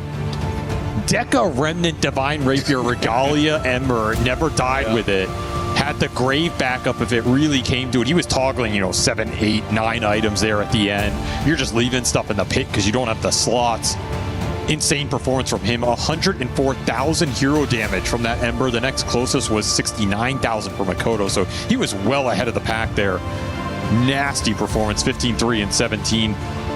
I mean, props to Sumail for that early game. Like, he farmed so damn fast. GH set him up beautifully. GH played a hell of a game on this Dazzle. Oh, yeah. I mean, it's a tough hero to play in these late game pro games because it's just so chaotic. You have to watch your positioning. You have to make sure you're graving at the right time on the right target. He had a lot of good graves when they needed him. Aurora just got outscaled and outplayed in the late game, and that does not happen often. Yeah, certainly. It did feel like many of these fights, Aurora were playing the distance so much that they never created that kind of fight where you're just blinking in and creating a lot of chaos, and the Dazzle is just like easy food for you. They never got on top of them. Yeah. It was a weird game for Nigma Galaxy because their formation is getting broken by this Undying going in initially, but he's not really killing the backline. Like, there's nothing really happening in this Dazzle. The Largo, the Hoodwinks kind of having a free game. Like, who's killing anybody? It's only the Invoker. And I think we saw 2 games where this Wind Ranger's impact really got muted just by late game itemization and spellcasting, where it's just too hard to latch onto one target. In game 1, it was the Centaur plus the Invoker. In this game, it's the Dazzle, the Grave. Like, you go in, you focus fire someone, you get him to 0. He gets Graved, you're overkilling this hero, but then he just gets pumped up to full HP. You can't stick in the fight. It's way too hard. So there were some nice counter picks to this Wind Ranger in both games that I think really shined in the late game. We see some of the weaknesses of this hero, but man, what a performance from those 2 cores in particular. The 1 and 2 here, the 1-2 punch from Nigma Galaxy, like, just sick concoction jumps from Sumail. Right, that one on the Radiant Triangle, that was a game turner. Oh, absolutely. And then Lornov just, this one right here to me is like, this did so much in this game. You're in a 1K net worth lead, and I think this just broke the game, got you Roche, gave you so much momentum. You have to be bold in those situations. You see the coach squad smiling like, that's Sumail, he's going to go in. Sometimes you win the game, sometimes you lose the game there, but man, he found his stuns, he found his mark, and I think we kind of felt this ultra late was going to go Nigma Galaxy's way with just the amount of sustain and kiting they have in this lineup. Sure. Like, it's just too much for a Wind Ranger to get through. Well, Nigma Galaxy do manage to force the tie against Aurora. We can go on stage to talk to GH. Thank you very much, my friends. Yes, we got GH here. Maroon, congratulations on the win. A 1-1. I want to talk to you about game 1 first. You lost 4 runes, and Shadow Fiend got a little bit out of hand on the other side. Do you feel like at that point the game was doomed, or do you think you could have brought it back then? I truly believe we could have brought it back. We just made some mistakes, and we failed to deliver on some specific aspects. Well, game 2 was pretty tight, back and forth the whole time. It took until over the 60-minute mark to bring it in. There's a lot of moments where you yourself were instrumental in keeping Sumail alive and to keep him fed the whole time. Talk to me about kind of trying to time that and also how you're playing around him to keep him in control. Well, Sumail is a crazy guy. He does whatever he wants, usually outplays his enemies, his opponents, so I try to be there for him. Sometimes I fail, I let him down, but usually I try to be on time. Well, it's between you and Lorinov also that are working very hard to keep him topped up constantly, to helping him be that powerhouse that he is. And the question is more like, is this success, do you think, in those mid roles because both of them are such gods at those mid roles that they're able to kind of trust one another in those positions? I mean, the fact that Sumail used to play mid, he has a clear understanding of how a mid laner should play or what he's gonna do. So I think it brings up the synergy and the sync, so they have a pretty symbiotic relationship, which I'm happy with. Is this one of the reasons why we see the current format of Nigma Galaxy? Partly, yes. I really enjoy playing with these guys. They are really super high skilled, so gives us more chances to do what we want to do in the games. Fair enough. Are you happy having now Lorinov just locked in on the team, no more jumping around between other teams and playing sub games? Of course, the stability is very important, so I'm happy with the stable roster. I'm happy as well because he's a very high-skilled player and I enjoy playing with him. Very good. Thank you very much, GH. Congratulations on the tie-up still Game 2 victory. We'll send it back to the panel for more. Thank you very much, both GHs on the stage there, as indeed Enigma Galaxy, they take that Game 2, and to be honest, this was some cool showing. We saw a lot of restraint from both teams. I think overall, this was a very close matchup. No, it really was. There was plenty of crazy team fights, you know, the whole package really, like 5 buybacks, 6 buybacks, Roche, you know, it's really hard to keep track of what's going on. Even for us, we're watching the game, it's even harder for players. You have to keep the communication clean. I don't know if they did, but it definitely looked like they did to a certain extent because the execution on both sides was really up there. It definitely was. Enigma Galaxy, that's why I said coming into this series that they had some very interesting drafts. The Kuro did cook very interesting drafts and ever since this team has been formed as well. And in this one, it really shows. Game number 1, the draft was kind of, you know, cookie cutter, pretty standard, nothing too crazy. In this one, they had a pretty good vision. And after seeing this Dazzle pick, I was wondering what they're going to be pairing him up with. And looking at the healing numbers, these are some insane numbers that we're seeing. This is 26,000 coming out from GH, Dalai Lama, 15,000 as well. On the other side, they try to make kind of the same thing, knowing that there's going to be a good amount of sustain coming up from Undying, coming up from Kaori's Phoenix, but also Mira opting to go for Guardian Greaves and Consecrated Wraps. This is the first time seeing it on a support. Very interesting build from Mira, and even though they lost the game, it kind of feels really bad for Mikoto considering the type of a game that he did have on this Invoker. Explosive performance from him in both games. I think he's really gonna have them think again about giving Invoker to any team as Nigma, and for teams that are gonna face Aurora next, you have to think about it because this was, I don't want to say the main reason for why Game 2 was that close, but it was definitely, I think, the most trouble Nigma got was from Mikoto's Invoker. He was everywhere, dominant laning phase, picking them off around the map. Also, we don't get to see it necessarily all the time on the stream because we're, you know, watching the action, but he's like passively pushing every single wave into them constantly, you know, with the Forge Spirits, with the Shard, throwing the Meteor, like they have their waves pushed into him constantly. They know he's lurking in Invis somewhere, you know, hasted. It's a really tough hero to play against. Yeah, and with all that pressure, it is all the more impressive to me for Enigma Galaxy, especially since they haven't had this long with this iteration of the roster. And I think having games that go the full 60 minutes plus and then do well, I think it speaks very highly of a team that, you know, you can't practice this. You know, you have to have experienced it, and it's very good, Lacoste, to see them do well in this. You have a lot of experience coming out from Samael, of course, coming out from GH. They know how to lead a team in these high-pressure situations.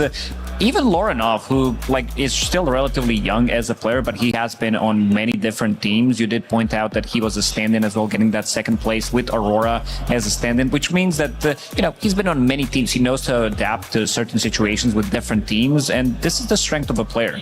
And you know, one of the main characteristics you need to have in order to get to the late game and play these games out is to not get phased by what happens and be able to kind of keep your calm, stay cool, and try to get back at them when you get the chance to. And I think this is what we're going to see in a couple clips that we're going to have for you guys here, where essentially, so this is like a critical moment. This is the Invoker gameplay in a nutshell. You know, Samil's trying to push out the wave. All of a sudden, Invoker's there, he clicks his combo on you, and you're about to die. Luckily, he has very, capable teammates that save him just on the edge. Mikoto now disengages. Very clutch play, style points, killing him with the Sunstrike as he's TPing back to base. This is like, you could think Sumail is gonna feel a little bit defeated after this happens. It feels very bad. But then the next thing you know, they're gathering up for a play, and just a few minutes later, he's able to bring back the game with essentially a blink into the fog, getting a double stun on the two most important teamfight heroes of Aurora, which are Undying and Phoenix. And this leads to Nigma really getting the momentum back their way, where at a phase of the game where we thought Aurora is literally, getting more and more advantage and essentially looking to take the game. This gave Nigma Aegis, and I think this was a the turning point of the game where all of a sudden they're back in the driving seat and we're going to get to see their strategy, scale to the late part of the game where it looked pretty much unstoppable with the amount of healing that they had. It's that killer instinct that kicks into Sumail when you see it, like he blinks in, the rest of the team respecting him and showing that they want to play this, like they trust him. They're going to be playing his type of Dota. When he makes a call, probably he doesn't even say anything. Like he just blinks in, everybody else, it's just go time. Like you can feel the blood, especially once you kill one hero. This is one of the best feelings in Dota, once you feel that the enemy is weak, and you can tell that they were definitely feeling themselves in those fights. We have chosen a different player, though, for our MVP for this game, as it was Lorinov on his Ember. This was 2 games in a row with the exact same matchup that he played, but this time around the Ember Spirit in the hands of Lorinov, a well-deserved MVP. 100%. I mean, in the second game, less so he played Stellar, but he got an axe pulled. But anyway, in both games, I think he really dominated. He just makes the hero look stronger than it looks in other hands, honestly. Like, because you see him play this Ember and there seems to be so much damage. I mean, look at this. He's just flying around with so many remnants. He's solo king Undying. He's making the 5 enemy heroes run away from him, basically. This leaves so much space for actually Sumail to pick up his jumps, right? Because it's much easier to stun targets when they don't have to worry about you. Your blink is not getting cancelled. They're essentially running away from you. So you have to think about this as synergy, as GH mentioned in the post-game interview, where Lorinov's aggressive playstyle on Ember, it allows for Sumail, for Omar also, to get some really clutch stuns on the enemies and essentially, be able to burst them down after.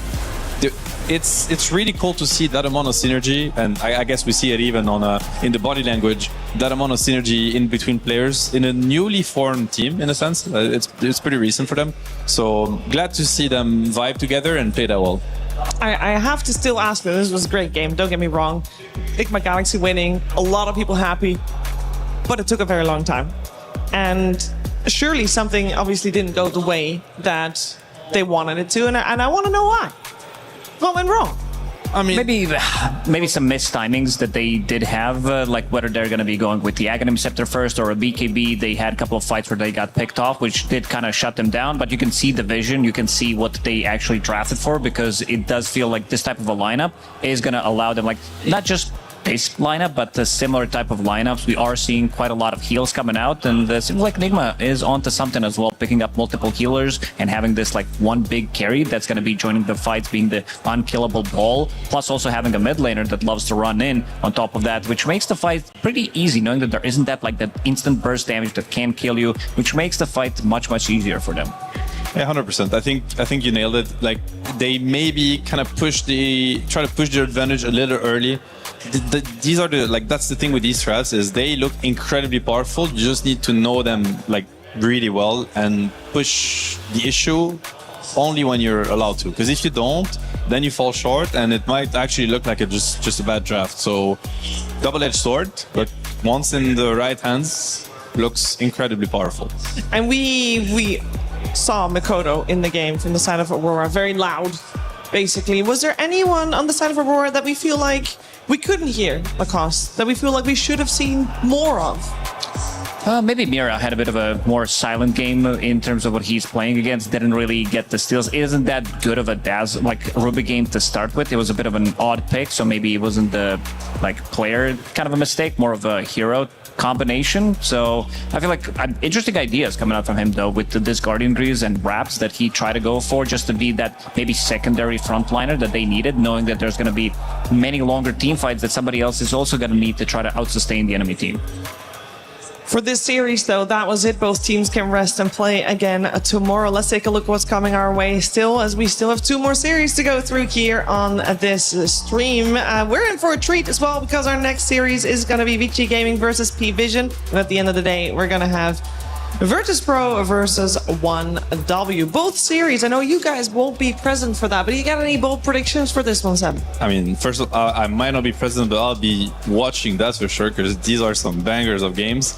Predictions, I have to go with the favorites here. I think P-Vision is looking very strong, yes. And they now have probably one of the smartest, if not the smartest, Dota mind of all time as their coach in Puppy. So it's not like they needed the help, but anyway, they got it. So I'm really looking forward to see what they can. You know how how much they can break the game, essentially, because that's what we're talking. There's so much potential in that team. And in this, as for the second series, 1W, they're probably also the favorites. I think they are the team that dominated the first half of the season, and then we kind of, they slowed down or they didn't participate. I can't really remember, but we just stopped seeing them for some reason. Yeah, they kind of fell flat a little bit, but it might just be like, okay, they secured everything they needed to. Yeah. Took a little bit of a minor rest, if you will, and they're showing up strong here. We've yet to find out. What have they been cooking, you know? Like, Yes. they're probably, and it's a 33 team. So, that's the team that you look out for. Like, everybody who's trying to like find new ideas, whatever he plays as an offlaner, you're gonna be looking into, what's this guy doing? Like, why is he buying secondary, like this 2-3 Sage Mask? Like, why is he going to jungle level 2? Stuff like that, creep skipping, using the couriers. And so there's always like something that this guy's gonna do better than the others. And one of the biggest like minds in Dota, you talked about Puppy, but also 33 when it comes down to being innovative about anything Dota related, it's gonna be him. Yeah, we're gonna, of course, get to the second half of the day very soon, but we're first gonna see what Slex was up to a couple days ago.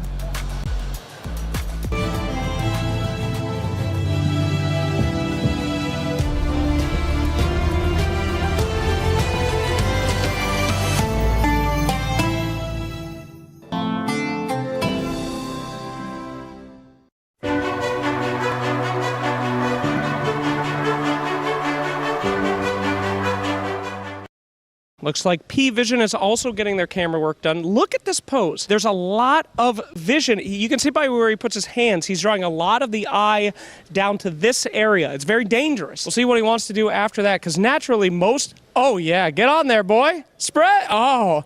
Oh! We got to get in for this one. Look at the face of the esport player. Yes. Oh, this is sensual. That's very good. Oh. How do you get him to look so sensual in these? I guess it's his natural talent. He just looks like that. That is natural talent. Can we get him to just do one little wink to the camera? I think that would really help. You can wink to the camera. Just one little... Just wink. Just wink. Just one wink. That's a wave, dude. Ah, damn. He just ain't got the riz.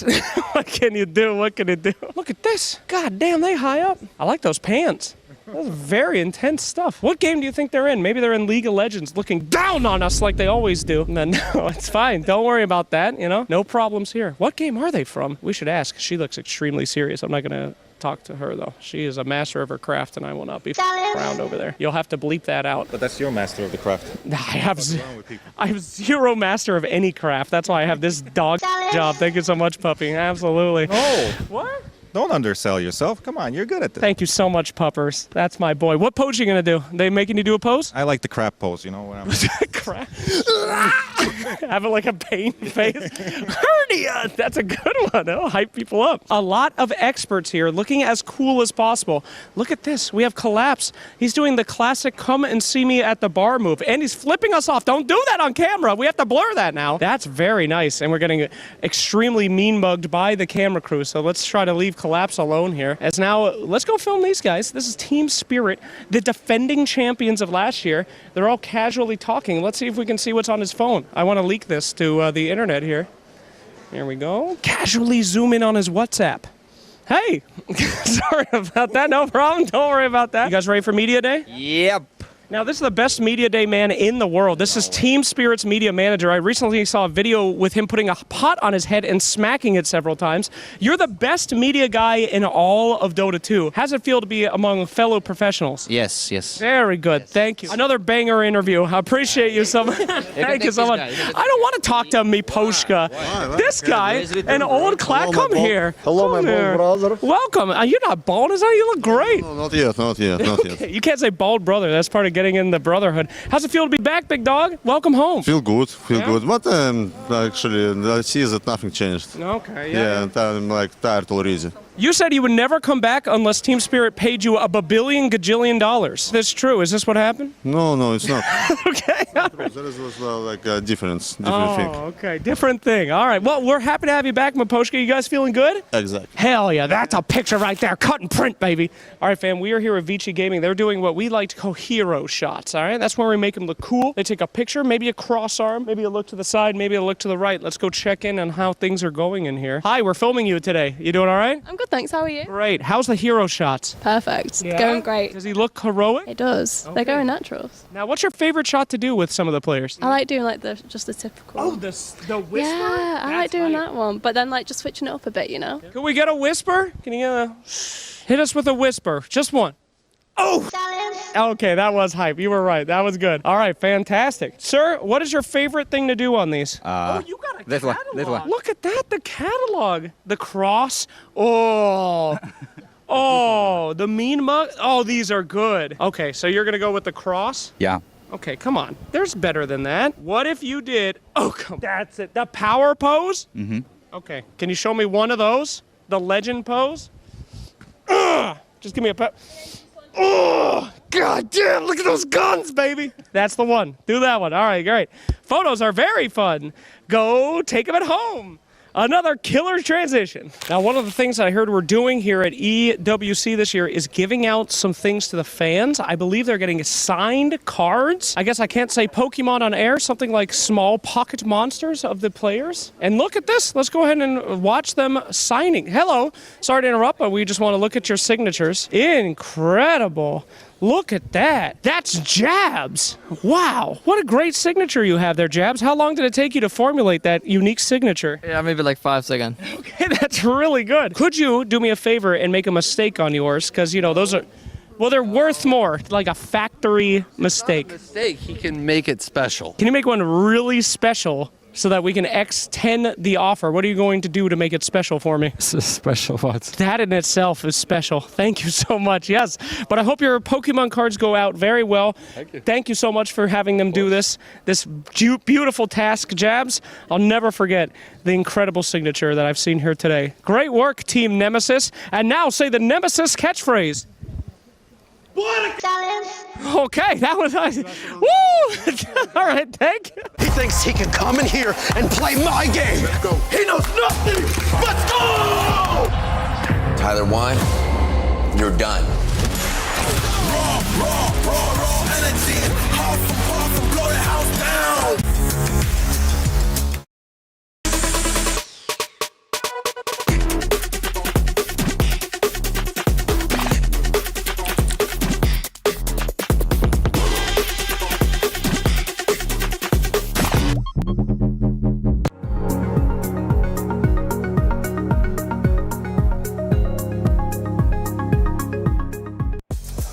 You are watching Dota 2 at the Esports World Cup. We're live from Paris and we're getting ready for the second half of the day. We got VG Gaming and P-Vision ready to take the stage very soon. But first, talking about all of that, I got 2 new panel members joining me. Good afternoon, BSJ. How are you doing?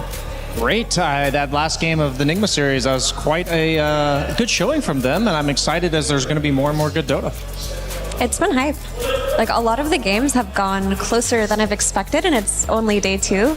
And the level of Dota seems higher than it was earlier in the season, which is exactly what you want to see. Yeah, Effie, how did you experience day 1? And what does it set for the expectations for day 2? A lot of draws on day 1, which is a very good sign, because you don't know what the conclusion is for a lot of these matches, right? When you draw, because in a BO3, it could have gone in either direction, and if the level of competition is that high, it's really hard to make any valid predictions, which is where I'm at right now. I honestly cannot tell you who will take it in any series. That's where we want to be. Yeah, I feel like day 1 was a lot of draws because teams had like very clear plans from scrims coming into the tournament, and I saw a lot more of teams doing their own thing. And then today is kind of the day that you had a night to sleep on it, adjust to what worked and what didn't work. And I feel like today was a bit more lopsided than the drafts because of the fact that people are clearly trying to adjust and you're charting into a little bit of unknown territory. But I think it's going to unravel itself when you're seeing like Earth Spirit get addressed. Drow is kind of losing later on in the draft. So I think that's kind of where we're at in the tournament right now. And I agree with Mira that a lot of the teams are peaking, and I think we're getting to see some of the best Dota we've seen this year. Yeah, our upcoming series on paper, VG Gaming versus P-Vision on paper, it should not be even, but what we're gonna see and what we have seen so far, because every single series on this stage has tied, are we expecting the same for this one?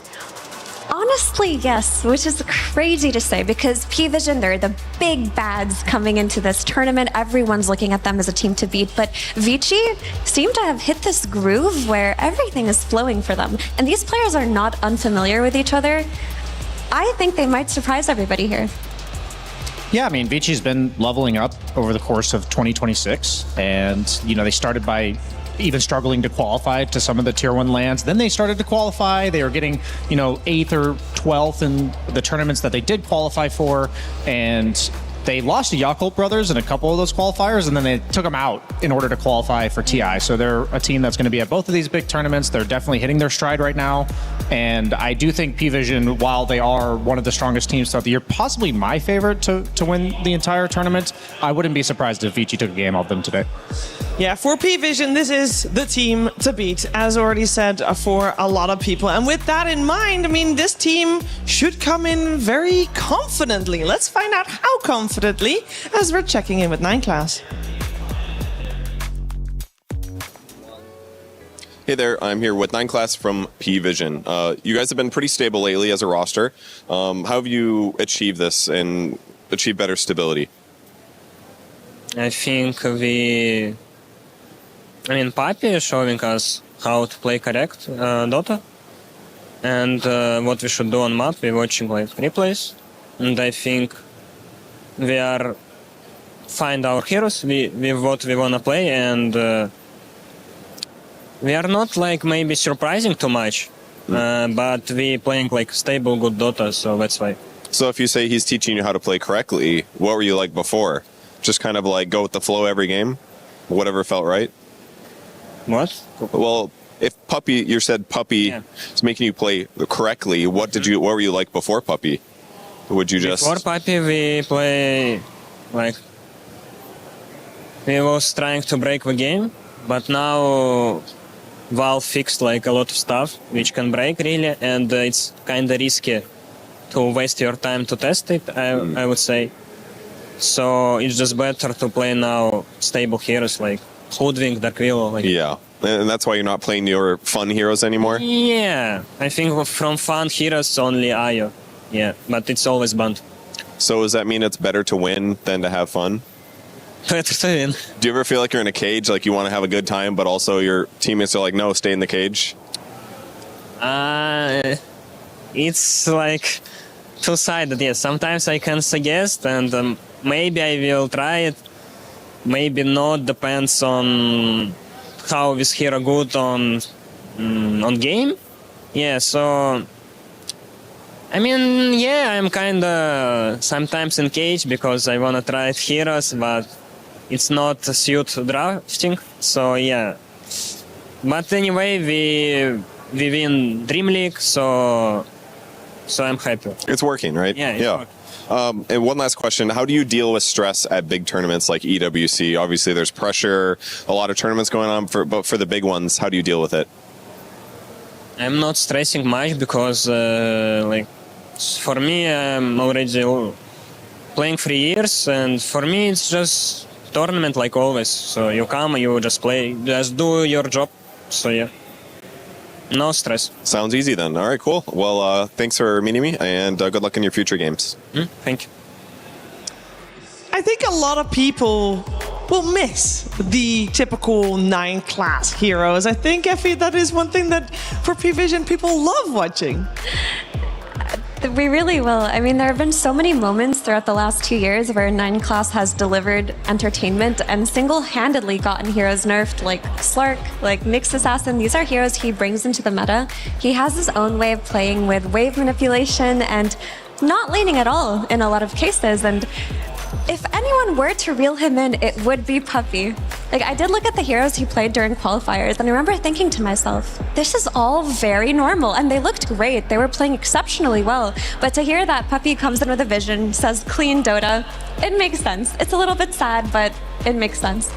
I did see the life leaving his eyes a little bit as he was like reflecting on the hero pool that he's transitioned to. And I don't know, I'm sure the viewers at home can resonate with this. I couldn't help but imagine Puppy on the other side of that camera with a machete as as he was talking about why he was transitioning and did he feel like he was in a cage? Was it voluntary? I mean, clearly it's working, and I think 9class as a professional is happy to adjust, or not, maybe not happy, but willing and able to adjust in order to make the team successful. But yeah, I think all of us have to mourn it a little bit. Maybe it'll come back, but not now. It did also give them a little bit of an edge in the draft where some of his heroes just needed to be banned because of that. So we'll see how that plays out. Maybe we will get treated to an IO who seems to be the exception. They're going up against Vici Gaming, and Vici Gaming this year has had a little bit of changes. So here is the roster for them. And to talk a little bit more about how this all came to be, we're going to hear from Bach.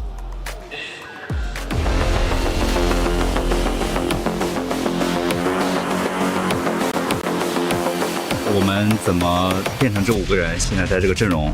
最开始就是他们一开始在跟牛哥啊，然后在跟 WS 在打，然后后来他们就是有些人员上了变动，然后他们需要一个3号位，然后就因为去年我也跟他们一起打过，所以说就又找到我。我们因为去年当过队友，然后包括我跟新 Q 之前也当过队友，所以说我们磨合得不错。 有时候像输比赛，然后长期的训练也会让我觉得很疲惫，因为就是经历了这些疲惫，然后胜利的时候才会特别开心嘛。所以说，也就是对胜利的渴望嘛，对赢游戏、赢过别人的那种向往。我觉得我们现在最需要提升的就是一些个人的实力，因为现在这个 Dota 变得越来越复杂，需要每个人有更多更精彩的操作，然后每个人的操作都会对局势有非常大的影响，有很大一部分原因就是因为他们的个人操作、个人节奏非常好，然后我们也在就是往这方面努力，还在一个要搞清楚自己打法的阶段嘛，因为Dota 的版本也一直在变动，然后热门的英雄每个比赛也都会变，然后我们其实就是每个比赛都还是需要去找一些就是赢游戏的方法。我们在这个比赛前在国外训练了差不多2周，然后我希望就是我们能在这个小组赛，然后就是能够表现得比较好，然后继续成长，能够进入到淘汰赛去有更多的成长空间。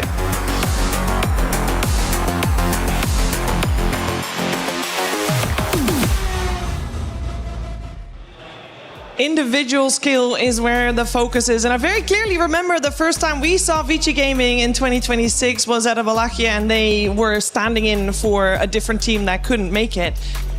They were told like a week in advance, and they were playing other games in the time when they had a break. And the first step back was like, okay, everybody just started spamming pubs, and that's how they came to the event. And they came top 8, which is very crazy, Brian, to be able to do that off the back of just, hey, we all just played a bunch of pubs, now we're going to play as a team together in the group stage, and we're going to make it out of that group stage to playoffs. That's a very high level of individual skill already. Yeah, I mean, every time I think about this, I remember this conversation with Quinn that every time I mention it, he doesn't remember saying this, is about the fact that these players work so hard to raise their skill floor. Like, so many of us think about our skill ceiling and how much potential we have, but it's not a surprise to me that a lot of the veterans nowadays, like, even like if you give them 3 days to warm back up, they're already in shape. They've made it so that all these things are muscle memory, the strategy, the mechanics. Maybe they're not at the top of their game, but they're gonna look like they belong no matter how rusty or new as a team they are. And like he was saying in the interview, it's weird to see Bach look so serious. He's always so smiley and happy behind the scenes, but as he's talking about this, the teamwork and the synergy between him and Zinq is already there. These guys have played together before, so it is surprising, but then at the same time, I always have faith in a team like this. Yeah, it's easy to forget because he's so likable, but this man has been in 2 TI Grand Finals, won 1. He is a veteran. He has a really strong vision in a game, and he's very dependable. The breaks that he's taken have helped him a lot as a person, and he's talked about that a lot. But now it's a matter of taking the lessons from your break and applying them to Dota, and I feel like it's really working out for them. They seem to be in a good headspace as a team from what I've heard from them. They cooperate together, they learn from each other, and we'll see what the ceiling, like you mentioned, is, Brian. Yeah, the road starts, well, yesterday, but here on the main stage for them. For P-Vision, they also have that knowledge, and they also have someone who took a little bit of a break, where he now comes in as a coach, and we touched upon him already a little bit with Puppy on the side of P-Vision. Very curious to see what kind of impact he will have in the squad for this, because this is the first time he's here as a coach for a team that has a high potential effort to do very, very well. Yeah, I mean, we've heard it already. He's reeled in 9 class, made him play normal heroes. But I think it was in the podcast we watched yesterday with Seb where Puppy himself said, I know Dota. If there's one thing about me, I really know this game. He has a very strong game knowledge and understanding of it. And in that same podcast, he mentioned that he's not about motivational speeches or anything like that. He's just about breaking down the game and doing the optimal thing. And he did have a transitionary period as a coach where maybe it was a new role for him and he still had to iron some things out.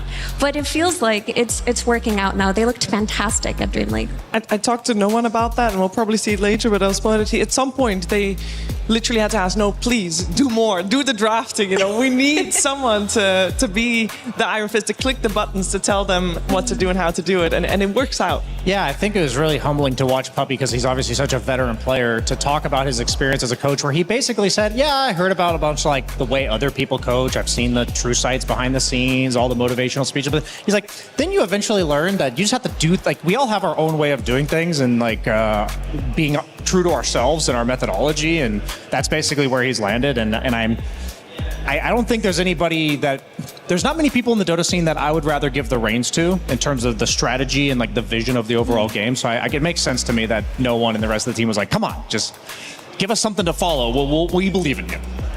And apparently he taught them how to play Dota correctly, as of course opposed to the incorrect way. They were playing so poorly before that, for sure. They were doing good too, but now they're doing great. To be able to do great, of course, we're going to need the teams. Both VG Gaming and P-Vision will soon be taking that stage for a best of 2 in this group number C. And both teams so far, they've got a 2-0 already. Let's see how far they can get. Thank you very much, Shiver. Yes, we are in, and as you mentioned, both next teams have got their 2-0. I'm Milosh. I'm on my own here because I may or may not have stolen our dear Slax's BKB and thrown him in the hyperbolic time chamber to get himself ready for even more shenanigans in the future. But in the meantime, we'll gear up for our next game. P-Vision versus VG Gaming, leaders in 2-0s in Group C. Let's introduce our first. It's VG Gaming!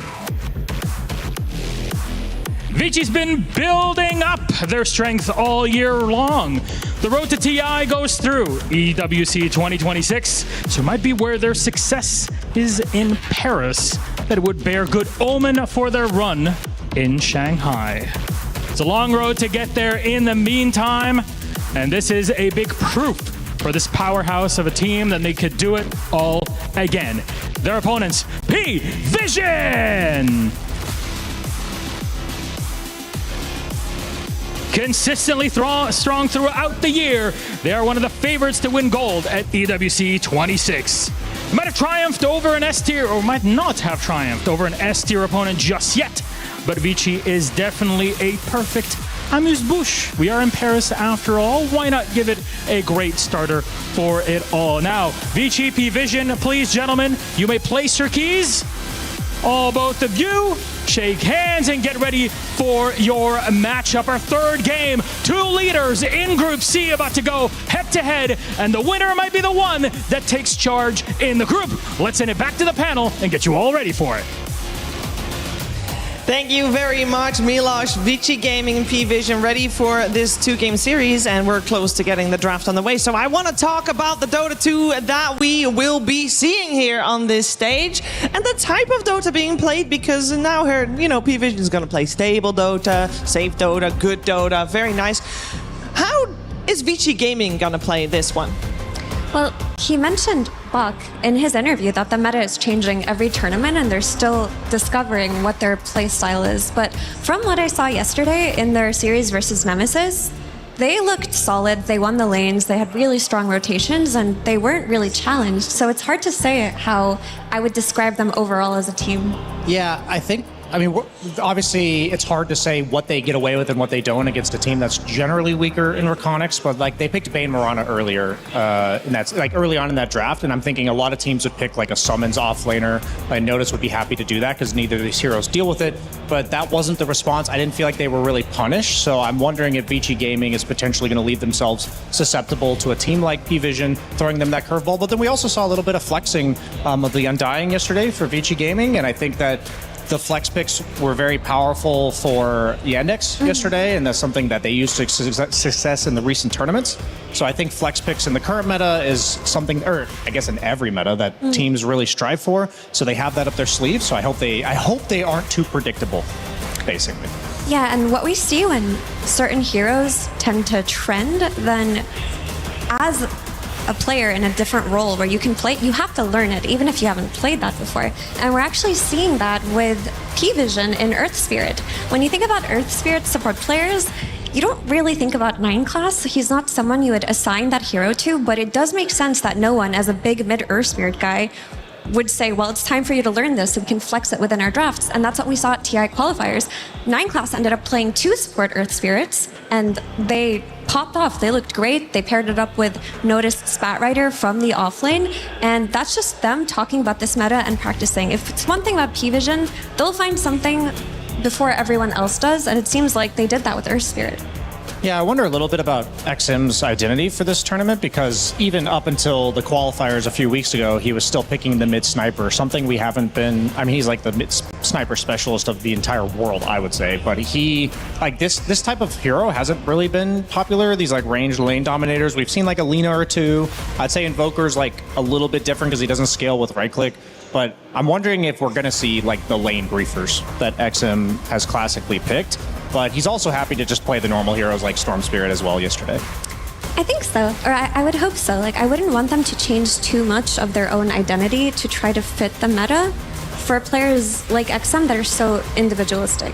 He is a lane dominator type of player, and if he's all of a sudden playing Earth Spirits, that would be a little bit strange, right? And there are some heroes going for him in this meta, like the Snapfire mid. It's not a hero he played before it trended, but it fits him, right? It's right up his alley. They do things that other teams don't with the mid SF flex. It's a hero that can still be played mid by Vici, where for other teams, you know, it's pretty much the carry.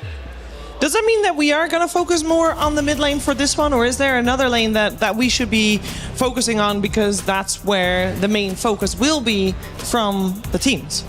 I mean, for me, it's like, I think Satanic and Shiro are both pretty high skill carry players, but they're both predominantly playing like the Lone Druids, the SFs, the Drows. I think like that's going to be a relatively like predictable lane in the side lanes, I guess you could say. So that's why a lot of my eyes are on the mid lane, because I also think that like XM is one of the most interesting mid laners to draft against, because there's just always that threat of giving away a game for free because you can't have any impact, and no one's one of the best players for just getting out of any laning matchup.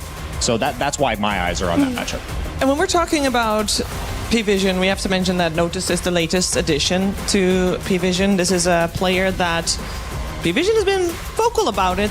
They wanted Noticed already earlier on in the season, and they hadn't gotten their hands on him until towards the end of the season. What makes him such a good fit for P-Vision on the offline?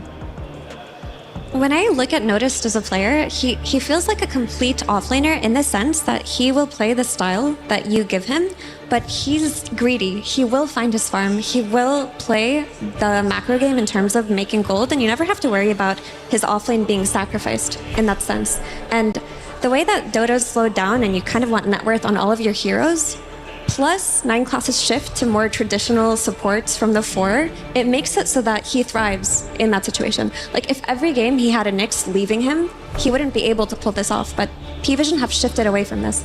Yeah, I was thinking about your question, Shira, and I was like, I guess my answer would literally be he's high skill. Like, he can just make it work in any given scenario, and I think even with a captain like Puppy, who's going to ask you to pick more traditional standard lineups, it's still like, you don't want an offlaner who only farms or only plays summons or like has like a specific archetype. I think the best offlane players right now, like I've seen Notice own on Beastmaster with like the Ags build and turning into somewhat of a carry. I've also seen him be Dawnbreaker with like an enabling build. So I've seen a lot of different sides of this of him as a player, and I think that's what's makes it so easy to fit him in here. And he does it all very consistently. Typically, when you think of offlaners, in the days of old, they all had a style, something you would attribute them to. Like, oh, he's sacrificial, oh, he's good at laning, oh, he farms. But to have someone who can do all of it is what you look for out of your offlaner. Yeah, I think Brian's quote, he just makes it work.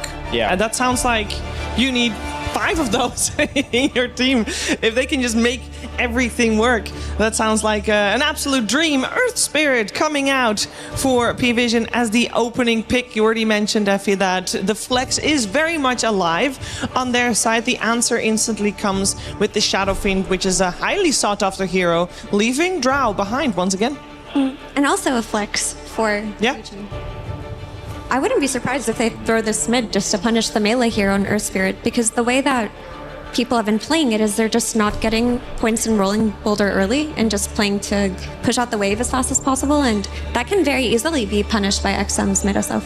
Yeah, I think so I was talking about not loving seeing these like ranged non-stunning mid laners. It always feels bad as a carry right now because you're often playing a ranged non-stunning carry. But if we pair it, like Shiro has multiple different ways to play as well. Maybe it's not the most meta, it's kind of like a month or two old, but he plays the Ursas, the Tinies. You know, we've seen Alchemist propping its head up a little bit so far in the early stages of the tournament. So if you're going to put SF mid, my only caveat is you have to pick like a melee active stunner who's going to set up the Kaya Yasha Blink Requiem. Otherwise, you're going to have like really awkward plays. And against a team of P-Vision's caliber, it's not enough to just get good lane matchups. We saw, who was it yesterday it was Maus against, who did Maus play against yesterday? I'm not trying to put anyone on the spot here. They all in the lanes too much, and then they ended up losing in the late game because of that. So that's what I'm just making sure that if they have the SF, don't get too cute with it. I mean, it very well could just be carry SF too. We'll just have to see how the draft progresses, but I think Tiny carry could be something you throw in with the mid SF if it's something they're talking about. They played Spirit. That's who it was, yeah. Well, 9 class did say that IO is always banned against him. Yeah. And it's not banned here. Is this a hero that they want to bust out? I think IO is like really good right now. I'm actually surprised it's not seen more. I know we have the specialists like 9 class and GH who will pick up the IO, but it seems like a pretty good heal meta in general. And there's reasons why, like Spectre and Nature's Prophet. I know we don't see too much Spectre in professional Dota, I think because of the slower laning phase, but these global heroes, ever since the map expanded eons ago, have always felt more powerful because of that. And so, Mira, you were mentioning that Earth Spirit as a 4 is very difficult. Like, it's not enough to enable it with a Darkseer.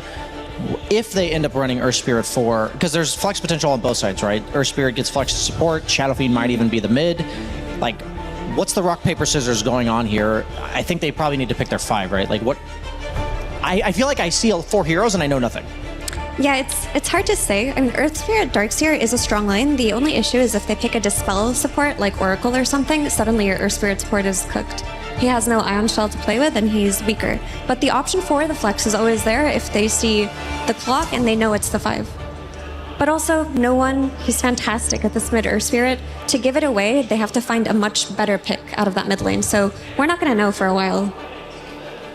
Yeah, I wonder if you go like the Oracle, maybe an Enchantress, and then you leave the flex of the SF till later, you pick your offlaner. I wouldn't even mind if you like pick a ranged offlaner here, because you have if you were to pick Enchantress, you would, or the Oracle, you would flex the clock to melee 4 position. Yeah, it's so funny. I feel like oftentimes the drafts get a bit streamlined, but I like the fact that Vici, for them to have a chance against P-Vision, I like that I'm stuck guessing here. Mm-hmm. I mean, it can work. I do think Clock has looked best as a 5, but it's Xingqiu. He plays everything. We will see. Meanwhile, for P-Vision, the Winter Wyvern comes out. This hero is a specialty hero for Kateomi, and it's very strong in terms of out-healing whatever harass comes on your carry. I think it's very underrated as a healer, which is why it's trending again. You just get level 2 Cold Embrace, and you can pretty much secure a lane. Yeah, we saw it in the hands of Speed twice this morning.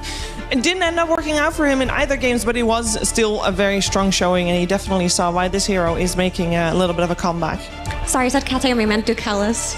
Yes. Messing up my 5s. Hey, Leshrac was a hero I actually wanted to see more of in this event. I'm actually curious about this because I thought it was going to be someone like Mid1 whipping it out, but XM definitely a Leshrac player. I don't love Leshrac into Darkseer because he's usually a reliable pipe builder. You don't really like buying items that like get you out of the wall. Leshrac is a damage dealer that relies on walking around in the middle of fights, and oftentimes Darkseer will struggle against like faceless voids. Basically, you vacuum them and then they just move. They just leave it. The PAs, the void, stuff like this, or the storm spirits. But in this case, with the Oracle backing him up, that kind of like duo synergy. You have Oracle to enable the lane, and then you have Leshrac, or like Oracle to enable the Leshrac later. But now we have the 2 ranged non-stunners. Like, yes, Leshrac has a stun, but unless he goes like Atos or something, I think it's going to be quite difficult to land on a Darkseer, an Earth Spirit, etc. I guess that leaves a big hole to be filled by their offlaner, with that in mind. Yeah, I mean, usually you want to have the option to like counterpick the lane and only have one. Like, you want your draft to already be well-rounded by the time you're going into your last pick. Otherwise, you're kind of pigeonholed. It makes it much easier for them to blind pick against you. So I don't love that, but I'm sure there's a decent amount of just point-click stunners for Bach here. I think the Leshrac is a great hero versus Wyvern as well. Like, versus his ulti, it's really important that you have a means to kill or damage afterwards or throughout. And versus the Cold Embrace as well. I would very much like for this Earth Spirit to still play more of a roaming game, because now that you know that your Ion Shell's getting dispelled, it's looking like the 4 with the Pangolier coming out. Unless there's something kooky going on with the Darkseer, you can't really sit on that lane too much because Oracle just takes away what you wanted to do out of it. Yeah, I mean, earlier we saw Darkseer get stuck jungling at level 2. I think that was for Enigma Galaxy. Yeah, but that was because they lost all the bounty runes and also gave first blood to a Shadow Fiend. Yeah, there were a lot of stars that aligned against Enigma there to go poorly there. I guess what I'm saying is, for a team like P-Vision that as stacked as they are, I'm curious how they end up getting out of this laning phase. Because, yeah, SF's already one of the strongest laners. Even without the hard counter of the Oracle, we've seen SFs generally do very well in lane against Darkseer. Darkseer is more of a game counter. But now you've got I feel like your only out's been counter. I think we're going to see a lot of creep dragging. Potentially a Darkseer at level 2 now. To be fair, Oracle's not like a Treant, which we saw earlier, where it's going to, like, go screw over your carry and be, like, a really good gate hero. But I'm still concerned, like, as Satanic, I do have to imagine, what do I do if I have 3 heroes in my lane and I'm blind picking? It definitely, I want to see a hero that has, like, potential recovery in the jungle. Terrorblade would have been a great option. Yeah, I think there's a lot. You're basically putting a burden on Satanic to say, how are you going to get out of this laning phase reliably? There's a lot of ways to lose here in the draft. It's hard to kind of fathom it as a spectator. I do think the presence of Ducalis' Wyvern will negate a lot of what you mentioned, though. Like, the point of picking this hero is just to have that early bit of sustain to just push your carry over that threshold where they may get bullied out. Fair enough. Yeah, for sure. P-Vision got such potential for a beautiful wombo combo. I really hope we're going to see it at least once. They do. My only concern for them is just this offlane of theirs going really badly and them not being able to do anything for a while. But if you're calling for this Pango on AT and you're making a statement that you're going to beat up the Lesh, it doesn't matter that you're that you're playing against an SF who in the late game is going to right-click you. You're just going to take over that early game. So a lot on no one's shoulders here with this Pango pick. I feel like you could go 2 routes. You can go something like a lane ruiner like Viper or Razor, but then you have like 3 ranged cores. You could also go like an Underlord utility, give yourself a little bit of teamfight control. I don't think I love the idea of like a Blink Stunner here, actually, because it's very unreliable to Blink Stun Pango and burst him with the given lineup against heroes like Wyvern as well. So I think, and there's no like Storm Spirits that you have to make sure you catch. But okay, so they do go for kind of a pseudo lane griefer and also a stunner. I actually like this. This might be the perfect pick, because I felt like they had to choose between those 2 directions, and they actually went for a hero that does both. Batrider did get nerfed a decent amount in the letter patches of 7.41, but I think conceptually he'll always be a very good hero, and he has a pretty free game here. Yeah.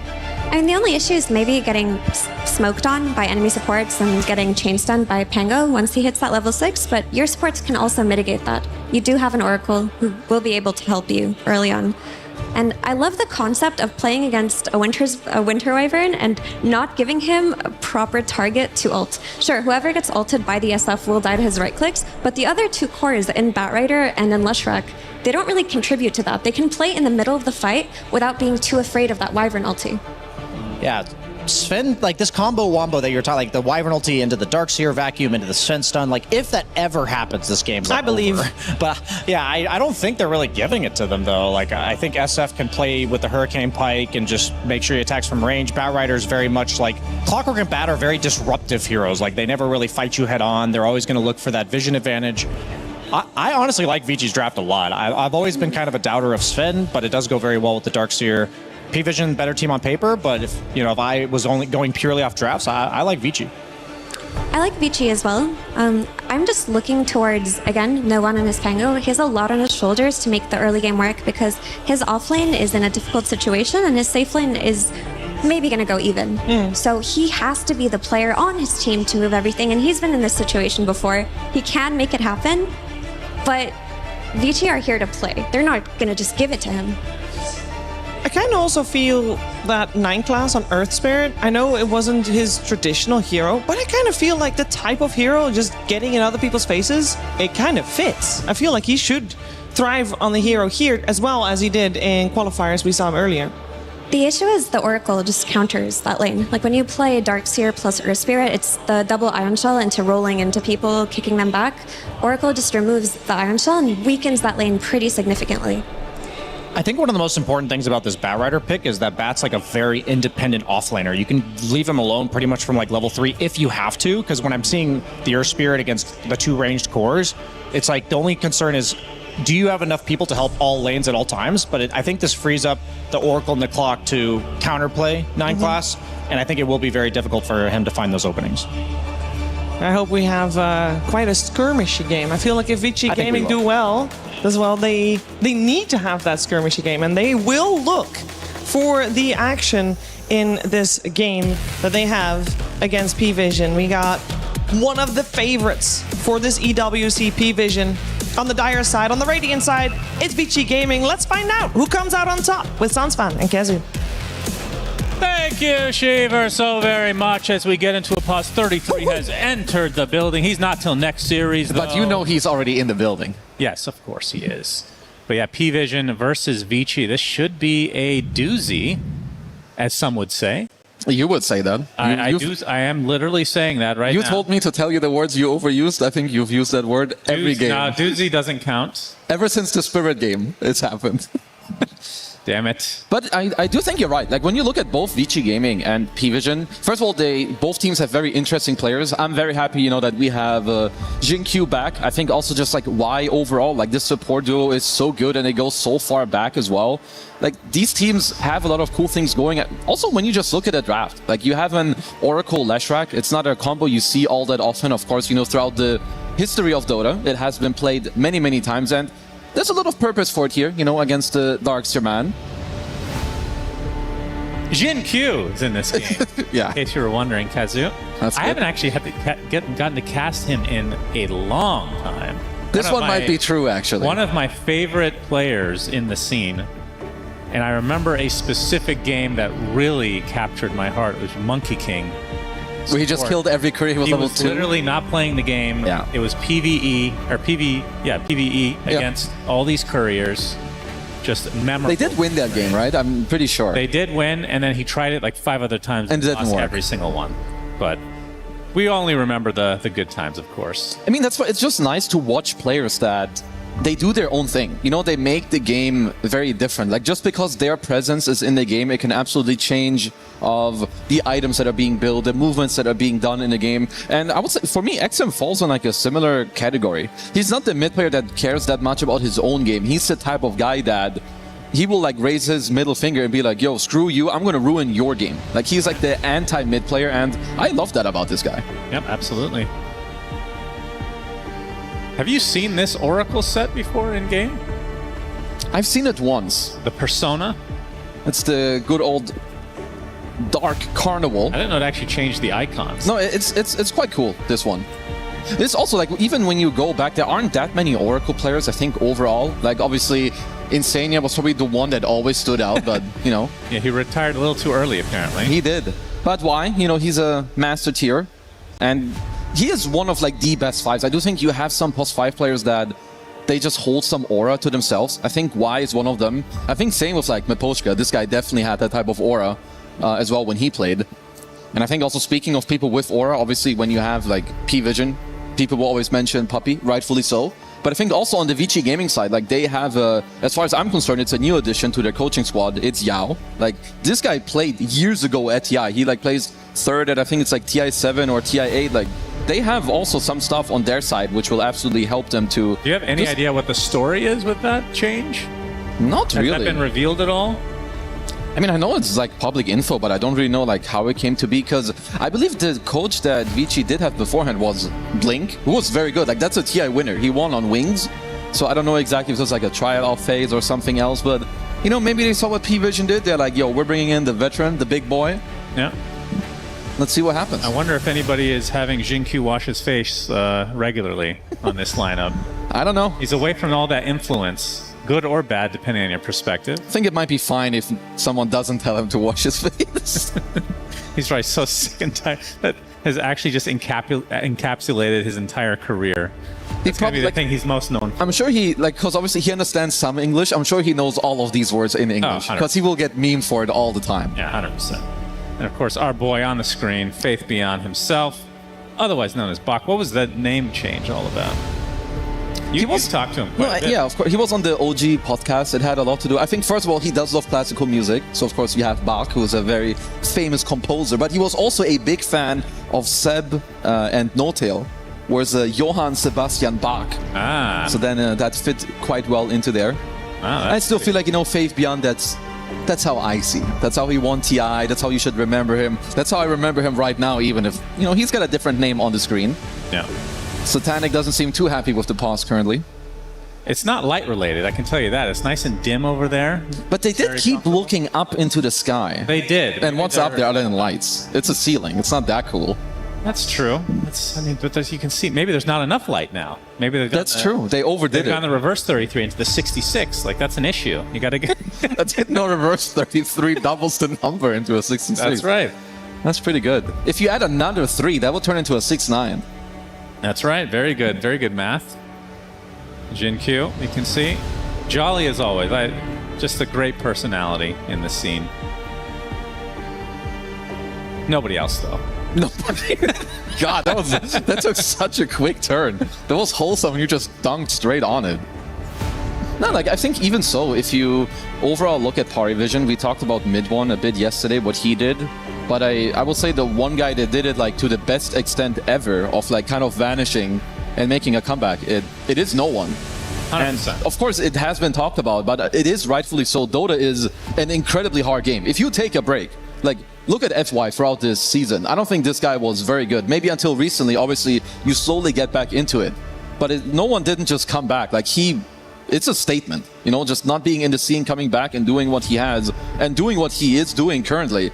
It is so incredibly hard. That's why you don't see it from other people. Like, people try it, but they fail. What do you think the secret is for him? If you had to guess. Did it give you any motivation to think about coming back yourself? Very little. I'm happy I'm not trying, because I think... Because bridges were burned and people hated you? No, what the fuck? No. It's so much time investment. Like, I mean, the one thing is you need to be very, very skilled, and you also need to be able to move with the times. I think if you just come back and you're like, yo, I'm the best, I'm gonna make it happen, I don't think it works like that. You need to get back in line and work like your way back up. There was a reason you were good back then, and it comes from playing a lot, understanding the game, and you need to rebuild that without having a high ego. Yeah. And pausing the game, of course. That's this is very important. We're almost at the 0-second mark, guys. Don't worry. Getting close. There's smoke from both sides. But I guess we can talk about the lineups a bit here. Looking at the lights. Vision. What's that? He did point up. No one. He did? I think it's too dark. He had his headphones off a while ago. He won't be able to hear us now. If he takes them off, we'll talk to him directly. So I think the problem is that one person is being hit by the lights. I think it's Satanic's screen. Like, he's the only one, the Sith Lord, as you may. There's not much light there, though. Let's be honest. Talked about it yesterday. You know how they play at home? There's no light. It's only the monitor light. That's true. And maybe when the mom comes in to open the door, how are you doing, son? Hot pockets? Goddamn. Bathroom? God, that's too. South Park. My bucket. Yeah, that's. I didn't watch much South Park, but that's. I mean, I could see 9 class being that kind of guy. Why him out of all the people? I just heard stories. You just don't like him. What do you mean? He's one of my favorite Well, players. you said as well. the only one you like is Jingqiu. I was being facetious there. I don't know what that means, so keep it going. I think P-Vision has a lot of great personalities. Like 9 class. Playing, Yes. He hasn't been doing it as much, but playing the really weird heroes, I think, is a cool signature for him. And Ducalis, with his antics on and off camera, of course, usually on camera at the pre-draft. He likes food, and I respect that. I'm a foodie myself. Yeah, he's got a lot of weird taste for sure, no doubt about it. But I mean, they have a good dynamic on this team, and I do think, like, if you're going into this tournament, where would you put them? Very high in ranks. Oh, this team is incredibly top strong. 3? Probably top 3. At least, kind of judging from like the power level from how we saw them last time. They have incredibly skilled players. Also, like, Notice is their newest addition, of course, alongside Puppy, who has been with them for a few months, and it's like you need to kind of like get into it and really get accustomed to all the other people. But I think Notice, first of all, he looked very good on Yandex before. I don't really know what their deal was, like if they had a falling out and whatnot, but this guy is very good. He's consistent. Top 10 in the leaderboard. He's just very good. He can play all the different types of styles, which you also heard the panel talk about before, and it just takes a while. Like, offlane it's an incredibly hard role. You need a lot of experience. I think that's why you don't have that many offlaners that usually stand out, like your collapse at a TI that just comes in swinging, or your Faith Beyond. It definitely takes a while and a lot of skill. I think the most notably recent offlaner that really shook the scene up was Amar. Oh yeah, and he's still one of the most. Oh yeah, I mean that guy's to good. Watch. I mean that team is kind of a different dynamic though, because you put all your eggs in his basket in a way. Like, he is the carry of that. He reinvented, I think, the way Dota is played right now, at least a little bit. Like, perhaps both him and Ace, like, just the more farm oriented. I'm gonna become the third core, because Dota really it wasn't played like that. Back when you had Zai or Ice Ice Eyes, you had less gold on the map. They were never the third core, or very rarely. Even more so, they would be the third support more often than not, because Dota was just so different back then. Yeah, a lot of things have changed over time in Dota. I mean, do you feel like this is the best Dota's ever been as a player? I think I would say it's getting there, at least play-wise, because I think there's a lot of people that complain about a bigger map, and I was part of that until some point. I do think the small adjustments are happening quite nicely. I think the river, where you move faster, that you have a bigger map, but you have 2 gates that help you move around, and it's vastly changed the way the game is played. It used to be all about mid control, but the mid lane isn't as important as it used to be. Now, if you control the side-ins, if you control the gates, that is truly what also gives you map play. And I would also say that most of the Dota heroes are actually playable. Like, even the few that you don't see being played, they're being played in pubs. Yeah, tournament-wise, it's been maybe less so, I guess. We'll get there, I 6 think. Months. Yeah. I mean, when you delete facets, when you delete such a huge mechanic from the game, it's going to take a while to get back up to speed, I feel like. Especially when there's only been one major patch since then, Yeah. I think. There's only been a few small letter patches, like some A, B, C. I think we're also on D, but even so, in those patches, they're not that incredibly big, and it takes some time to just get used to it. You know that some heroes, they had their facets baked into them, some of them got won, some of them just lost everything, and it just takes some time. I think even when you look at heroes like Lone Druid, people are still testing to play into it, and you're finding answers, because Dota, it's always a cycle. There's some heroes that pop up, and you need to find the old answers, or maybe there's new answers because heroes were changed, or there's different items in the book that you can play now. So it's just ever evolving. Okay, I have a game design thing. Oh, here we go. Tell me if you like this idea. Okay. Is this Relic Arena related or Dota related? No, it's Dota related. Thanks for bringing that up, though. You can download it for free on Steam. So, you know how Invoker has his own choices for Ags and Shard? Yeah. Every hero has that. It's basically facets, but you have to invest in it. Wait, you're saying that you have multiple choice Shard and Ags upgrades? Yes. I don't know if I like it that much, because the reason I love it for Invoker is that the hero is played so vastly different depending on what orbs you go, if you want to play Quas-Vax, if you're going to go X-Sword, what you want, the game may change. I think it's really cool that you didn't have to decide at the start what your trajectory is going to be. But I think that's inherently how Invoker is, so I don't know if it makes sense for the other heroes to have but them. you choose this during the game, though. Sure. Right? So doesn't that solve the facet issue? Like, the issue with facets is you're choosing it before the game and you're pigeonholed into that build. It does I guess that would be kind of interesting. Thank you. I do think it makes more sense for Invokers. I don't know if I fully love your idea, but it's good. I can see them. Yeah, this is why you should not be a game designer. As we are in the game, it is on pause, in case you were wondering. We did it. These are not phantom sounds you're hearing. It is, in fact, XM versus no one in the mid lane. Leshrac versus Pangolier. Who wins this? Call it, and don't be wrong. Call it. And this is quite... It's a very skill-based matchup. It shouldn't swing too much one way or the other, because actually both of them are quite happy. And it's a weird dynamic even later when they get levels. Because when you roll onto a Leshrac, if you have levels in Edict, you can't really commit as the Pango. But as the game goes on, I do think that this is a very annoying matchup overall for Lesh to play into. The cool thing for XM is that he has Oracle. And this is also what makes like top-level Dota so different. It's not the one-to-one matchups. It's like the hero combos overall that make it happen, but I think no one is set up for a quite good game here, if I'm going to be honest. Okay, let's talk about some of those matchups as the game goes on. So, looking at P-Vision's side, you have the Sven carry. Yep. We've seen the Vac into Stormhammer before. Crazy combination. You have Wyvern to kind of set that up with the Curse as well. Anything else that's missing? I mean, I guess roll is always good, but I think overall, like, I am looking at Sven as a hero. I think it's slightly underutilized, but this is an incredibly good lane for Bach on the Batrider. Like, first of all, you've always been good against Sven. You own this hero in the lane. And same with Winter Wyvern. Like, people, if you heal them, sure, you just Firefly like straight on top of them. You just keep stacking up. So I'm looking at Bach with this last pick Batrider to not just have a good lane, but also a very good game, because they need that. Like, he is like the main source of initiation, both him and Jinkyu later, and XM is gonna need that to like keep the game going.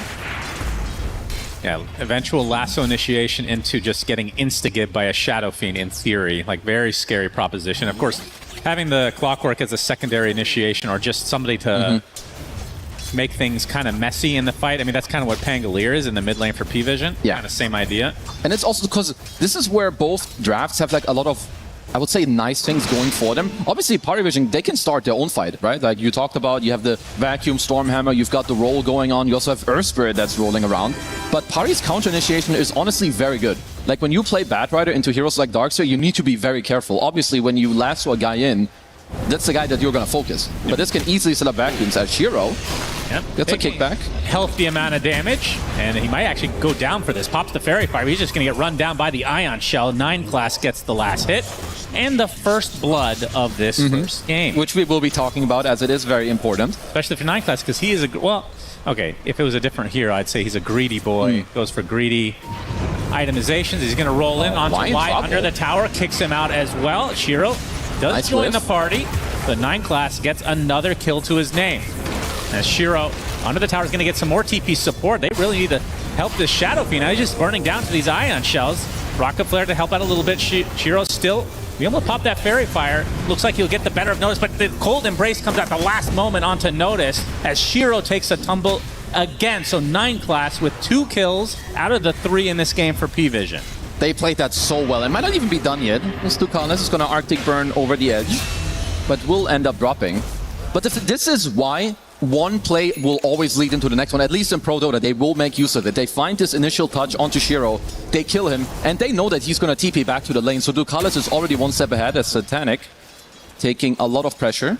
While, of course, Ducalis did have to leave him. Should be getting healed up soon. About it. Yep, Cold Embrace going to be ready for him. But yeah, that's back-to-back deaths for Shiro on the Shadow Fiend. I mean, this hero, at least historically, pretty good at coming back, but in the safe lane, do you feel like this is still the case? He definitely can, but the problem is, hold that for now, XM. XM in a bit of trouble. Shield Crash going to slow him to a crawl. Has the Diabolic Edict going, but it's being shared between the two. Getting some nice bottle charges, though, with the slow to fall, but the swat was there and the right click from no one. Down goes the mid laner of Vici, and they're down 4-1. Yeah, even with the urn, like that 9 class just got from the first blood earlier, like you go for this play, you share all the damage, and they're both going to be full HP. Because, yeah, this is just why all these things matter so much. This is not a lane where Shiro on it, he's not really allowed to die. You have an Oracle with you, so that's just 9 class, and Notice finding a very nice touch earlier down in the bottom lane with the kickback and the vacuum. So very, very good early game for them. 11 CS on SF at 5 minutes is illegal. This is not normal. Really? Yeah. Very unfortunate for him. But yeah, how's his comeback on this hero? It's still good. Like, of course, SF is very good at coming back. The problem is he is in somewhat of the category of like the Razors and the Monkey Kings, whereas they are expected to play from ahead because their laning is just absurd. Satanic was pressured quite a bit because of all the rotations that P-Vision had, but he was able to stay alive, which is important. Jingtu killing some couriers, of course. Backstabbing, of course. Always going for those couriers first. Looking for the bowling. Will get another hit. 6 stacks of sticky napalm on Satanic. Burning down very low. Will survive. Able to get Cold Embrace here relatively shortly as well. So again, Satanic staying alive throughout this laning stage. Yeah, honestly, both teams are doing a good job at like pressuring, as Satanic is also sticking around for now, just making sure that they get the Lotus. Bach has to be a little bit careful here. Yep, Satanic gets the Lotus. We'll get some farm, and then we'll get another heal from the Wyvern shortly thereafter. Because even net worth in the top lane is honestly, I'm going to call this a slight W for Pari, at least for now, with Mr. P-Vision here, as Jin Q is going for the Cogs play. Still being quite disruptive. Satanic not able to get all the farm that he wants. Gets the Stormhammer off, but now that Bach has come back, he's come back, in fact. Damn, that's a good one. Never heard that before. These heals are annoying. Like, Winter Wyvern overall, I think it's a hero that is really starting to, like, really gain the respect that it should have. Let's hold that again. Some more bowling being played. Satanic only able to dodge one. And he just burned out of all his mana now. I mean, they gotta be careful, because if you look at the bottom side, you are being pressured. Like, tier 1 is on half HP. If you leave Shiro for too long, can definitely give an opportunity here to P-Vision to maybe make the good news for Shiro is his CS is now slightly higher than Satanic. The fact that it's even close is good for him. Now, Vici are doing a very good job of just like continuously pressuring up there. And also now we've got the max edict. Maybe XM can even pull the wave away a bit. That's half the tower gone. So that's very good. If at any point no one is not here, that tower just drops. Yep, no one with the swatch. Are going to roll in as well. 9th class doing so much damage in combination with no one. And it's more than enough. TP way too slow for Vici. This is a hero that you have to respect. There's no one with also a quick TP to the top lane. They did not spot it, but it looks like Bach has a little bit of a read. Yep, does get the swashbuckle to hit multiple times, but not able to find any meaningful connection. Still not, he doesn't have his Rolling Thunder quite yet. That's actually a big deal, because he not only shows his body in the top lane, he lost a lot of mana. It could mean that potentially if the rune now ends up spawning bottom, they have no way of contesting it. As XM does TP back into the mid lane. Yep. It will be an invis bot, so you're right, no one. Not going to feel too good about that. XM in the meantime, let's see if he can take advantage of that rune. And still, it's a 2k lead. 9class has found some very nice plays here so far in this game. Getting XM killed twice with just a good TP earlier. And notice as well, his net worth is, it's troublesome for Vici here. 4100 net worth, that's a Dominator completed on Darkseer, and you don't have the best heroes, at least in this early game, to like try and threaten him. You're gonna need Hookshot and then a Leshrac later with a combination. I mean, usually when we see the Darkseer and then an Oracle comes out, you're like, okay, he's hard countered in lane. Is that like, is it just about the pulling? It's honestly like not. It's a strong counter, but he can still play. If you can find these small moments, which they did. Like, I don't think Shiro was allowed to die earlier in this lane, so it does start there. Because it is about the, like, 1 or 2 instances here or there if you can squeeze through it. And now that he has Dominator, it doesn't matter that there's an Oracle in the game. It's incredibly hard for Vici to now stop this. Yeah, he's having the time of his life, unnoticed.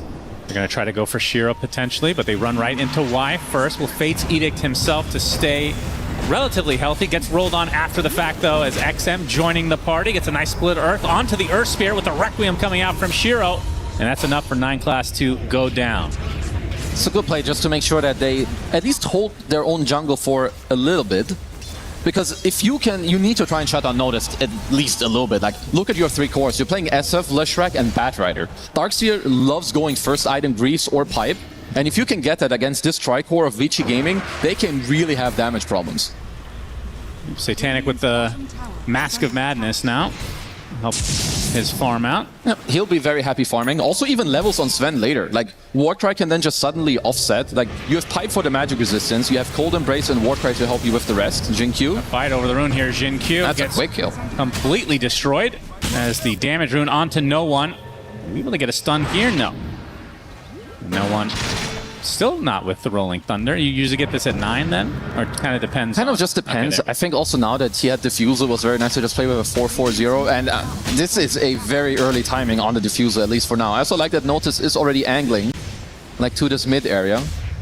Just to try and help, 10-minute timing. You've got the Siege. You can play around your Pango, who's... I mean, these are the two strongest heroes in the game. If they line up together right now, it is very difficult for Vici to fight back. See how much they want to pressure here. Still with that 2K lead, so not growing that much, but getting better map control. They're going to run into a stack here as well. Not the most massive, but will be some nice gold injection for P-Vision. It's difficult to fight at the moment for Vici. It would be nice if they can wait for Jinq's level 6 to come out, as they don't have that yet. I would say this plus the Blink Dagger on XM, which is coming out, who's currently in a bit of trouble. Trying to run away from No One's big Rolling Thunder. Yep, he's almost as fast, it seems. No One. He's going to have to settle for Y. Early false promise onto Y, though, as No One now is going to have to back away completely as his rune is going to be dispelled. Still a lot of pressure. Like, if you look right now, if you were to draw a line where Vici's gaming heroes are on the map, they're very far pushed back. Yeah, that's true. Like, it's only SF kind of, and that's only next to his tier 1. Like, Satanic is free farming top, No One just goes into the enemy jungle, forces back like 3 heroes. And this is a type of pressure, you feel it in the game. You can see the stacks there, a little bit higher on the P-Vision side. Of course, they've taken more stacks because they stole it from Vici's side. Jinq not quite level 6 yet. Yeah, they really need that. I mean, they will have to try and play around XM.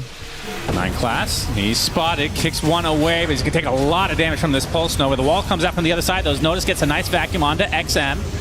As the Arcane Rune bottle from No One, and they do lose 9 class, but XM is the trade. They'll take that every single day of the week. Well, still good by Jinq to kind of squeeze in that initial kill, but yeah, there's so many reasons for this to be a good Darkseer game, not just with its own draft, but also against Leshrac. You have Max Edict. If there's one wall coming out suddenly, there's Illusions tanking it, there's also a Surge to make people run away.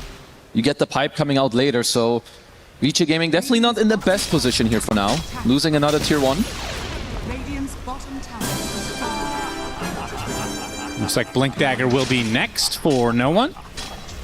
And Satanic, Echo Saber getting close to being finished, and you mentioned Darkseer's Pipe, not too far away, and that's going to be, I mean, all 3 of those are going to align relatively similar timing, so that's going to be a big power spike for P-Vision. They're hitting very, very strong timings. I feel like Satanic can always look to join as XM, looking for No One. No One, nice curse from the high ground. Ducalis going to force this out completely, and now XM's going to get rolled on. False Promise comes out. This is a lot of damage as Shiro joins the party as well, but I think XM taking the brunt of it here with a big swashbuckle will finish him off from No One. And Shiro does get off the Requiem at the last moment with the raises to follow. No One in a lot of trouble.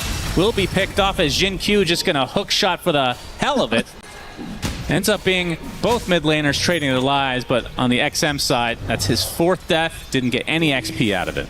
Yeah, even with all the heals being pumped into him, this is not over. Shiro rolled on, getting burned up with the Ion Shell and the Arctic Burn. Death Requiem for him, and that is death number 3 for the SF. P-Vision just, they've got their number at the moment. Like, you also got to remember, like, initially, like the 1-for-1 trade, you can argue, okay, it's fine for Vici, but Satanic is full chilling. He's just playing PvE in this game. There is no pressure in his lane. Yeah.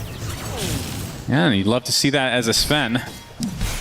Nobody better at taking stacks than Satanic. Of course, his team's not able to stack that much from him because he's so busy killing all of the other heroes. And Jinq going to try for the steal, but not happening. TP's right in the face of danger, though. Either way, though, from Vici's side, 5k deficit. They need, I mean, we haven't really seen Lasso yet. No. Obviously, Bach will need a Blink Dagger to be able to pull that off. Has the drums right now about 700 away from Blink. Yeah, he is working on it, and they will be needing that. Like the lasso into a potential Requiem, and that kind of stall the game a bit, because this is also an awkward phase, like for a hero like Leshrac. Like when you get your Blink, you really need to keep the game going, because you're not building any stats. Even your next item, if he goes Kaya now, it doesn't really help you fight. all that much. So all these deaths really, really matter. And like we said, Satanic, he hasn't even been part of the game yet. When he has Blink, he also has Max Warcry. Suddenly you're fighting into Pipe and Max Warcry on the entire team. Could be quite troublesome here for Vici. Yeah, he is going Blink next, so 700 away from that. Yeah, they have some... He actually has a lot more gold than I thought he did, because we were just talking about his Echo Saber. I guess that was basically finished when we were mentioning it. Well, the hero farms fast, and if Satanic does one thing well, it is absolutely get fat. You know, what was it, 2 years ago when he kind of entered the scene in full? He was approaching best player in the game status. Then it tapered off a bit as no one looking for some action. XM's going to dodge it nicely. Jin Q being a nuisance as always. Good split earth onto the Earth Spear, but there's the Rolling Thunder from no one. Along with the pipe being activated, XM gets false promised. And that should save him for the time being, and no one's going to have to roll away from the SF as he gets a nice swash on the Jin Q to completely destroy the robot. And Shiro's going to have to hightail away. These false promises have been good, but feels like they're kind of Vici are just, they're not stemming the bleeding enough. Yeah, the false promises, they're just delaying what's going to happen anyway. I mean, Bach just isn't finding a way to be in these plays, at least not for now. He did pick up his Blink, so potentially, you know, he was in this type of situation where, guys, I'm close to my Blink, try not to fight, then the fight breaks out, so you just wait anyway. But the problem is that the network lead is just keep going up here for P-Vision. Yep. Lead keeps growing, so 6K for P-Vision. And I believe all their items have aligned. So I would expect them to get ultra aggressive here as the Blink Dagger up and running for Satanic. Do like this move though here from Vici to try and strike back at least somewhere. Even 9 class going for a Blink is 300 away. I mean, support Earthford with Blink, I'm a big fan of it. Just like blink in, kick some people back, or even save some of your allies. Oh, all right. Jin Q right. making sure that that works on teammates. The old Facet would have been great for that. The extra armor and, lower cooldown. Would have been quite nice. Of course, we never saw that Facet. We did not.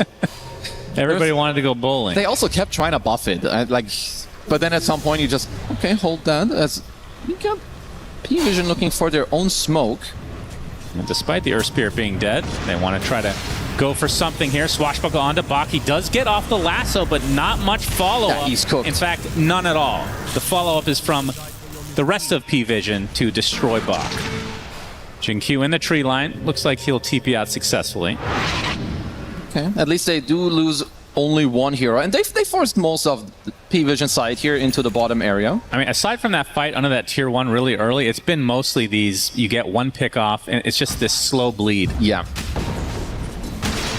And even for now, like, there's a lot of timings that came out for P-Vision that's just incredibly hard to fight into, because it's not just that they have the lead, it's also that their team fight is stronger. They have Darkseer, they have Pango, Earth Spirit, even Winter Wyvern, like a Curse to turn it around, or even a Cold Embrace. So Vici are going to have to find a way to play this map nicely without losing much more on the map. Noticed is going Blink as well. So how many Blinks is this going to be? Everyone but Ducalis, who I'm sure will want a Blink. You at some definitely, point. like when all the bros are going Blink and they're blinking it, eventually you gotta join. I mean, he does have a greedy Essence Ring after all. Of course he does. The fact that I mentioned that before you're... I'm trying to hold it together. Step that shit up, son. It's day 2. Trying to keep it together. Can't get too mauled too quickly. As for now, you know, they are holding on to their 7k lead. At least they don't have like the best Roche lineup. Which is good news for Vici Gaming, at least for now. Of course, Darkseer is okay, you can have multiple shells, you have the lucky shot from Pango, but Sven doesn't really love killing Roche all that much. They are eyeing their own safe lane tier 1. Oh boy. Yeah, they run right into the poor Oracle. Couldn't see that coming despite being a prophet. Yeah, unlucky for him. Which is nice. Like, you want to be able to hold on to your entire map, and we saw this yesterday too. Like, all 3 tier 1s being up at 19 minutes is obviously not easy to play into. And I also like that P-Vision aren't using all the heroes for these plays. You know, it's just 2 to 3 heroes up top. No one, he continues to farm. His TP is ready if something happens, but he knows that Vici, they just want to farm on their own. And no one 1,300 away from his Aghanim Scepter. His farm is extremely good. And of course, noticed just a little bit ahead of him. He's had a free game on this Darkseer completely. Yeah, he's had a fantastic game so far. Honestly, nearly everyone has, I think, on the P-Vision side. I think he noticed how many people have Blink Daggers on his team and has re-switched his queue up a bit to go for the Shivas instead now. Yeah, I guess it's good, right? You already have all the other ones that can like follow up and like already start the fight for you, so you don't really have to do it as well. You can like surge your way in. Want to see how the next couple of minutes are going to be played. At least for Vici. You have Shiro, who he recovered quite nicely. With the Kaya Yasha build, of course, you farm very quickly. You've got good mana regen. You've got good mobility around the map.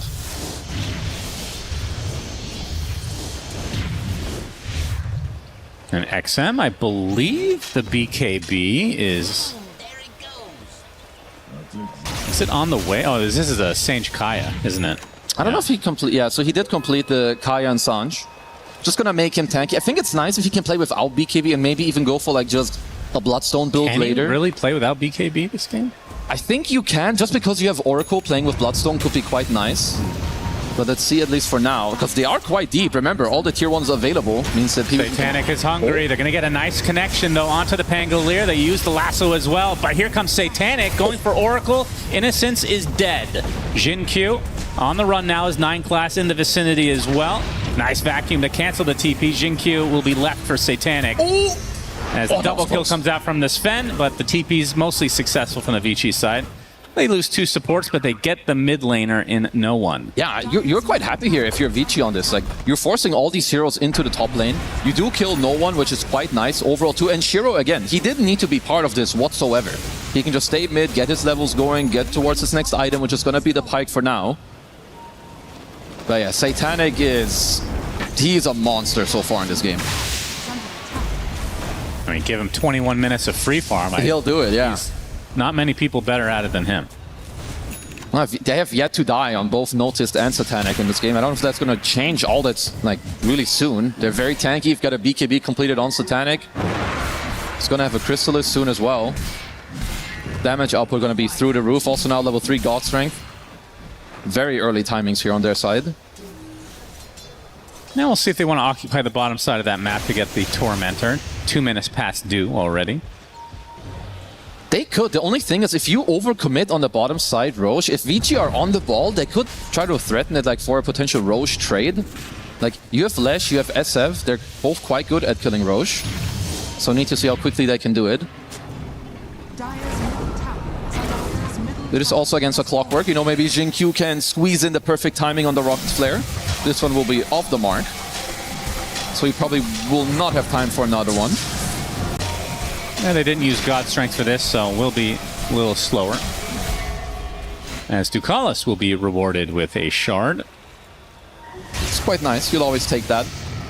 Dire's top tower is under attack. Also, like, now you have a Ag Scepter already available on your Pango. Like, all these things are just coming out way too quickly. So the Cold Embrace shard, the damage that it gives, is it base or all? It's base. Which is still good for... It's still very, very, very good. Because God Strength is base, right? It is also it increases base. Yeah, it's all like quite good together. Like, it's already all these spells. Like, already their base level is quite good. Like, when you're Winter Wyvern, like, all your spells are already strong as they are. I also like this movement currently. Coming up from P-Vision, you take the Tormentor down bottom. You know that the bot side doesn't really matter all that much anymore. Taking over both the top half or any tier 2 tower would be quite nice for you. Just so you also get outpost control. I feel like it's a little awkward to use on Satanic, though. Like, when you're not using it before the battle. No, you honestly not really. A lot of times that you use it in the middle of that, he's not right-clicking that. It's more like a bonus if you can like save it in the middle and you get like some turnaround with some lifesteal or Satanic later. Oh, Shiro spotted, gets kicked. Roll's not going to connect, but a second roll comes in via no one, and now the right clicks from Satanic. More than enough, as Shiro will die for the 4th time this game. He's down for 60, and this should open up Roche. It's just a good play, like punishing you next to the tier 2, but it's also something you should be kind of aware of. Like, P-Vision have a lot of their timings available. They should be looking at these type of plays to open up Roche. At least Jin-Q's being annoying with the Rocket Flare. Because they could look to contest. Like, you have Bad Rider, you have Clock, very good Roche contesting heroes. No, they might try for it. Bach looking for an angle. Gonna go for the flame break. Actually pushes everybody out. He pops the BKB. The Roche is not really that low, though. Where's the follow-up here? They don't have the SF. The counter occurs now from Ducalis, and now this is where Vici will evaporate. Bach is dead. Clockwork as well, and now Leshrac, the last remaining core on Vici. This is going to be a full team wipe. They do all of this without the Shadow Fiend, and they pay horribly for it. They pay the price in full. This is just a little bit too easy for them. Like, P-Vision just have good positioning, but even so, that's kind of a self-gank. Like, Bach running in, getting the drag back, but this is just where Winter Wyvern is always going to come in clutch. Ducalis with a good curse, Jin-Q blinked in kind of at the same time there, and from that point onwards, it's just a hard fight to take. I think this is a little bit rushed. It even got XM, like, it's a little bit too ambitious, surely. And then notice as well, like, you get a great vacuum, everyone's just here. The fight's just too easy at this point. Isn't that an instance where if SF did have buyback, that felt like that was the kind of a forced play in that, but yeah, 4v5? Like, even with SF, like, it's not like you really want to go for the play. I think the best thing you could do there if you reach it is you play it slow, you play off of rockets there as Jin-Q. Jin-Q pulling a collapse. Well, now it all makes sense. Aegis. Now it all makes sense. They delayed it into the bottom side. All right. That could be one of those tournaments you just see more snatch Aegises than just normal picked up ones. Apparently. So nicely done from Jin-Q. Yeah, that'll buy some time. Yeah, it's still a 13k deficit, so I don't think it changes too much, but it's a banger. See how Where close did he this come was. from? Sick angle. Oh, no one even tried to like blink towards that it. was really close. That's why you gotta scan the area for the thieves, guys. Collapse, Clockwork, Jin-Q, add him to the list. I mean, I think they already did that when they were top, surely, but they find the vacuum onto XM all alone. He's a goner. Yeah. He's going to be picked off very easily by the triple combo here from P-Vision. There it is. The blink on Ducalis as well to join suit with all his brothers. The Aegis steal feeling like a small misstep for P-Vision in the grand scheme of things. Really doesn't change that much. I doubt that Satanic would have taken it anyway. Likely would have been in the hands of no one on the Pango. Bach, he's found via dead. Satanic, and that is a death thanks to God's strength as Y tried to get close enough for a false promise. I mean, even if he did, don't think it would have made much difference. He does use it on himself and will live as a result. Jin-Q, you're dead. It's difficult for them to play the map right now. Only 6 kills in this game for Vici as a whole. P-Vision in control. They also have very good vision out overall, like from the P-Vision side, like bottom river, you know, on the outskirts, top outskirts as well, top lane ward, now a base ward as well. They basically, they see all your avenues. However you leave the base, it doesn't matter. They will see you there.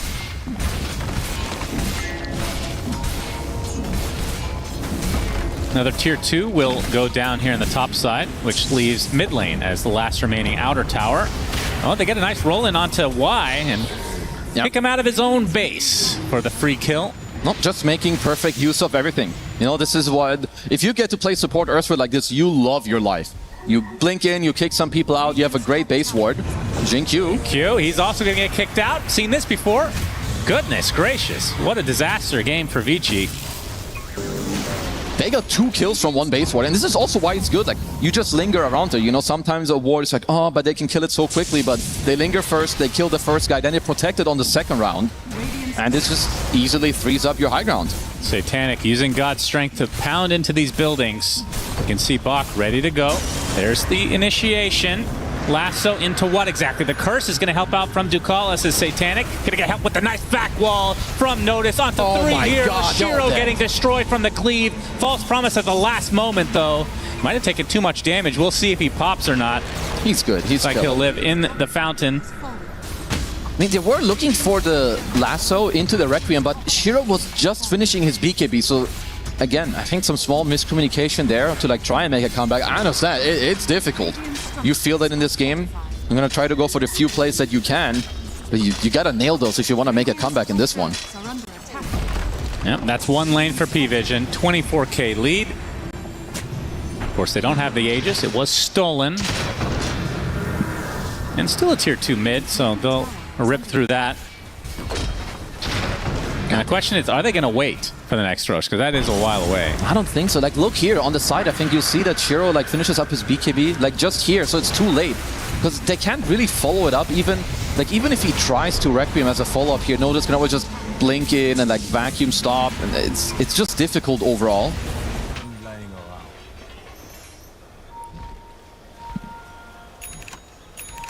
Now Satanic has his namesake. Yeah, he's got the best item build you can ask for in this type of game. Yeah, upgrading the Blink next, and then all he can really do is the old Ag Shard / Moon Shard and all that good stuff. Yeah. Just all the consumables, essentially. Some refresher in the backpack, get like some second God Strength going on, can always be nice. Maybe, you know, replace your boots for like a Silver Edge after you eat your Ags. I have to say, one of the best changes in the last 10 years in Dota is refresher not working with items. Oh, I really like that. I think it made it like too easy, like the double BKB and everything. Oh boy. Block. Satanic not able to find the connection. He's going to get lassoed instead. The roll back, and there's the curse onto the SF, wasting that BKB. False promise on the Bach as he limps back to base. Jin Q about to be 2-shot if he's not careful. Make it 3 instead. Satanic will be able to watch him die. And Y is next on the list, so 3 dead for Vici and P-Vision. Yeah, the game's called GG. P-Vision take game 1 in convincing fashion, to say the least. Yeah, they made it look quite easy, I'm not gonna lie. I think they played very well, like the entire laning stage already. I think they got way too many kills on the bottom side. I also really like that, even that early on, like Ducalis makes his way over, no one as well in the mid lane. He did very well against XM. 9 class in his early game found all the right rotations to just keep pushing it forward. Like, Noticed and Satanic didn't even die in this entire game. Combined 18-0 between them. I mean, notice that's just felt like a completely free lane. Satanic did not have a free lane. He was getting pressured pretty low, but never died in the laning stage, or at all, obviously. And anytime you leave a Sven to his own devices, this is kind of what happens. No, they withstood the pressure very well, and they applied it incredibly well on their own in the areas that they could. So I think Vici, time to go back to the drawing board, look a little bit where you do want to play through, and some small communication stuff that you do have to fix for the next game. Yeah, Shiro, unfortunately for him, not able to get a single kill on a Shadow Fiend. I don't know the last time I've seen that. That is rough. Yeah, that definitely. And of course, it started really early. He had 2 back-to-back deaths in laning stage, and he just never recovered. Yeah, and you can just see, like, P-Vision, they're an incredibly good team. If you give them somewhat of an easy game, you don't threaten them too much, they are incredibly good. Like, they will do this consistently to you if you give them the chance. As we finish up the replays here. So many good curses too. Like, I'm really happy we see more Winter Wyvern. Yeah, for because this hero is not just fun to watch, it is incredibly strong. You see the light is not shining in their faces any longer. Anymore. It didn't make a difference for Vici, though, this time. It did take like 22 minutes, so I'm glad we got that out of the way. I'm sure we'll get it again in this tournament, as we've seen many times, especially in our next series, which is not quite there yet, but 33, the Master of the Lights. Or is it the opposite? He's the Master. That is his kryptonite, is the lights. Isn't that right, Shiver? That is right. The Masters of Vision, though, that's the team that took this game number 1 of this 2-game series over Vici Gaming. And to be fair, Effie, this was not an even ordeal. The writing was on the wall for a very long time before GG was called. Unfortunately, yes. To me, a lot of that game was just decided in the first 10 minutes. After the first 10 minutes, you look at it and you think that finding your way back into it is just very difficult. And P-Vision showed us why everyone is so afraid of them, why people are saying this is the team to beat. They have such clean early game movements. They make lanes like their bottom lane that should have been countered 1 lanes, and their early game rotations are so on point. Yeah, games like this concern me more than like traditional draft wins, because it's not that I thought P-Vision had like a significant draft disadvantage or anything like that, but that literally just looked like a outplay. Like that just looked like a better execution. And I earlier, before the series started, Shiva, you asked like, why is Noticed doing so well in this team? Why does he fit so well? And our response was he's just good. And I feel like when you can have a lane on paper that you're still fine in the game if that lane goes like below average. But then Darkseer is one of the scariest offlaners in the entire game to give a good start to, because his farming speed, it's kind of like Axe, like in Centaur. You ramp up so quickly purely based off of levels. Once you get level 4 Ion Shell and a Helm Dom, you saw Notice be like #1 net worth in the game for a large portion of the early to mid game. And no surprise that he's 8-0-18 after the start that he had. I think that's the hardest part of the game for Darkseer, and he transitioned it quite well.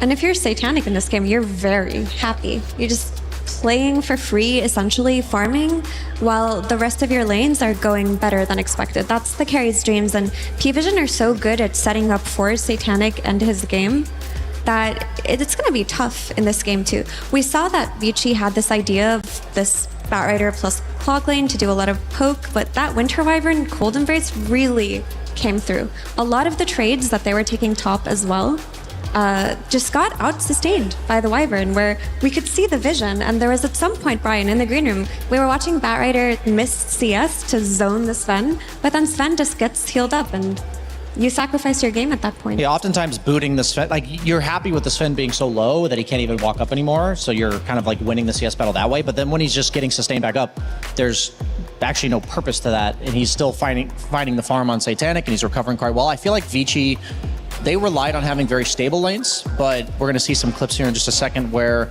this kind of draft breaks down very quickly when you have like 2 range cores, or 3 range cores in this case, but 2 very like susceptible range cores, where this is at the 3-minute mark. And I want to point out that this is when a lot of times carries will just push the lane and then go get the Lotus, but instead Shiro's playing like really aggressively and gets caught by 9 class with a kickback into tower, followed up by a vacuum and a blood grenade.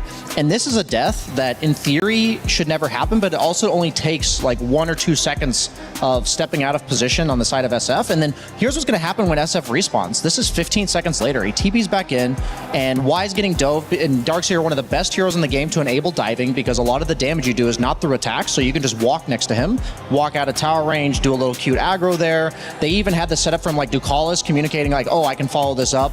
So like Shiro TP's back in, dies again. The Cold Embrace being clutch in multiple different lanes. When you're a range carry and you have stuff like this happen to you, it's almost irredeemable or like unsalvageable. But then the worst part about this is that this then bleeds into what happens mid lane. 9 class, we were concerned if they were even going to get out of bottom lane, but instead they're not only killing bottom lane, but they're also killing XM in the mid lane, and that was a very even matchup up until that point. You see that they're both at top of the CS charts. So sometimes Dota is as simple as one mistake against one of the best teams in the world can very quickly lead to many other, honestly, almost unavoidable plays.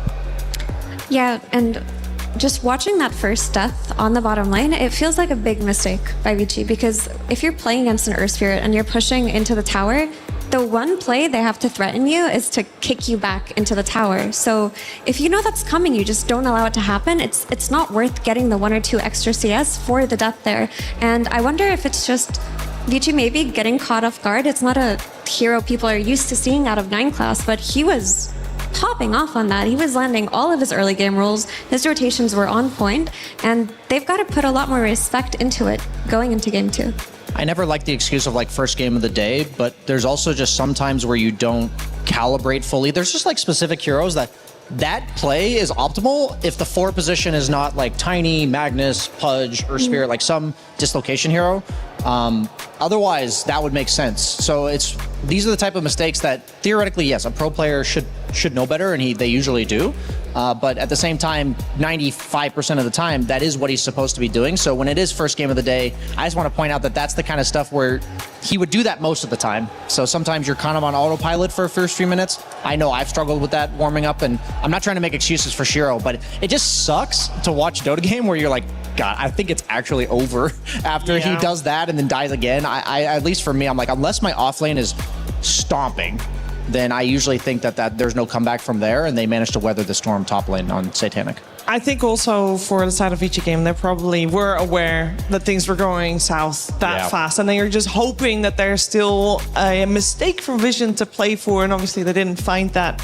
But it should be easy for them to hopefully recover and then have a better showing in game number 2. Before we get there, though, we're going to check in with some other members. For example, what is Milosh up to right now?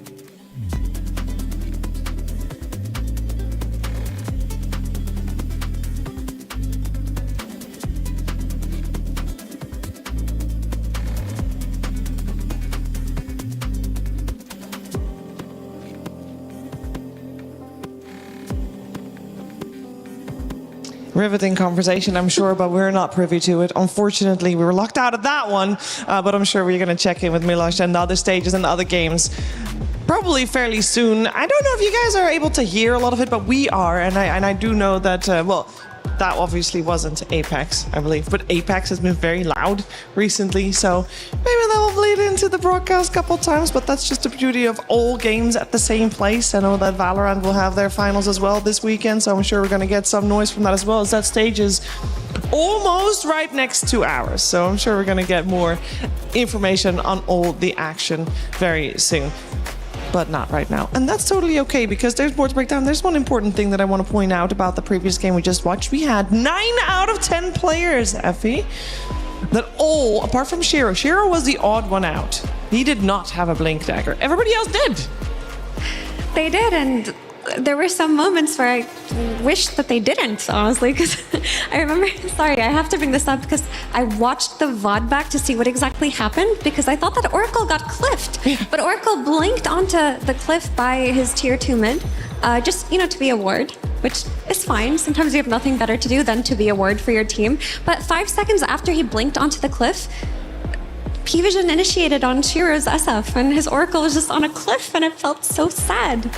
So you know what? I love blink daggers, but sometimes not like that, Brian. You know, I think Arteezy would appreciate the empowerment that that he took upon himself to say, I have the agency to put myself on this cliff. Because theoretically, they did have cliffing potential on the side of P-Vision. They had the Earth Spirit kick, they have the Darkseer vacuum. So sometimes you just got to take your life into your own hands, Cheaper. Yeah, but I think maybe only blink up on the cliff if you can first have yourself down. Or Tumblr Story. That usually works pretty well, Sure, too. if you have another way of getting down, let's put it that way. Okay. And to be fair, the game felt really difficult at that point, but come on. Why is your Oracle on a cliff when you're getting stunned? It feels bad. It does. It also, this game makes me wonder, because we talked about how they just got outplayed, but we also said how so much from this game was snowballed after the start to the game. Is there a way for Vici Gaming to just, I don't know, have a more stable start to the game where it basically the lineup plays itself, the lanes play themselves, so you can't really go wrong there? Yeah, I mean, my concern with their draft when I said they had 2 ranged non-stunners in the mid lane and the safe lane is this is the same as my experience, where if you make 1 or 2 crucial mistakes, your lineup, like, if you look at P-Vision, say they're losing the lanes, and the draft is going in favor of Vici for the first 20 minutes.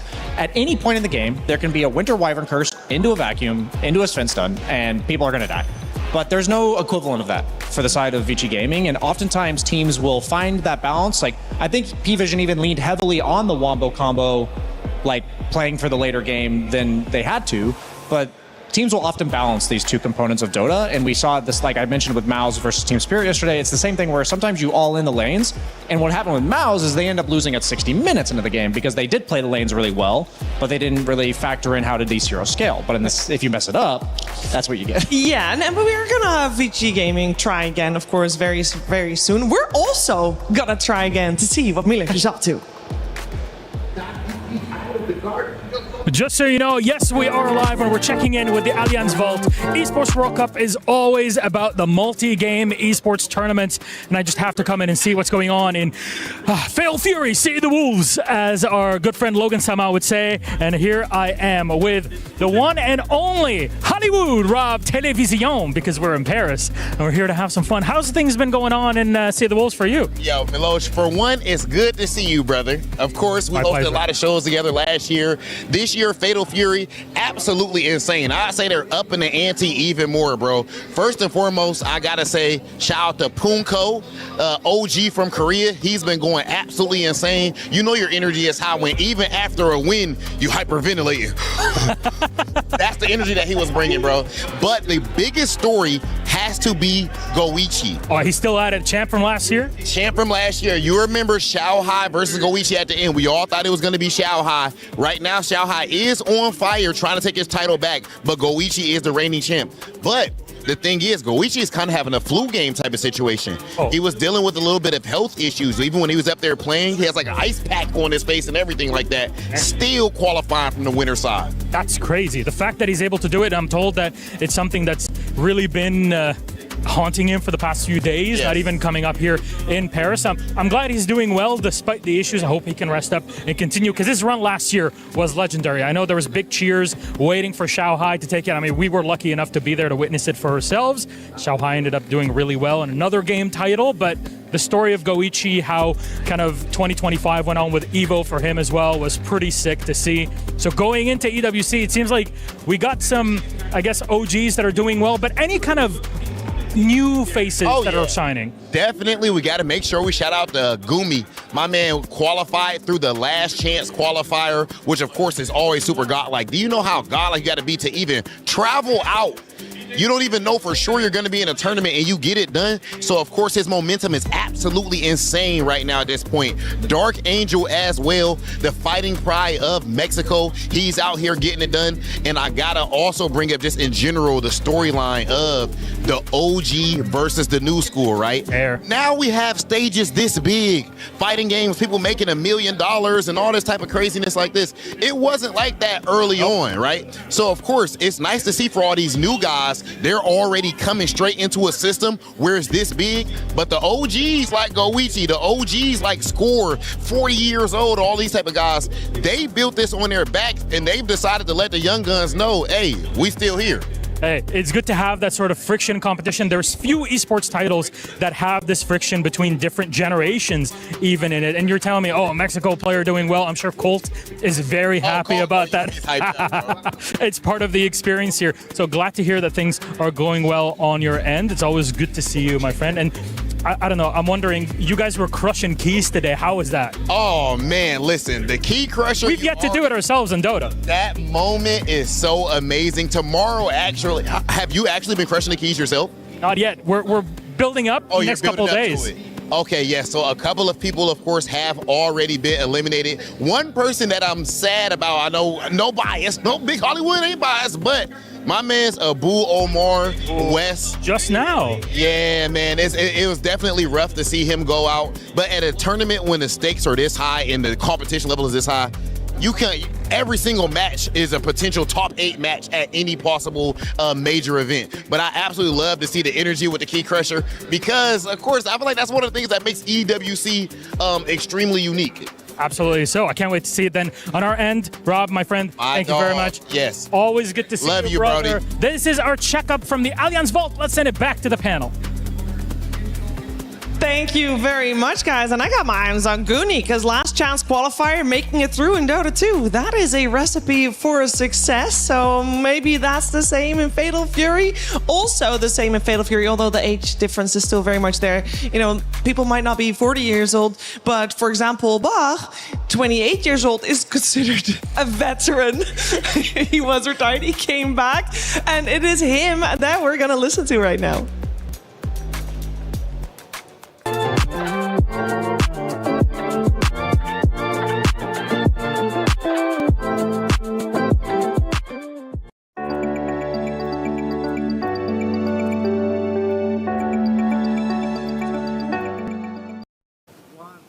Hey guys, I'm here with Bach from Vici Gaming. Yesterday, you guys won 2-0. You had Shadow Fiend both games. How do you feel about that hero right now? I think he had a 60% win rate this morning somewhere. Yeah. Do you think he's like super strong? Yeah, it's super strong. And as you can see, like today, almost every match have Shadow Fiend. Like every team is playing this hero. And it's just so strong on lane. And yeah, it's a good hero. So are you guys picking him so that you don't have to lane against it? Yeah, kind of. I mean, I'm not surprised. It looks scary. Like, yeah. I keep seeing people dying to him, and then he rotates through the twin gate, and he like kills the other lane. Yeah, there's no like too much options for offlane to lane with Shadow Fiend. Like only Darkseer may be very good. Yeah. What about? Do you think Lone Druid is scarier?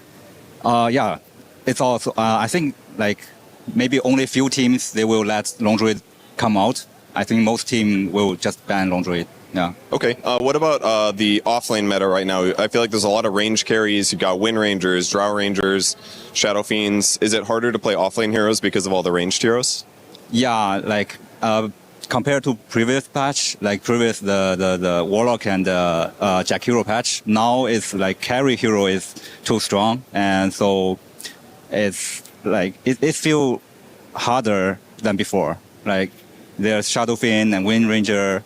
And draw like too many strong rangers, and it's like we offlane just have to play some team fight and like trying to survive and farm fast and play team fight. Which is probably why you're picking Undying, right? Yeah, you played yeah, Undying. I saw WS is playing it right now, I believe. Yeah. And you picked it blind as well. You didn't know what the carry matchup was. Yeah, because he have a lot of heal online, so no matter what you see, like you can have a proper lane stage. Yeah. Cool. What do you think is the best item build for Undying offlane? Because I've seen a little variety. I think Dagger, the most important is dagger and maybe BKB. Okay. Like other items like Lotus or Pipe, it depends on the draft. Gotcha. Yeah. All right, cool. Well, thank you for joining me. I appreciate it, and good luck in your upcoming matches. Thank you. We book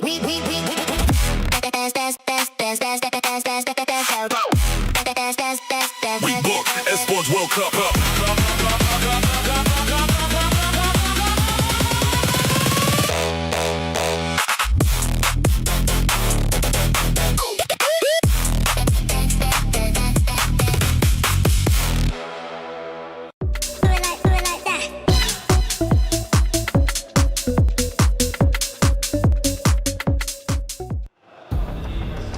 I'm sure Bach would love to play the Undying in this series, but first game already, it was removed from the pool. And to be fair, I don't think Game 2 will see a difference in that. We are moments away from getting the draft on your screen. It's time to talk about potential changes. We saw in that previous game Earth Spirit being first phase picked up by P-Vision. Shadow Fiend was the answer, but this is another story where Shadow Fiend got beaten by a Darkseer, as that seems to be a reoccurring theme, apart from that one time where Darkseer didn't really have a game because he didn't have a lane because he had to go to the jungle because he was really sad. But that's typically how it goes. The trade-off of Darkseer versus SF is SF will win the lane, and then you just later on bully him, right, with your wall being a nuisance to that hero. But this game was best of both worlds for Darkseer. He won the lane and got to do what Darkseer does best in the game. I would like for Vici to just kind of chalk it up to a my bad, guys. For one person on that safe lane to just say, I made a mistake, that was a rough lane, next game will be better. Because I do think a lot of what can be changed is just how you played those first 10 minutes. Yeah, it seems like a lot of the offlaners are leaning towards, like Bach was saying, you kind of just give up the lane. Obviously, that didn't happen in game one, but you're just like, I'm going to counter you conceptually in the game. And like an example, what we've seen earlier was Windranger carry against Centaur offlane. The whole idea of Windranger is to focus fire you down and make that kill threat so that she can open up the map for her team with her tempo, but Centaur literally kills you faster than you kill him. So I'm thinking that we're going to end up in like a rock, paper, scissors meta where there's like the S tier ranged heroes that all have one counter, basically, or maybe two. And I think teams are going to need to start being a bit more careful about, because you only have so many bans past the first stage of the draft, because like right now most of your early bans are before you pick anything. So if they were to pick SF again, for instance, on Vici, they would have to ban Darkseer, but is there something else that they think needed to be banned? So now SF's no longer pickable. There's just a lot of factors to consider when there's only a few heroes we're really talking about. And especially if you're second pick, you only have that one ban going into the next pick phase. So that is definitely needs some strong curating for that one, as they insta-picked the Storm Spirit after that Earth Spirit came out. On the side of P-Vision, there is no change in terms of bans. I believe no change in terms of bans either on the side of Vici Gaming until now with the puck, but Storm Spirit picked up. Effie, are you happy to see that? I am. To me, this says that they looked at last game, they saw that their bottom lane was bleeding very heavily, and this is when you would need a lane that is doing well to intervene.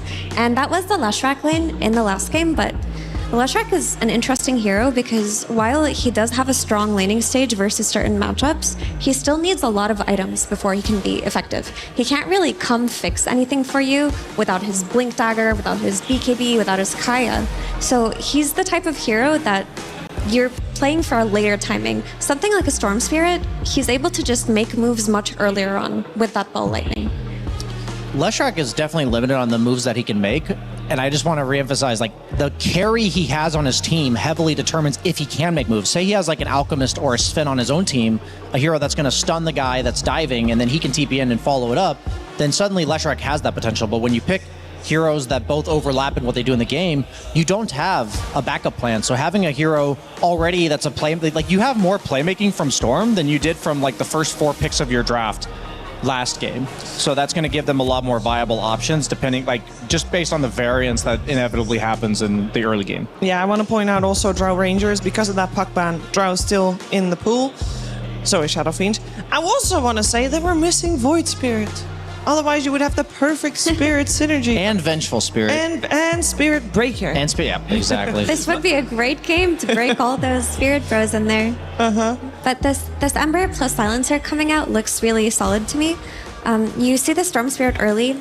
You're comfortable with your Earth Spirit based off of last game's performance being a 4, and you just say, okay, I'm gonna play the best Spirit Bro versus Storm, which is Ember, and I'm gonna cover him with a Silencer. So now when you're taking these initiations with Ember and Earth Spirit, you just have this global silence to make sure Ringmaster doesn't save anybody. It's funny, I saw this draft, I'm like, they need a Dispel, and they need it like now. This is like the best Dispel game. Other than Global, you have like Magnetize, Chains, usually Ember goes Vessel, you have Silencer's abilities, so they instantly go for the Largo. It's funny, like every patch there's always like a premier Dispel hero. For a while it was a Baden, we haven't seen that hero in quite some time, and Largo seems to be the new default. Okay, we need a Dispel, we don't want to buy like early Lotuses or anything like that. It's much better to pick heroes that naturally solve problems. I think I just want to point out that the fact that there's a hero named Spirit Breaker, and I think he's conceptually bad against all of the spirits in the game, I just don't think this fits. Like, when we see spirits in the game and there's a hero named Spirit Breaker and we know they're not going to pick him, my immersion, Shiver. I am so sorry, Ryan. Thank you. Your immersion is cooked. As a viewer who's a casual, I'd be like, they must pick Spirit Breaker here. Yeah. Quick question. FEZinQ is a Wind Ranger player, right? He is, for sure. Yeah. This can absolutely be a flex if they need it to be, which is why they pick it here. Zenky's just good at everything, honestly, and his Wind Ranger is one of his signature heroes alongside Marana, which we haven't seen yet, but I think we'll see later. It's just going to depend on what they're going to react to here. They're not going to show their offlaner, actually. This flex will be open for a while. Unusual. I like this a lot because the whole idea of Lifestealer, so the thing about these ranged heroes is that you pick the ranged carries because they can be blind picked and they have like a pretty reliable game plan unless you're getting kicked into tower at minute 3. The thing about Lifestealer is that he's a much more situational hero, but his situation is that as long as he doesn't get booted out of lane by like minute 8, if this hero is still allowed to lane when he's level 6, he's one of the most impossible carries to disrupt in the game. He helps his teammates with counter ganks, with Infest. He has like multiple ways to survive and defend his tower. He often bullies offlaners out over time. And since they see everything but the enemy carry most likely, like the Wind Ranger could be flexed to carry, but there's not really 4s that boot you out of lane. That usually comes from the support, the mid and the offlaner. And so I feel very good about this Lifestealer pick. I think this is an incredibly heads up pick, and they banned like the one offlaner Enigma that can boot you out, which I really like. Maybe there's one more, but Enigma definitely is a problem. Beastmaster makes sense too. Okay, so the summons offlaners. I actually think this is a genius draft from Puppy. I'm very impressed. I think Lifestealer's hard to make work, but when I see a good game, I'm like, oh. As a carry player, Satanic's living the dream right now, I think. And with those bans, they, on the side of P-Vision, they're just banning out offlaners. Why? Because there's already a Largo. They're literally saying that your draft as is will lose. And you have to throw a curveball, and the only way is to boot this Lifestealer out of lane. Like, that's what they're effectively saying. Like, they're saying if you put the heroes as they are, you're going to lose. Because there's always potential for the Largo flex to support, and that's what they're accounting for. So Why? they just make sure this Lifestealer has a free game. Exactly. Wind Ranger carry, Largo 4. That's like, I think they're thinking that's the only permutation of this draft that we lose. Yeah. Also a lot of offlaners banned on the side of VG Gaming, of course. Yeah. I mean, what they need right now is just an enabling hero for Earth Spirit, like something like a Bat Rider or a Viper would work really well because you have a lot of like melee in your face heroes, just something to be range damage with initiation. I really do love the Batrider again here, but they just run back the Darkseer.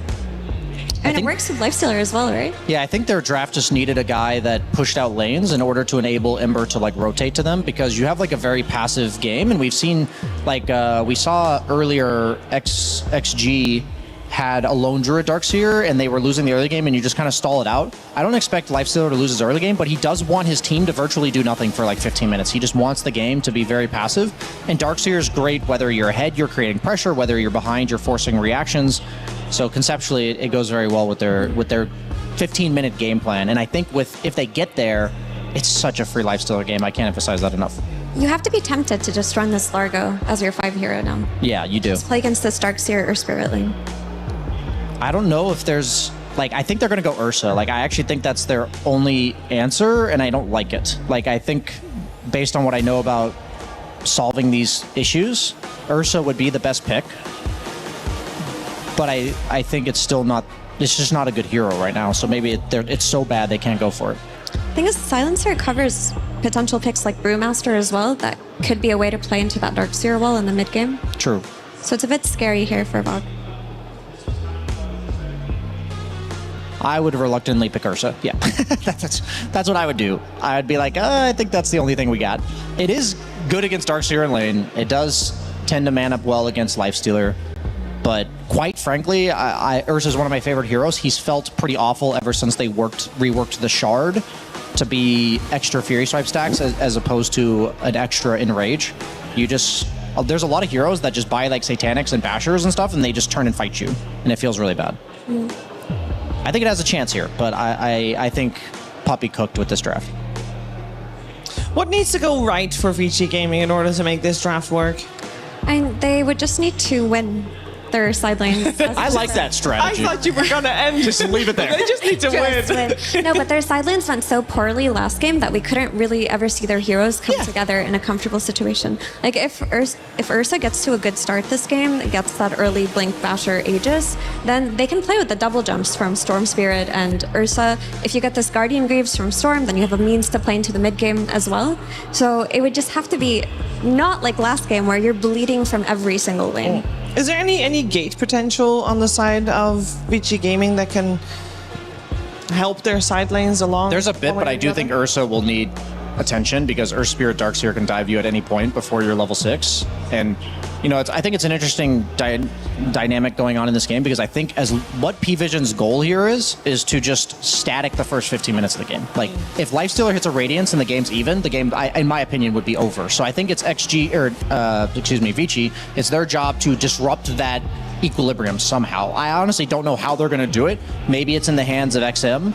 But I know Largo's going to primarily farm. Ringmaster, Windranger aren't exactly rotating supports, so I don't know where it comes from. Do you think that there's this potential for this Largo to farm, but then farm maybe partially in the jungle, and therefore Windranger can go help out that Ursa just a little bit more? Maybe not all the time, but definitely. I mean, we already established that the Lifestealer and the Silencer on the side of P-Vision, that's a very scary lane, and Largo is going to struggle either way. It's an option, but if you just leave a Lifestealer to farm every last hit and deny, I can just tell you, it feels so bad. There's just certain carries where you're like, let them have it. They're really strong laners, like SFs. Like, okay, just let them have their free lane sometimes. But with Lifestealer, that feels so awful to do. They might be what they have to do, but that's why I tip my hat to the draft of P-Vision. I think they've put them in quite the pickle. I think that's what they're going to do, though. I think there's going to be a lot of attention on the bottom lane, and Bok's going to be kind of on his own island, but that favors Lifestealer a lot here, I think. Yeah, so we're talking a lot about what VG Gaming needs to do in this game, but Effie, we kind of missed out on what Vision is going to do really well this game. Where is their strength coming from that we already established they have? They have a very strong win condition in their Lifestealer, so they just have to replicate the situation that they did last game where they get him off to a good start, allow him to farm a little bit, and then just group up with Darkseer's mid-game timing. They're going to have the Iron Shells on Ember, on Lifestealer, they're going to be running into Vici, and Silencer to back it up. So good start into a strong mid-game. All right, let's see if people are going to run into each other before the horn blows. We're heading over to Sunspan and Kezu. Thank you, Shiver. Indeed, game number 2 underway. No pauses yet. Let's turn on those lights and see if 33 is in the building. P-Vision versus Vici. P-Vision take game one very comfortably, I would say. Do you think things will be different this time around? I mean, it's going to be a very different game. While I do agree, I like what P-Vision put together here, but there are a lot of lane things that could happen. Like, I think both, first of all, Ringmaster Ursa are quite formidable when it comes to the laning stage, especially against the Darkseer. And also, Largo Windranger. I want to see how the lanes go, because Largo still has a very high base damage advantage against Lifestealer. Also, Windranger should do quite well when it comes to trading against Silencer, but I do agree that this is what Vici need to do. They need to have better lanes, and I don't necessarily think the heroes were the problem last game. I do think they got more so outplayed. So I'm just looking at Vici to put on a better show. I was curious if they're going to try to change this into a Largo support against the Darkseer, because it's similar to the Oracle idea of dispelling the Ion Shell with the Lick in this case, but they did hold pat with not turning that Windrunner into the carry. Instead, it will be the Ursa, which obviously against melee heroes, very strong as we're seeing here. That was a weird blood grenade. Maybe thought it could go for a bit more of an overall chase down, but I do think the Ursa pick is fine. I like how Brian put it on the panel. I think it is a good pick for them, but it's still, there's something off about it. At least what it gives you, it's very good against Darks in the lane, and it's always the type of hero, it punishes through auras. It doesn't matter if there's a Crimson, if there's a pipe, Ursa overkills. So all of this is quite nice. And you still get the Largo Storm combo, which is very strong later. The Croak of Genius on the Storm, you have more damage, lower mana cost, everything about that is great. And how about the other side? The Lifestealer played by Satanic. BSJ was close to having an orgasm over how good of a pick this is, apparently, Ducalis. This might be first blood one way or the other. Has to pop the Fairy Fire, but will go down first as Bach gets first blood, although might be at the cost of his own life. We'll pop another Fairy Fire to stay alive here. No, this is good. And while I do like the Lifestealer pick, also for all the reasons that they mentioned, I think it's a very good pick overall. It's very nice with Ember, with Darkseer. It's just all of the heroes want to do the same thing later. You want to go in, and they all help each other go in. But this is something I can definitely see in this lane, which we already saw just now. Windranger, Largo, they are stronger, at least in the early couple levels. Lifestealer needs to withhold his lane, and then level 4, level 5. I think that's when he can start to pressure later on. And how about the Silencer? We don't get to see that all too often. Picked up by Ducalis himself. It's more for a special hero, I would say, but they did see Storm and Ringmaster. I mean, this is a support hero. You better have purpose, because if you pick him without it, he's the most garbage support you can ever have. He also didn't really get punished. Usually you can see a Lycan or maybe a Beastmaster that didn't really come out. There's a Largo, who the rationale with Largo is that you can go for the shard later, you can rush a Lotus Orb, you can dispel 2 globals with just 1 Lotus. Once you have the shard, you can then lick it off from 1 more guy. So while Silencer is annoying against you the first 15 to 20 minutes, afterwards, Largo really doesn't give a damn. Did they pick the Largo before the Silencer? I think the Silencer was straight up after we saw the Storm and the Ring, right? A 14-15 double pick. Yeah. Okay. So the Largo was a response. Okay, fair enough. Yeah, that's cool. Of course, with the offlane Largos, we haven't been seeing the shard be purchased all that often, it feels like. It's definitely when you do play into this matchup, it's something that you do want. Yeah, but it is very good this game. Oh, yeah. No doubt about it. Also Magnetize and Ember Chains as line classes. XM going to get rolled on, going to get helped out by the Searing Chains as XM's going to get burned to a crisp. Y a little bit too late, gets a whip, and that's all he's going to get out of it. He gets some solo XP, I guess. These are just good moves. I think people they're not used to playing against this hero anymore. Most notably, this goes back many years ago, Abed and Crit, 2 minutes into the game with 3 TPs on Crit's Earthward, he TPs mid and he finds these plays. You have to respect it. Ducalis continue to harass in that top side as the 4-minute Water Runes have come to be. Satanic going to pop the Rage and go on top of Bach, but he's taking the brunt of the damage here. He gets licked into a power shot. Jin Q takes out the Lifestealer. So, first death of the series for Satanic. True. No, it's very nicely done up here by Vici. There's also this thing where Largo can be a weak laner, but if he does get to play around right clicks and he can have some sort of aggression, this hero's not that weak. He has 82 damage right now just being level 3. His right clicks really are no joke.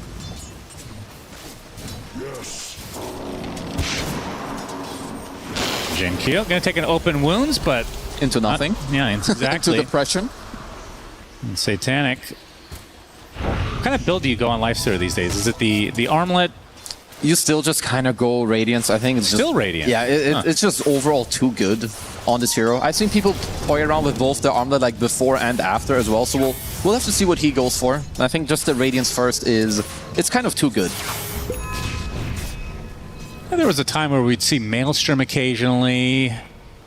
Obviously the Armlet Deso. Yeah. But it's been Radiance for... I mean, I'm a big fan of the Armlet Deso build, like, myself, but it doesn't seem like it's really that popular anymore. I think Radiance is just more, like, fail-proof in a way. There's also so much gold, and the map is, like, quite big, so Radiance just helps you. I think also the evasion in this game is very good for him against the Ursa. And what about the Ursa? What kind of build do you want to see? I know he's not going to... I mean, maybe he will later, but there was a time where Diffusal was the item on this hero. Yeah. The Disperser is insane this game. Disperser is definitely good, but it's more for like a late item. Right. I think for him too, it's a very tailored hero. You can't really go to many other builds. Should be like the Phase, the Fury, the Blink Dagger, and then BKB Basher as Bach and Satanic. Yeah, Satanic has to pop the Fairy Fighter to try to stay alive. He gets the kill first, dies shortly after.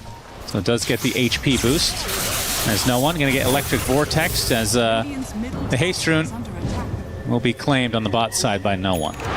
It's very, very nice there. And I like also that he's not just using the Haste Rune and like then keeping his mana topped off that way. No one, he gets the Haste, TPs to base with his Remnant, because now in the next like 2 minutes, for however long he will hold the Haste Rune, you need to fear this guy. Like an Ember with a Haste Rune, he is the king of the map right now.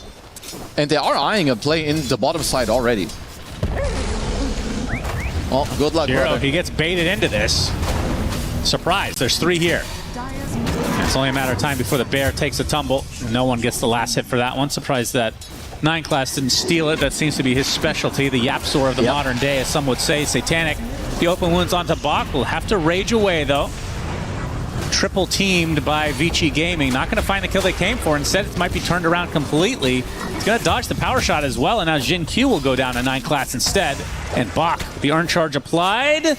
Gets to the high ground, but the Frog Stomp should be able to walk away. But why now being pursued by the Lifestealer? Satanic with the Rage gets the double kill with 9 class on the other side, so he does find the kill on the Bach eventually. And just like that, it's 4 kills across both bottom and top. Oh, and they're going for a similar play they did last game, where Chiro, luckily he does get his ult, so he should be okay. Yeah, true. No back-to-back deaths this time, one would think. Going to continue to be pursued, though. No one. Should just be okay for nothing. They're just being ultra annoying. But yeah, still a very big exchange up there in the top lane where P-Vision just killed multiple heroes with Shackle. Yeah, with a power shot to follow, forcing out the Rage. Kind of want to give Bach solo XP here, I think. Just like help him out, give him some levels. You really want all these early points in your skills. No one getting zipped on this time. Into the whip. Has the guard up right now. More Electric Vortex nice and XM, yeah, with the help of the power shot, able to get that kill. Ducalis now stuck in no man's land. Should be a freebie for Vici. Oh, this is very nice. Also some galvanized charges, of course, for Mr. XM here, which is very nice. And don't want to underestimate it. Like, Largo is a hero that he can look so-so, as hold that 9 class. Oh, big roll in. That is way too big. All of that pressure, man, oh man. He stays in lane with low HP and pays the price. This is why it matters so much, like, your camera movement. What are you actually paying attention to? What info do you have on the map? They call for the shell, he finds the TP into the mid lane. And this is like the 3rd or 4th punish that 9 class has found in this series already. Satanic continuing to stay on super low HP, refuses to go back to base. But hasn't really paid too much of a cost. As Shiro has to use his ult to try to get away. Nice whip onto no one, but he still has the remnants. Another TP coming, but the damage is going to be too much. Global Silence comes out first of the game just to provide a little bit of cover for no one. So 2nd death for Shiro. As XM pressuring a bit. No one. Actually find this kill. Looks like they will. So it gets punished in the end, but probably still worth it. Although XM getting all that XP, very nice for him. There's a lot of aggression going on in this game. Like 9 class finding some moves in the mid lane. You had to dive early in the top side. I like that no one is playing around Notice here. It's giving a ton of space. This is a level 7 and nearly and a half Earth Spirit in sub 10 minutes. That's crazy. He's higher level than his carry. Satanic not having as good of a game as his support, unfortunately. But yeah, 9 class really running away with it at the moment. has the urn, of course, and what is he going to be going for next? Looks like the blink dagger, so it's going to be a fast blink if he continues this current trajectory. A little bit of misplay there, but no one going to be, or Notice rather, going to team up with 9 class. Wheel of Wonder, first use of the game, not really finding any targets. We'll get the uprights and they get out as a result. We'll get the active rune though. No one also eyeing for more. Jin Q, Searing Chains upon him. He just melts. My goodness. Bach able to dispel the Flame Guard, but now going to run into 9 class with that killing spree. Holy base. He's going to have to run right through it, and taking a lot of damage. Will be vacuumed back in as Satanic will finish the job with the Infest. Yeah, very nice collapse. And they did a very similar thing in the last game, right? Darkseer, Notice comes over with the Helm of Dom, even Satanic with an Ancient Creep all the way in the mid lane. So 10-minute siege creep, you gather around in the mid lane, you take the mid tier 1. Very nice moves, and they did all of this without Global, so now Global will just be back up for the next play. Yeah, they've been very aggressive this series. I mean, they're an aggressive team. They really are. I mean, XM at least still having quite a good game. It's gonna go for the Witchblade, nothing too crazy here. And for Shiro, it will be the Battle Fury, still a ways away. But I don't want to see, like, how do they itemize against the Global later? Because currently they're not really doing it on anybody. Like, XM had the option of going Griefs. He decided not to do that. You have Baku's going for a Kaya first, which is kind of okay. You know, it helps you farm, gives you some spell M2, but even so, it means you won't have a Lotus on that hero either. XM looking for... I mean, how often do you see Frogs go Lotus first, though? In some games, I think you kind of have to. I feel like it would have been the better choice in this game. Good against Ember, good against Magnetize, good against Global. Yeah, true. I mean, their heroes are non-factors during Global Silence. I mean, obviously most heroes are, but Storm and like Largo literally do nothing without their spells. And no one being pursued by XM. There's a Global, actually, baiting that out. And no one will live. That's still a very nice play overall for Vici. Like, forcing out a defensive Global is very good for you. This is not how you want to be using Global Silences. Of course, Ducalis will do so to save Ember. But it does mean that, you know, there's a potential here for Vici to look for a smoke up within the next, 1.5 minutes. Try to play around this no Global timing. Looks like they want to look into this safe lane, try and fortify their own tier 1 tower, help Shira out a little bit. Help your president type of smoke. Now the roll on the bottom, not going to connect. Shiro looking to get aggressive, though, knowing that this Global Silence is on cooldown right now.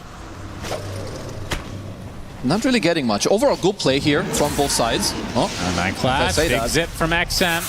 We'll get the Electric Vortex with the Wheel of Wonder to follow. Easy pickoff. That's a killing spree as well for XM. Oh, maybe the lights have turned on again. 33 enters the building. Maybe that's why 9 class missed the silence. There was a light ray on his screen. Looks like we will be back shortly. How do you know that? I was paying attention to the unpause sound. That's good. I know my Dota too. Bach opened up on by Satanic. Ducalis is there as well. Although Jin Q, Shackle, Rage will be able to withstand it. XM in the meantime focusing on the Silencer. There's the Infest to keep him alive a little bit longer. Ducalis does fall. Notice comes in with a vac wall though. Satanic has to get out of here, but he gets the kill. Dies shortly after the Jin Q. Unicycle. Got immediately box to stay alive a little bit longer for Y, but eventually he will fall. So 2 for 2.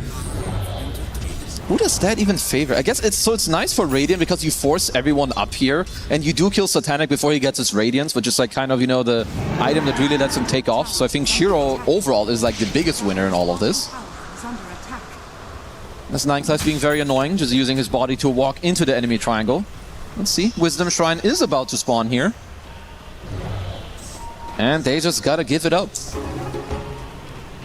Yeah, will be a freebie for P-Vision. They're not running away with this game like they were in game number 1, so that's good to see from Vici's side.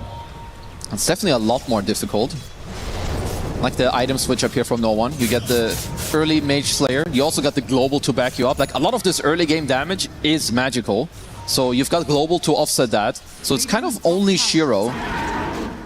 So we're gonna keep a very close eye on the Ursa here, of course. Because he's having a very, very good game. Yep, already 1,000 into his Blink Dagger, so you can see he wants to get very aggressive right off the bat.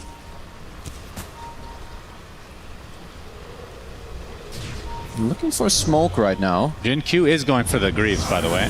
That will help There's a him. global silence. XM in a lot of trouble. He's done. Can't. Good pick off. Immediately queues up the BKB after dying. I guess I can't really blame him. You do need a way out of these silences. Of course, it doesn't feel great to buy it, but I do think the situation and the draft of P-Vision kind of calls for a BKB. Satanic now with the Radiance, and it will be the Armlet as a secondary item. I like it this time around because I think, like we talked already, you know, you have Mage Slayer, you might get a Pipe coming out, you also have Global against all the spells. The one guy that will kill you is the Ursa. So more HP, more armor. Jin Q. And the Focus Fire doing a decent amount. Remnants, though, should be enough. Well, doesn't fully commit, though. With the Urn Charge, it is, in fact, enough. Top lane, Shiro. Now he's getting gone on. Bak in the area. Nice vac into the wall for 2. Searing Chains onto 2 as well. And Shiro trying to run away with all his heart, but the Ion Shell is ripping him a new one. And now Bak left alone. Will be chased down by Satanic and company as well. Double kill for Noticed. And now the lead has opened up a bit more for P-Vision. That is an absolutely huge one. You have both carries who like finish their farming items and like want to play for that next item to then keep the game going. But Shiro, he found himself hugely out of position. I don't really know how they ended up there. Maybe it's because P-Vision were showing heroes mid and kind of going for a play, so they were looking for a return, but dying there just put the game from a 1k deficit to a 4k deficit. Now to zip in with the Wheel of Wonder to follow, but look at XM melt to 9 class. My goodness. They were not able to make that work at all for Vici. So P-Vision, talking about how this game was close, is starting to run away with it. Now, 9 class has been owning on this Earth Spirit. Like with this early blink, immediate silence earlier, here's another one. They're just continuing to poke. It's both teams, you know, they do kind of see each other here in the mid lane as they have very identical wards around. How important is it for Ursas to get Roche? It's very important, and with the trajectory of this game... It used to be literally a win or a loss, like way back in the day, but I'm sure it's not as drastic. It's not as drastic for sure, but it still matters. And with how it's going right now, I don't see them getting the first Aegis. Maybe you can like look for a play where you trade Torm for Roche, but you're now down 6k. Jin Q dying again around this middle lane. Did get to kill the ward, but had to pay the price. Shiro. They get Yules with the wall nearby. Into the vacuum to buy a little bit of time for no one to catch up as well. Popsy enraged pretty early. Shiro being pursued by no one. As Y is going to be rolled on, that's going to be an easy pick off at the very least as the Ursa goes to the north instead. Man, they are so aggressive. They're just getting toyed with right now. You just have like P-Vision who they're just abusing like the strengths they have, and rightfully so. And it's even the small things too. Like the Mage Slayer first, nothing crazy, but still. You deal with all the spellcasters, you have the global to back it up. And then I like this pickup from Noticed, like the Yules. We've talked about the only one that will maybe kill them is Shiro on the Ursa. Now even if he picks up a Blink before his BKB, there's one Yules and now suddenly that play doesn't exist either. Yeah, but now they have the Armlet to worry about. Shiro does have to blink, and BKB is really when he kind of comes online. But the question is, can the rest of his team even fight? I mean, XM was having a pretty good game, but now has 5 deaths. None of them really want... Like, even if they wanted to do something, I don't know if they can. It's not the right call. You have 0 dispels. Jin Q might be dying in a similar spot. He's been dying in that spot quite a bit. There's a global silence to try to counteract this, but Ducalis gets eaten up by Shiro. And with that, P-Vision are going to try to retreat. That means XM and company, they can try to go for more. Zip in onto Notice, but the counter initiation. There's the Wheel of Wonder. Nobody's going to look into the eyes, though. 9 class gets jumped on, and Bak gets the last hit for that. So a 2-0 in favor of Vici. They definitely need more of this. No one. Going to try to pursue Bak at the time. It's still 3 versus 5, and they're sticking around. Bak gets right-clicked down by Satanic. As the Radiant's doing good work, and he's going to turn his sights to this tier 2 bot. Very nice of Vici to fight back. It was very unfortunate because I actually think XM could have died there, but the silence, instead of dragging a stone, actually dragged the Centaur, so then you didn't have the follow-ups done. So it was a little unfortunate. But of course, still P-Vision overall very happy with the situation of the game that they're in. But like to go back to the point of earlier, like you want to have multiple BKBs or like some type of dispel. So yeah, Jinkyu, he's working on the Greaves. I mean, Bach is now queuing up the Lotus. I don't think this Largo will be a hero. I think he misitemized at this point. And Storm and Ursa, you need to help them get their BKBs. They're really not that close. Meteor Hammer. Yeah, Meteor Hammer. It is a Kaya, but XM. Oh boy, XM again. Infest, not quite enough. Still ticking out to the Magnetize though, and it is. Oh my goodness. 9 class just getting everything that he wants. There's gonna be a successful TP from Shiro, but it's gonna cost them the Ringmaster.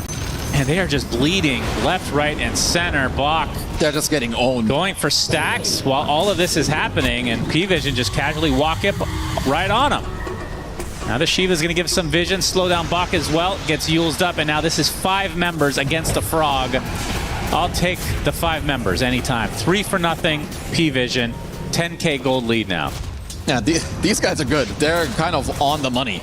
I like that you can also see none of their players are autopiloting. Like when you look at the items, the armlet makes sense against the Ursa. All the stuff Noticed has done in this game as well. You don't need no auras. You're playing against Ursa. This hero doesn't care.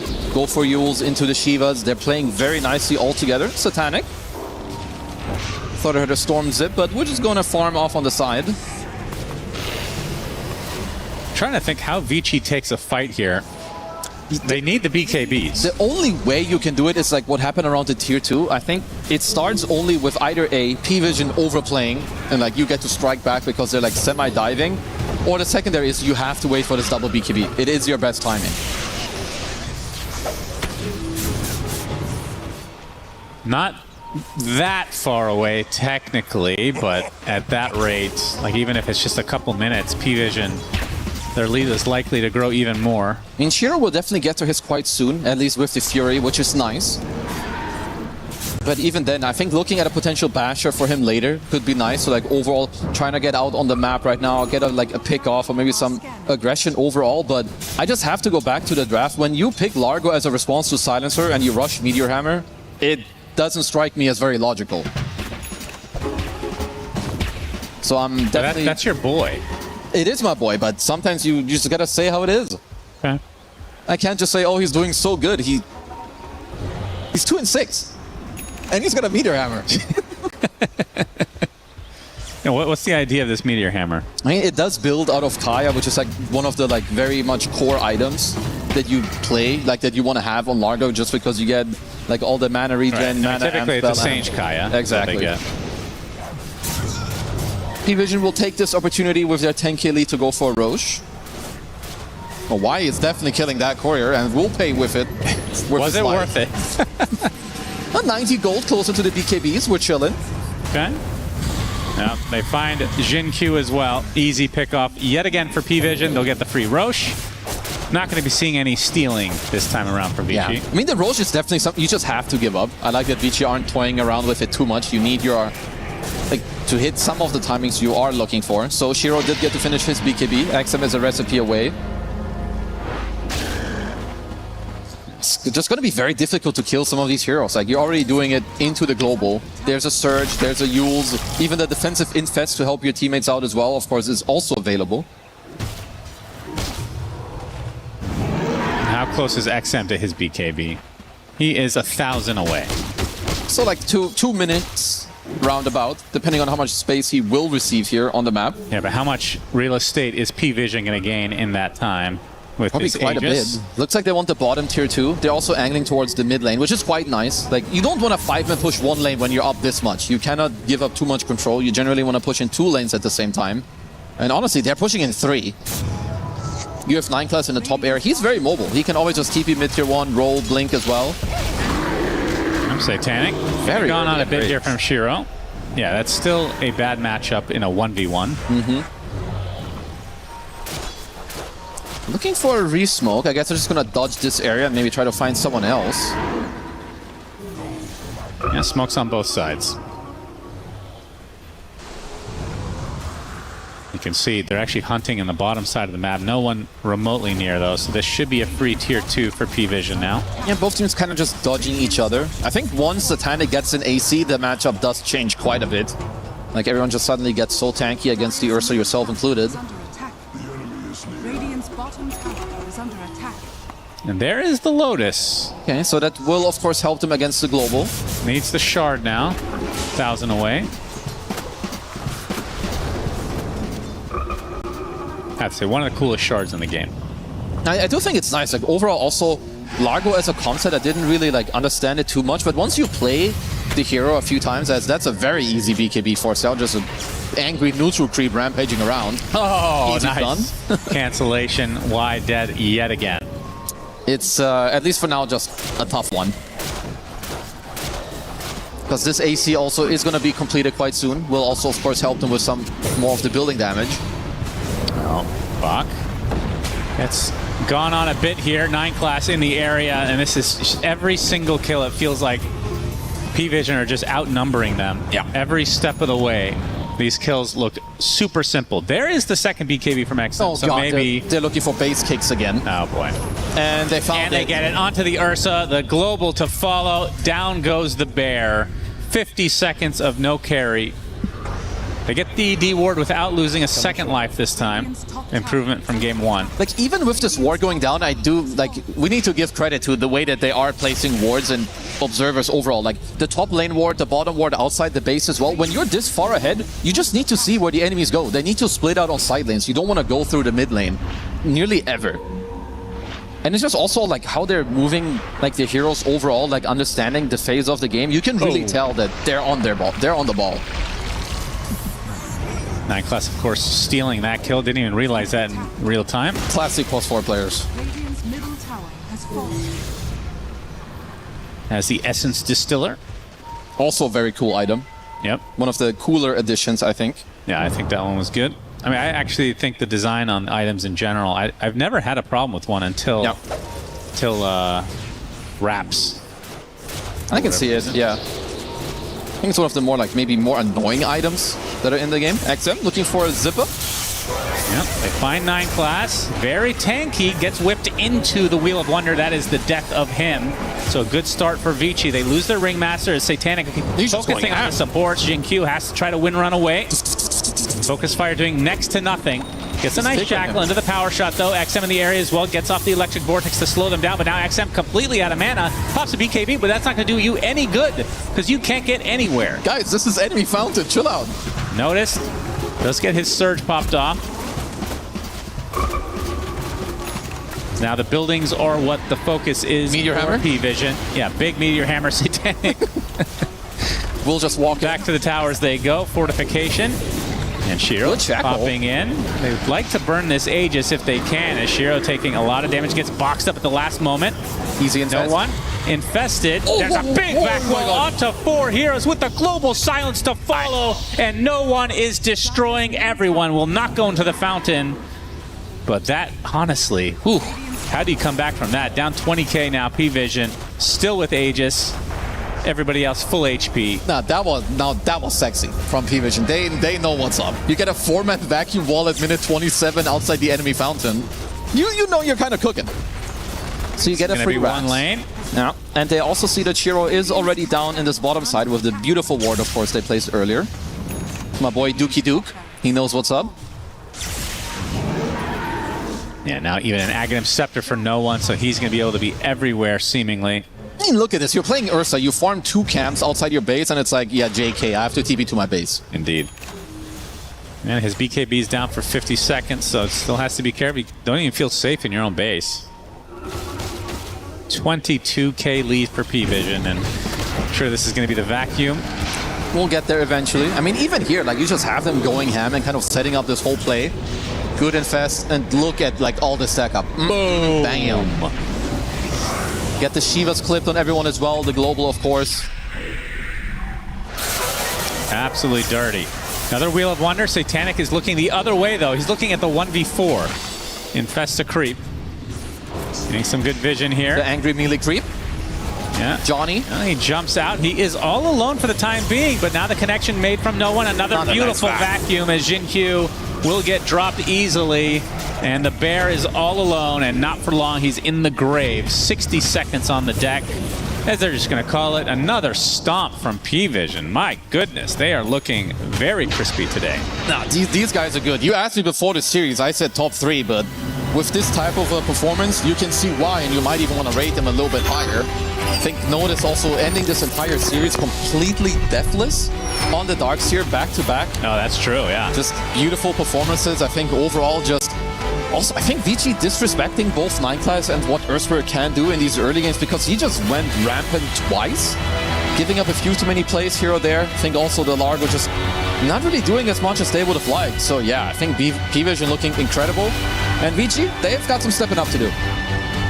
Yes, they did not have the best performance here, but we can focus on the positives. Satanic owning this series. I mean, he did die 3 times this game. I mean, do you ban Darkseer? Like, this is 2 insane performances. It's definitely... And they theoretically pick counters to it. You need to look at the combo. Like, if there's an Earthspirit, like, maybe here you could already look back at the draft. You close your first phase with a Storm, but you don't know Earthspirit can be support, which suddenly he is, and you make it a lot easier for him to be support if you let him have the Darkseer. So, definitely some, combinations you need to keep in mind of, and also respect in the future games where you will play up against P-Vision.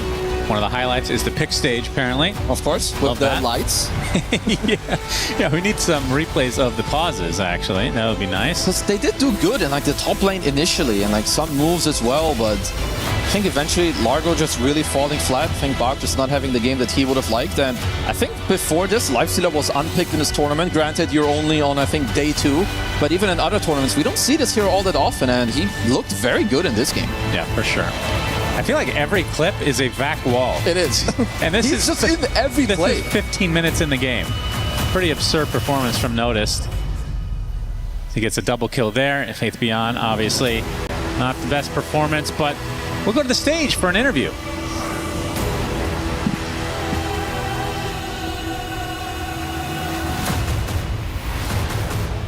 And here we are with 9class, call him first class after that performance in this game. I gotta ask, your support style has always been incredible, but in this game, it was something else. Why were you the best Spirit Brother in this game? What? What? Why were you the best Spirit Brother in this game? Spirit?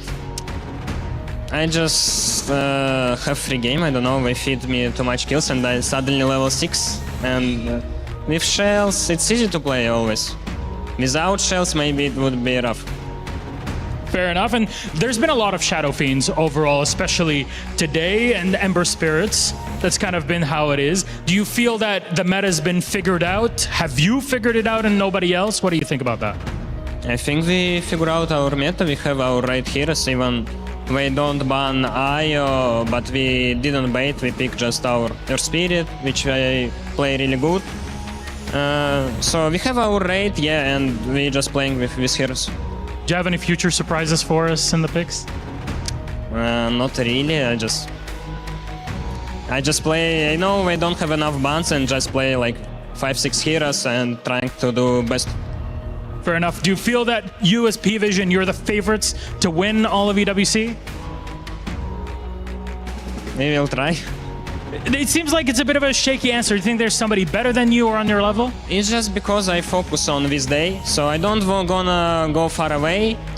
Like my father saying, oh, the grand final on your birthday day, but I'm saying, don't go so far away, just focus on this day, so... Game by game, group stage into playoffs. Makes sense. 9class, thank you very much. Congratulations on the win for you and P-Visions. And there we are, back to our panel for some analysis. Thank you very much, Milos. P-Vision winning this series with a 2-0 I don't think is a big surprise to a lot of people, but this game number 2 did also give me some hope for VG Gaming because the adjustment from game 1 and 2 was definitely very noticeable. We're gonna break it all down here with FE and BSJ. Brian, what did you make of this game number 2? Well, I felt like it was a free Lifestealer game for Satanic, and I marvel at the fact that I think it's very difficult to create a free Lifestealer game, to identify it, to properly ban around it, and I think they just really did have this like strategical edge on the side of P-Vision. I think they outplayed VG in both of these games, but I think in game 1 the outplay was almost the sole reason for why the game looked like it did. In this game it just felt like they had a better macro vision of the game, they hit their timings crisply, just P-Vision looking in top form right now. They had a really excellent understanding of their timings too versus the enemy timings. Like Storm Spirit in this game goes for Soul Ring Witchblade, and the second they see that, they're like, okay, group up, let's run at Storm. How do they possibly fight into Silencer, to Geomagnetic Grip, to Searing Chains? And we saw that happen where they tried to take these fights on Vici, but Storm was just going in and getting chain stunned and killed. And at that point, you can't wait too long for your BKB because you're just going to be exploited by P-Vision. Yeah, it felt like they needed too many items on the side of VG Gaming. Like, the theme for me when I look at drafts most of the time is, does a hero need to build? What items do they need to build in order to live? Like, if I think about Lifestealer, he's going to be allowed to just go Radiance, into SNY, into AC, into Basher. These are all just like really feels good items that benefit his kit. But if I'm Storm and I have to stop for Greaves or go back for like a really early BKB, if I'm Ursa and I heavily rely on my BKB, it just feels really awful to scale against this. And, you know, Darkseer went Yules, and that was it. It was an interesting build from Notice, by the way. Very different from game one. Very cool to see that swap up. Yeah, Notice is 14-0-39 across both games. Decent stats. It's both on Darkseer, and I don't know if it's him playing it, but it does make me kind of wonder, like, maybe we should put some more eyeballs on this hero because you can't keep getting away like that. I mean, it just seems to synergize so well with their vision with Earth Spirit on P-Vision. They have no one who's amazing at Earth Spirit mid, and now 9 Class, who is silver tier on this hero, but looks like he's been playing him for 5 years. He really had an exceptional series today, and he said it in the interview. He said, they just gave me too many kills. I've got an Ion Shell. It just felt easy for me. And with this Darkseer plus Earth Spirit, it feels like they're always going to have a solution to Shadow Fiend as well, which is one of the heroes that a lot of teams are trying to solve in the sense of what happens if we give away Drought? What happens if we give away SF? P-Vision already have their ideas. They do, and we saw that timing that you're talking about coming to life as well, and I believe we have the tools to showcase it. Yeah, absolutely. As what happened in this game was they got the Lifestealer Radiance and the Darkseer couple items in mid game, and they did exactly what Mira said, where they just ran at them. They really did, and this smoke here is really what blew the game wide open for them. They get this first kill on that Storm Spirit. They bring in all of their heroes.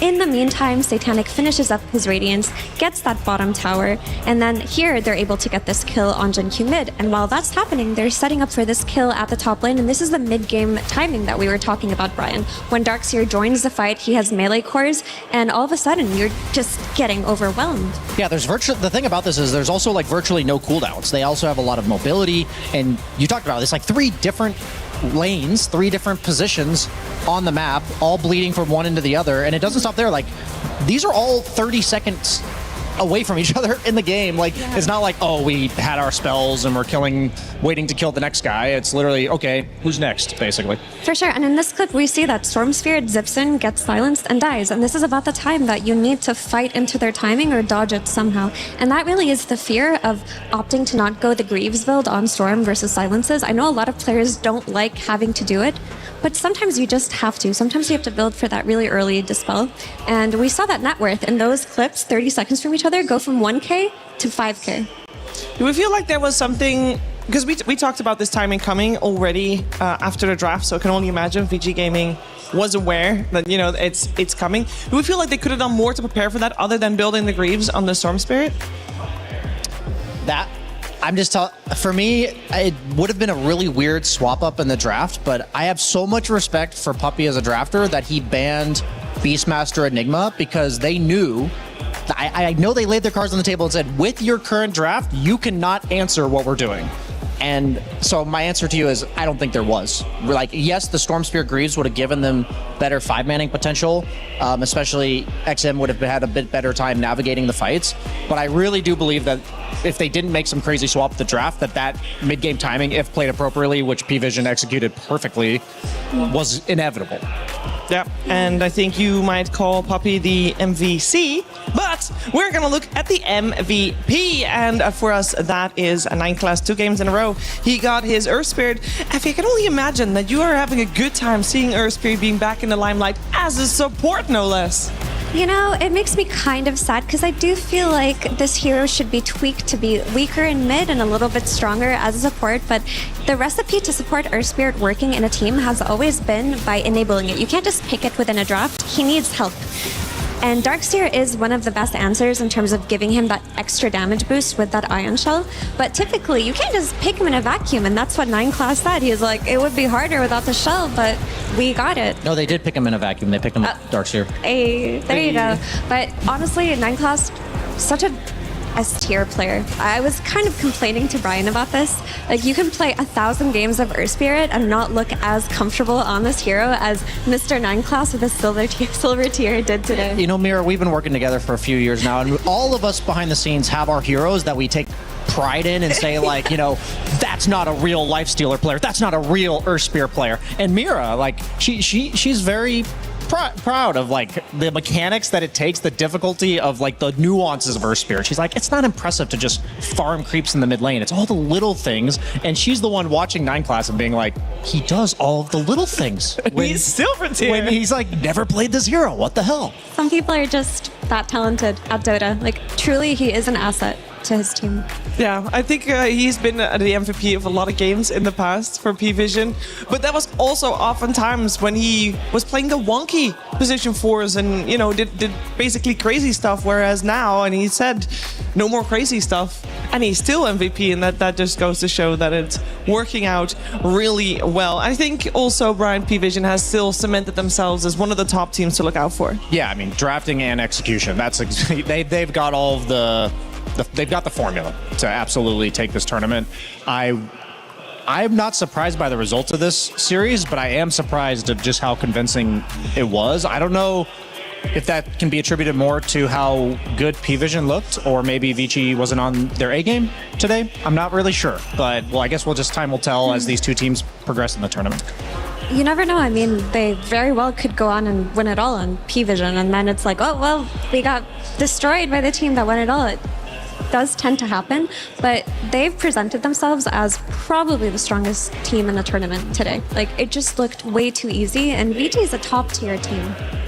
Yeah, we can take a look at what's coming for us as Vici Gaming. They'll have to go back to the drawing board for tomorrow. So P-Vision as well, by the way, because their games today are done. We are going to have one more series coming your way tonight, and that's going to be VP versus 1W. A very exciting one in my book, because I'm just really curious to see what kind of form both teams are, because I feel like at the moment, both teams can be even if VP has their best day and 1W got a mediocre day, Brian. We're in for a good one. I mean, we are talking about like P-Vision and Vici leveling up over the course of the year. I feel like 1W has kind of done the opposite in a lot of ways. So I think that they've still got something to prove despite how many first places they've gotten earlier in the year. And obviously it is X-Tundra for people who are, you know, haven't kept up with all the team swaps and roster swaps. It's literally the same team. So they have a lot of success. I think VP's got more to prove in this tournament individually because they're not in TI. This is their championship of the year. And so I do think I would favor 1W, maybe like 60-40, but I think they have a better chance on VP than Vici did last series. Well, we'll dive deep into that one in a little bit, but first, you might remember that yesterday we showed you a little snippet of a podcast that's been happening. We're going to listen to more of that. It's Seb and the coaches.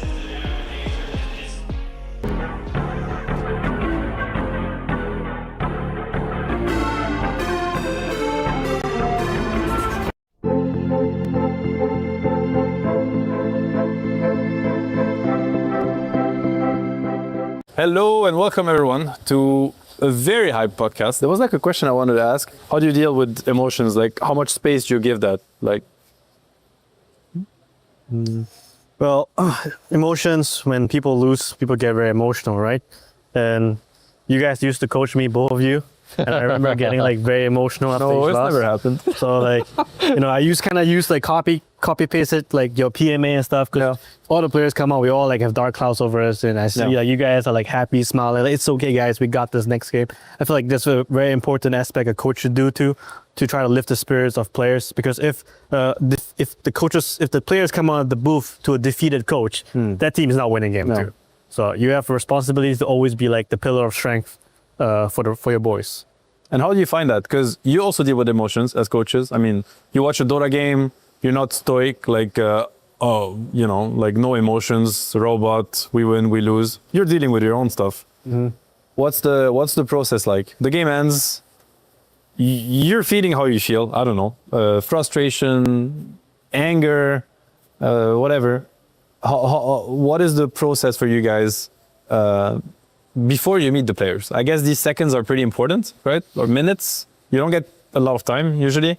It's kind of rushed, especially in a big tournament, LAN situation. Who wants to share a little bit? Share your wisdom with us. For me, enlighten us. I mean, I'm more similar to David. I think I used to get very emotional as a player too. I think what helped me the most in recent years is going for like a walk, writing down on my phone like what my thoughts are. So in the moment I don't get like, why are you laughing, dude? Why are you laughing, dude? Why are you trolling? The problem is with me is like I think jokes in my head, but like I'm just like I gotta let you talk. Just let it go. No, talk. Well, that's a trap. That's a This trap. guy's too funny, I can trap him. He's easily trappable. Yes. Nice one, dude. No, so you were mentioning like putting distance with your own thoughts and your own emotions, like taking time for yourself before you meet them. Yeah. Usually, I think that's what helps me. Okay. It's like imaginary talking, like there's like some new scientific shit you can do to help, right? Like wash your face and stuff, right? Wash your face. Wash your face. That's a good one. So I don't do that often. You don't? Washing your face? Yeah. I don't do the Zinq 08, approach. Like I was also gonna say something, but I had to hold back. But what's your approach, Bobby? The game ends. It didn't go the way you wanted to. It depends on the scenario, because overall, it's like it depends on who fucked up in the draft, who fucked up in the game, and whatnot. Because like obviously, I can marginalize on the fact that I have a plan for the next game, regardless of what's going to go down. Either I'm mad, angry, or like or super fine with it because we're supposed to lose this game. Because look at what we did at the end of the day. If I just recollect like my thoughts over the, few months that I've been coach, 6 months, I guess, I've usually just, all right, this is obviously not working. I know exactly what can work, and just come to them and say, we got a new plan. It's fine. Because like I don't really know what to say else. Because like we can't obviously do the same thing. We have to do something else. I have a lot more time to process the idea, because when I was captain, it's like I'm playing the game and I have to consider things like maybe we could have played better. But when I'm actually sitting on like, a perspective of just spectating the game and just being, I'm not even thinking like we could play better. Like I don't care if we can play better. We have to do something else regardless. Yeah, it's much easier to just plant an idea rather than to think about gameplay. Yeah. I never really. I think what Puppy said about like being authentic, like I'm not the type to like fire up in general. I'm usually like very just level, and so at least it's that level, not higher. Yeah, exactly. And so I think like I read something once that was like you should never treat your players different like before the game as you do after the game. Like some people might play really well, some people might play really poorly. You don't want the guys that play poorly to feel like everybody kind of knows in Dota are, at this level, I feel like for the most part is self-aware enough to realize when they've messed up. Yeah. Like, what am I going to do to be like, bro, like, I usually just try and be like, okay, what's next? Pretty much like win or lose, the first thing I think of is, like, let's say we had first pick in the first game. I just immediately start to say, okay, what do we do for second pick? They'll probably take it. Let's like, what are the avenues and stuff like that? To help them like snap out of whatever just happened and move on to... Yeah, like Matu taught me that. He's like, when times are bad, like you got to be positive and just like move on to the next thing as fast as you can. Yeah. And when times are good is when you can like get more out of people. Yeah. Like if you win a game, you can be a bit more stern. Like, guys, we could have won this game even more. Like, here's where we can improve. But when you lose, it's generally like, okay, strategy, next thing. Like one thing I learned with No-Tail, with Johan, and that really stuck with me for long is to also remember to focus on what's positive also, and to focus on what is going well in the games, even the games that you lose, and what you're doing well as a team. Like, I remember our first replay session together, we would sit down and he would just show us how we won the fight and how well we fought. And I'm like, this is so cringe. Like, why am I watching my mid laner Like he already killed the guy and he's just outlasting him. And he's like, no, I want you to see how good this guy is, you know? I want you to see what he does, what's happening on another lane. And it actually helped me a lot because like then when my lane is crumbling or my support is just doing a bunch of stuff, and God knows, yes, I was doing a lot of weird stuff, and I'm like, where's my, so I haven't seen my position 4 in 8 waves. And then I know that my mid laner, if he gets help, stuff like that. So that kind of, it's to bounce on what you were saying, that to, kind of like finding the positive also and promoting it, I guess, nurturing it. It goes a long way, especially for players that have to deal with a lot of emotions with the games, right? I had a question. Puppy, you've been a coach now for like 6 months. When you guys just recently won Dream League, right? Yeah. When do you feel the same level of hype as winning that as a coach that you did as a player? Like, what is like the emotion behind it now that you've had some time to like be a coach? I haven't felt much winning tournaments anyway in the last tournaments. I was almost going to say, did you ever feel like No, like, let's say like this. Okay, so I haven't won a tournament. Okay, the difference is that I've actually won a tournament over like 4 years or whatever. Yeah. Or 3. But I don't know, like I share the same vision as like Zai does, like to me winning is a relief that I didn't lose. Okay. At this point it's not like it's not that massive for me because I've already won so many tournaments, and I'm not gloating or some shit. I just don't feel it anymore, like this epicness of winning. I like the game, I love the game, I want to play the game, but I don't want to be a loser. I don't want to, like in my own head, it's nothing to do with anybody else. I just don't want to actually lose. I want to figure out the game. I want to be the best, and I want to show my best appearance. But like, if I do win, I'm like, oh, thank God. Thank God I didn't lose, I feel relief right now. So it's not necessarily the same thing as like winning tournaments in the past. Just don't feel that. Do you get that feeling though? Like the same relief?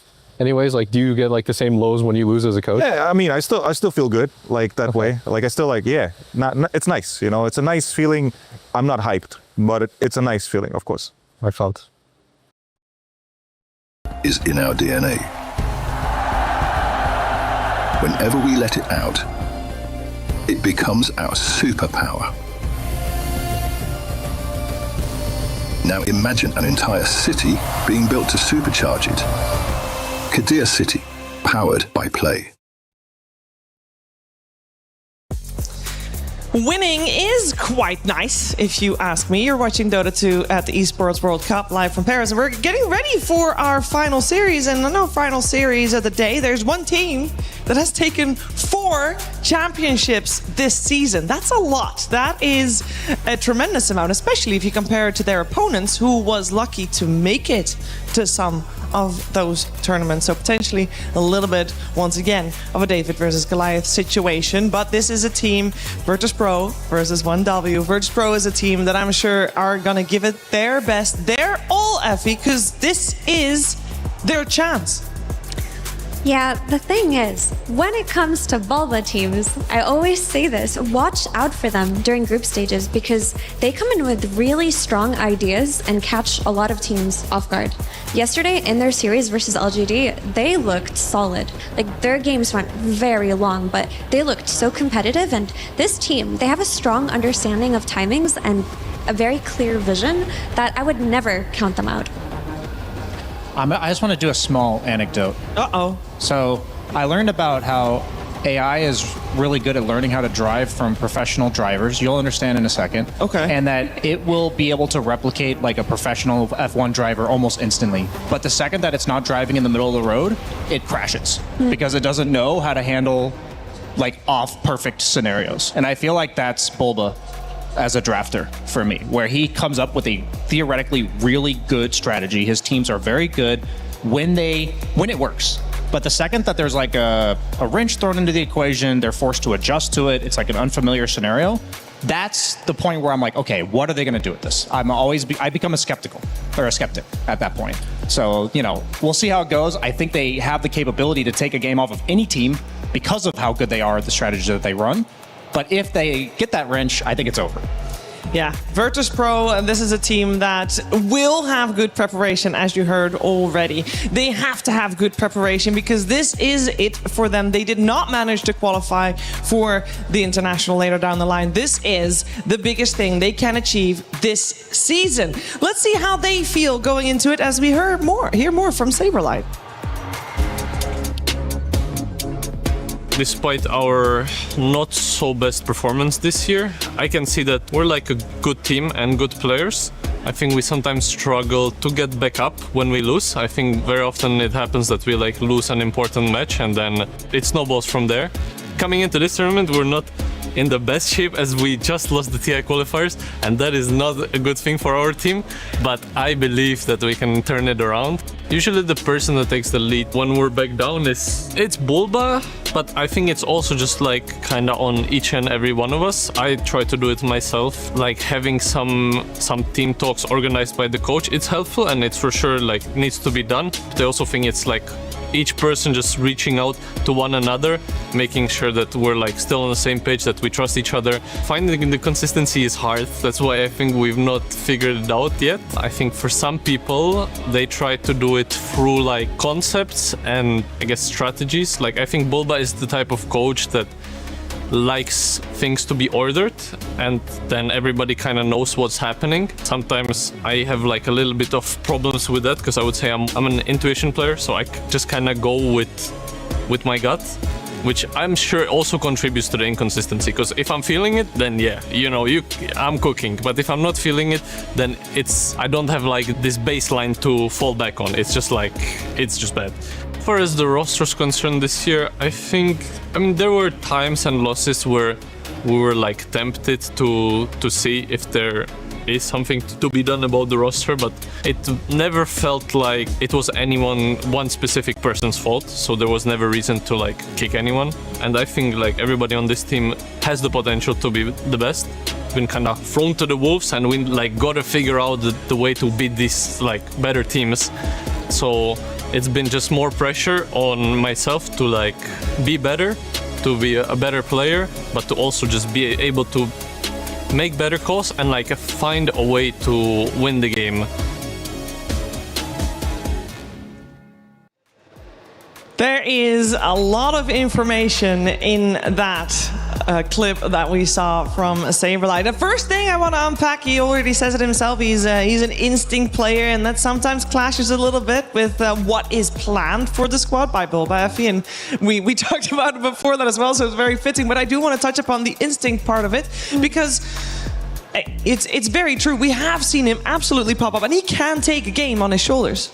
For sure. I mean, ultimately, Dota is a game about vibes and about players being in the zone that day, playing well, being on the same page with each other and understanding. And you can come in with the best ideas, the best discussions about your timings, what moves you want to make at certain times. But when you get into that game, everything could unravel and go differently. So it's about how you react to these unknown situations. Saberlight was talking about them finding a way to win regardless of hard games. And I think yesterday's series versus LGD may have given them a lot of that experience because it was quite the marathon. It was like 75 minutes, 65 minutes. There were so many situations in those games that went back and forth. They had to claw their way back in one of the games even. So I'm pretty optimistic for today. Yeah, there's a lot I could say about that, about VP as a team, about that interview with Saberlight. I find this all stuff to be really interesting, how certain teams recover, certain teams don't recover, I guess you could say. I know VP is capable of taking a late game scenario. They find themselves in this spot a decent amount, I'd say sometimes on their own volition, or maybe to their own doing, per se. But I do like their chances, given that it's earlier on in the tournament, and the less time I think other teams have to figure them out, I think that does benefit them. But at the same time, Saberlight talked about that they're coming off of a loss in the TI quals. So I think kind of up in the air for me there. Yeah, because it feels like there's a tough balance, because we also said, and they also said they do better with the preparation. Effie says better in a group stage generally because they can have a lot prepared. This group stage, teams are playing one series a day for the first couple of days, so you'd think like, okay, that's better because then you get to properly prepare for everyone. But everybody else also gets to properly prepare for you. So I think maybe, Effie, that would be in this case maybe a little bit of a downside. Potentially. But it could also be an upside in the sense that you have more time to add into more of that preparation and more time to practice and more time to watch other teams. Oftentimes with group stages, you end up playing way too many games in one day and you can't really pay that much attention. And while that can be a downside, I think overall it'll be an upside for any team and any player.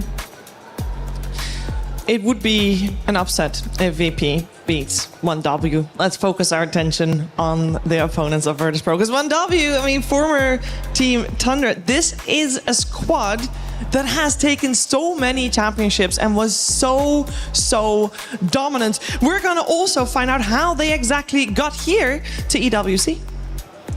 Current version of 1W Team was created when they picked up the former Tundra roster of Pure, BZM, 33, Ari, and Whitemont. The roster is one that should be familiar to any Dota fan out there, and they are definitely no strangers to winning.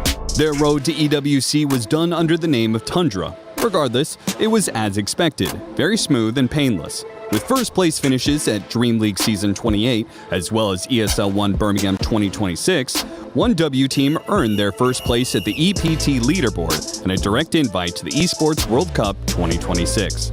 With all this being said, you might think 1W is by far the best team in the world. That kills the Shadow Demon, kills Triple S. That's a dieback for him, leaving no one for last. All Pari Vision will fall. They certainly were one of the best teams in the world, and perhaps they still are. But the last few months has been a bit of a reality check for the team, with several disappointing results. Time will tell if 1W Team will be able to step back up to their former glory here at the Esports World Cup 2026. Yeah, they've done very well, and they did win Birmingham, and that was right in the middle of a big patch, so people thought, oh, they're gonna also be very strong on this patch that is gonna unfold before us, and then they didn't really show up as big. And I want to focus actually on that part of the squad. We saw them in action already yesterday, Effie. Is there some of the old 1W in there? Like, how much are they the same team that we saw win Birmingham versus now?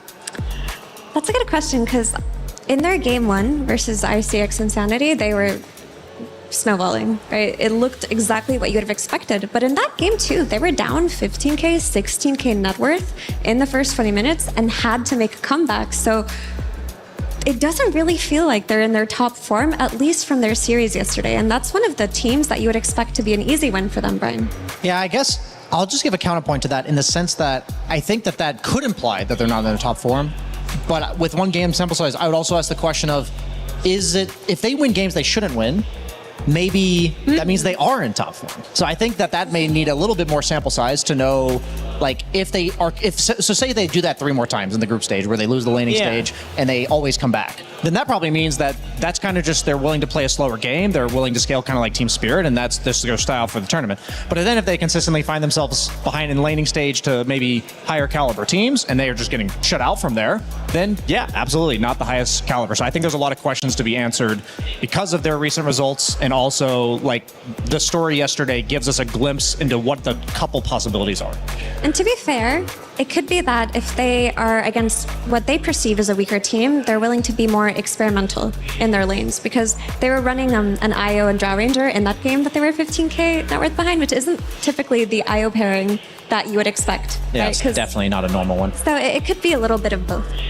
It could be. And is that then the kind of the play style that we are going to see them play? Is that going to be maybe not IO Drows, but is it going to be focused mostly on the mid lane, maybe late game there, and maybe not focusing so hard on getting super strong lanes from the gate? I just want to point out that we're in a meta that Bach was talking about last series where you're against ranged carries that dominate you, and I think 33 pioneered jungling those 2 camps on the side of the map with like Sand Kings of old, and I'd say the hero now is Darkseer. We're seeing a lot of Centaur. We saw it from them yesterday. I think he thrives in metas where the offlaner, in this case Centaur, is going Helm of the Dominator into Heart, which for that hero is a farming item. Like 33 is not, he doesn't want to go Blade Mail, Blink Dagger on Axe and run around. We've seen him go Blinkless on Axe in his professional matches, going Pipe instead. So I actually have a lot of eyes on him. I think we're going to see Invoker from BZM, the classics there. I think we're going to see a lot of traditional Tundra into 1W today.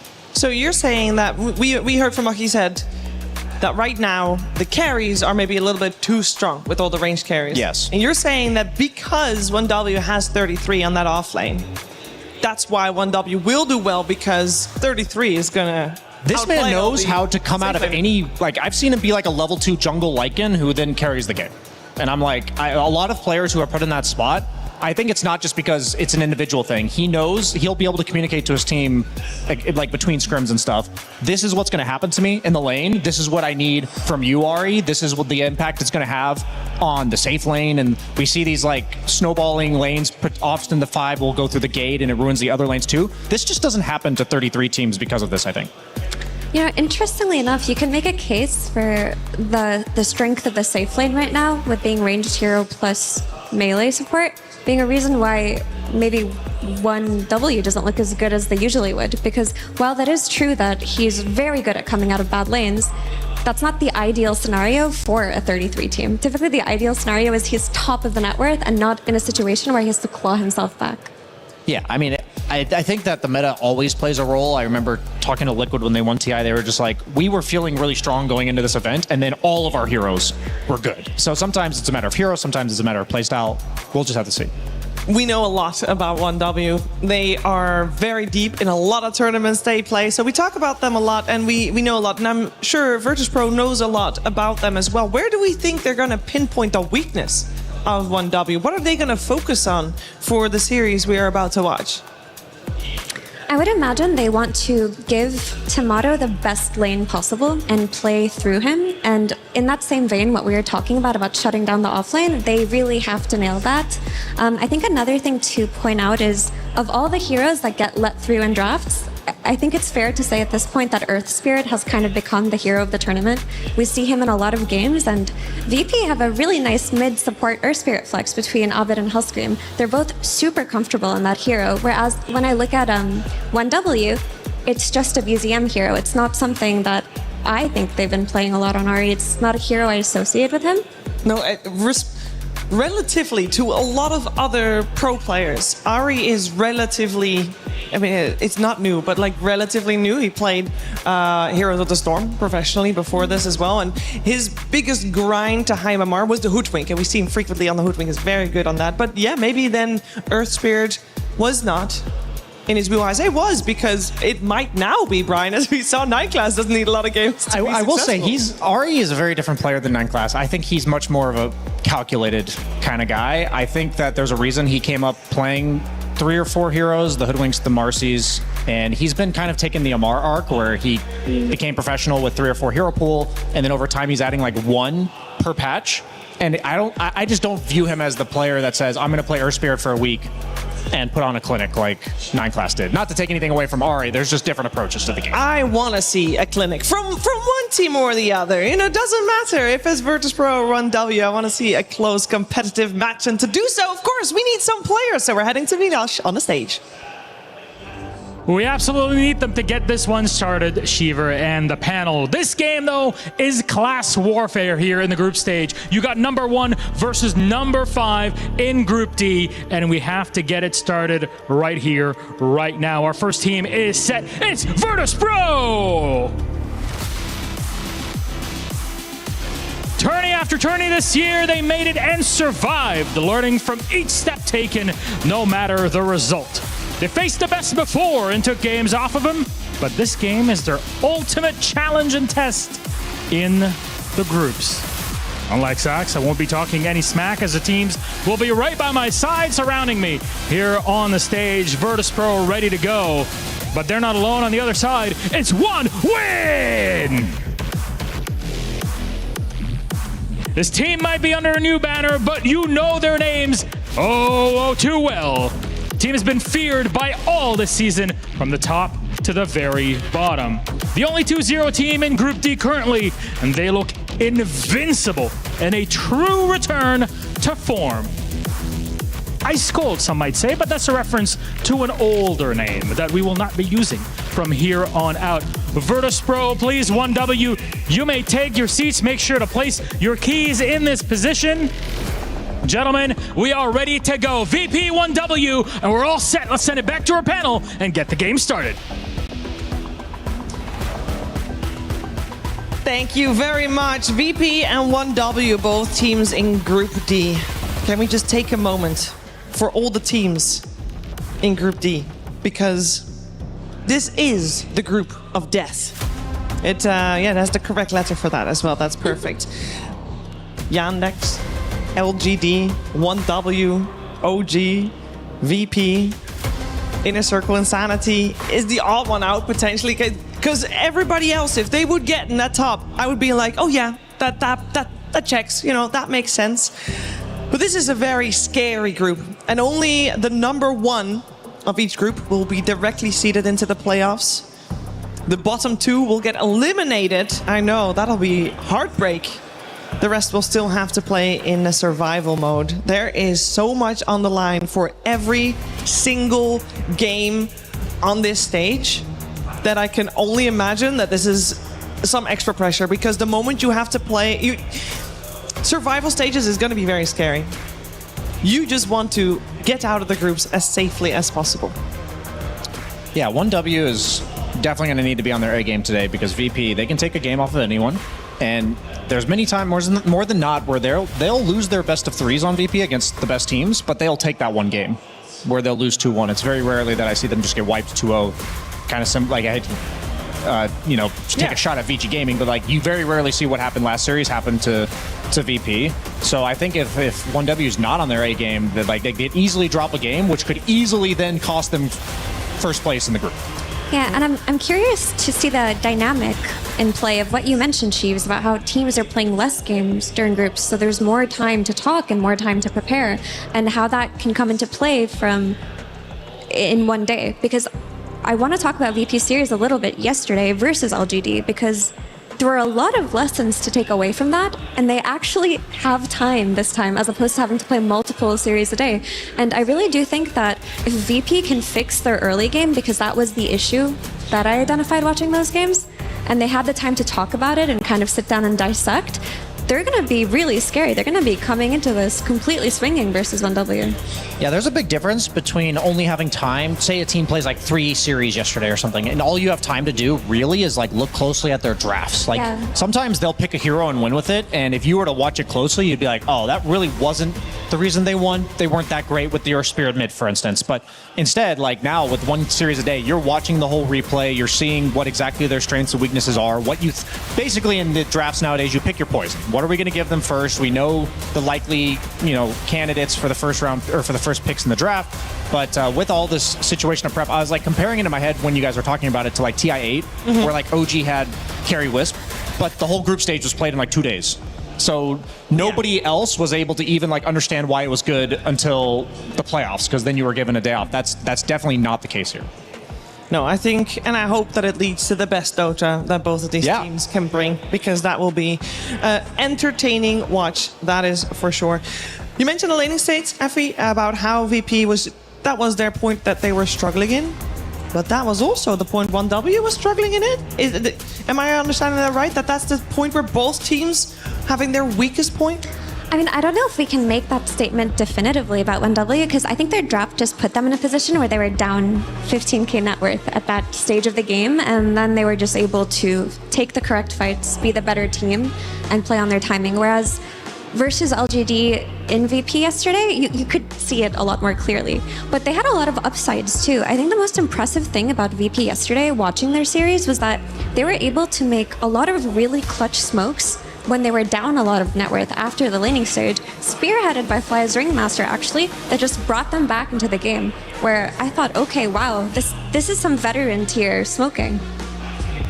Yeah, I feel like a lot of these teams, these like tier 2S teams, have stepped it up in the recent years. I feel like there's a reason why the gap has closed. A lot of times we find ourselves talking about 6 to 8 teams that could possibly win the tournament. There's usually like another 6 teams that could easily break into the top 6 a bit surprisingly. And it's because these complex scenarios in the late game, these teams are getting more experience. There's a lot of ways to lose in the draft. We don't see that as happening as much in the first 20 minutes. So then they get to that stage more often. More experience comes in because of that.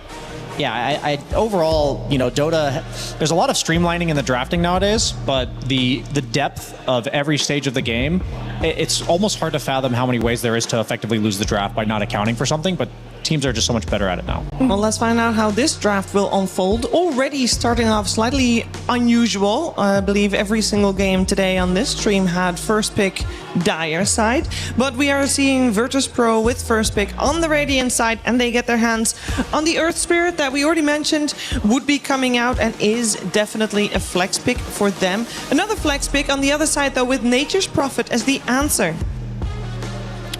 Yeah, I wonder, do we have a strong idea, Mira, why Nature's is their response? Maybe it has nothing to do with her spirit. Maybe it's just like a generically good flex.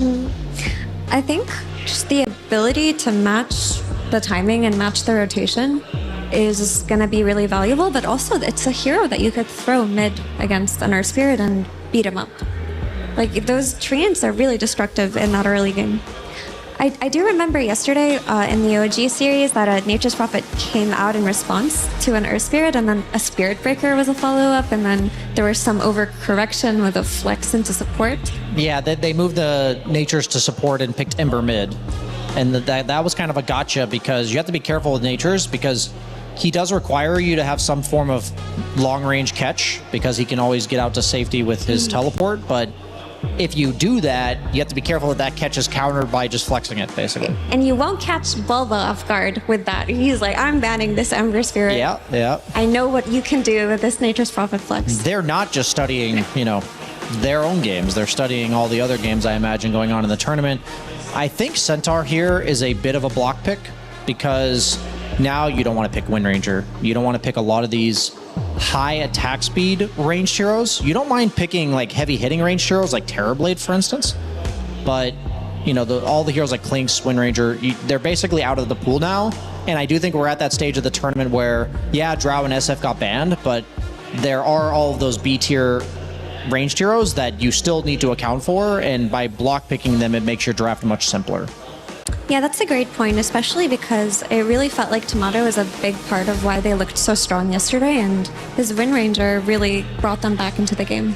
I think you're comfortable to just go like a Clockwork or a Ringmaster in this phase and try not to show too much of your cards. I would probably save the carry until 4th overall pick, but I would be gearing up to pick something like Terrorblade. Like, I say that because you want ranged against Centaur in lane because of how powerful he is with Stomp, but you want effectively like a durable guy for the game. So I think if you were to pick something like that for Fly, like the Ringmasters and such, that would set up for that very well.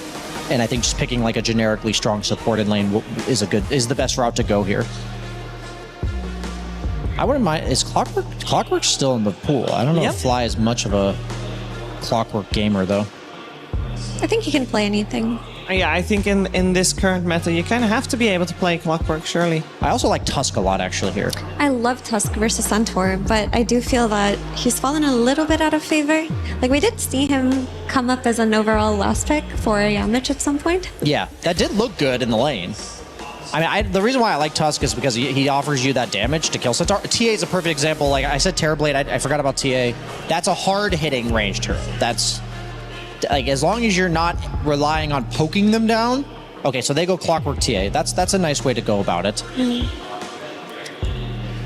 really would call TA a hard-hitting hero in the laning stage? Yeah, with Melt Strike. Centaur has 0 armor. Okay, because I just feel that she is not what she used to be, where her first few levels, she's not hitting hard at all. She's just kind of existing. Well, I guess we're also talking about later in the game, because the problem with Wind Ranger is not just the lane. It's like the way you kill somebody is focus firing them and you die. But like once TA gets like Dragonlance Deso, Centaur will die to a Clockwork Hook. So maybe the laning stage is not like, she's definitely been nerfed in several different ways over the patches, especially like the meld minus armor level 1 and stuff. But I think the lane will go fine. I think both heroes will be content. But then the TA does give you the damage necessary to bring down the Centaur. And a lot of times they are just going Helm, Dom, Heart. So they are susceptible. Like, Helm Dom gives you a bit of armor, but Centaur will have literally like 7 armor with the Helm Dom. Do you think you can get away with getting early meld levels in TA these days? Because I've talked to a couple of TA players who are like, yeah, you just have to max refraction and side blades. It's kind of grief to go meld early. I I haven't played a ton of TA recently myself, but I wouldn't be surprised if he goes like a 4-1-4 build and then plans to kill the Centaur later. I wouldn't mind that approach, but maybe Clockwork amps it up enough. I think it also depends on who their far is. Is it this Earth Spirit? Is it something else for Hellscream? So they go the Wind Ranger Tusk themselves. One of the most deadly combos in Dota because of the focus fire plus tag team damage. Usually Wind Ranger lacks that ability to have meaningful kill threat with level 1 focus fire before Maelstrom, but with Tusk you have that. I like this draft from Bulba so far. I mean, we've been seeing Darkseer time and time again against these ranged carries because the best thing to do against ranged carries a lot of times is to just cut creeps and not interact with them because they trade so well and you eventually want to dive them. I think Wind Ranger is the hardest range carry to dive, like opposed to like SF and Drow. They're much more susceptible to that. So I think they're just going to play a chill farm game for Saberlight here. And I mean, they have a pretty insane timing with TA Darkseer. Both of them are like 1 or 2 mid-tier items, you know, around 15 to 20 minutes, similar to last game from the Lifestealer Darkseer, but like a very different fashion. And the Lifestealer Darkseer is much more about like just like walking you down and making you just have to run away, while TA Darkseer is much more about like, we're going to push lanes very quickly, burst objectives like Tormentor, Roche. That's what I'm going to be keeping an eye out for, is them trying to get those early big objectives like the Roche and the Tormentor. Yeah, and they won with this combo yesterday of mid Earth Spirit plus Offlane Darkseer. Just lots of nice skirmishing and fighting early on. But I was wondering, is there a chance that this flex between Wind Ranger and Furion is open? Because honestly, I'm looking at the heroes and you could put either as your carry depending on what the last pick is. That's a good point. VP. That is a good point. Honestly, I think they still have that option. I think maybe they have like a hero that they're leaning towards, okay, if nothing changes, this is what we're going to do. But like, if I had to guess, now that you're mentioning it, I think Wind Ranger is the default carry right now. Like, I think it's going to be... What is Ari's history here? I'm seeing he doesn't play either Wind Ranger. He hasn't played recently Wind Ranger or the Nature's Prophet. You're right. I feel like Wind Ranger suits him a bit more, but I agree with Nature's that. Prophet is it's a greedy hero, and he can be that greedy 4 that you're looking for. So it is open, and they do have the overall last pick to decide in case they go for some early dispel, right? If it's a Wind Ranger carry, and let's say an Enchantress comes out with that early ability to gank her with Enchant, remove the Windrun and kill her, then you're like, whatever, we'll play the Furion. There's also still a little bit of flex, of course, on the side of Virtus Pro that 1W respects by banning out both a support and the mid laner in their final ban phase. Willow and Puck are now out. But they're gonna need to reveal if that Earth Spirit is gonna go mid for Abed or if Hellscream will get his hands on it, and that latter is the case. The Storm Spirit for Abed. We knew this was coming. I literally was going to say, there's still Storm in the pool. It's Bulba. It's Abed. You know, I do think the Nightstalker, it was interesting because I was wondering if they had an idea here, because when you ban Nightstalker there, it's telegraphing we want to pick Puck. And so you're basically saying, we know you're going to ban Puck. If we had another hero that's bad against Nightstalker or Snap, then this makes a lot of sense. And so I think Storm Spirit also fit that. So this is actually pretty well played strategically by Bulba here. I want to ask you, Brian, because last game we saw the Earth Spirit Darkseer lane versus a potential Wind Ranger, and VG changed it to a carry Ursa because they thought they couldn't lane Wind Ranger into that. Is that the case in this game? I honestly think that they did that because they had no way to kill Lifestealer, and and Wind Ranger doesn't offer enough damage. So it's hard to say because I don't know if it was because of the lane. I actually don't know what their reason for swapping it is. I think that's always a possibility, but right now I also feel like, I guess you could do Nature's Prophet mid Wind Ranger 4, but when you pick Wind Ranger Tusk, like that's just, there's so much synergy there. I would be surprised if they flex this and don't do something other than giving BZM his Invoker. Oh, it's already bad. Like something like this. For that was first phase respect band on the side of Virtus Pro. Only 10 seconds left for 1W to decide what they're going to do with this final spot they have. And it's going to be a Kez. Wow, it is a flex, it looks like. Or, I mean, I guess it could be Kesmin's tech. I have no idea where they're going with this. I think it's an NP mid. Yeah, NP mid, carry, Kez, 4-position Wind Ranger. Okay. Yeah. So they do end up flexing a mirror. So it probably is a lane thing because Wind Ranger Tusk has about as much synergy as you can ask for. That answers our question. I think that was a great question. And Yeah, I think, Kez is basically a better Ursa. He's a lot of physical burst damage, but he has a built-in sustain and dispel, which a lot of heroes like PA and Ursa don't have. So I feel much better. I actually don't know how the Kez TA matchup goes, because you are meant to kill people in 3 hits on Kez, which usually TA is good against, but then you also have the damage over time. I'm actually quite curious to see how that matchup plays out. I'd imagine on a TA, you want to be 1 item ahead of the Kez and just win consistently being 1 item ahead of him. Because if I were to imagine both of these heroes equal net worth in a vacuum, I would absolutely give that to Kez every time. Yeah, that makes sense. But I do like this switch up. I think the Wind Ranger carry would just have gotten pushed into the tower consistently and not been able to play on the kill threat of the Tusk. The Kez is very cool, but I do worry about the Nature's Prophet mid, because I think it should absolutely win the lane versus Storm, but it's very easy to get rotated on as a Nature's Prophet once that Storm hits level 6. I can see just the support rotations into beating up this Nature's Prophet. Now, we said that yesterday VP had a little bit of issue on the laning stage. Do we feel like they've got strong lanes? I mean, we might not know how TA Kez goes later down the line, but do we feel overall they can win 2 out of 3? I think they absolutely have strong lanes. For me, BZM usually helps the side lanes with Invoker, but this is a similar concept. You have Nature's Prophet, the threat of TPing in at any given moment, and that could easily shift. If you're not on your toes, we saw SF get kicked into tower against Earth Spirit very specifically. It's there's moves that you can make as the side lanes against any other hero than Nature's Prophet mid. So I think VP has to be very aware of not overextending into that, because if you do, suddenly your momentum's gone, and with heroes like TA, that can basically be a loss for you. Yeah, I mean, I am worried about VP's lanes, actually. I would love to be proven wrong, but I do feel like 1W does have the edge just for those first 10 minutes. I think 1W has the double edge, actually. A double edge. But again, so much can happen with correct support rotations, and it's if you can address the Nature's Prophet by maybe moving a hero there early and stopping him before he rotates on your side lanes, it could just go in a giant circle here. We also saw in the brief moment that we were in game, we saw on the side of Virtus Pro, there were 3 Grandmasters and at least 1 Master tier hero. So that gives me a lot of confidence that the comfort is there. Let's see if it's going to play out in their favor as we head over to Kezu and Sunsfan. And we're paused because 33 is actually in the house today. Ladies and gentlemen, welcome. Fake news. It's Whitemon typing Mike. We all know it is 33 and the lights. Very sensitive constitution with his eyesight and the lights. I wonder how many days it will take for 33 to listen, take off his headset, come over here and smash you in the face.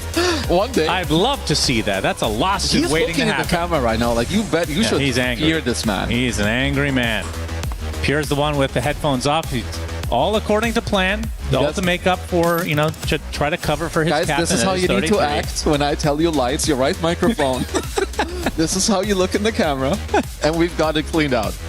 So 1W versus VP, game 1 of this 2-game series. Your thoughts? I mean, obviously, 1W. God, it's going to be annoying saying that over and over. They have the... I feel like earlier this year, in the last year, in fact, they were getting lots of top 3s, lots and lots and lots, lots of tournament wins. And then there was a certain point where it's like a Jekyll and Hyde situation where you don't know who's going to show up to the tournament. They can I don't know what that out. means. What's a Jekyll and Hyde? Let's just say good or bad. Okay, that's a good or bad, yep. You don't know Jekyll and Hyde? No. So, do you want to get into that? Well, when it's paused again in the next game, we'll talk about it. Okay, remind me then. Yeah, Jekyll and Hyde, I'll remember. For now, what's interesting, I think overall how I see these 2 teams match up overall is that, 1W overall are the stronger team, I think, on paper. But VP have overall looked quite good. And I like what they have going for themselves. We saw the Darkseer Earthspirit in the last series, in both games. Looked incredibly good. Habit Storm needs no further introduction.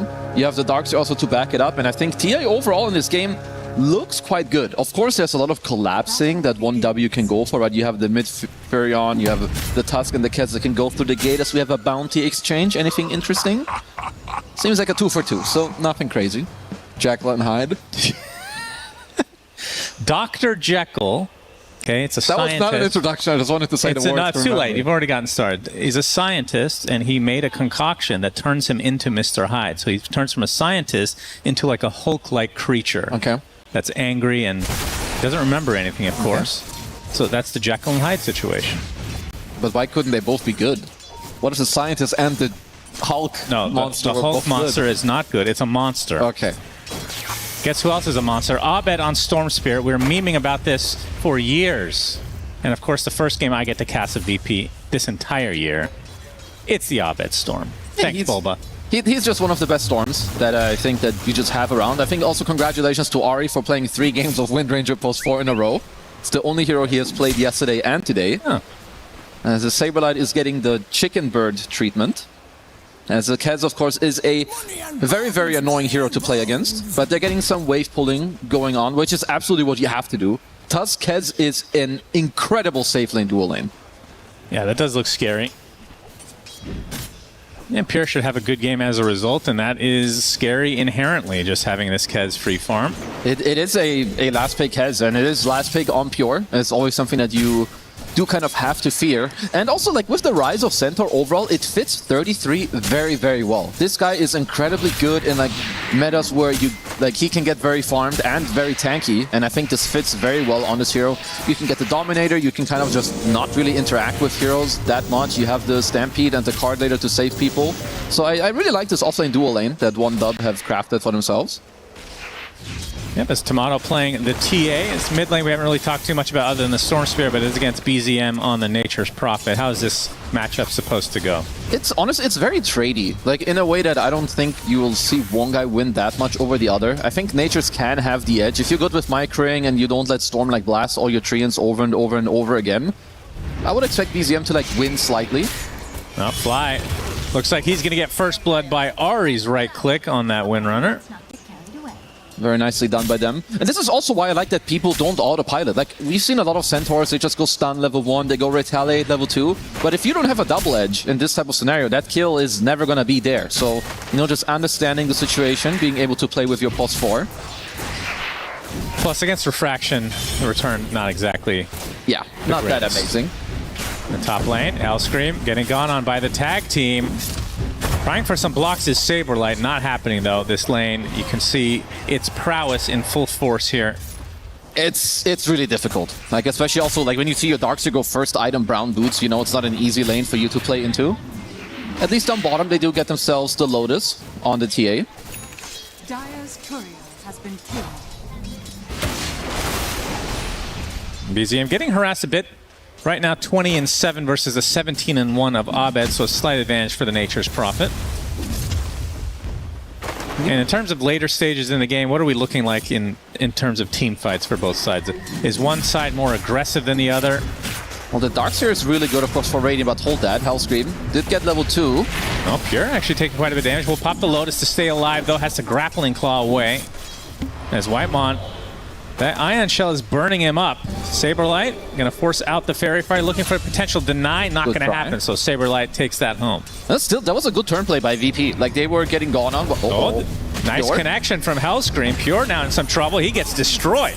That was so big. Like, even before when this fight happened, initially, Hellscream was still level 1. He pinged the creeps, so now you get level 2, and they really needed this turn play. If this lane goes normal and, like, chill, there's no way that 1W will lose this one. But now with this misplay, this is honestly an incredibly big deal. We'll see how much they can take advantage of that early kill onto Pure. Yeah, I was thinking that definitely was going to be, as 33 denies himself to neutrals, but I think that was going to be a complete free lane for Kez. Obviously not the case anymore. I mean, how much does that set him back exactly? Like the top lane, or like now him dying to Pure in general? I think it won't change like the lane super much like for him in a way. I think they lose some pressure, which is like, I think that's the most annoying part. He will still free farm, or he should, but it's gonna make it a lot harder for them to keep up the pressure on Saberlight, which is when you last pick your carry, you want to not just free farm, you also want to own the enemy offlaner. We see BZM, he's starting to close in on his level 6. Of course, we all know what you want to do with that. If you get to dive this TA with like an early ult and TP rotation with some treants, that will probably be about the best thing they can do. Fly looking for some blocking of creeps. We'll do so. This is literally the anti-33 ward. Like when you play against this guy, you need to stop him from just farming these two camps over and over again. 33 knows though that is the case. So yep. He'll try to go for a D ward himself eventually. But we'll be back in lane, getting close to finishing that Helm of the Dom. Because it's just TA, it's really hard to pressure this hero, first of all. And like now that he has Dominator, you can like you can go to the lane, push it out, and go farm your two back camps. It also gave a lot of XP and gold to Ari. Whitemon quite deep. Taking heavy damage. TPs did come in. BZM is all alone right now. Finally, Pure will connect. As Saberlight is what they have their sights set on. He will fall first to BZM's hand. BZM is going to eventually get traded, but Fly will fall in addition as Hellscream is just cleaning up a double kill for him. Trying to go for Pure, gets to the high ground. Might be able to get neutral denied. Echo stomps onto the low ground, actually. And will, as a result, kill off Hellscream. Echo Slash, rather. Yeah, that was so close. I also like that Pure has an urn. This is not something you see ever, really. But just understanding that you're playing in, like, you know, the very kill-heavy lane. But yeah, BZM's first rotation. Need to see this. I guess his ult did hit everyone prior here, right? On Natures, because they didn't lose that much HP. But either way, it was also very good for VP just to get some turn kills. Reminds us of like the last game we saw where suddenly 9 class was like level 6 at minute 8 on his Earth Spirit. This Pure unstucks himself. That was all earned there. 33 getting very angry about the lights. Maybe that's why he died to the neutrals. Couldn't see where he's going. Such a stupid meme, actually. Of course, it's your meme. True. Well, all right, 7-minute wisdom. And Pure is level 6 on this one.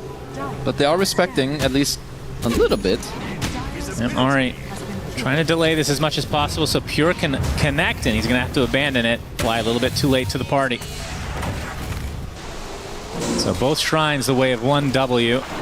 Saberlight, nice vacuum. Putting Pure on the low ground, but he does have an Echo Slash to get back. In fact, he has 2 mobility spells. I'm a bit surprised how easily they got that Wisdom Shrine. Like, of course, BZM could have committed with the TP, but like he was just fake TPing, and that was enough. Like Storm didn't come over because Abed had half mana pool, could have potentially TP'd up there to also fight it. So just at least respecting 1Dub's early game here, and also the Kez level 6. BZM laser focused right now. Or else 33 will have something to say about it after. Oh, you know. And also rightfully so. Everyone who plays with this guy just turns into an absolute monster. It's true. Whitemon picks up the Amplify. Raptor Dance. Yeah, he gets some of it back. Saberlight, he's not going to steal any creeps quite yet, though. Ari going to join. Shackle does hit. Trying to save him is Hellscream, but very close, in fact. Not enough, as Saberlight will die. That was a still really nice try. He nearly got Saberlight over the cliff there. A really nice invasion overall by 1W to play into this triangle. And this is just one of the strengths. Not just with like 33 and the hero. Oh my goodness. What a play from 33. He's dead. See you later. Wild Wing Ripper setting up the combo. Disgusting play. Wow. And this is just one of the natures of like this guy as a player. He is very vocal and like understanding of I can do this, and at this moment nobody needs to look at my lane. You can keep playing through the safe lane. I will get all the space on my own. Saberlight. Yeah, BZM gonna make his way over as well. Saberlight has to put down the wall just to exit the premises. Well, it's just very good poke. A lot of HP gone here from Saberlight in the meantime. And VP are looking for their own play mid. Yeah, Abed, we haven't seen too much of him yet. He's been very quiet. Just getting up his golden XP at least. Lots of CS on his board. Of course, most of those are neutrals.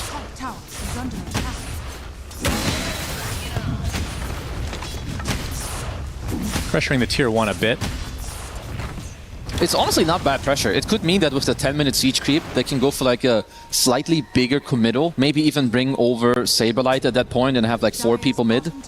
Because when you have TA at this point, I mean, Tomato's having a great game. Of course, there's barely any pressure on him. Even this tier 1 is down to like half HP.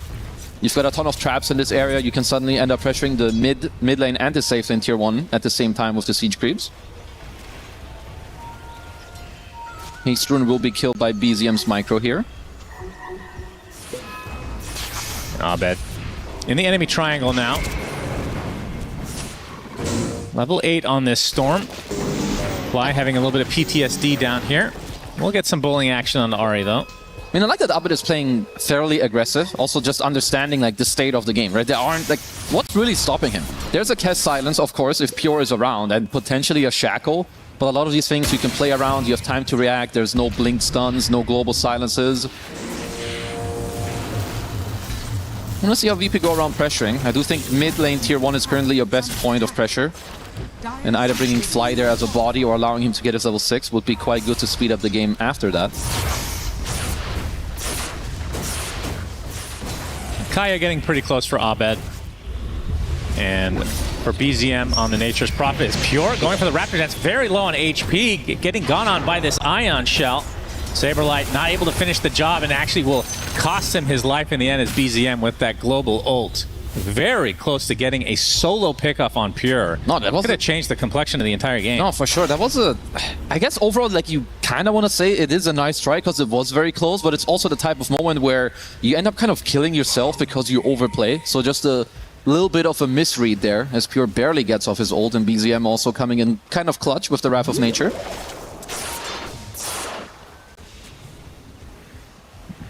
A lot of great Earthsphere plays today. Yeah, I mean, this hero just kind of is popping off. Definitely feels that way. I mean, they did buff a lot of like his one-pointers, like his silence is good, it's more preferred down. as the mid or support? I don't know, I feel like it's kind of good from both sides. Maybe that's just the strength of the hero. You can like flex it. I guess mid is like maybe a bit more tailored. It's like, oh, I kill some creep waves, I get some items. I think that's maybe a bit more skill from the +4. Abed finally will get a rune, and it's an Arcane. I mean, clearing out mid tier 1 is so valuable, especially when you play mids, which, well, most mids love runes. When you take down the enemy tier 1, it becomes so much harder for them to contest all these runes. So I'm really expecting Abed to have a good early game here. If he pays attention and respect to BZM's quick buy, which is currently an Orchid, he's got to be careful of that one, at least later when it comes out. Yeah, I would say there's been a couple members that have not really done anything yet in terms of just a normal viewer spectating standpoint, which is Abed and Tomato. You can see Tomato, top net worth right now. When do they want to get involved is the question. Seems about now. I mean, like, TA is pretty normal that this hero doesn't do much. You stay in your lane, you trap it up. BZM in a lot of trouble. This is a very nice smoke. And 1W pretty low as a result of this stack. Whitemont is going to be the sacrifice. BZM gets zipped on. Abed, Electric Vortex with the wall to follow. TP support on the way. Vacuum as well. BZM does die in the end. Nice shackle onto Abed. He's going to get Echo Slashed as well, so he will be the death on the VP side. Hellscream will be fine, even though he didn't get the stone connection there. So just nice play overall. And also in the meantime, it's very good that, you know, Fly isn't walking over with his level 5 Clockwork. No, he takes the mid lane, get the XP going. So now by the time Abed comes back up, he's got the hook available. It continues to be freaking annoying. What is it about Clockwork being level 5 at 13 minutes every single game? It's because they just run around and they want to bowl everyone in the head. Also, he lost the Wisdom Shrine, so that does matter. Yeah, it does. But theoretically, and he missed the business creep. We don't want to see that. When you watch people and there's a flag bear, you're not allowed to miss that. He's a support. He's not used to right-clicking creeps. Fly used to be a carry and a mid, probably. He knows how to last hit. He was a carry in Han. Was he a carry in Dota? I feel like this guy has played every role. No Tails played every role. I mean, Fly I remember also watching played them back in the day. I mean, okay, Fly at least played offlane. Remember when he was Simba? Yeah, that's true. That was forget. Somewhat brief, though. Never forget. It was great name, though. It's 33 going to get rolled on. Missed roll. A little bit of miscommunication overall, but 33 outnumbered and killed off. And Abed, a little bit low on HP. Going to get Focus Fire and punched. Is it going to cost him? No, pops a big Lotus, and now Whitemon going to get crushed here. So 2 dead for 1W. Now the hook shot. Fly showing off that level 6. Surprise, 14 minutes. Got that hook shot. Dude, the creeps were saving him from the bowling ball. Another zip. Abed back in a decent spot, but he gets shackled to a tree, and Pure just destroys him. Ahri getting pretty low with this Magnetize. Hellscream will be another one to fall for VP, so it was not free for them in the end. Man, that was so nice early on, like just abusing the minus armor. You've got the meld, even the Deso charges. Tomato already up to 4 on that one, and he's got his Blink Dagger because just, you know, you get 33 out of the game really nicely, but then just a little bit of an overplay with a very nice rotation by Pure. Get some counterplay going on. Saberlight. Stampede. Orchid with the hoof stomp. Should be enough damage. Will pop. BZM getting credit for that one. I believe that's the Orchid reveal. Yeah. He's doing quite well. He is now queuing up the Mjolnir on the Nature's Prophet. I mean, it is the type of hero from mid you want some type of like scaling. There's like either the Specialist Array, which also has looked quite good. You can build into the Hydra's Breath later. As they want to kill Saberlight's Johnny over here, the Centaur. Easy 102 gold. No, they find a Hellscream, yeah. The old Sprout with that Orchid. Okay, my friend, those gotta respect. Because obviously Orchid, it can help you farm, and it gives you like pretty good stats also, but you want to find these type of pickoffs. So if you're VP, you need to start respecting it. Look to continuously play around these active runes, because Pure, he is happy. We've talked about this double item combo, Mage Slayer for like the survivability, making people deal less damage, and then the Desolator. This is like one of the strongest early timings that Kez will get. Radiant are scanning. Smoke here from 1W, trying to catch nice member read. of VP off guard. Very good read to like scan them out here. Well, Pure is spotted. Fly gonna bull on him a bit. Not interested in fighting though. We'll opt for the TP out on Tomato.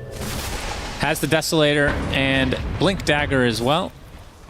Yeah, he's honestly very, very tanky. Like, even with 33 having a good game, like, he's gonna have the heart coming out in like even not too long. But if he runs into this TA of Tomato, he will get shredded.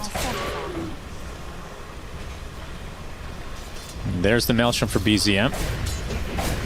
Tomato will show up to take out this tier 1 tower, likely not to be defended at all.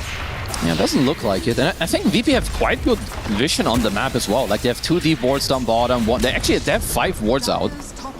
As one does expire, so only 4 more. Radiant's bottom tower is under attack. It'll be a trade for tier 1s. Yep. So Deso almost online for Pure. He has the Mage Slayer and Urn randomly, as you talked about. Yeah, I really like that one. I think it's quite cool. Just like when you play this Kez Tusk combo, there's lots of kills that can come out. Tier 2 actually taking half damage, so... I'm guessing it's not something you upgrade, though. No, definitely not. It's just more like the early stuff. You get some cool stats. I like this move. They go up top, you hit the tier 2, you know that there's a high chance you force TPs. They get connected, actually breaks the smoke immediately, but the rest of his team going to traverse towards the Centaur that has a Heart of Taras. Ah, he's dead. See ya later. You're going to need 5 hearts to withstand that. A good pick off for VP. Ah, that was a very nice map movement there. You go up top, you force some TPs, and you immediately smoke towards the ward that you already have up. So just nicely showing them where the Centaur is. Pure actually sticking around, yeah. Grappling Claw will use the Raven's Claw. The Raven's Talent, whatever the hell that's Raven's Veil? Where do Raven's Claw and Let's Talent? just say Raven something. It's all bird related. What the? Maybe I just say Macaw for his ult. Using Raven's Claw. That's actually like Hufflepuff. That's some Harry Potter type shit. I'm a Hufflepuff. Actually, another movie reference. Did you know that TA's innate is called Inner Peace from Kung Fu Panda? Oh, that's cool. You didn't like that one, huh? Well, I'd never seen that movie. What? Never seen it. Okay, that's type L in the chat right now. that's embarrassing.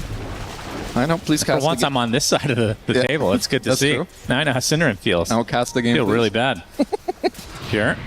Maybe that's good. He's here. Teamed up by 1W. Tomato. Shackle shot not going to hit. Oh, that's go deep. for the snowball, but he has Bear. the blink. So now putting Whitemon in a precarious spot. Ends up being a freebie for Tomato. Thank you very much. Yeah, easy Deso charge. We'll take those. We gotta see how the next 1 minute goes, because from minute 20 onwards, you have Roche that's in the top side, and VP are definitely the ones that should have the upper hand, like taking it. You've got the TA, you've got the Death, so you can set up some traps as well. Because it should be one of the next main objectives here on the board. Looks like BZM also changed up his quick buy, so instead of going for a full Mjolnir, you just got the Maelstrom into the BKB. Honestly, I kind of like it. I think without it, you can't really hold your ground at all against these heroes in a team fight. Yeah, he's getting close to being the top net worth hero in the game, but of course TA, always a monster in that department. Has the Hurricane Pike now, Tomato. What will he opt for next? Will be the Daedalus. And for Abed, It's going Manta style. I mean, it's kind of, I think it's cool. Like you go the Kaya Yasha and then you can just split it up into the Manta. It's like a nice like hybrid way to deal with the Orchid and also the silence from the Kez. Yeah. So I really don't mind it. It will be a free shard for Hellscream. I guess also Abed should fall into the category of when he plays Storm, you shouldn't question his item build. He is one of the best Storms after all. Well, the last time we didn't question an item build, I was really questioning the item. Yeah, I kind of agree. No, this time will that be different. publicly though. Shout out to Crystallis. I gave him the benefit of the doubt, and it turns out I was just being a dumbass. Okay, well at least you admit it. I don't have problems admitting when I'm wrong. I do. It's an American trait though. So. Yeah, really good trade. Shout out to USA. The fly, they do get both shrines actually, so ends up evening out. It looks like at least 1W got control of the Radiant Triangle for now, which means at least when it comes to some of the Roche control, it is in their hands. I mean, maybe if you're Tomato down bottom, you want to like force in this lane and look for a connection or like forcing someone here, but this is also where Nature's Prophet comes in. He can just TP there, BZM can be ready, and just like hold the lane overall. They do have the Manta available. It's really difficult to now kill Abed. Like, he's got Manta available unless you don't really have any stuns. Like, you can look for a Blink Hoof Stomp on him. This is a good timing, because VP are looking for a smoke, and 1W, they are splitting. Ari going to be the one to break the smoke, though. Has a Blink Dagger. And I believe that's where things will end. But Abed will at the very least snag that damage rune. It's good map play from both sides, because if you look at 1W, they're just putting the Dom creep in the pit, and they know that nothing is happening. Like, Roche isn't dying, no one is showing, so they had a pretty easy time reading that smoke. They're just backing off, and they're nicely farming like the entire map. Yeah, this 33 creep in a very annoying spot that they basically have to run into to see. We'll get it eventually. And the question is, will 1W contest this? I would assume yes.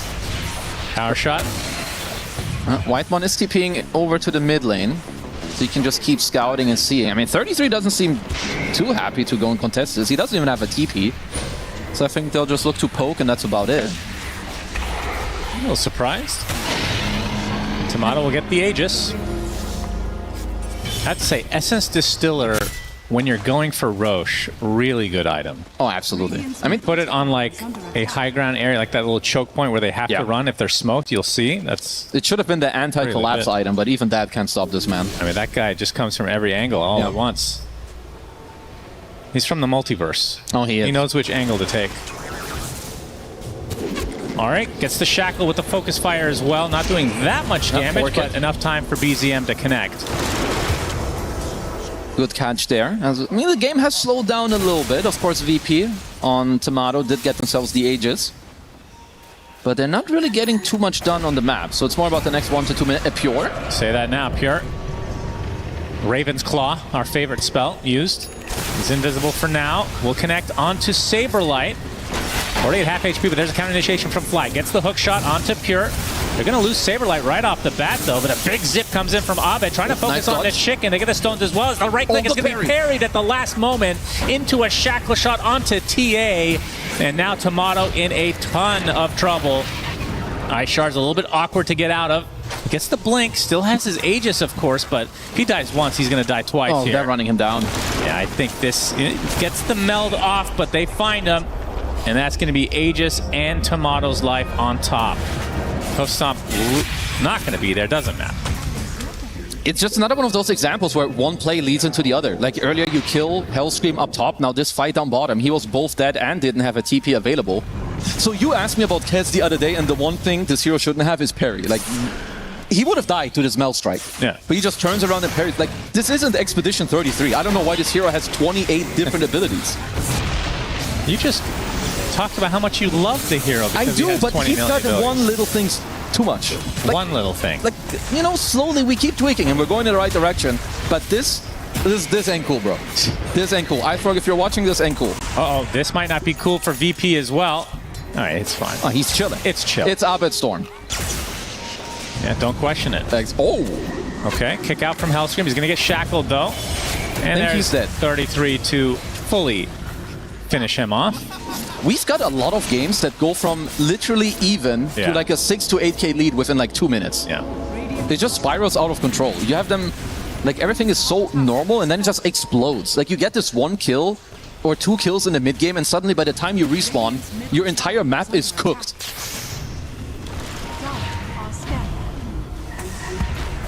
I mean, you like, oh, okay. Good blinker by Tomato.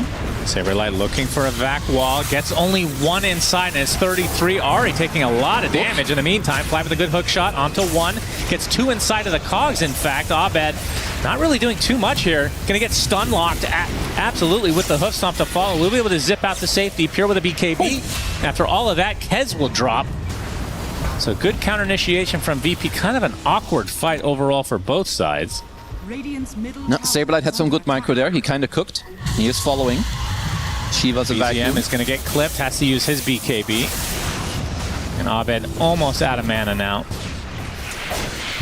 Okay, still pretty nice because this teamfight was even without Tomato's Daedalus. He's about to finish it now, post-teamfight. Saberlight as well with the Guardian Greaves, not just helping his team, but also a counter to the Orchid, of course. Was a bit surprised he didn't have it earlier, but absolutely love this choice. Of course, with the help of the Greedy Enchantment, getting it earlier than usual. Of course. Yeah, thank you for bringing that up. Yeah, it's important. Gold is good. We all know it. 33 loves gold. He also has a Greedy Enchantment, of course, with the Chip Vest. Double income. Oh my. Chip Vest. Sticking with that tier 1, huh? Yeah, it's a good item. It is. Especially on Centaur. Yeah, it's just like leveling up your return. Yeah, get a bonus level. I will take that. That's a good neutral item. It's called Retaliate now. Yeah, you're really good. They never renamed it after changing it back to Raven's Claw, Return, Hufflepuff. Yeah, it's just too much to deal with. Shackle shot. And this is going to be the death of Fly. Let's stay alive. Decent amount for support. With the Yules. Saberlight trying to be as annoying as possible. Did only get 1 range Johnny here. Never mind, that's a whole wave with his actual body. 33. Cancellation of the TP from Saberlight. Of course, 33 doesn't know that he canceled it. Doesn't matter either way. He did. Yeah, Vac Wall even used. Saberlight going to steal the Lotus. Another Surge. He's making work for it. It'll take a while. New Blinker up soon. Okay, well, that blink was up soon too. And this is a bit of a problem because the Centaur earlier, 33, he was very susceptible to like the TA and the early timings, but now that he got a secondary armor item, like you get Plate Mail into the Shivas, you have Hard and like your Shard available as well, you are starting to turn this matchup. Even though you're down in net worth, you're going to start fearing the Centaur if you're the TA soon. Stupendous. Yeah, Kez working on the Aghanim Scepter now, and let's do an item checkup for the Storm Spirit. It's actually be a very late Witch Blade. Why did you pause? What? Witch Blade. Just to make sure I was saying the name correctly, of course. After screwing around with Raven's Claw. Yeah, Raven's Claw really has me worried about every name in the game now. Yeah, I figured. I mean, there's still a lot of scale going on the Radiant side. Like, Storm late game is incredibly strong. So Abed can, always play for the Aghanims and the Shard. Tomato is... He might just be dead. Focus fire. More than enough. 4 members of 1W show up and assassinate Abed.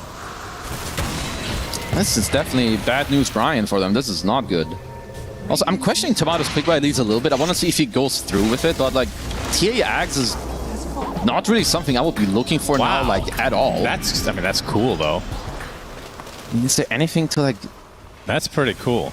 I mean, sure, he can go around and, like, TP and, like, you can get a silence, but it's not that good. It just goes to show me that if this is, like, if they are going to go through with it, that they never want to fight and they want to, like, play more like map splitting. I don't know if they're going to get there. They're going to punch the Storm Spirit. Oh, good save. Oh, my goodness. Hellscream all over the place to save his Storm. And meanwhile, Pure with the Raven's Claw, our favorite spell again. The Shiva is now online. 433. And they can methodically push this, but won't know about Roche for another minute. Yeah, also giving him they got the gem on the 33. Just go for a blind stop. Fly is who they want. They will get. And now the focus onto the barracks. Looks like 1 lane for 1W. Yeah, it's looking quite free here, at least on this one. Might just go for like a secondary lane, start poking it and see what happens. I do miss the Manta-style Centaur days.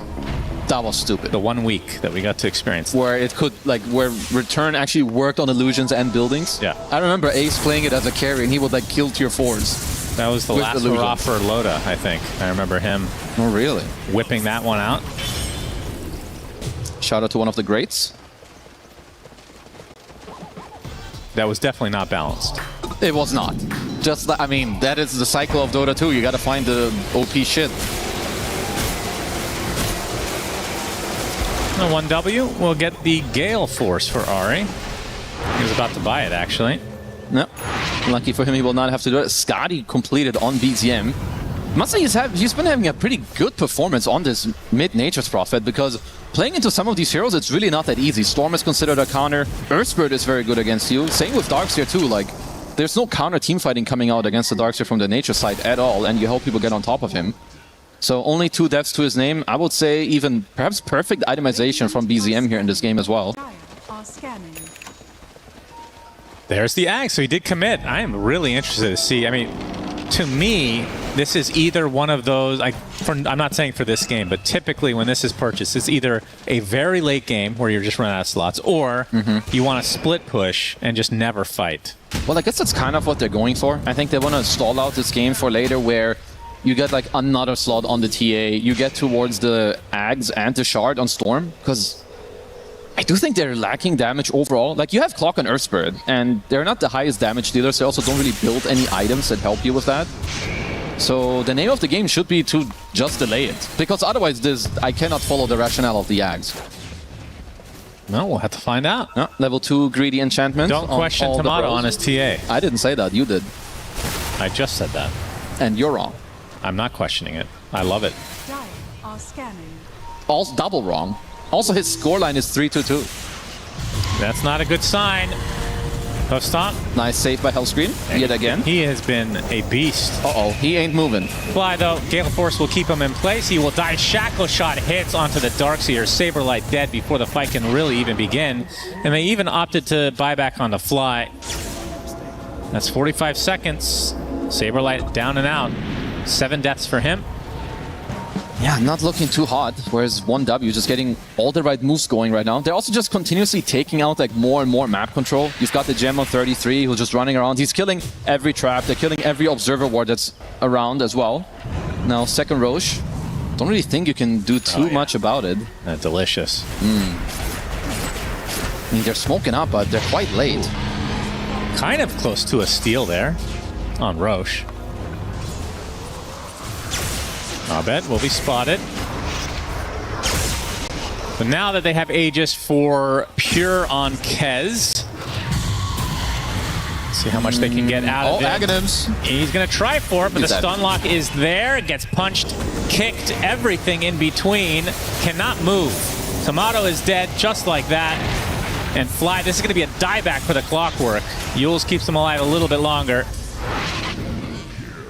And now they can force this buyback out of Tomato easily. Oh, for sure. I like this too. 1W are very good at this type of movement. You go to one side, you push them out, you make them use their TPs, and then you regain map control by TPing on the outpost. Yeah, they get the Orchid, they get the Shackle. There's the vac wall from Saberlight. Really nicely done. Buys enough time for Abed to zip away. In fact, they turn it around onto BZM. Big kill for Saberlight. Need a lot more of that, though. Pure going to go in with the Raptor Dance, only hitting a couple of summons, as Ari will finish off Hellscream. Still a good hold. Very nice vacuum wall there by Saberlight to get the turnaround play.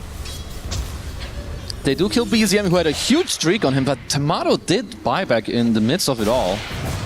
I mean, in hindsight, obviously he didn't have to. Perhaps a harder read while in the game. Definitely will set him back, because at this point, my eyes are on Abed. Like, if he can get, again, like the Aghanims and maybe the Shard combo, like at this point, my faith in the TA is definitely... It's kind of falling down a cliff. Yeah, we have Workhorse now for 33. It's always very nice. I also like where BZM is drawing right now. I think it's kind of understanding, like when you're this far ahead, it is really about the outskirts of the map. when you're far behind, mid lane is like the most useless area to really run down. You need to get out on the side lanes, get some control, maybe get some gate control as well. They do spot an amplified damage rune up top as well. I don't know if they're holding it for someone, or maybe there's a cool bottle we can give to somebody. Oh yeah. Well, this is a pure special. You could give it to BZM, I guess, but feels like Kez is just made for this. Yeah, he'll just take it. They're gonna speed him up with a smoke as well, get him into the base as quickly as possible. It could also be good. Like, a play I like is that from minute 30 you have double siege wave. If you have a Roche banner, you get towards the base, you can always fortify your siege creeps, as they do have a banner on Ahri.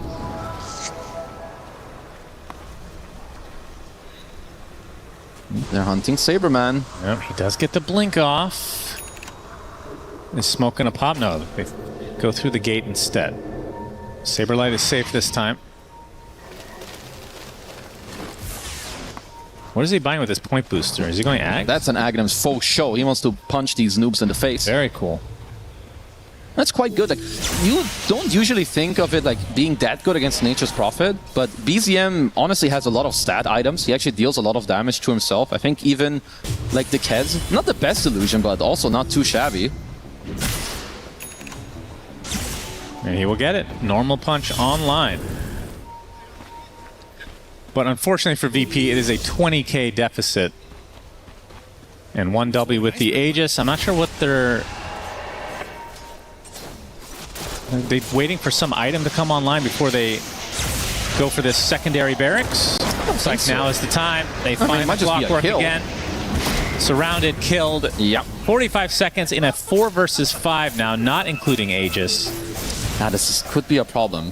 One thing I do like, Storm Spirit has a really cool like tier 4 neutral item timing, because you can always take the mystical enchantment. It gives you mana loss reduction, which honestly on this hero is really good.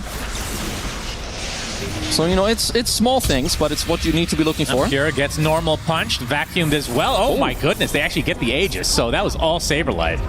They even used the workhorse, but not in time. Maybe underestimating the power of the normal punch. I mean, he was getting a bit low just to his own illusion on the wall. No, it's quite good. Again, it is a good hold. Like, you can never really count out both like Darkseer and Storm, especially in the late game. Quite good. Of course, if Tomato gets to also like chunk in some hits, he will be quite strong.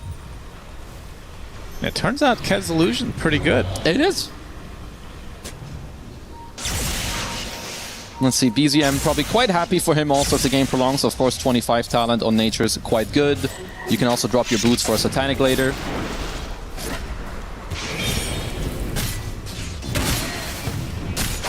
So how much time does this buy them? I mean, it is difficult overall, I think, for 1W to just like go up to the high ground. Yeah, but at some point VP have to leave the base, you get a pick off, and then exactly. I mean, that's also why, like, if you're looking at the wards that 1W have on the bottom side, they're just gonna wait eventually that hopefully someone runs out there and you find a pick off. I mean, perhaps this is where the TA trap could come into like fruition. You know, you can start getting into places where they can't see you. You know, you have some random traps around on the map. Yeah, I mean, so far it's done nothing. Absolutely. So I'm still a hater for now. We'll see if he can prove it wrong. Obviously, they are down 20k gold, so most items aren't going to look fantastic. But I don't think it has changed the state of the game currently. Well, but if he had gotten a normal, let's just say a normal item, we wouldn't be criticizing the item. True. Like the Ags you're getting specifically for a single function, which you have not yet really been able to do or use in any capacity. I do like it though. I don't. You like it because you lack brain cells, but that's okay. It's not about brain cells. It's about seeing new things. You see? I will like respect visionaries. Like, if you look back on history, there's a lot of morons out there, right? True. But a lot of those morons, maybe they were geniuses, and we just weren't ready for them. That's true. Sometimes you need the crazy people, like, you know, a Thompson. That's right. I mean, look at Nikola Tesla. True. Genius. Yeah. And in his time, no. People didn't know it. He died a poor man. Crippled. Great. Keep going. And he was in love with a pigeon. Literal true story there. The pigeon part I didn't know, so today BKB for 30. He went insane. That's my way of saying he went insane. That's good. Unfortunate for him.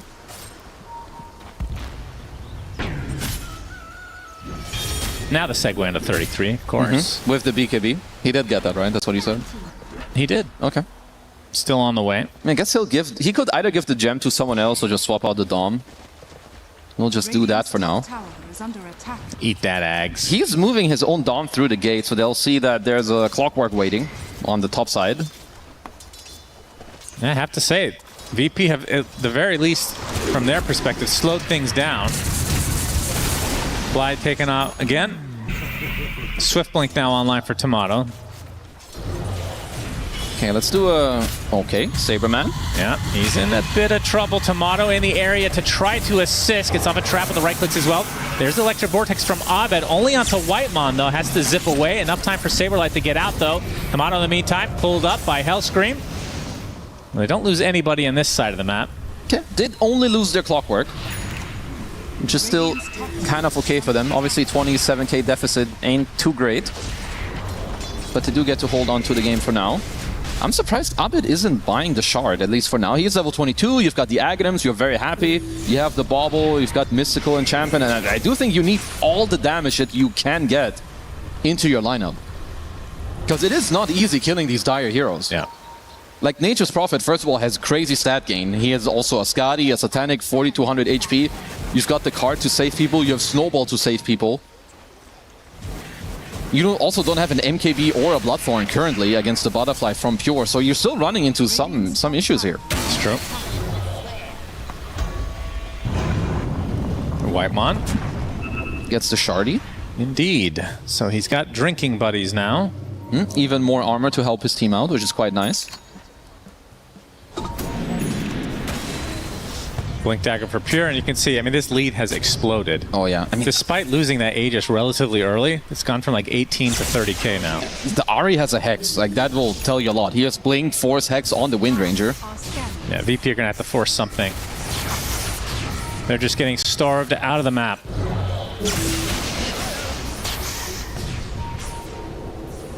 .33 is going to connect. Hellscream is going to be spotted first. Ooh, actually gets stunned mid hoof stomp. Gets off the Yules as well. Now the focus is on Saberlight, though, already at half HP, trying to go to the high ground, but that's where BZM awaits him. And just like that, the offlaner for VP dead. Fly will be hexed by Ahri. Abed gonna connect with that Aghanim Scepter. There's gonna be a buyback now for Saberlight. Gonna get kickoff as well, but Fly surviving for now. Pure with the BKB. Trying to focus on Tomato. Gets the bash. Hellscream is there as well. Nice hook shot from Fly. As Pure's BKB kind of nullified to a degree. They buy back. Or they die on the Clockwork rather. And now they're gonna try to take out Saberlight. It's somehow gonna live through this. No, ticks out to Kez in the end, because who needs another mechanic in the game? It is the Chicken Man with damage over time. True, he's got that one as well. I mean, Hellscream trying his best effort to get him kicked on out of there, but even that wasn't enough. And now looking even more grim for VP. 33 with the hoof stomp. Looks like Hellscream's next. Down and out. Does have the buyback though. As meanwhile, Pure trying to focus on the back line. He gets stunned up. Nice silence. Pretty damn low. Has to be careful. Will drop to the deck.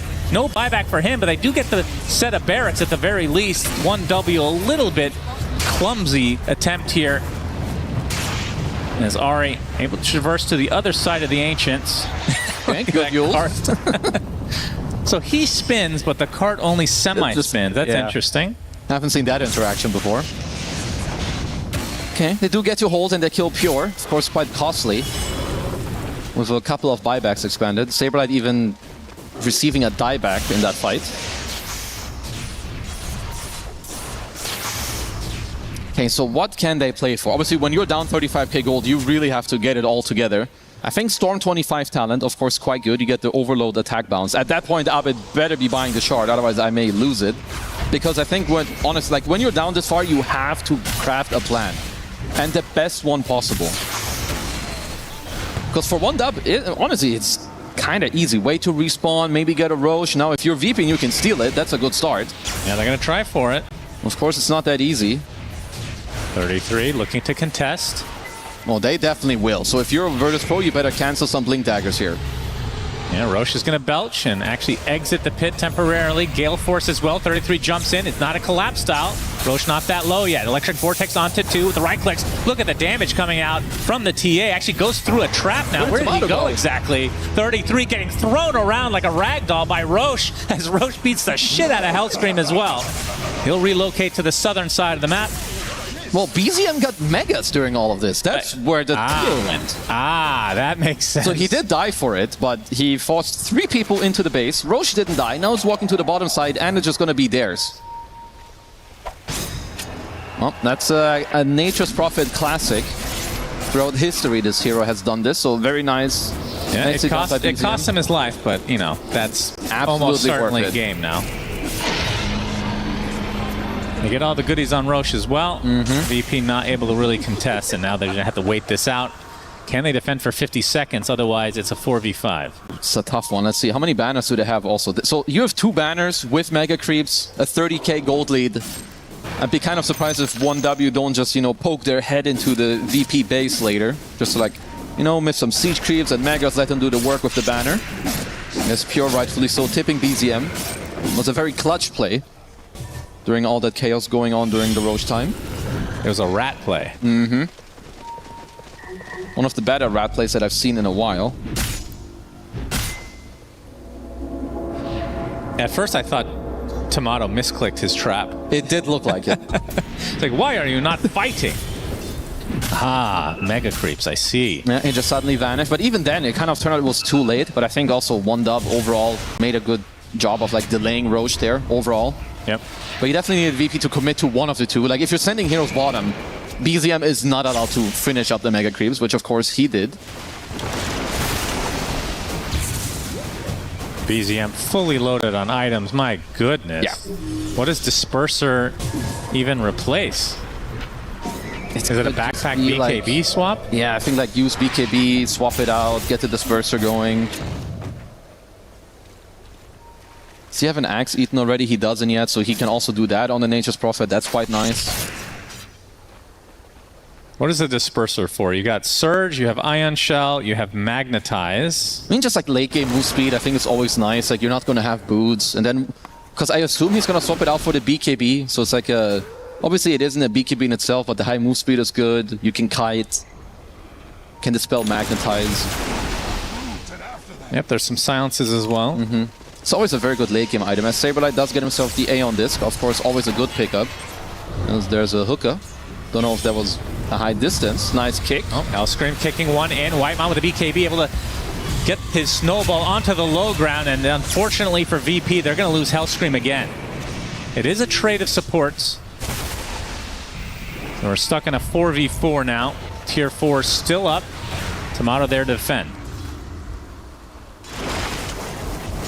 They're just going to wait for this timer? I think they might. Let's see. I don't know if they want to wait for like some Siege Creeps to then later go with a banner. I think, of course, they always have the opportunity right now, especially with buybacks, because VP are still lacking some. Tomato had a good read on the situation here. That can try to turn this around onto Kez, already at half HP. Trying to get the parry, but that is the Aegis already. They actually have his number in these situations.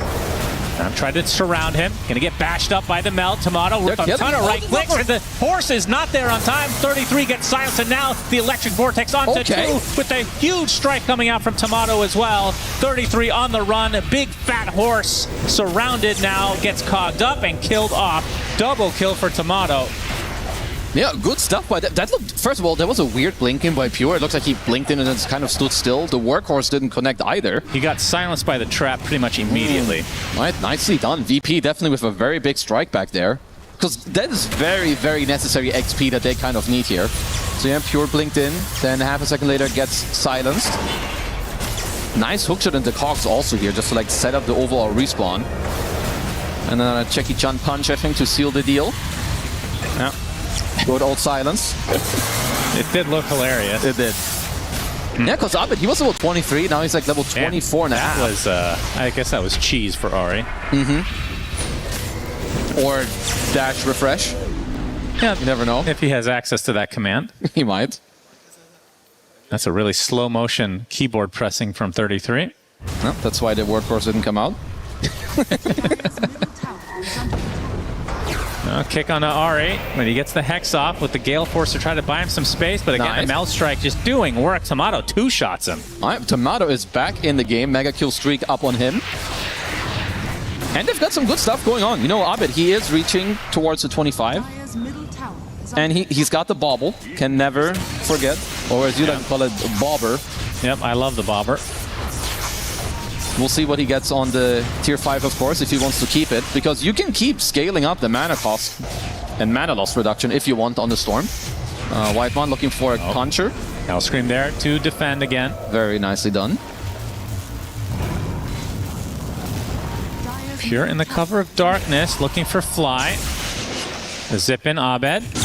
Just showing himself off. Okay, the BKB force from the top. Okay. Snowball into the pit. Has the blink, though, 33. He's workhorsing, but there's no teammates nearby. Just a baby stampede in the end. Gale Force a bit annoying. Very weird fight. Yeah, nobody really fully committing here. They do force the buyback on Ari, though. There's so many funny spells. You have Gale Force, Snowball, Kickback, you have hook shots. As Whitemon is eyeing up his own Aghanim Scepter.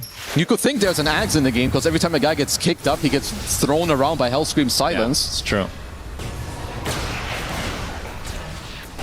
Well, the good news also for VP is that their draft deals with Megas fairly well. Like, Iron Shell is fine. Of course, you have Side Blades, you have Storm.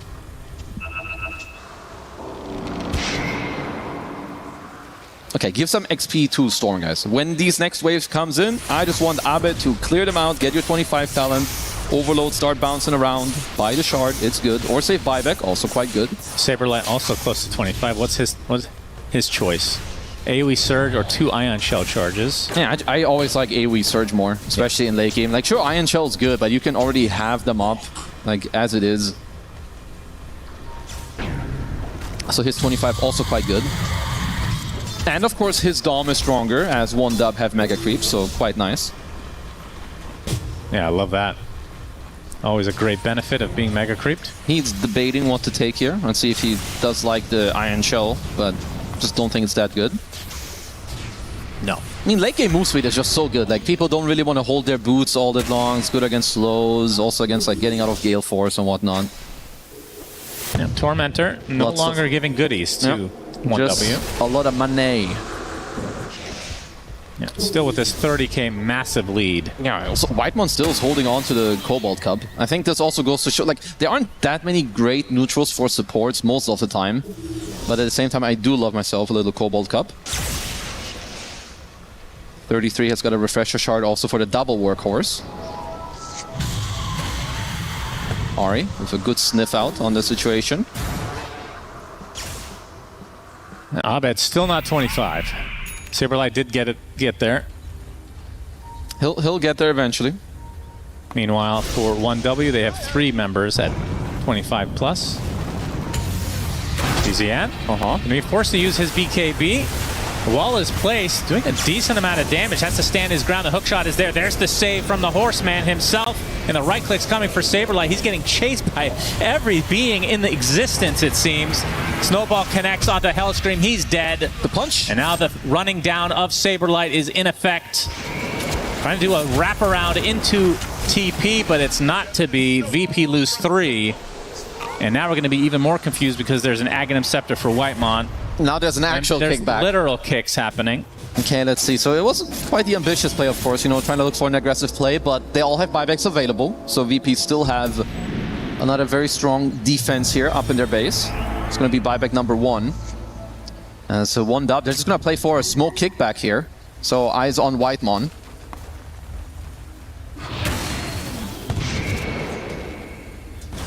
Yeah, Tomato would be the perfect subject for this reveal. Oh, Whitemon. Yeah, Lincolns is actually going to pop with Abed with a nice electric vortex onto 2. There's the horse. Another save, but Pure is the one not being saved. He's just a poor chicken. Gets off the Raptor, down a decent amount of heal, but he gets stuck inside the cogs, grappling the cloud to the low ground. He's dead. Whitemon in the meantime, double kill for Hellscream. This did cost all the buybacks for VP. And now 1W on the run. Hellscream. Is he going to continue the chase? Going to force out the 33 BKB. Abed in the area with some good amount of mana. BZM, though, TP's in. They kill off Hellscream. That's a dieback for him. And now everyone surrounding TA. Tomato dead. does have buyback, but they are running out of fuel. Okay, they did get Pure's buyback, which is at least one of the good things out of this fight. Went for a little bit of an overplay there overall towards the end. As a 33 going in with the refresher shard, double hoof stomp does get Hellscream out of the game. As that is a dieback for him. But you can see the damage coming off from VP if they find like any type of stun in their own base. As they're not respecting the Lincoln Sphere on Tomato. Everyone going very deep with a beautiful pull by Abed. It's a good hook also here to follow it up.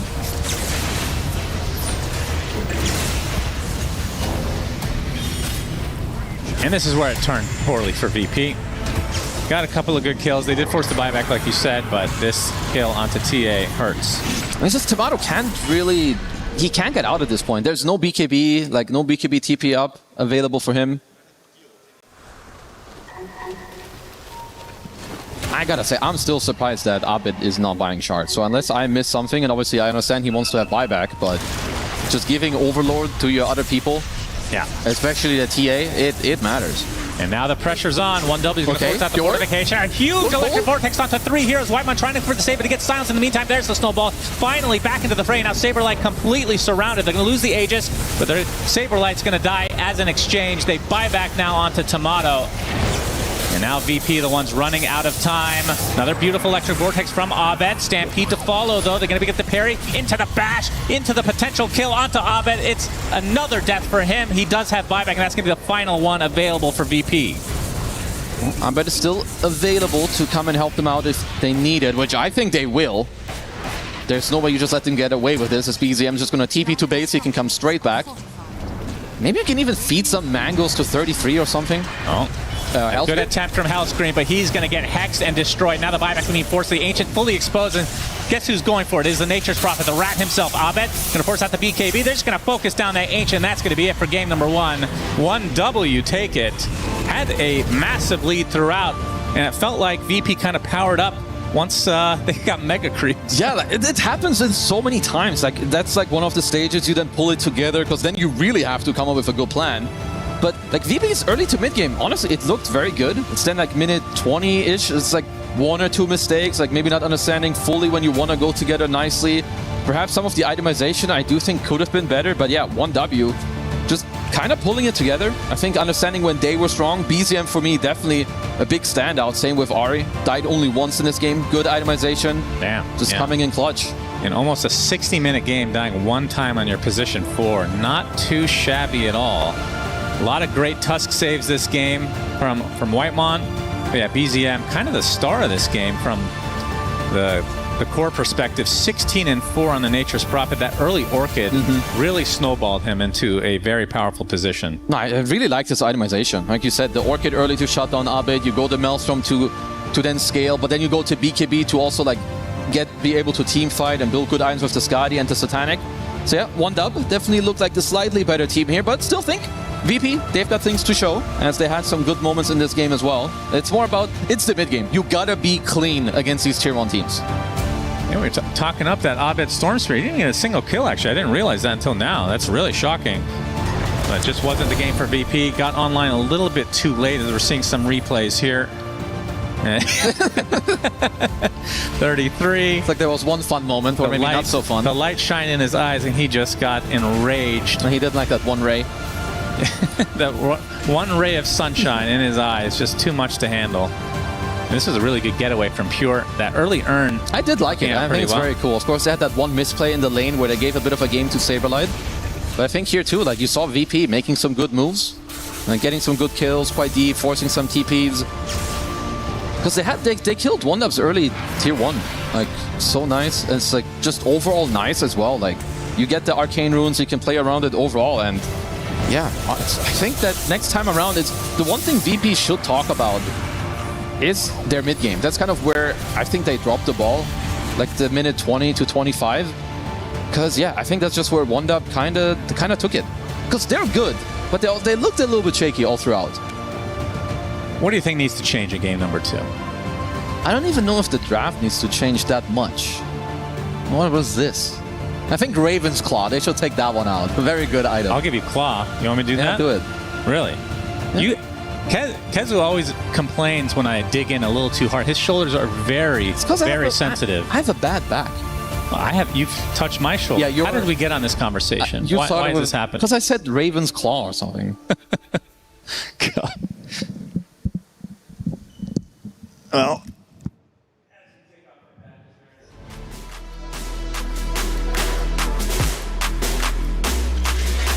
Nine and 4 in this game. Yeah.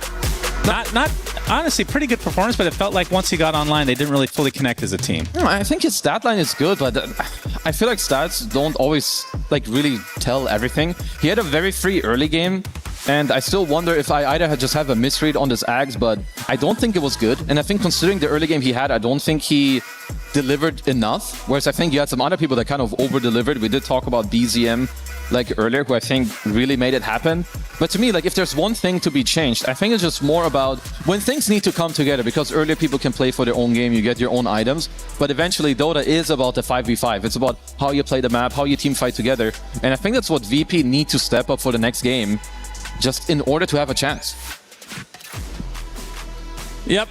I would agree with that, Kezu. You didn't listen at all. I was not listening at all. I'm not going to lie. I mean, I can monologue for 2 minutes instead of 1. I'm used to sitting there and just taking over for 3-4 minutes, and I can just take a mini nap because I am an old man after all. I mean, I still overall liked, I think Earthspirit overall looks good. I think Hellscream had a very nice performance. I think maybe, obviously they have a lot of depths on the heroes, but I still feel that... I mean, even in a loss, I feel like the Earthspirit, every game has looked good. Doesn't matter which team.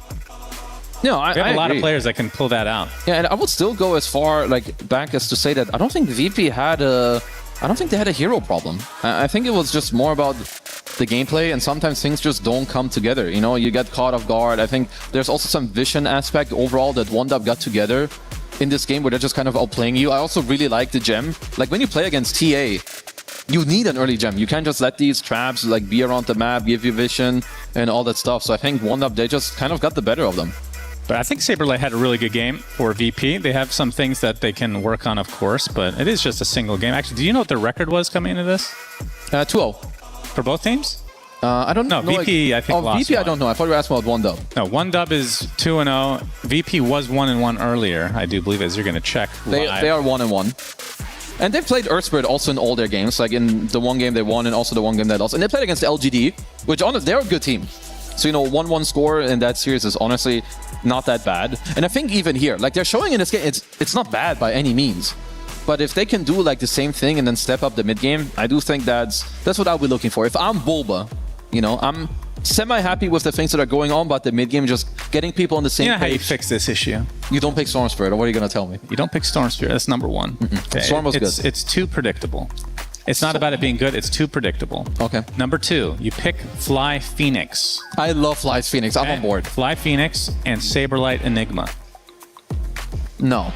I don't want Phoenix and Enigma. You have me at Phoenix. What is wrong with that? They're so high cooldown. They're both slow heroes. You need someone to you want people to go in for Enigma. You want people to go in for Phoenix. They're both Phoenix has a dive. He goes in. And then he dies. That's fine. He's a sacrifice. You sacrifice a chicken every once in a while. Thank God you're not a coach. Let Bulba do the talking. Bulba, you got this. Don't listen to us. Why would Bulba not do what I say? He respects my opinion.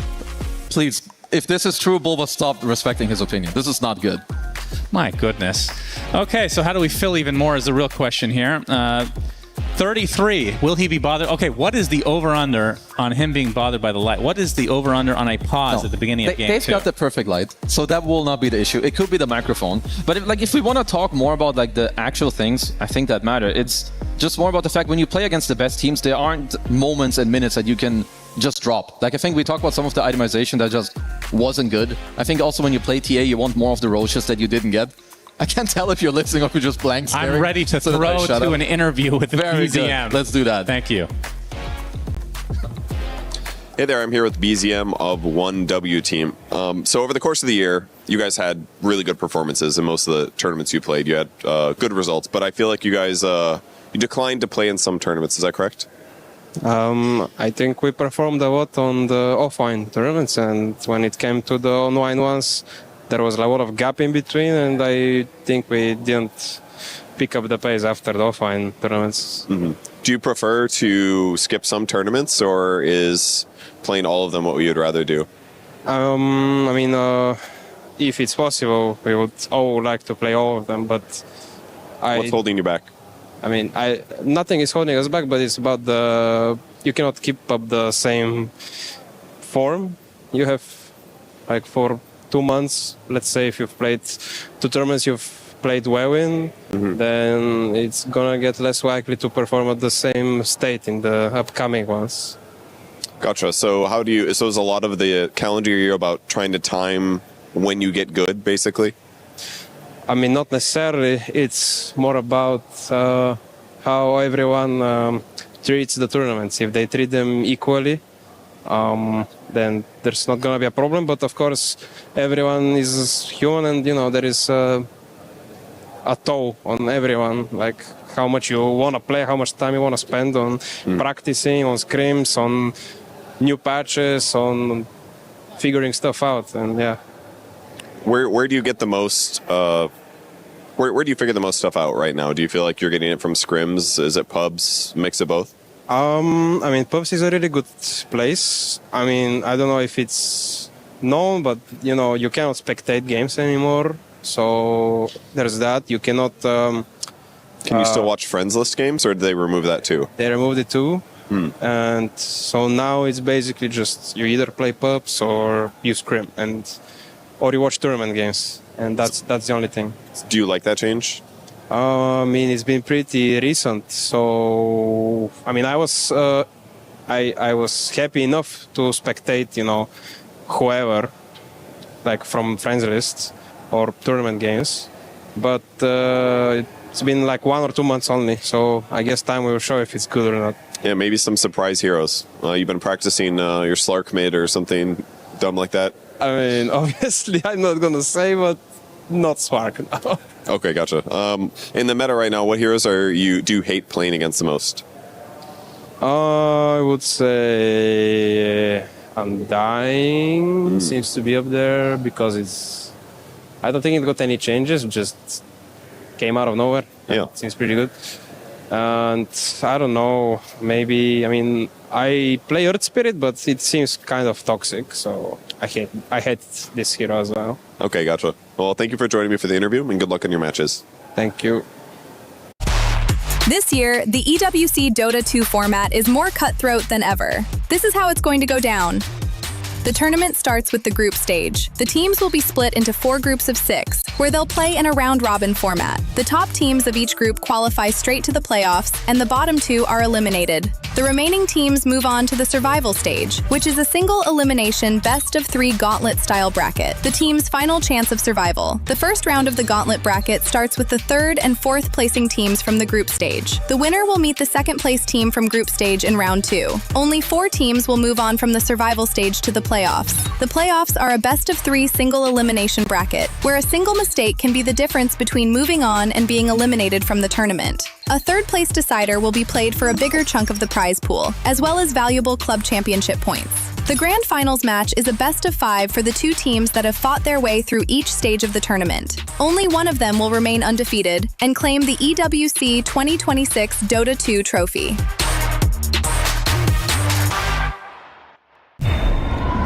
$75 million, 25 tournaments, over 200 clubs, only one club champion. The club championship is the beating heart of the Esports World Cup.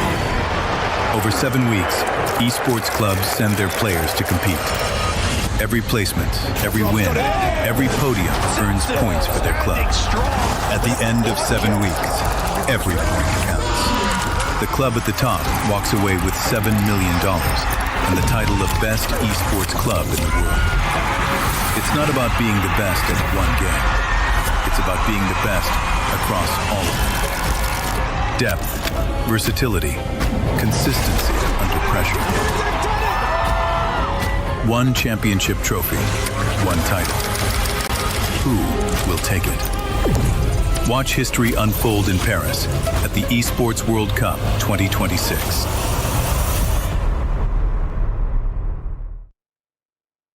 His current version of 1W Team was created when they picked up the former Tundra roster of Pure, BZM, 33, Ari, and Whitemont. The roster is one that should be familiar to any Dota fan out there, and they are definitely no strangers to winning.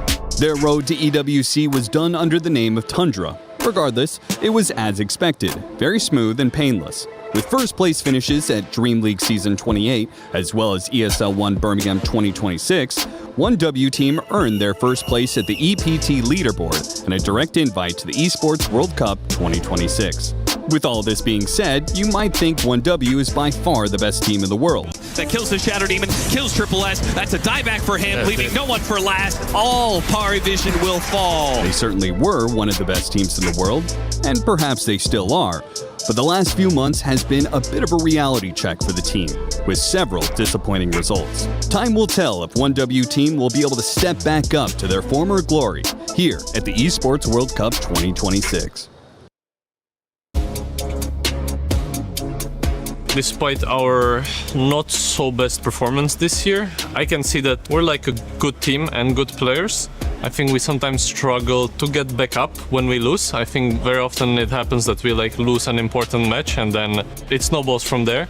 Coming into this tournament, we're not in the best shape as we just lost the TI qualifiers, and that is not a good thing for our team, but I believe that we can turn it around. Usually the person that takes the lead when we're back down it's Bulba, but I think it's also just like kind of on each and every one of us. I try to do it myself, like having some team talks organized by the coach. It's helpful and it's for sure like needs to be done, but I also think it's like each person just reaching out to one another, making sure that we're like still on the same page, that we trust each other. Finding the consistency is hard. That's why I think we've not figured it out yet. I think for some people, they try to do it through like concepts and I guess strategies. Like I think Bulba is the type of coach that likes things to be ordered and then everybody kind of knows what's happening. Sometimes I have like a little bit of problems with that because I would say I'm an intuition player, so I just kind of go with my gut, which I'm sure also contributes to the inconsistency, because if I'm feeling it, then yeah, you know, I'm cooking, but if I'm not feeling it, then I don't have like this baseline to fall back on. It's just bad. As far as the roster is concerned this year, I mean, there were times and losses where we were like tempted to see if there is something to be done about the roster, but it never felt like it was one specific person's fault, so there was never reason to like kick anyone. And I think like everybody on this team has the potential to be the best. Been kind of thrown to the wolves and we like gotta figure out the way to beat these like better teams. So it's been just more pressure on myself to like be better, to be a better player, but to also just be able to make better calls and like find a way to win the game.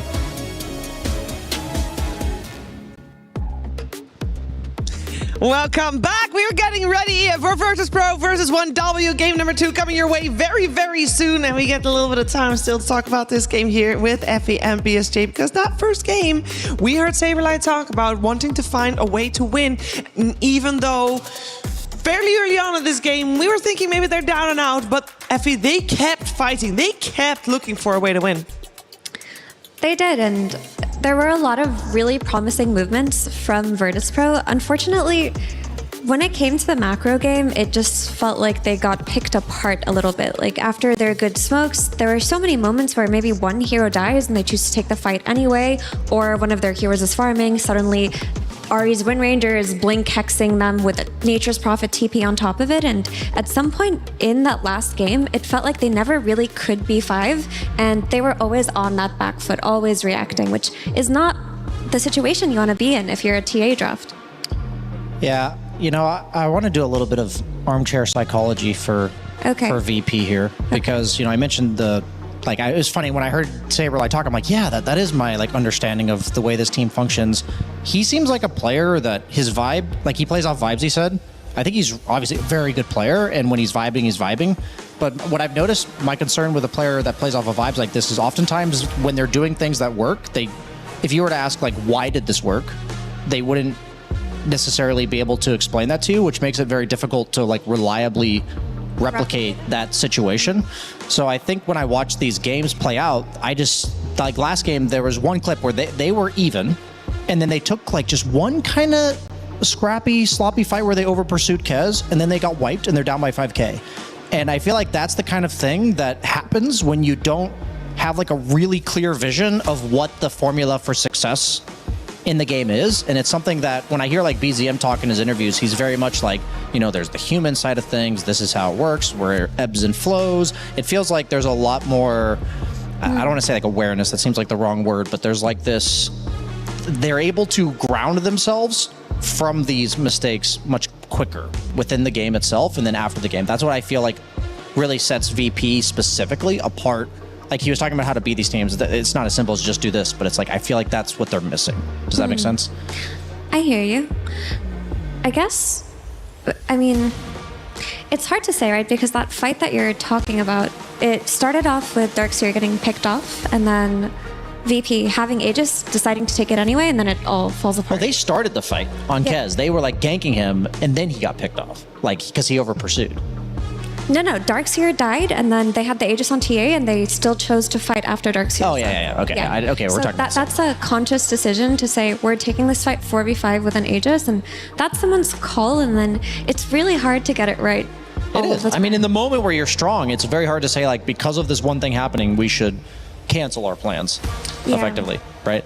That's what I'm saying, though, is the other teams, because they're more aware of what they need to make it work, they're like, oh, we're going to do this into this into that, but they're not like articulating that. They're just like aware of it, that when one of those pieces is missing, they'll immediately call off the play. That's what this is me saying armchair psychology, that this is what I think is the reason that they have the Darkseer die and then they still take the fight.